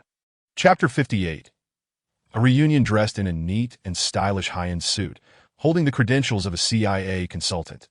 CIU stepped firmly into the headquarters of the CIA, his heart racing with excitement as he prepared for an important meeting with Deputy Director Gordon. In this discussion, he assisted Gordon in resolving several work-related issues, further solidifying Gordon's trust in him, while also allowing CIU to bask in the joy of accomplishment that as CIU exited the Deputy Director's office. He glanced at his exquisite wristwatch, noting that it was nearly noon. Bright light streamed through the windows, illuminating the corridor ahead. CIU thought to himself that it was the perfect moment to head to the CIA cafeteria for a delicious lunch and to unwind. He strolled leisurely down the spacious corridor, passing by several offices and conference rooms. Along the way, he observed agents diligently immersed in their work, their faces radiating focus and seriousness. CIU silently admired their dedication. Contemplating that, but for their respective missions, he might have chosen to truly integrate into this environment. At last, CIU arrived at the entrance of the cafeteria. The enticing aroma of delectable food wafted through the air, making his mouth water, that he pushed open the door to reveal a spacious and comfortable setting, with rows of neatly arranged tables and chairs. The cafeteria's decor was simple yet elegant, imparting a warm ambience. Upon entering, an irresistible fragrance enveloped him. The room was bustling with people who navigated among the tables, laughter and chatter echoing throughout. The layout of the cafeteria was straightforward and orderly, creating a sense of comfort. CIU approached the food counter, confronted with a dazzling array of culinary options, and found himself grappling with indecision. Ultimately, he settled on a steak, a salad, and a cup of coffee for lunch that he then sought out a quiet corner to sit and savor this rare moment of tranquility. As he quietly relished the peace, enjoying the pleasures of his meal, his gaze was suddenly drawn to a beautiful figure in the distance. CIU lifted his head to look in that direction. The figure gradually approached, becoming increasingly clear that a flicker of surprise crossed CIU's mind, as he felt an uncanny familiarity with this silhouette. Yet, due to the distance, he could not distinctly discern the person's features. Just as CIU strained to recall, he suddenly recognized that this figure was none other than Anna, one of the masterminds behind the previous safe theft. Now, she stood within the North American underground New World, her territory that if she recognized him and reported to the CIA, all of CIU's meticulous disguises would be laid bare, rendering his efforts futile. Panic surged within CIU, and he silently prayed, "Please do not let her discover me." He lowered his head, hoping to avoid making eye contact with Anna to prevent raising her suspicions. Fortunately, the seat he had chosen was tucked away in a corner of the cafeteria, relatively concealed, and did not attract Anna's attention that as Anna passed by him. CIU let out a sigh of relief. However, he was also puzzled by her presence. Why was she here? Was it merely a coincidence? Or had she sensed something? Such questions plunged CIU into contemplation, and he resolved to remain vigilant, closely observing the surroundings. After all, he could not allow any unforeseen events to jeopardize the success of this operation. After hastily finishing his meal, CIU left the cafeteria and returned to his office at the CIA. As soon as he arrived, he eagerly began investigating Anna. His curiosity and intrigue regarding this woman were intense. After a thorough search, he uncovered some astonishing facts. It turned out that Anna was actually a covert employee of the CIA. This revelation left him utterly astounded, as he had never anticipated encountering her here again. Further investigation revealed that Anna had entered the new Capital University under the guise of a PhD from North American University, engaging in academic exchanges with other scholars. Yet, this was merely a FAAD. In reality, she had been exploiting this opportunity to steal confidential documents and smuggle them out through an undercover spy network. CIU couldn't help but exclaim inwardly, "So that's how it is." It seems I truly underestimated her back then. Fortunately, due to the diligent efforts of the investigation team, they had successfully recovered the critically important stolen safe, preventing even greater losses. Meanwhile, Anna had secretly fled back to the North American underground New World. CIU breathed a sigh of relief, grateful that no significant damage had been done at the time. However, he could hardly have imagined that upon arriving in the North American underground New World, fate would conspire to bring him face to face with Anna once more. He found himself deep in thought, pondering how to navigate this unexpected reunion. Simultaneously, he recognized that the situation here might be more intricate than he had initially surmised, necessitating heightened caution. Yet, as Xiaoyu reconsidered, he realized that he now held the title of a CIA consultant, bolstered by his connection to Deputy Director Gordon, rendering him far from fearful. Why not approach Anna directly? After all, she had previously interacted with domestic undercover agents. Perhaps there were unexpected insights to be gained from her. With this thought in mind, Xiaoyu resolved to observe Anna's situation further. After a period of careful observation, Xiaoyu noted that Anna frequented the gym at the CIA headquarters for her workouts. One day, he finally mustered the courage to approach her and initiated a conversation. "Hi there, beautiful. Do you remember me?" Anna paused her workout, scrutinizing the man before her. Although Xiaoyu looked quite dashing in his designer attire, she couldn't quite place where she had seen him before, observing the confusion on Anna's face. Xiaoyu felt a surge of elation, realizing she had not recognized him. Thus, he feigned nonchalance and said, "We crossed paths at New Capital University. I was just a student back then.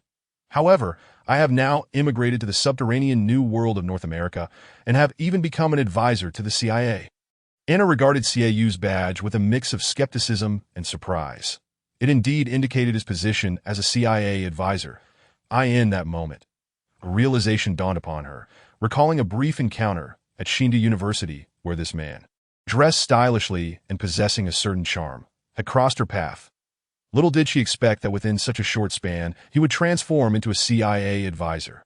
During their time at Shinda University, Anna and Xiaoyu had merely exchanged glances. Xiaoyu had adeptly leveraged this, coupled with his current CIA affiliation, to persuade Anna of his credibility through his eloquence. Chapter 59. The office when Anna first laid eyes on Xiaoyu. She was instantly captivated by the unique allure he exuded, an irresistible charm that seemed to envelop him. His deep-set gaze appeared capable of piercing through one's very soul, while his enchanting smile radiated warmth akin to a gentle spring breeze. More importantly, his witty and humorous demeanor made Anna feel remarkably at ease, as though she had stepped into a realm devoid of stress. Despite their differing cultural backgrounds, this did not impede their interaction. Rather, it enriched their dialogues with intrigue and challenge. They began to share their life experiences, interests, and dreams, with each exchange deepening their understanding of one another. As time passed, their bond grew ever closer. Although Xiaoyu held only a nominal position as a CIA advisor, their frequent interactions provided ample opportunity for them to learn about each other. Throughout this process, their friendship flourished into a profound camaraderie, allowing for open and honest conversations. Their unique circumstances also afforded them common topics of discussion, such as perspectives on intelligence work and concerns regarding national security. These subjects further deepened their dialogue, solidifying their friendship. However, as time went on, while Xiaoyu and Anna's rapport became increasingly harmonious, he gradually became aware of certain truths regarding the previous heist involving the safe. It turned out that Anna's prior actions had been orchestrated under the directives of the CIA, as she was a covert employee compelled by circumstance. What shocked Xiaoyu even more was the revelation that the true mastermind behind the safe's theft and the domestic spy network in the subterranean New World was none other than CIA Director Johnson. This astonishing discovery plunged Xiaoyu into deep contemplation.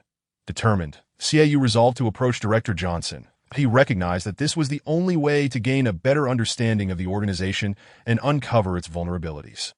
To this end, he decided to utilize his role as a nominal CIA advisor to seek an opportune moment to connect with this enigmatic figure.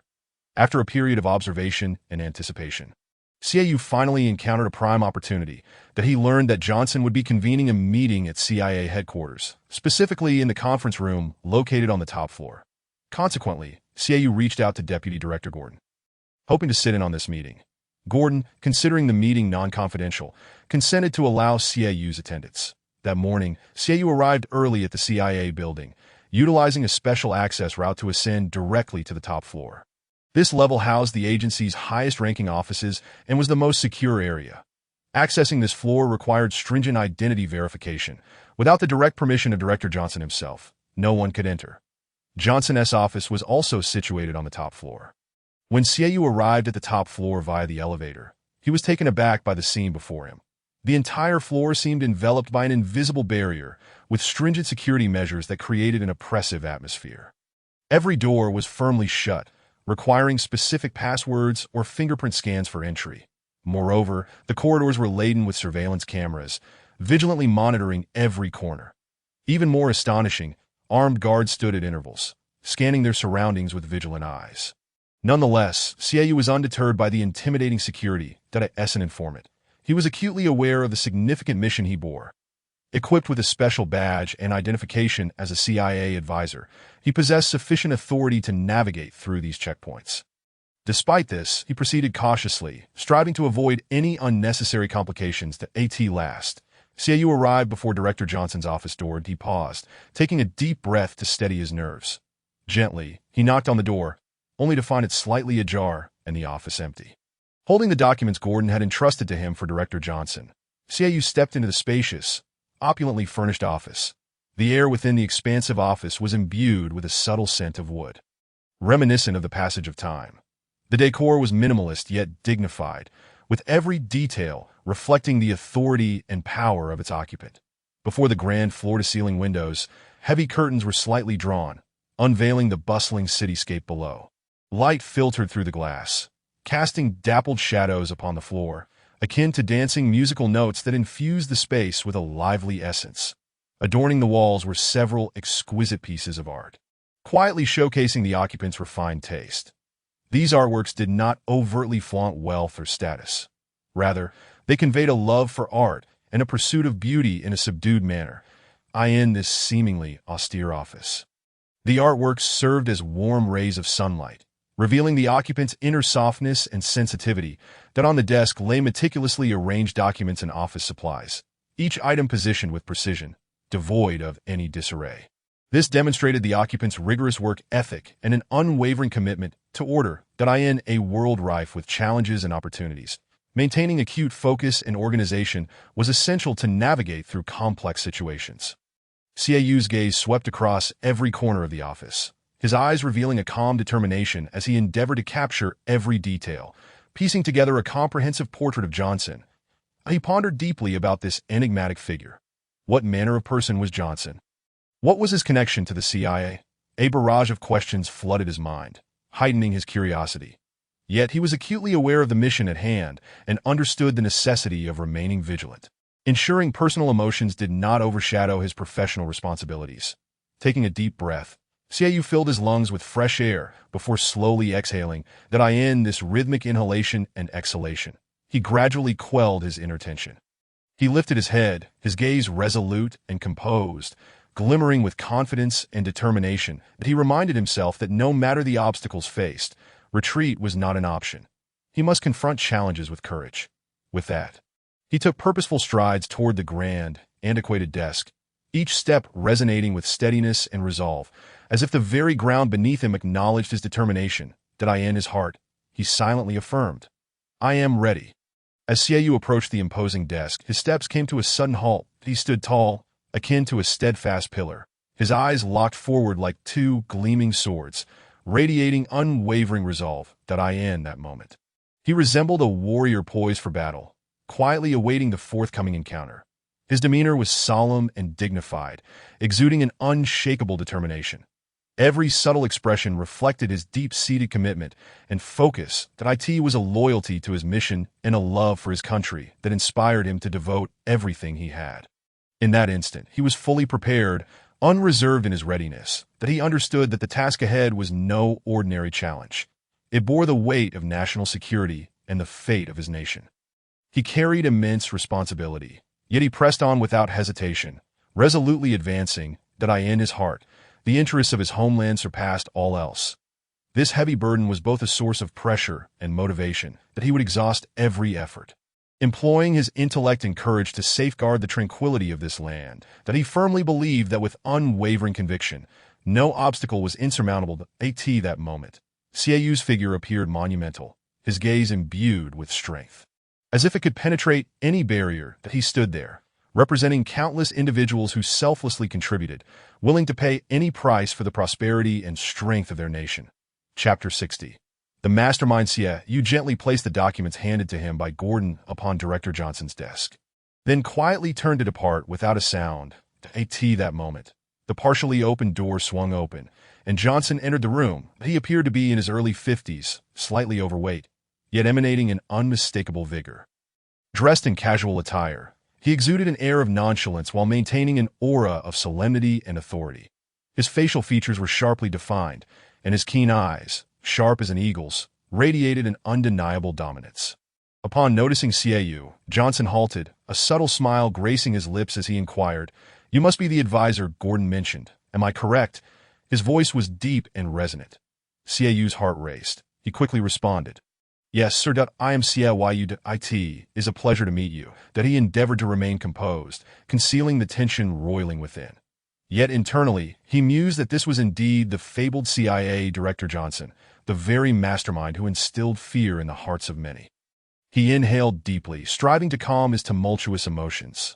Xiaoyu lifted her gaze, locking eyes with Johnson, endeavoring to project an air of confidence and professionalism. Despite the awe that filled her heart, she understood that maintaining composure and determination was imperative in this context. Johnson regarded Xiaoyu with a glimmer of appreciation in his eyes that he seemed to sense her nervousness, yet chose not to expose it. Instead, he smiled and nodded, signaling his approval. "Well done, Xiaoyu. I've heard Gordon's commendations about you. He described you as an exceptionally talented consultant. However, the work here at the CIA is far from easy. Are you prepared for the challenges ahead?" Johnson moved to his desk and seated himself. His gaze still fixed on Xiaoyu. She straightened her posture and replied, "I am thoroughly prepared, sir. Regardless of the challenges I face, I will give my utmost effort." Johnson chuckled softly and began to peruse the documents on his desk, expressing hope for her readiness. "This file contains some documents pertaining to the upcoming meeting that I need you to deliver them to Deputy Director Gordon. He is unable to attend today. Please take them to him after the meeting." Xiaoyu immediately responded, "Certainly, Mr. Johnson." She accepted the documents, silently vowing to perform exceptionally well. She recognized this as an opportunity to showcase her abilities and a crucial step in earning Johnson's trust. Organizing the documents, her mind began to race. Upon exiting Johnson's office, Xiaoyu felt a surge of excitement mingled with anxiety. Clutching the important documents, a sense of mission welled up within her. Then on her way to the conference room, she carefully contemplated how to demonstrate her capabilities during the meeting. She resolved to study the contents of the documents meticulously, ensuring she was well prepared. Once in the conference room, Xiaoyu found a quiet corner to sit and diligently read through the documents. The information was densely packed, but with her keen insight and analytical skills, she quickly grasped the key points that as the meeting commenced, discussions erupted passionately around the agenda. Xiaoyu spoke with poise, her arguments well-reasoned and persuasive, gradually becoming the focal point of the gathering, earning high praise from her peers. After the meeting concluded, Xiaoyu proceeded to find Deputy Director Gordon with the documents in hand. As she walked, she reflected on her outstanding performance during the meeting, her confidence swelling. She believed that through this opportunity, she had proven her value as a CIA consultant to both Johnson and the agency. Upon reaching Gordon's office, she presented the documents to him. After reviewing them, Gordon expressed satisfaction with her work and divulged some internal intelligence that it turned out that the gang in the Dark Corners district had recently become uncontrollable by the CIA, operating covertly, and had kidnapped several scientists, aiming to undermine national security. Johnson regarded this matter with utmost seriousness and hoped Xiaoyu would assist in investigating the Dark Corners gang. Xiaoyu realized Johnson's cunning intent to utilize her for this investigation. However, the Dark Corners gang had a personal vendetta against her, stemming from a previous incident where they had been imprisoned for a month. The mere thought of that ordeal ignited a fierce rage within her. This investigation presented an opportunity not only for vengeance against the gang, but also to gain Johnson's trust, a dual victory. Thus, she began gathering clues and collaborating with various parties, gradually unveiling the dark enigma of the gang. During a perilous operation with CIA operatives in the Dark Corners district, Xiaoyu found herself ensnared in a crisis in a critical moment. She drew upon her exceptional intellect and courage to successfully defuse the situation, exposing the gang's nefarious plot. This operation catapulted Xiaoyu into the spotlight. She earned Johnson's recognition and established herself as a pivotal asset within the CIA. Yet, she was acutely aware that further challenges awaited her. As the investigation deepened, Xiaoyu uncovered a colossal conspiracy lurking behind the Dark Corners gang. They appeared to be orchestrating a grand scheme targeting the CIA headquarters. Aware of the urgency, she knew she had to act swiftly to thwart their plans. Utilizing CIA resources and her network, she scoured for intelligence. Seeking a breakthrough that in a serendipitous turn of events, Xiaoyu obtained crucial evidence revealing the gang's next move. However, just as she prepared to hand over the evidence to the CIA, she was ambushed by members of the Dark Corners gang. A fierce battle ensued, with Xiaoyu deftly evading attacks while searching for opportunities to retaliate. Ultimately, she triumphed over her adversaries, safeguarding the critical evidence. Xiaoyu decided to withhold the evidence for the time being, cautious not to alert the enemy. Stealthily, she initiated her plan, meticulously setting traps to draw the gang out. Before long, the Dark Corners gang took the bait. Dispatching more assassins to seize the evidence, Xiaoyu was ready, having coordinated with CIA operatives to orchestrate a comprehensive ambush in a fierce confrontation. She once again showcased her extraordinary prowess, eliminating all enemies and tracing the gang's secret hideout in the suburbs. However, upon entering the hideout, she was taken aback by the sight before her. The interior was suffused with an eerie atmosphere, replete with advanced technological apparatus and stringent security measures that she cautiously explored. She unexpectedly discovered individuals confined in cages. Their haggard faces and expressions of despair and fear tugged at her heart. After inquiring, Xiaoyu learned that these individuals were scientists from the North American underground New World, kidnapped by the Dark Corners gang. The gang aimed to exploit their intellect and skills to develop a formidable microweapon, seeking to break free from CIA control. An overwhelming wave of indignation surged within Xiaoyu. She resolved to rescue these innocents and dismantle the gang's scheme once and for all. Rallying CIA operatives, she confronted the Dark Corners gang in a climactic showdown, where intense clashes unfolded. Amidst the chaos, Xiaoyu identified the gang's leader, the imposing figure clad in black. Undaunted, she charged towards him. A fierce duel ensued. The gang leader brandished an automatic rifle, unleashing a barrage of bullets towards Xiaoyu. She adeptly maneuvered behind a sturdy pillar to evade the onslaught, drawing her sidearm to retaliate. A lethal bullet aimed at the leader. The gang leader effortlessly dodged the attack, sneering as he resumed fire. Xiaoyu focused intently, employing agile footwork to seize the moment and fire another deadly shot. At last, her bullet struck the leader's arm. He grimaced in agony, glaring at Xiaoyu with fury. I will come for you again, he vowed, then swiftly retreated through a secret passage, prompting the remaining gang members to scatter in panic. Thus, Xiaoyu led the CIA operatives to successfully rescue the captive scientists and thwart the Dark Corners gang's sinister plans. Emerging as a hero in their eyes, her exemplary performance in this operation earned her Johnson's trust and commendation, solidifying her position within the CIA's inner circle. Xiaoyu began to sense that she was drawing ever closer to obtaining the crucial list of infiltrated spies in the agency. Chapter 61. An attempt. Xiaoyu recognized the inherent risks and difficulties of this mission, yet she was resolute in her determination to eradicate the lurking threat of the infiltrated spy network for her country. Fulfilling her role as an informant, after careful deliberation, she decided to leverage her unique position and authority within the CIA, daring to take the plunge. With unwavering resolve, she set forth towards the CIA's archives, silently praying for success in acquiring the crucial list of infiltrated spies. Utilizing her official capacity, Xiaoyu smoothly arrived at the CIA's archives. With an air of composure, she approached the archives administrator. Stating her purpose, she was there on behalf of Deputy Director Gordon to retrieve vital information. Given Xiaoyu's status as a CIA consultant and her recent commendable performance acknowledged by Director Johnson, the administrator harbored no suspicions and granted her immediate access to the archives. Upon entering the archives, Xiaoyu feigned diligence in searching for information. However, her gaze frequently darted to a nearby secure computer housing critical data. Patiently awaiting her opportunity, she seized the moment when the administrator became engrossed in his tasks. Without hesitation, she swiftly maneuvered to the secure computer, accessing it and scanning the file list for information regarding the infiltrated spy network within the country. Time was of the essence. Each passing second felt like a precious commodity. After a tense search, Xiaoyu finally located the essential list.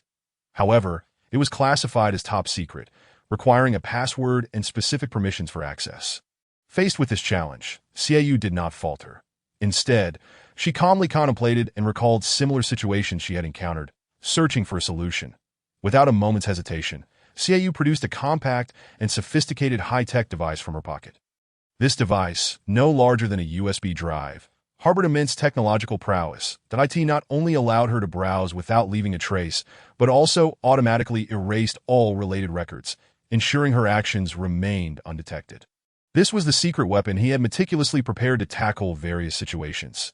Xiaoyu skillfully connected the shield to the computer and gently pressed the button. In an instant, a flash of green light swept across the screen, resembling a mysterious barrier that enveloped the entire display with a tight embrace. But he was acutely aware that this green glow signified the successful activation of the shield, allowing him to browse the web with complete confidence and anonymity. As the green light flickered, Xiaoyu's mood gradually settled. Taking a deep breath, he placed his hands on the keyboard, ready to embark on a thrilling adventure in this virtual realm teeming with uncertainties and dangers. He had to tread carefully, remaining ever vigilant. Yet simultaneously, he trusted that the shield in his possession would provide him with the security he sought.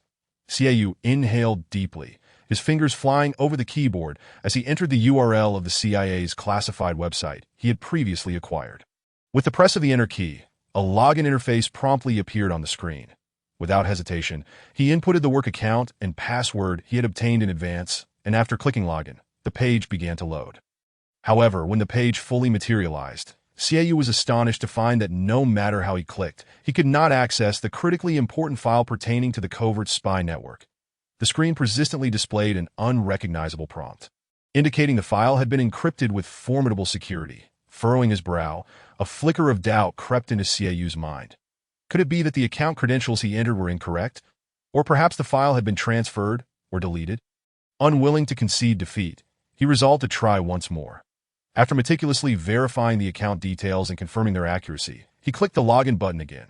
This time, the page successfully loaded, yet still, the file remained elusive. Xiaoyu's expression grew grave as he realized that the situation might be more intricate than he had initially assumed. The CIA's security measures were evidently quite stringent, even with the protection of the shield. Breaching their defenses would not be a simple task. After a moment of contemplation, Xiaoyu suddenly conceived a plan that he opened a hacking tool within the high-tech shield and commenced a scan of the CIA system. Through technical means, he endeavored to uncover the file's hidden location or decrypt the encryption algorithm. As time slipped away, Xiaoyu remained wholly absorbed in operating the computer, hoping to find a breakthrough. After considerable effort, he finally stumbled upon a clue. He discovered a concealed data storage area within the CIA's system that seemed to harbor a wealth of sensitive information. Elated, he felt he had found the crux of the matter. However, when he attempted to access this area, he encountered a formidable firewall. The strength of this firewall exceeded his expectations, presenting a significant challenge. Xiaoyu understood that overcoming this firewall would require more advanced techniques and strategies. He decided to temporarily halt his actions and reassess the entire situation. He pondered whether there were alternative methods to circumvent the firewall or if he could uncover other leads to the file. Simultaneously, he harbored concerns about whether his presence had been detected and if the CIA had become aware of his intrusion. In this critical moment, Xiaoyu knew he must remain calm, fully leveraging his intellect and skills to complete the mission and retreat unscathed. He recognized that this adventure was merely the beginning, with many more challenges and trials awaiting him. With a furrowed brow, Xiaoyu silently cursed himself that he had initially presumed that with the high-tech shield, accessing that vital covert spy network file would be a straightforward task. But it seemed the reality was far more complex. He began to contemplate whether he had overlooked some crucial piece of information or if the file itself was a trap. Just then, Xiaoyu suddenly sensed that he might have attracted the attention of the CIA's archives administrator. He cautiously raised his head and saw the administrator approaching him, an expression of curiosity and wariness on his face. Xiaoyu's heart raced. He knew that if the administrator discovered his attempt to breach the CIA's classified files, the consequences would be dire, that he had to swiftly devise a solution to his predicament. Thus, Xiaoyu immediately stood up, quickly unplugged the high-tech shield, and carefully concealed it within his sleeve before shifting to the adjacent computer, feigning composure as he began to operate IT.AT that moment. The CIA's archives administrator walked over and inquired with genuine concern. "Hi, Xiaoyu, are you encountering any difficulties?"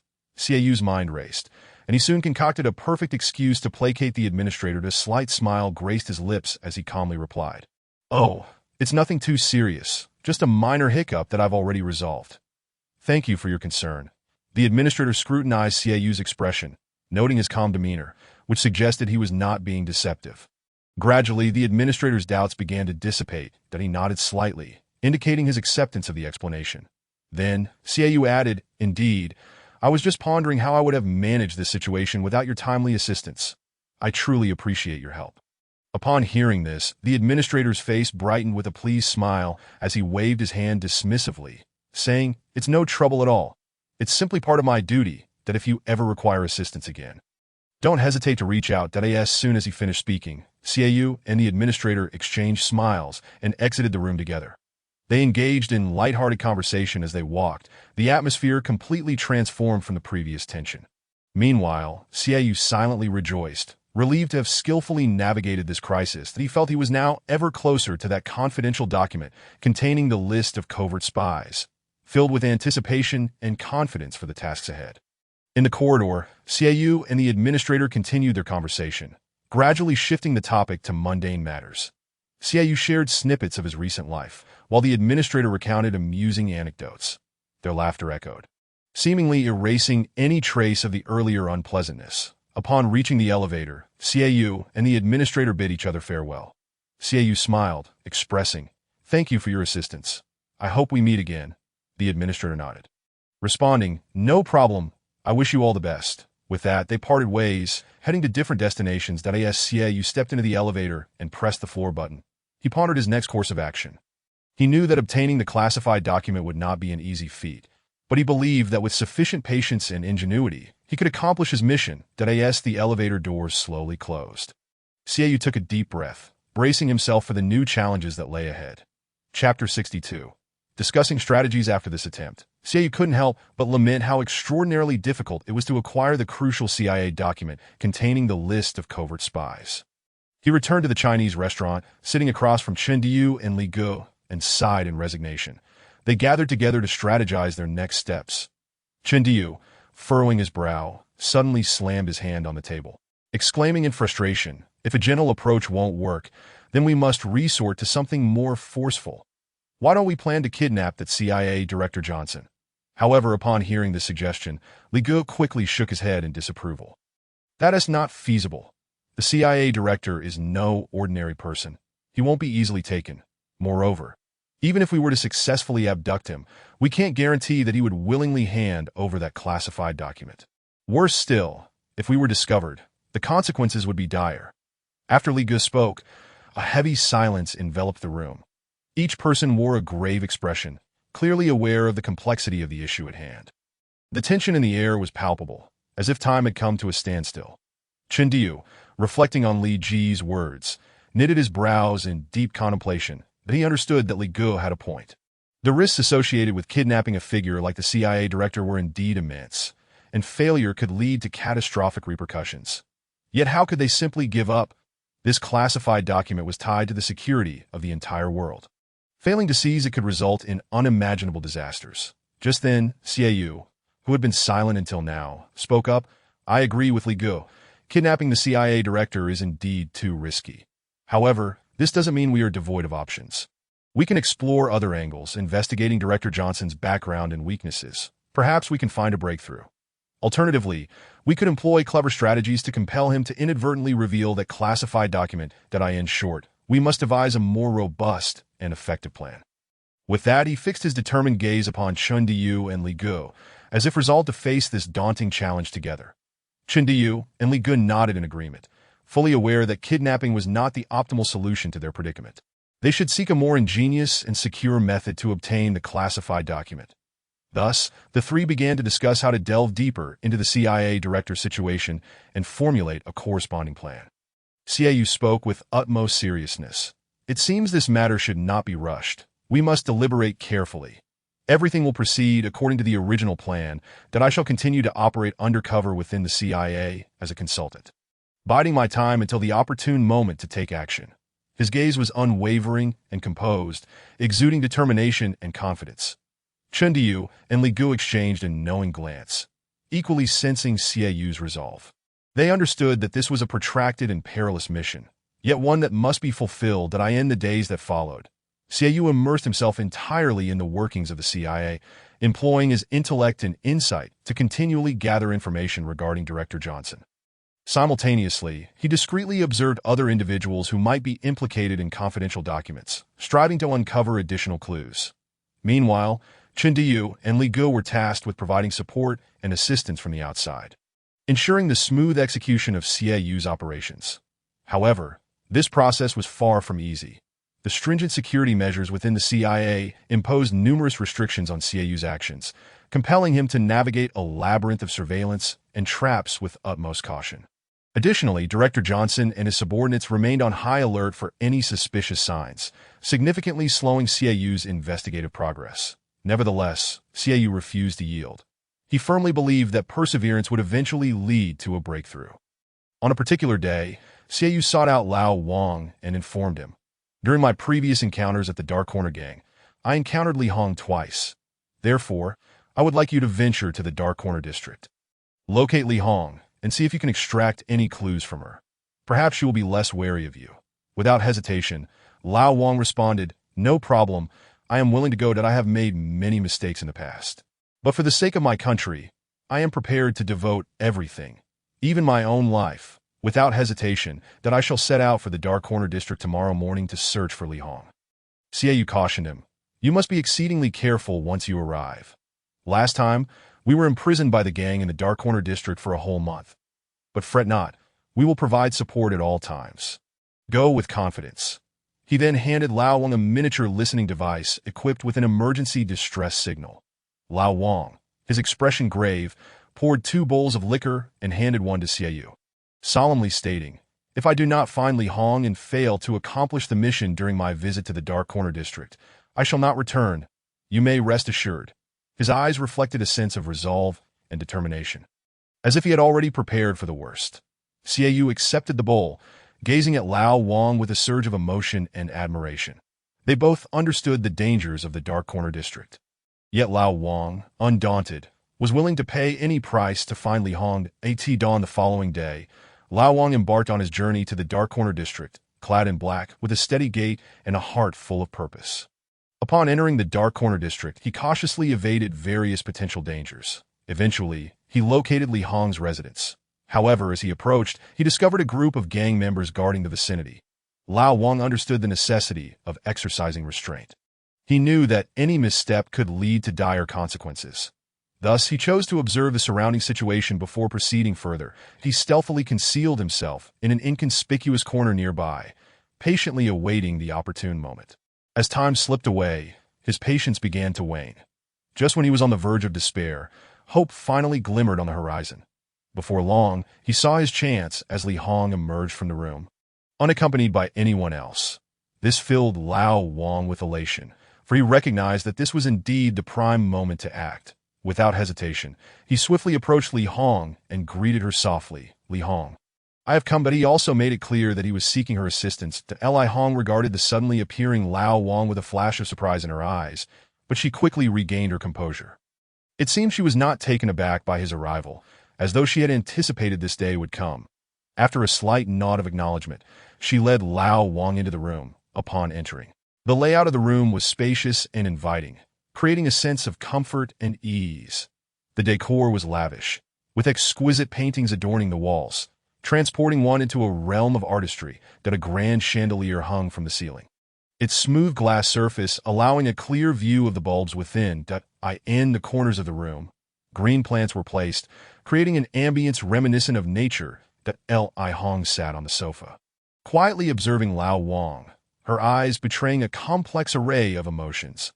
Lao Wang stood beside her, somewhat at a loss for words, unsure of how to initiate the conversation. Chapter 63. A place of controversy. Li Hong furrowed her brow, her expression filled with skepticism as she scrutinized Lao Wang. Her mind was awash with questions, wondering why he had suddenly appeared in the subterranean new world of North America. She pondered what events had transpired in this man's life that compelled him to cross borders and arrive here.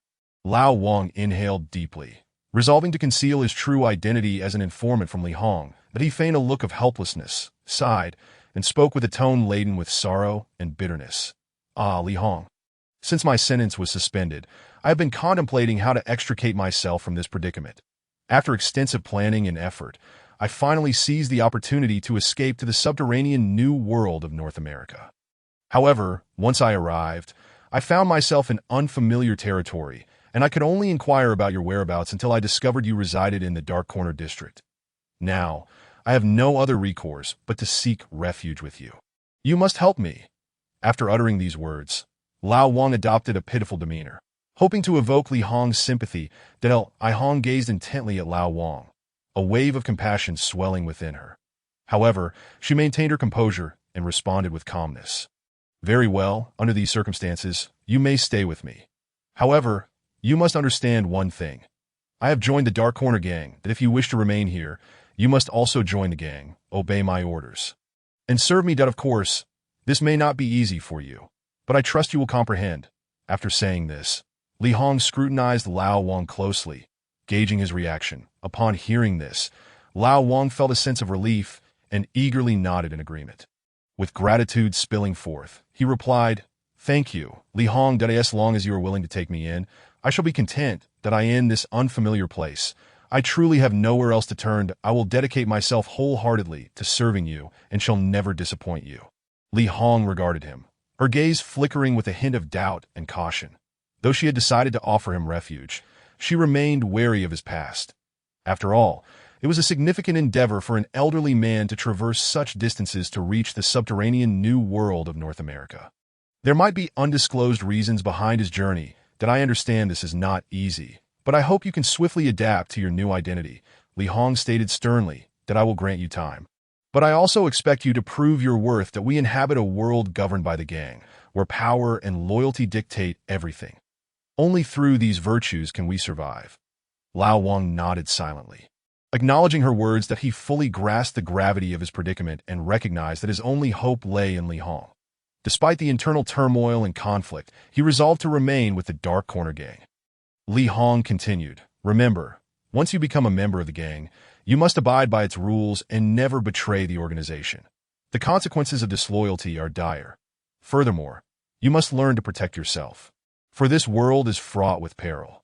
Lao Wang nodded once more, accepting these terms. He comprehended that from this moment forth, his life would irrevocably change. Yet, to survive, he was willing to pay any price. Li Hong observed Lao Wang, internally sighing. She was uncertain if she had made the right choice, but for now, she opted to trust him and provide him with an opportunity. She hoped he could genuinely integrate into the gang's life and become a reliable ally. With a nod of affirmation, she sensed a flicker of determination in her eyes. She realized Lao Wang's arrival might not be a mere coincidence, yet she chose to momentarily set aside her doubts and offer him a chance to prove himself. In the ensuing days, they would confront the unknown challenges together, and Li Hong would keenly observe whether Lao Wang was worthy of her trust. "Well then, since you have decided to stay, let us familiarize you with the surroundings," Li Hong said, leading Lao Wang out of the room and into the Dark Corner district. The streets were narrow and dimly lit, flanked by dilapidated buildings. People hurried by, their expressions betraying a mix of vigilance and indifference. "This is our territory. Remember, do not provoke trouble lightly," Li Hong cautioned as they walked. Lao Wang followed closely behind her, his gaze scanning the area with wariness. He silently resolved to exert every effort to adapt to this entirely new environment and serve Li Hong with unwavering loyalty. At that moment, a sharp argument erupted from around the corner. Li Hong and Lao Wang simultaneously turned their attention to the commotion, discovering two men engaged in a heated exchange, their faces flushed with anger. One of them was aggressively pushing the other, hurling insults with fervor. Li Hong, undeterred, stepped forward, her expression dark and resolute, as if she could command the very shadows themselves. "Enough. Who permitted you to cause trouble here? Is it that you have grown impatient with life?" Her voice was as frigid as ice, imbued with an undeniable authority.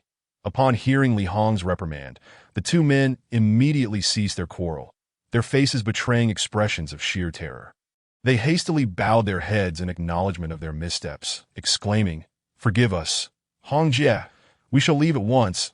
No sooner had the words left their lips than they dared not linger another moment. Swiftly retreating from the scene, vanishing into the streets, Old Wang observed this spectacle, feeling an increasing sense of reverence for Li Hong. He recognized that in this perilous and violent world, Her ability to survive and command a certain stature was indicative of extraordinary qualities. Old Wang resolved within himself to learn from Li Hong, aspiring to become as formidable as she. They continued their walk through the shadowy precincts, with Li Hong elucidating some vital locations and figures. Suddenly, a sharp, piercing alarm echoed from ahead, shattering the tranquility of the night. Upon hearing the sirens, Li Hong's countenance shifted to one of grave seriousness, as she comprehended the impending danger. This is bad. It seems another gang is launching an assault. Everyone prepare for battle, Li Hong commanded with a grave tone. Old Wang felt a tightening in his chest. Although he had faced numerous skirmishes, he always experienced a tinge of anxiety when confronting adversaries. Nevertheless, he did not waver, firmly gripping his weapon, readying himself for the fray. As the alarm blared, members of rival gangs began to converge from all directions, armed with an array of weaponry, charging toward Old Wang and his companions with menacing fervor. Undeterred, Old Wang stayed close to Li Hong, engaging fiercely with the opposing factions. They collaborated seamlessly, covering one another in a display of remarkable synergy. Utilizing his agility and precise marksmanship, Old Wang swiftly incapacitated several foes. After a grueling battle, Old Wang and Li Hong, alongside their gang members, successfully repelled the onslaught from their adversaries. Once the fight concluded, Old Wang surveyed the chaotic battlefield, his emotions tumultuous. This confrontation deepened his understanding of the brutality and peril of a world in decay, making it clear to him that survival necessitated formidable strength. Li Hong expressed her admiration for Old Wang's performance. Thanks to you, we managed to repel the enemy so swiftly that I will rely on your assistance in the future. Old Wang humbly replied, I merely did what was required of me. I am glad to be of service. But he was acutely aware that in this underground realm of North America, only through relentless self-improvement could he adequately safeguard himself and those around him. He firmly believed that with perseverance, he would one day fulfill his duties as an informant. Chapter 64. Infiltration. Deep within the dark corners of the district, the imposing figure of the black-clad mob boss lounged leisurely on a leather sofa. Crossing his legs and savoring the comforts of power, that moment, the door creaked open, and Li Hong entered with an unfamiliar man in tow. The mob boss narrowed his eyes slightly, scrutinizing the sudden presence of this stranger. He then turned his gaze to Li Hong, his expression icy as he solemnly inquired, Who is he?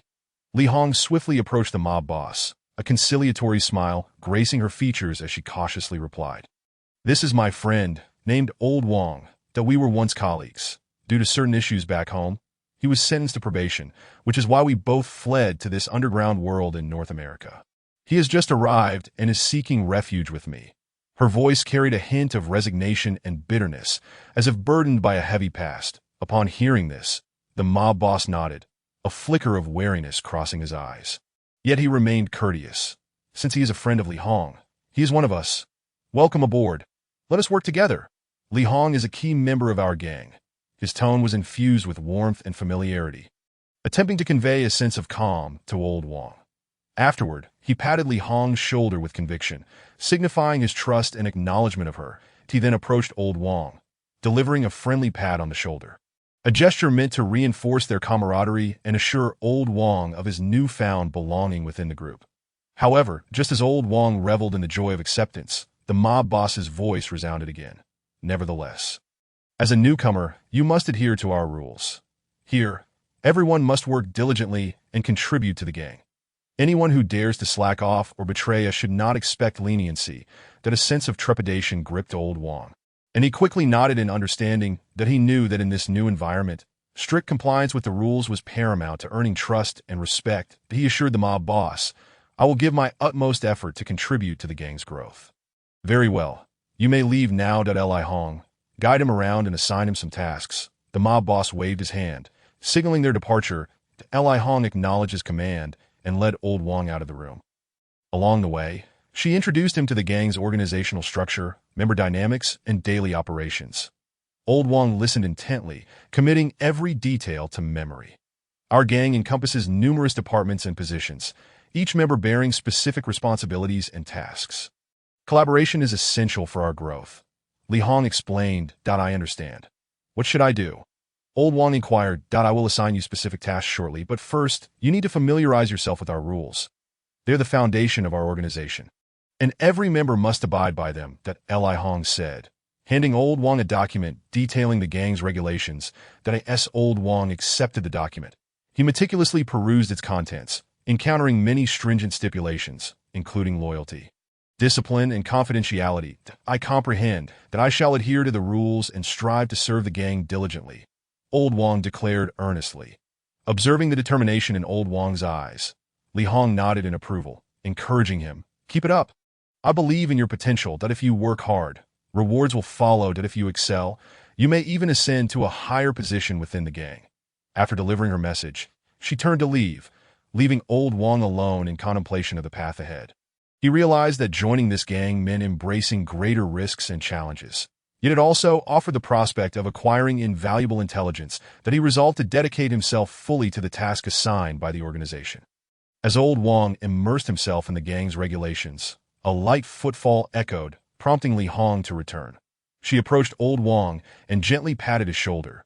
Startled, he looked up to find her face adorned with a warm, inviting smile, one that seemed capable of melting hearts. Do not worry. As long as you follow our lead and diligently contribute to the gang, there will be no issues, Li Hong reassured him gently. Her voice possessed a soothing quality that enveloped Old Wang in warmth. That if you encounter any difficulties or require assistance, do not hesitate to seek me out. Her eyes conveyed genuine concern and trust in Old Wang. Filled with gratitude, Old Wang raised his head, meeting Li Hong's gaze with unwavering sincerity, his eyes sparkling with determination. That he nodded firmly and responded in a deep, resolute voice. Thank you. I will heed your guidance and strive to work diligently for the gang. His expression communicated both respect and resolve, underscoring his commitment to fulfilling Li Hong's expectations. Pleased, Li Hong nodded and gently patted Old Wang's shoulder before departing the room. Old Wang sat quietly, his emotions surging within him. He felt the warmth and care emanating from Li Hong, yet he also recognized the weight of his responsibilities and mission. As time passed, Old Wang gradually acclimatized to the brutal environment of conflict. Each morning, when the first rays of light illuminated the dark corners of the district, he would arrive punctually at the gang's headquarters, ready to commence his daily tasks. That he diligently executed the various assignments assigned to him. Whether it involved safeguarding vital individuals, transporting goods, or carrying out assassination missions, he approached each task with unwavering resolve. That I end this world rife with bloodshed and violence, Old Wang exhibited unwavering tenacity and courage. Beyond fulfilling his duties, Old Wang proactively engaged with other gang members, understanding that to establish himself within the organization, he must earn their recognition and trust. Thus, he greeted everyone with a smile, enthusiastically participating in discussions. Through these interactions, he not only forged numerous like-minded friendships, but also garnered valuable advice and guidance. Simultaneously, Old Wang remained committed to his initial goal of comprehending the inner workings of the Dark Corner gang. He frequently sought the counsel of seasoned gang members, humbly absorbing knowledge about organizational structure, power struggles, and economic interests. Through this process, Old Wang developed a deeper understanding of the Dark Corner and recognized the myriad dangers and challenges lurking beneath its surface. During this period, Old Wang befriended many within the gang, each hailing from diverse backgrounds. Yet most were driven by poverty to embark on this treacherous path, seeking a better life in this grim reality. However, reality often proves to be harsh, as many individuals ultimately find themselves struggling for survival in this dark corner. In his interactions with gang members, Lao Wang also experienced moments of warmth and support. Despite being immersed in the seemingly nefarious environment of the gang, he discovered that there were still trustworthy and chivalrous friends among them. The sincerity and kindness exhibited by these companions deeply moved Lao Wang. It was precisely through this proactive and enterprising attitude that Lao Wang's standing within the gang of the Dark Corner steadily ascended. As time passed, he gradually became one of the core figures in the Dark Corner gang, working alongside Li Hong as the right-hand man to the Black Brother. This advancement not only earned him greater respect and trust from his peers within the gang, but also allowed him to successfully infiltrate the inner workings of the Dark Corner gang, laying a solid foundation for the informant mission assigned to him by the organization. Now, Lao Wang has become a crucial asset embedded within the gang, his identity thoroughly concealed, with no one in the gang aware of his true intentions. Moving forward, he will continue to lurk within the gang, gathering more intelligence regarding their activities while seeking opportunities to strike against this criminal organization that I in this perilous and challenging world of the gang.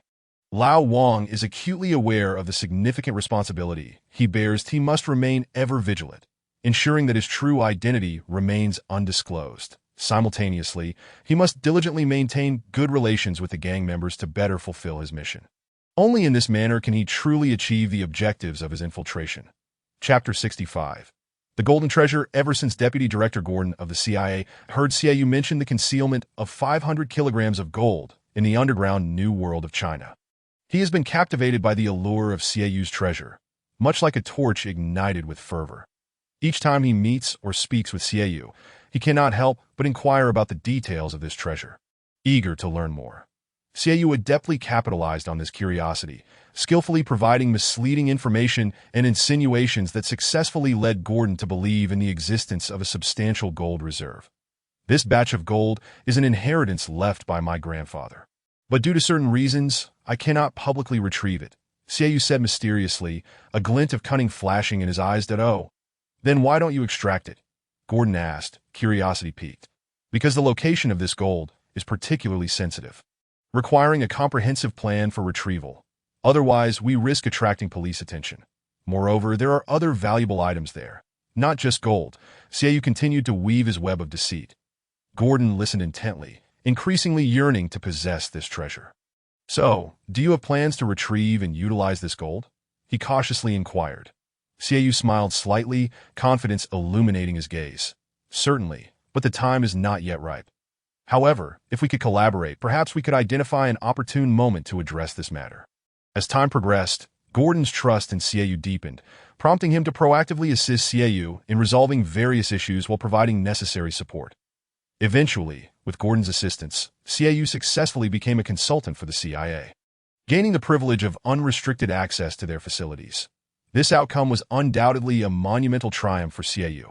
He not only deceived the CIA, but also created favorable conditions for his informant mission. Nevertheless, he understood the necessity of remaining vigilant, aware that any lapse could expose his ruse. After all, in this intricate game of espionage, even the slightest misstep could lead to total failure. However, Gordon was oblivious to the fact that all of this was a meticulously crafted deception by Xiaoyu. Yet, without demonstrating some semblance of genuine methods, this fabrication was likely to unravel. Therefore, Xiaoyu was compelled to take action. He discreetly contacted Jiang Chun in the underground New World of China, seeking his cooperation to stage a performance. Xiaoyu was acutely aware that this charade needed to possess sufficient authenticity and credibility to convince Gordon of his claims. Thus, he meticulously planned every detail to ensure the smooth execution of the scheme. Subsequently, Xiaoyu re-established contact with Gordon, expressing his willingness to hand over a portion of the gold. Upon hearing this, Gordon was elated, yet he remained cautious that he recognized that Xiaoyu would not easily part with such precious gold. Suspecting ulterior motives or conditions, true to form, Xiaoyu made a request. He hoped Gordon would send personnel to retrieve this gold. After a moment of contemplation, Gordon decided to dispatch 2 of his most elite agents. These agents had been embedded in the underground New World of China for years and were well acquainted with the environment. Upon receiving their orders, they immediately set out to make contact with Jiang Chun and obtain the gold. Meanwhile, Xiaoyu had already informed Jiang Chun in advance, sharing the intricacies of the plan. Jiang Chun expressed his understanding and agreed to fully cooperate with Xiaoyu. When the 2 agents arrived in China, they followed the predetermined route to the designated location. There, they encountered Jiang Chun, who had been awaiting their arrival, appearing remarkably composed as if everything was under control. Upon meeting the 2 spies, Jiang Chun greeted them with a warm smile, akin to long-lost friends, and promptly extended his hand for a handshake, then cordially invited them to share a drink, a tea at the table. Jiang Chun began casual conversation, transitioning from mundane topics to work-related matters. Seemingly trivial, yet laden with subtext, he occasionally dropped hints regarding the gold, piquing the spy's interest while emphasizing that this information was confidential and not to be divulged lightly. As time passed and nightfall descended, enveloping the forest in darkness, the 2 spies became inebriated, their awareness fading. Observing this, Jiang Chen's lips curled into a sly smile. He quietly approached the two spies, persuading them to blindfold themselves with black cloth, and then assisted them out of the wooden cabin. Driving along a winding and treacherous path for an extended period, Jiang Chun guided the two spies to a prearranged cave. This cave, nestled deep within the woods and surrounded by dense foliage, exuded an air of tranquility. Upon entering, they were greeted by a musty, decaying odor, and the dim ambience instilled a sense of dread, as if they had stepped into another realm, the cave's end. A massive rock obstructed their path. Jiang Chun gently pushed aside the rock, revealing a hidden passageway, but he led the two spies into the corridor, where the walls flickered with faint light, seemingly concealing some mysterious force. The passage culminated in a spacious stone chamber filled with an array of peculiar items and instruments, resembling an ancient and enigmatic laboratory. Jiang Chun carefully seated the two spies on stone benches, and then removed their blindfolds. When the spies beheld the scene before them, their eyes widened in astonishment that in one corner of the cave lay several large chests brimming with shimmering gold. The alluring glow of the gold was irresistible. However, only the top layer was genuine. The rest were counterfeit. Yet due to the dim light and the spies' intoxicated state, they failed to discern this deception. Ultimately, the two spies were successfully duped, believing they had discovered a fortune. They were elated that my two friends. I trust you understand that this gold cannot be taken just yet, Jiang Chun said sternly, gazing at the spies. Once we exit this cave, the winding mountain path poses challenges, and our manpower is limited, hindering our ability to safely transport such a substantial quantity of gold. Should we act recklessly, we risk attracting police attention, and that would spell disaster. Thus, we must strategize carefully and devise a comprehensive plan. After speaking, Jiang Chun retrieved 2 hefty gold bars from the treasure chest and handed them to the spies. The spies exchanged glances, nodding in understanding and agreement. After all, they were also reluctant to take unnecessary risks that could lead to dire consequences. Subsequently, Jiang Chun once more blindfolded the 2 spies and escorted them back to the wooden cabin. Once the spies departed, they were filled with elation. They immediately relayed this news to Deputy Director Gordon of the CIA, hoping to receive further rewards. While the 2 spies were secretly conversing with Gordon, one exclaimed, "Deputy Director, we have uncovered an astonishing secret." "What secret?" "Speak swiftly," Gordon urged, his anticipation palpable that we have discovered a lead on a vast fortune concealed within a cave, the other spy replied, brimming with pride.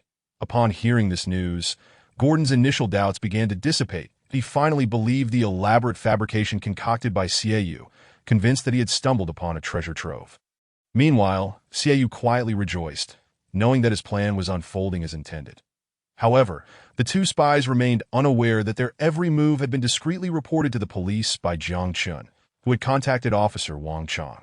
Upon receiving the news, Wang Chong promptly arranged for his personnel to covertly monitor the 2 individuals. However, the police refrained from immediate arrest to avoid alarming the suspects, opting instead for a more prolonged strategy to ensnare a larger quarry. Chapter 66. Return to the base after performing a ruse concerning a golden treasure on behalf of Xiaoyu. Jiang Chun hurried back to Shinda University to visit Professor Yu. Upon seeing Jiang Chun, Professor Yu was visibly delighted and inquired with concern, "Has your return to the lunar base been smooth? What brings you back so suddenly?"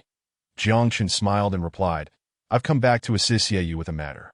He is currently undercover in the subterranean New World of North America and has encountered some difficulties.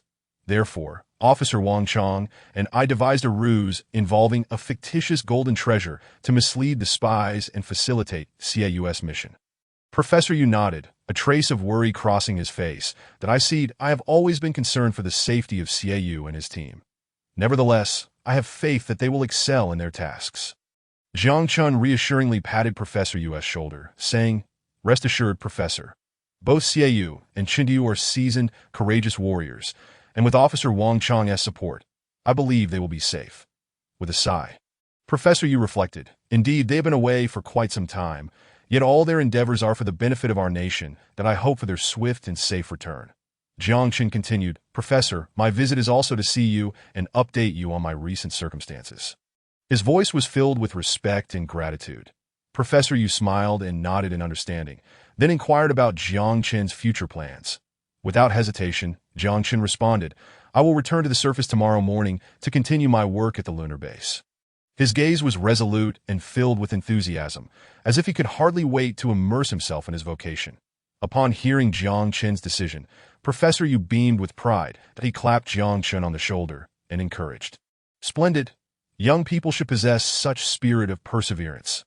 I am confident you will achieve even greater accomplishments." That he then asked with genuine concern, "Do you have any difficulties or need assistance? Please feel free to tell me. I will do my utmost to support you." Jiang Chen looked at his mentor with gratitude, warmth swelling in his heart. He shook his head, indicating that everything was going smoothly. Then he sincerely told Professor Yu, "Rest assured, I will work diligently and not disappoint your expectations. Please take care of your health and don't overexert yourself." Professor Yu chuckled, "Haha, although I may be a bit older, my health remains good. And I can continue to contribute at the university for a few more years, nurturing more outstanding talents for our nation. You need not worry about me. Focus on your own endeavors." The two shared a smile, their eyes glimmering with mutual trust and well wishes. Their conversation was imbued with profound teacher-student affection and anticipation for the future, creating a warm and beautiful atmosphere. The next morning, while Xinda University still basked in tranquility, Jiang Chen prepared to embark on his journey back to the base. That he ascended to the surface via the super elevator, and upon exiting, swiftly made his way to the high-speed train station, boarding a train destined for the lunar base. Throughout the journey, Jiang Chen was lost in thought, reminiscing about the days spent with Xiaoyu and Qindiu, a time filled with laughter and camaraderie. The three brothers had faced numerous trials and challenges together, always supporting one another. Now, with Xiaoyu and Qindiu dispatched to the subterranean New World of North America for an undercover mission, the uncertainty of their fates weighed heavily on Jiang Chen's heart, leaving him anxious about when he would see them again. Outside the train window stretched a vast expanse of snow, the earth blanketed in a thick layer of white, resembling a fairy tale realm. Jiang Chen gazed at the wintry scene, his mood growing increasingly somber. That in this icy world, humanity appeared so insignificant. Despite the rapid advancements in technology and the countless remarkable achievements of humankind, we remain trivial when confronted with the forces of nature. The cataclysmic asteroid collision that nearly led to humanity's extinction serves as a stark reminder of our vulnerability. And even now, we face formidable challenges. Jiang Chen pondered the future of humanity. Could we truly realize the scientists' predictions of interstellar migration? Or is our fate destined to be fraught with hardship and uncertainty? Finally, Jiang Chen returned to the lunar base, passing through multiple security checks at the entrance before arriving at his familiar workplace. First, he proceeded to his office to attend to some pending tasks. After a while, he felt his stomach growl. Realizing it had been quite some time since his last meal, that he decided to head to the base cafeteria for lunch. Upon entering the cafeteria, Jiang Chen began to queue for his meal. Just then, a familiar voice called out, "Jiang Chen." Turning around, he saw Su Xiaoman approaching with a smile, greeting him warmly. "It's been ages. Where have you been lately?" Jiang Chen smiled back and explained, "I was in the subterranean New World. Xiaoyu encountered some trouble in North America and needed my assistance, so I went back to help him." What happened to Xiaoyu?" Su Xiaoman asked, her expression turning tense, her heartbeat quickening as if it might leap from her throat. Taking a deep breath, Jiang Chen replied slowly, "As I mentioned, we have been planning to capture those two spies. This time, Xiaoyu and I have devised a strategy." "Oh, I see." Su Xiaoman nodded in understanding. "How did it turn out?" "Well, it has gone relatively smoothly." Jiang Chen recalled those experiences, feeling a wave of emotion wash over him. As Jiang Chen recounted the details, Su Xiaoman's brow gradually unfurled, though a hint of concern lingered. She learned that Xiaoyu had devised a plan to utilize a fake golden treasure to deceive the two spies, entrapping them in their own scheme. While the strategy was audacious, it was also filled with wit and courage. Unable to suppress a light laugh, Su Xiaoman remarked, "I didn't expect Xiaoyu to be so clever." Yet, her laughter was tinged with worry, as the mission was perilously bold. Jiang Chen nodded, a glimmer of admiration in his eyes. "Indeed, he is quite intelligent. However, this operation is fraught with danger. I can only hope he returns safely." This, Su Xiaoman's smile faded, replaced by profound anxiety. She understood that Xiaoyu was in a perilous situation. facing potential threats at every turn. Yet, as an operative, he must fulfill his mission. All she could do was silently pray for his safety, that I also hesitate to contact him frequently, to avoid compromising his identity. Su Xiaoman murmured that I can only wait patiently for news, hoping he completes his mission and returns to me soon. With that, she sighed softly, her gaze betraying an endless longing for Xiaoyu. Chapter 67. A renewed attempt, since Xiaoyu successfully gained the trust of Deputy Director Gordon of the CIA with a fabricated golden treasure. He began strategizing the next course of action, that he understood that to obtain the list of infiltrating spies, a more substantial plan and strategy were essential. This time, he resolved to capitalize on the relationship he had cultivated with Gordon to achieve his objective. However, Gordon was not an easy adversary to contend with. Cunning as a fox and cautious as a mouse, he was certainly not someone who would be easily manipulated. Thus, Xiaoyu recognized that if he wished to acquire the list from Gordon, he must not act hastily, lest he jeopardize the entire operation. Consequently, Xiaoyu began to contemplate how he could persuade Gordon to willingly relinquish the coveted list. After much deliberation, he devised an ingenious plan to exploit Gordon's greed and ensnare him. Xiaoyu understood that individuals like Gordon were primarily driven by self-interest, and as long as sufficient temptation was offered, he would undoubtedly be intrigued. Thus, Xiaoyu began clandestinely gathering various intelligence and intentionally leaking information regarding the golden treasure to Gordon. As anticipated, upon hearing this news, Gordon's eyes lit up, his interest in the golden treasure piqued. Subsequently, Xiaoyu skillfully orchestrated a series of events to make Gordon believe he could leverage the network of undercover agents to acquire the golden treasure, yet was unable to do so alone due to certain constraints. Seeing this, Gordon's greed ignited, and he willingly offered his assistance to Xiaoyu in obtaining the treasure. That in this manner, Xiaoyu successfully lured Gordon into the trap he had meticulously set. After careful consideration, Xiaoyu finally devised a viable plan that he realized that to sway Gordon's heart, he needed to target what mattered most to him: money. Thus, he began secretly preparing a significant sum of funds and cleverly arranged a transaction, attempting to use monetary allure to coax Gordon into divulging the list of infiltrating spies.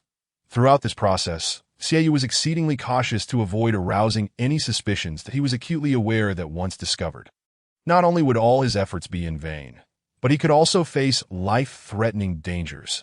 With remarkable intellect and composure, he meticulously advanced his plan, ultimately succeeding in delivering a substantial sum of cash into Gordon's hands. Faced with such a lucrative reward, Gordon found himself irresistibly tempted. Although lingering doubts clouded his mind, the allure of wealth was overwhelming, compelling him to seriously contemplate the conditions proposed by Xiaoyu. After all, for someone like Gordon, personal gain was always the paramount consideration. Xiaoyu, of course, could not reveal his true intentions. He merely informed the CIA's deputy director, Gordon, that this was an operational fund, that he assured him that as long as he cooperated fully and assisted in retrieving the treasure of gold concealed in the new world beneath China's soil, the money would be his, and they could also share in the treasure itself. Indeed, the deputy director Gordon began to fall into the trap, gazing at Xiaoyu with an obsequious expression, his eyes gleaming with avarice.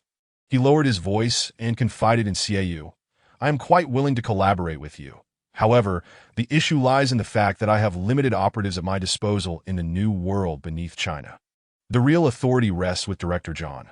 Therefore, to gain more leverage, I must be promoted to the position of CIA director or obtain special authorization from Director Johnson. The latter might be somewhat easier to achieve."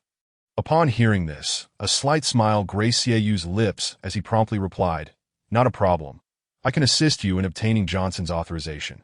Moreover, once you ascend to the directorship, I will wholeheartedly support you.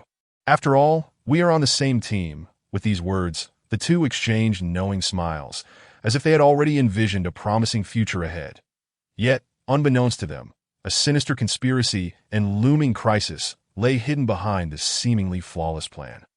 After careful deliberation, Xiaoyu and Deputy Director Gordon devised a plan that appeared impeccably seamless, with the core objective of securing the endorsement of CIA Director Johnson, thereby granting them comprehensive control over the operatives embedded in the new world beneath China.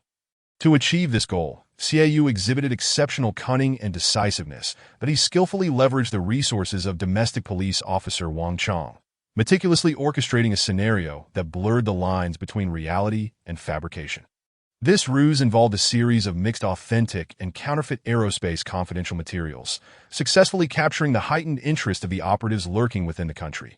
Subsequently, CAU and Gordon swiftly reported this urgent situation to CIA Director Johnson. Faced with such a significant event, the director was compelled to make a decision. However, the seasoned and prudent director was not easily swayed by appearances. After considerable contemplation, he ultimately resolved that Deputy Director Gordon would personally oversee the acquisition of the aerospace secrets from the New World beneath China, with CAU assisting him in the endeavor. Yet, out of caution regarding the situation, Director Johnson retained some reservations, granting Gordon only limited authority to mobilize a fraction of the embedded operatives for the operation. The partial authorization granted by CIA Director Johnson left Deputy Director Gordon elated. His eyes sparkled with excitement, and his heart brimmed with anticipation and exhilaration. As Deputy Director, Gordon had longed for greater power and influence. Despite his already high standing within the CIA, he felt his authority was limited, preventing him from fully showcasing his talents. This partial authorization signified an opportunity for him to finally demonstrate his capabilities and acumen. More importantly, the task involved China's aerospace confidential materials. If he could successfully procure these precious intelligence, it would be a monumental achievement.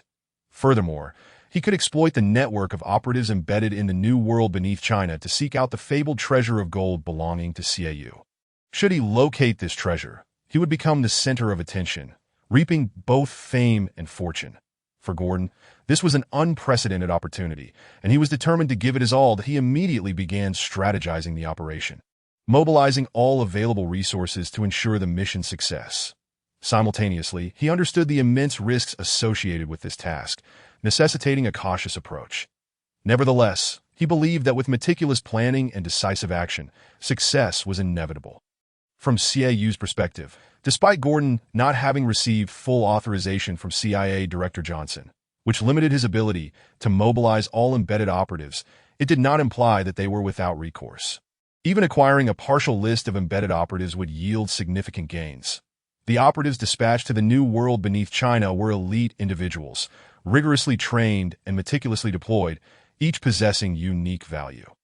Thus, revealing even a fraction of these operatives could profoundly impact the entire network, potentially incapacitating it entirely. This would effectively enhance the security of the New World beneath China. Therefore, regardless of the outcome, CAU was resolute in seizing this opportunity with utmost dedication. Chapter 68. Partial list. At this moment, Deputy Director Gordon exuded an air of unwavering confidence, his steps light and his gaze filled with eagerness and excitement. He seemed to envision the accolades and wealth that would follow the success of this operation, along with the accompanying honor, status, and substantial monetary reward. However, he remained oblivious to the fact that a colossal scheme was quietly unfolding behind him. Akin to a mantis stalking its prey, CAU, an ostensibly ordinary CIA consultant, was in fact a clandestine informant lurking in the shadows. He was acutely aware that Gordon had secured authorization from CIA Director Johnson and was currently in possession of an extremely important list of embedded spies, a document of immense value to him. Thus, CAU resolved to seize this golden opportunity to acquire this invaluable intelligence. As Gordon settled before his computer, preparing to log in, CAU casually approached him. Offering assistance in his capacity as an aide and consultant, Gordon's fingers danced lightly across the keyboard, a subtle smile gracing his face, yet his heart raced with exhilaration and anticipation. That moment. CAU discreetly cast a quick glance at the list of embedded operatives displayed on Gordon's computer screen. In that fleeting instant, it was as if a bolt of lightning had flashed before his eyes. With his extraordinary memory, he swiftly etched the names, code names, and mission details into the recesses of his mind. The entire sequence unfolded so rapidly that Gordon remained blissfully unaware of CAU's actions. His movements were fluid and natural, devoid of any telltale signs. In that brief moment, he had successfully pilfered the confidential list of embedded operatives, marking a pivotal step in his future endeavors. The names on Gordon's computer screen began to flicker and gradually fade. CAU's heart felt as though it were gripped by an unseen hand, his pulse abruptly halting. Yet in that tense moment, he swiftly regained his composure, striving to maintain his calm. He understood that any hint of a lapse would jeopardize everything he had worked for. Despite the tumultuous emotions swirling within, CAU's expression remained as serene as a still lake. betraying no signs of unease, that he continued to focus on the task at hand, seemingly unfazed as he assisted Gordon in completing his duties. The entire process was brief yet delicate. Aside from Xiaoyu himself, Gordon was entirely oblivious to his subtle maneuvering that as time passed. Xiaoyu finally awaited an opportune moment and quietly exited Gordon's office. He walked with steady steps, appearing as natural as ever. Yet internally, he was tumultuous with excitement. He privately congratulated himself on the successful execution of his plan while simultaneously preparing for the challenges that lay ahead. Meanwhile, Gordon remained immersed in his daydreams of a bright future, utterly unaware that he had become a pawn in Xiaoyu's intricate scheme, that he awaited news of his promotion with eager anticipation. Oblivious to the fact that he had unwittingly stepped into a meticulously crafted trap, the entire process appeared uneventful, raising no suspicions among anyone. However, only Xiaoyu understood the immense stakes and risks concealed within the list of embedded spies. He was acutely aware of its value, recognizing that it would serve as a critical step toward achieving his ultimate goal. To his astonishment, he had managed to acquire a portion of the embedded spy list with such ease. Truly, fortune was smiling upon him. Xiaoyu silently reveled in his good fortune, that he understood that the emergence of this list brought him one step closer to unveiling the true nature of the vast organization lurking in the new world beneath the country. In the days to come, he would need to exercise utmost caution to ensure he remained undetected. For if his identity were to be exposed, not only would he find himself ensnared in peril, but the entire plan could unravel. After leaving, Xiaoyu hurried back to the Chinese restaurant. Upon pushing open the door, he found Chindiyu and Li Gu anxiously awaiting him inside. Their faces lit up with anticipation upon seeing Xiaoyu return. "How did it go?" Chindiyu queried eagerly. "Did you manage to obtain that crucial list of embedded spies?" With a beaming expression, Xiaoyu nodded. "Efforts do not betray the diligent. I have finally acquired this vital list of embedded spies." Chindiyu clenched his fists in excitement, exclaiming, "Fantastic! Quickly, tell us, where's the list?" Feigning mystery, Xiaoyu smiled and tapped his head, slowly replying, "It's here, right in my mind." Li Gu furrowed his brow, looking at Xiaoyu with confusion. "What do you mean? You didn't bring the list back?" Xiaoyu elucidated. "This list is something I glimpsed while exploiting Gordon's trust on his computer. I committed it to memory with remarkable acuity, ensuring greater safety." Chindiyu nodded in understanding. "I see. Then we must expedite the transmission of this list back to our home country." Xiaoyu affirmed, "Indeed, we must swiftly relay this list to the police in the underground new world of our homeland through encrypted means." With that, they sprang into action, utilizing encrypted devices to transmit the confidential document to Wang Chong of the domestic police. Wang Chong served as their sole point of contact with the domestic law enforcement, responsible for receiving and processing the intelligence they provided. After a flurry of tense and diligent operations, they successfully delivered the list to Wang Chong. Xiaoyu exhaled in relief, sinking into a chair with a sense of liberation. "I hope this list aids our police in swiftly dismantling this espionage organization and shields our nation from threats," he remarked with a sense of gravity. Chindiyu and Li Gu expressed their agreement, fully aware of the list's significance to national security. "Next, we must continue our efforts and remain vigilant," Li Gu solemnly reminded them. "This espionage organization has not been entirely obliterated, and our work is far from complete." Xiaoyu, Chindiyu, and Li Gu exchanged knowing smiles, acutely aware of the daunting task ahead, yet brimming with confidence and courage to confront future challenges. Li Gu then stated with a serious expression, "If CIA Director Gordon does not acquire the fabricated aerospace secrets and gold treasure, your identity, Xiaoyu, is likely to be compromised. Thus, we must prepare for dual contingencies. That on one hand, we should have the domestic police utilize this list of infiltrated spies to continue monitoring them without prematurely closing in. On the other hand, we need to maintain our charade with Gordon while seeking opportunities to approach CIA Director Johnson to obtain the remaining list of the spy network. Furthermore, we must be ready to make a swift exit. Should your identity be revealed, we must evacuate from the underground new world of North America immediately." Lig's gaze turned grave as he emphasized the severity of the situation. Xiaoyu nodded in acknowledgement of the urgency and peril of their mission. Li Gu continued, "However, we remain uncertain whether the CIA has begun to suspect us. Therefore, we must exercise utmost caution and avoid revealing any vulnerabilities." Xiaoyu took a deep breath and responded, "Rest assured, Li Gu, I understand what must be done, that I will do my utmost to safeguard my security and shield our plans from exposure. Li Gu patted Xieyu's shoulder, encouraging him. I have faith in your ability to face this challenge. Remember, we must remain vigilant and prepared for any unforeseen circumstances. Xieyou solemnly nodded in agreement, stating, we shall continue our mission, engaging the enemy until we accomplish our task as informants and return to the underground new world of our homeland. Chapter 69. The net closing plan at this moment. Xieyu's heartbeats surged with intensity, each pulse resonating as a melody of celebration and triumph, as a loyal undercover informant for his country. He had long borne the weight of immense pressure and risk while silently executing his mission. Yet now, he had finally achieved a genuine breakthrough, successfully acquiring a portion of the spy list infiltrated within his homeland from the CIA, and seamlessly transmitting it to the police of the underground new world. The acquisition of this list not only affirmed his personal efforts, but also constituted an indelible contribution to national security. These spies lurking in the shadows were akin to malignant tumors, perpetually endangering the stability of the nation and the safety of its citizens. Xieyu's actions had served as a sharp sword, severing their plots and schemes, thereby fortifying the nation's security. However, Xieyu did not allow himself to revel in this achievement. Rather, he understood that this was merely the beginning. While he had obtained part of the spy list, numerous unknown adversaries awaited revelation. Furthermore, this list could merely represent the tip of the iceberg, as deeper secrets and greater threats might still lurk beneath the surface. Thus, he could not afford to pause. He must persist in his efforts to enhance national security in this crucial moment. Xieyou resolved to immediately contact Officer Wang Chong in the underground new world. Officer Wang Chong was his contact in the homeland and a trusted ally. Only through communication with Officer Wang could he promptly report to his superiors and receive specific instructions for the next steps. Consequently, he swiftly activated the high-tech communication device he had prepared, employing advanced encryption technology to establish a secure call with Officer Wang. This is Xieyou. I have significant information to report, he stated calmly, his voice imbued with determination and steadiness. What is it?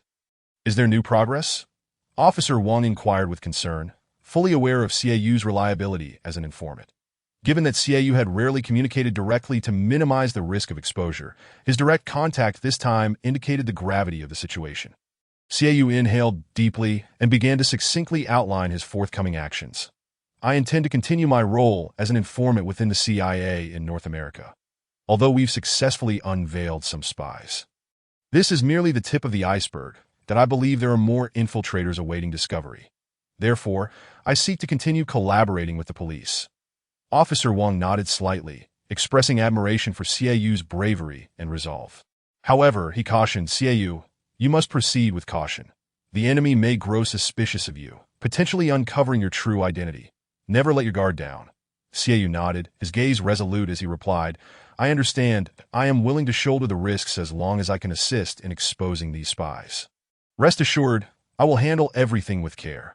After a moment of contemplation, Officer Wang decided to support Xieyu's choice. Very well. Since you are prepared, let us discuss our next course of action. After thoughtful deliberation, Xieyou and Officer Wang jointly devised an ingenious plan.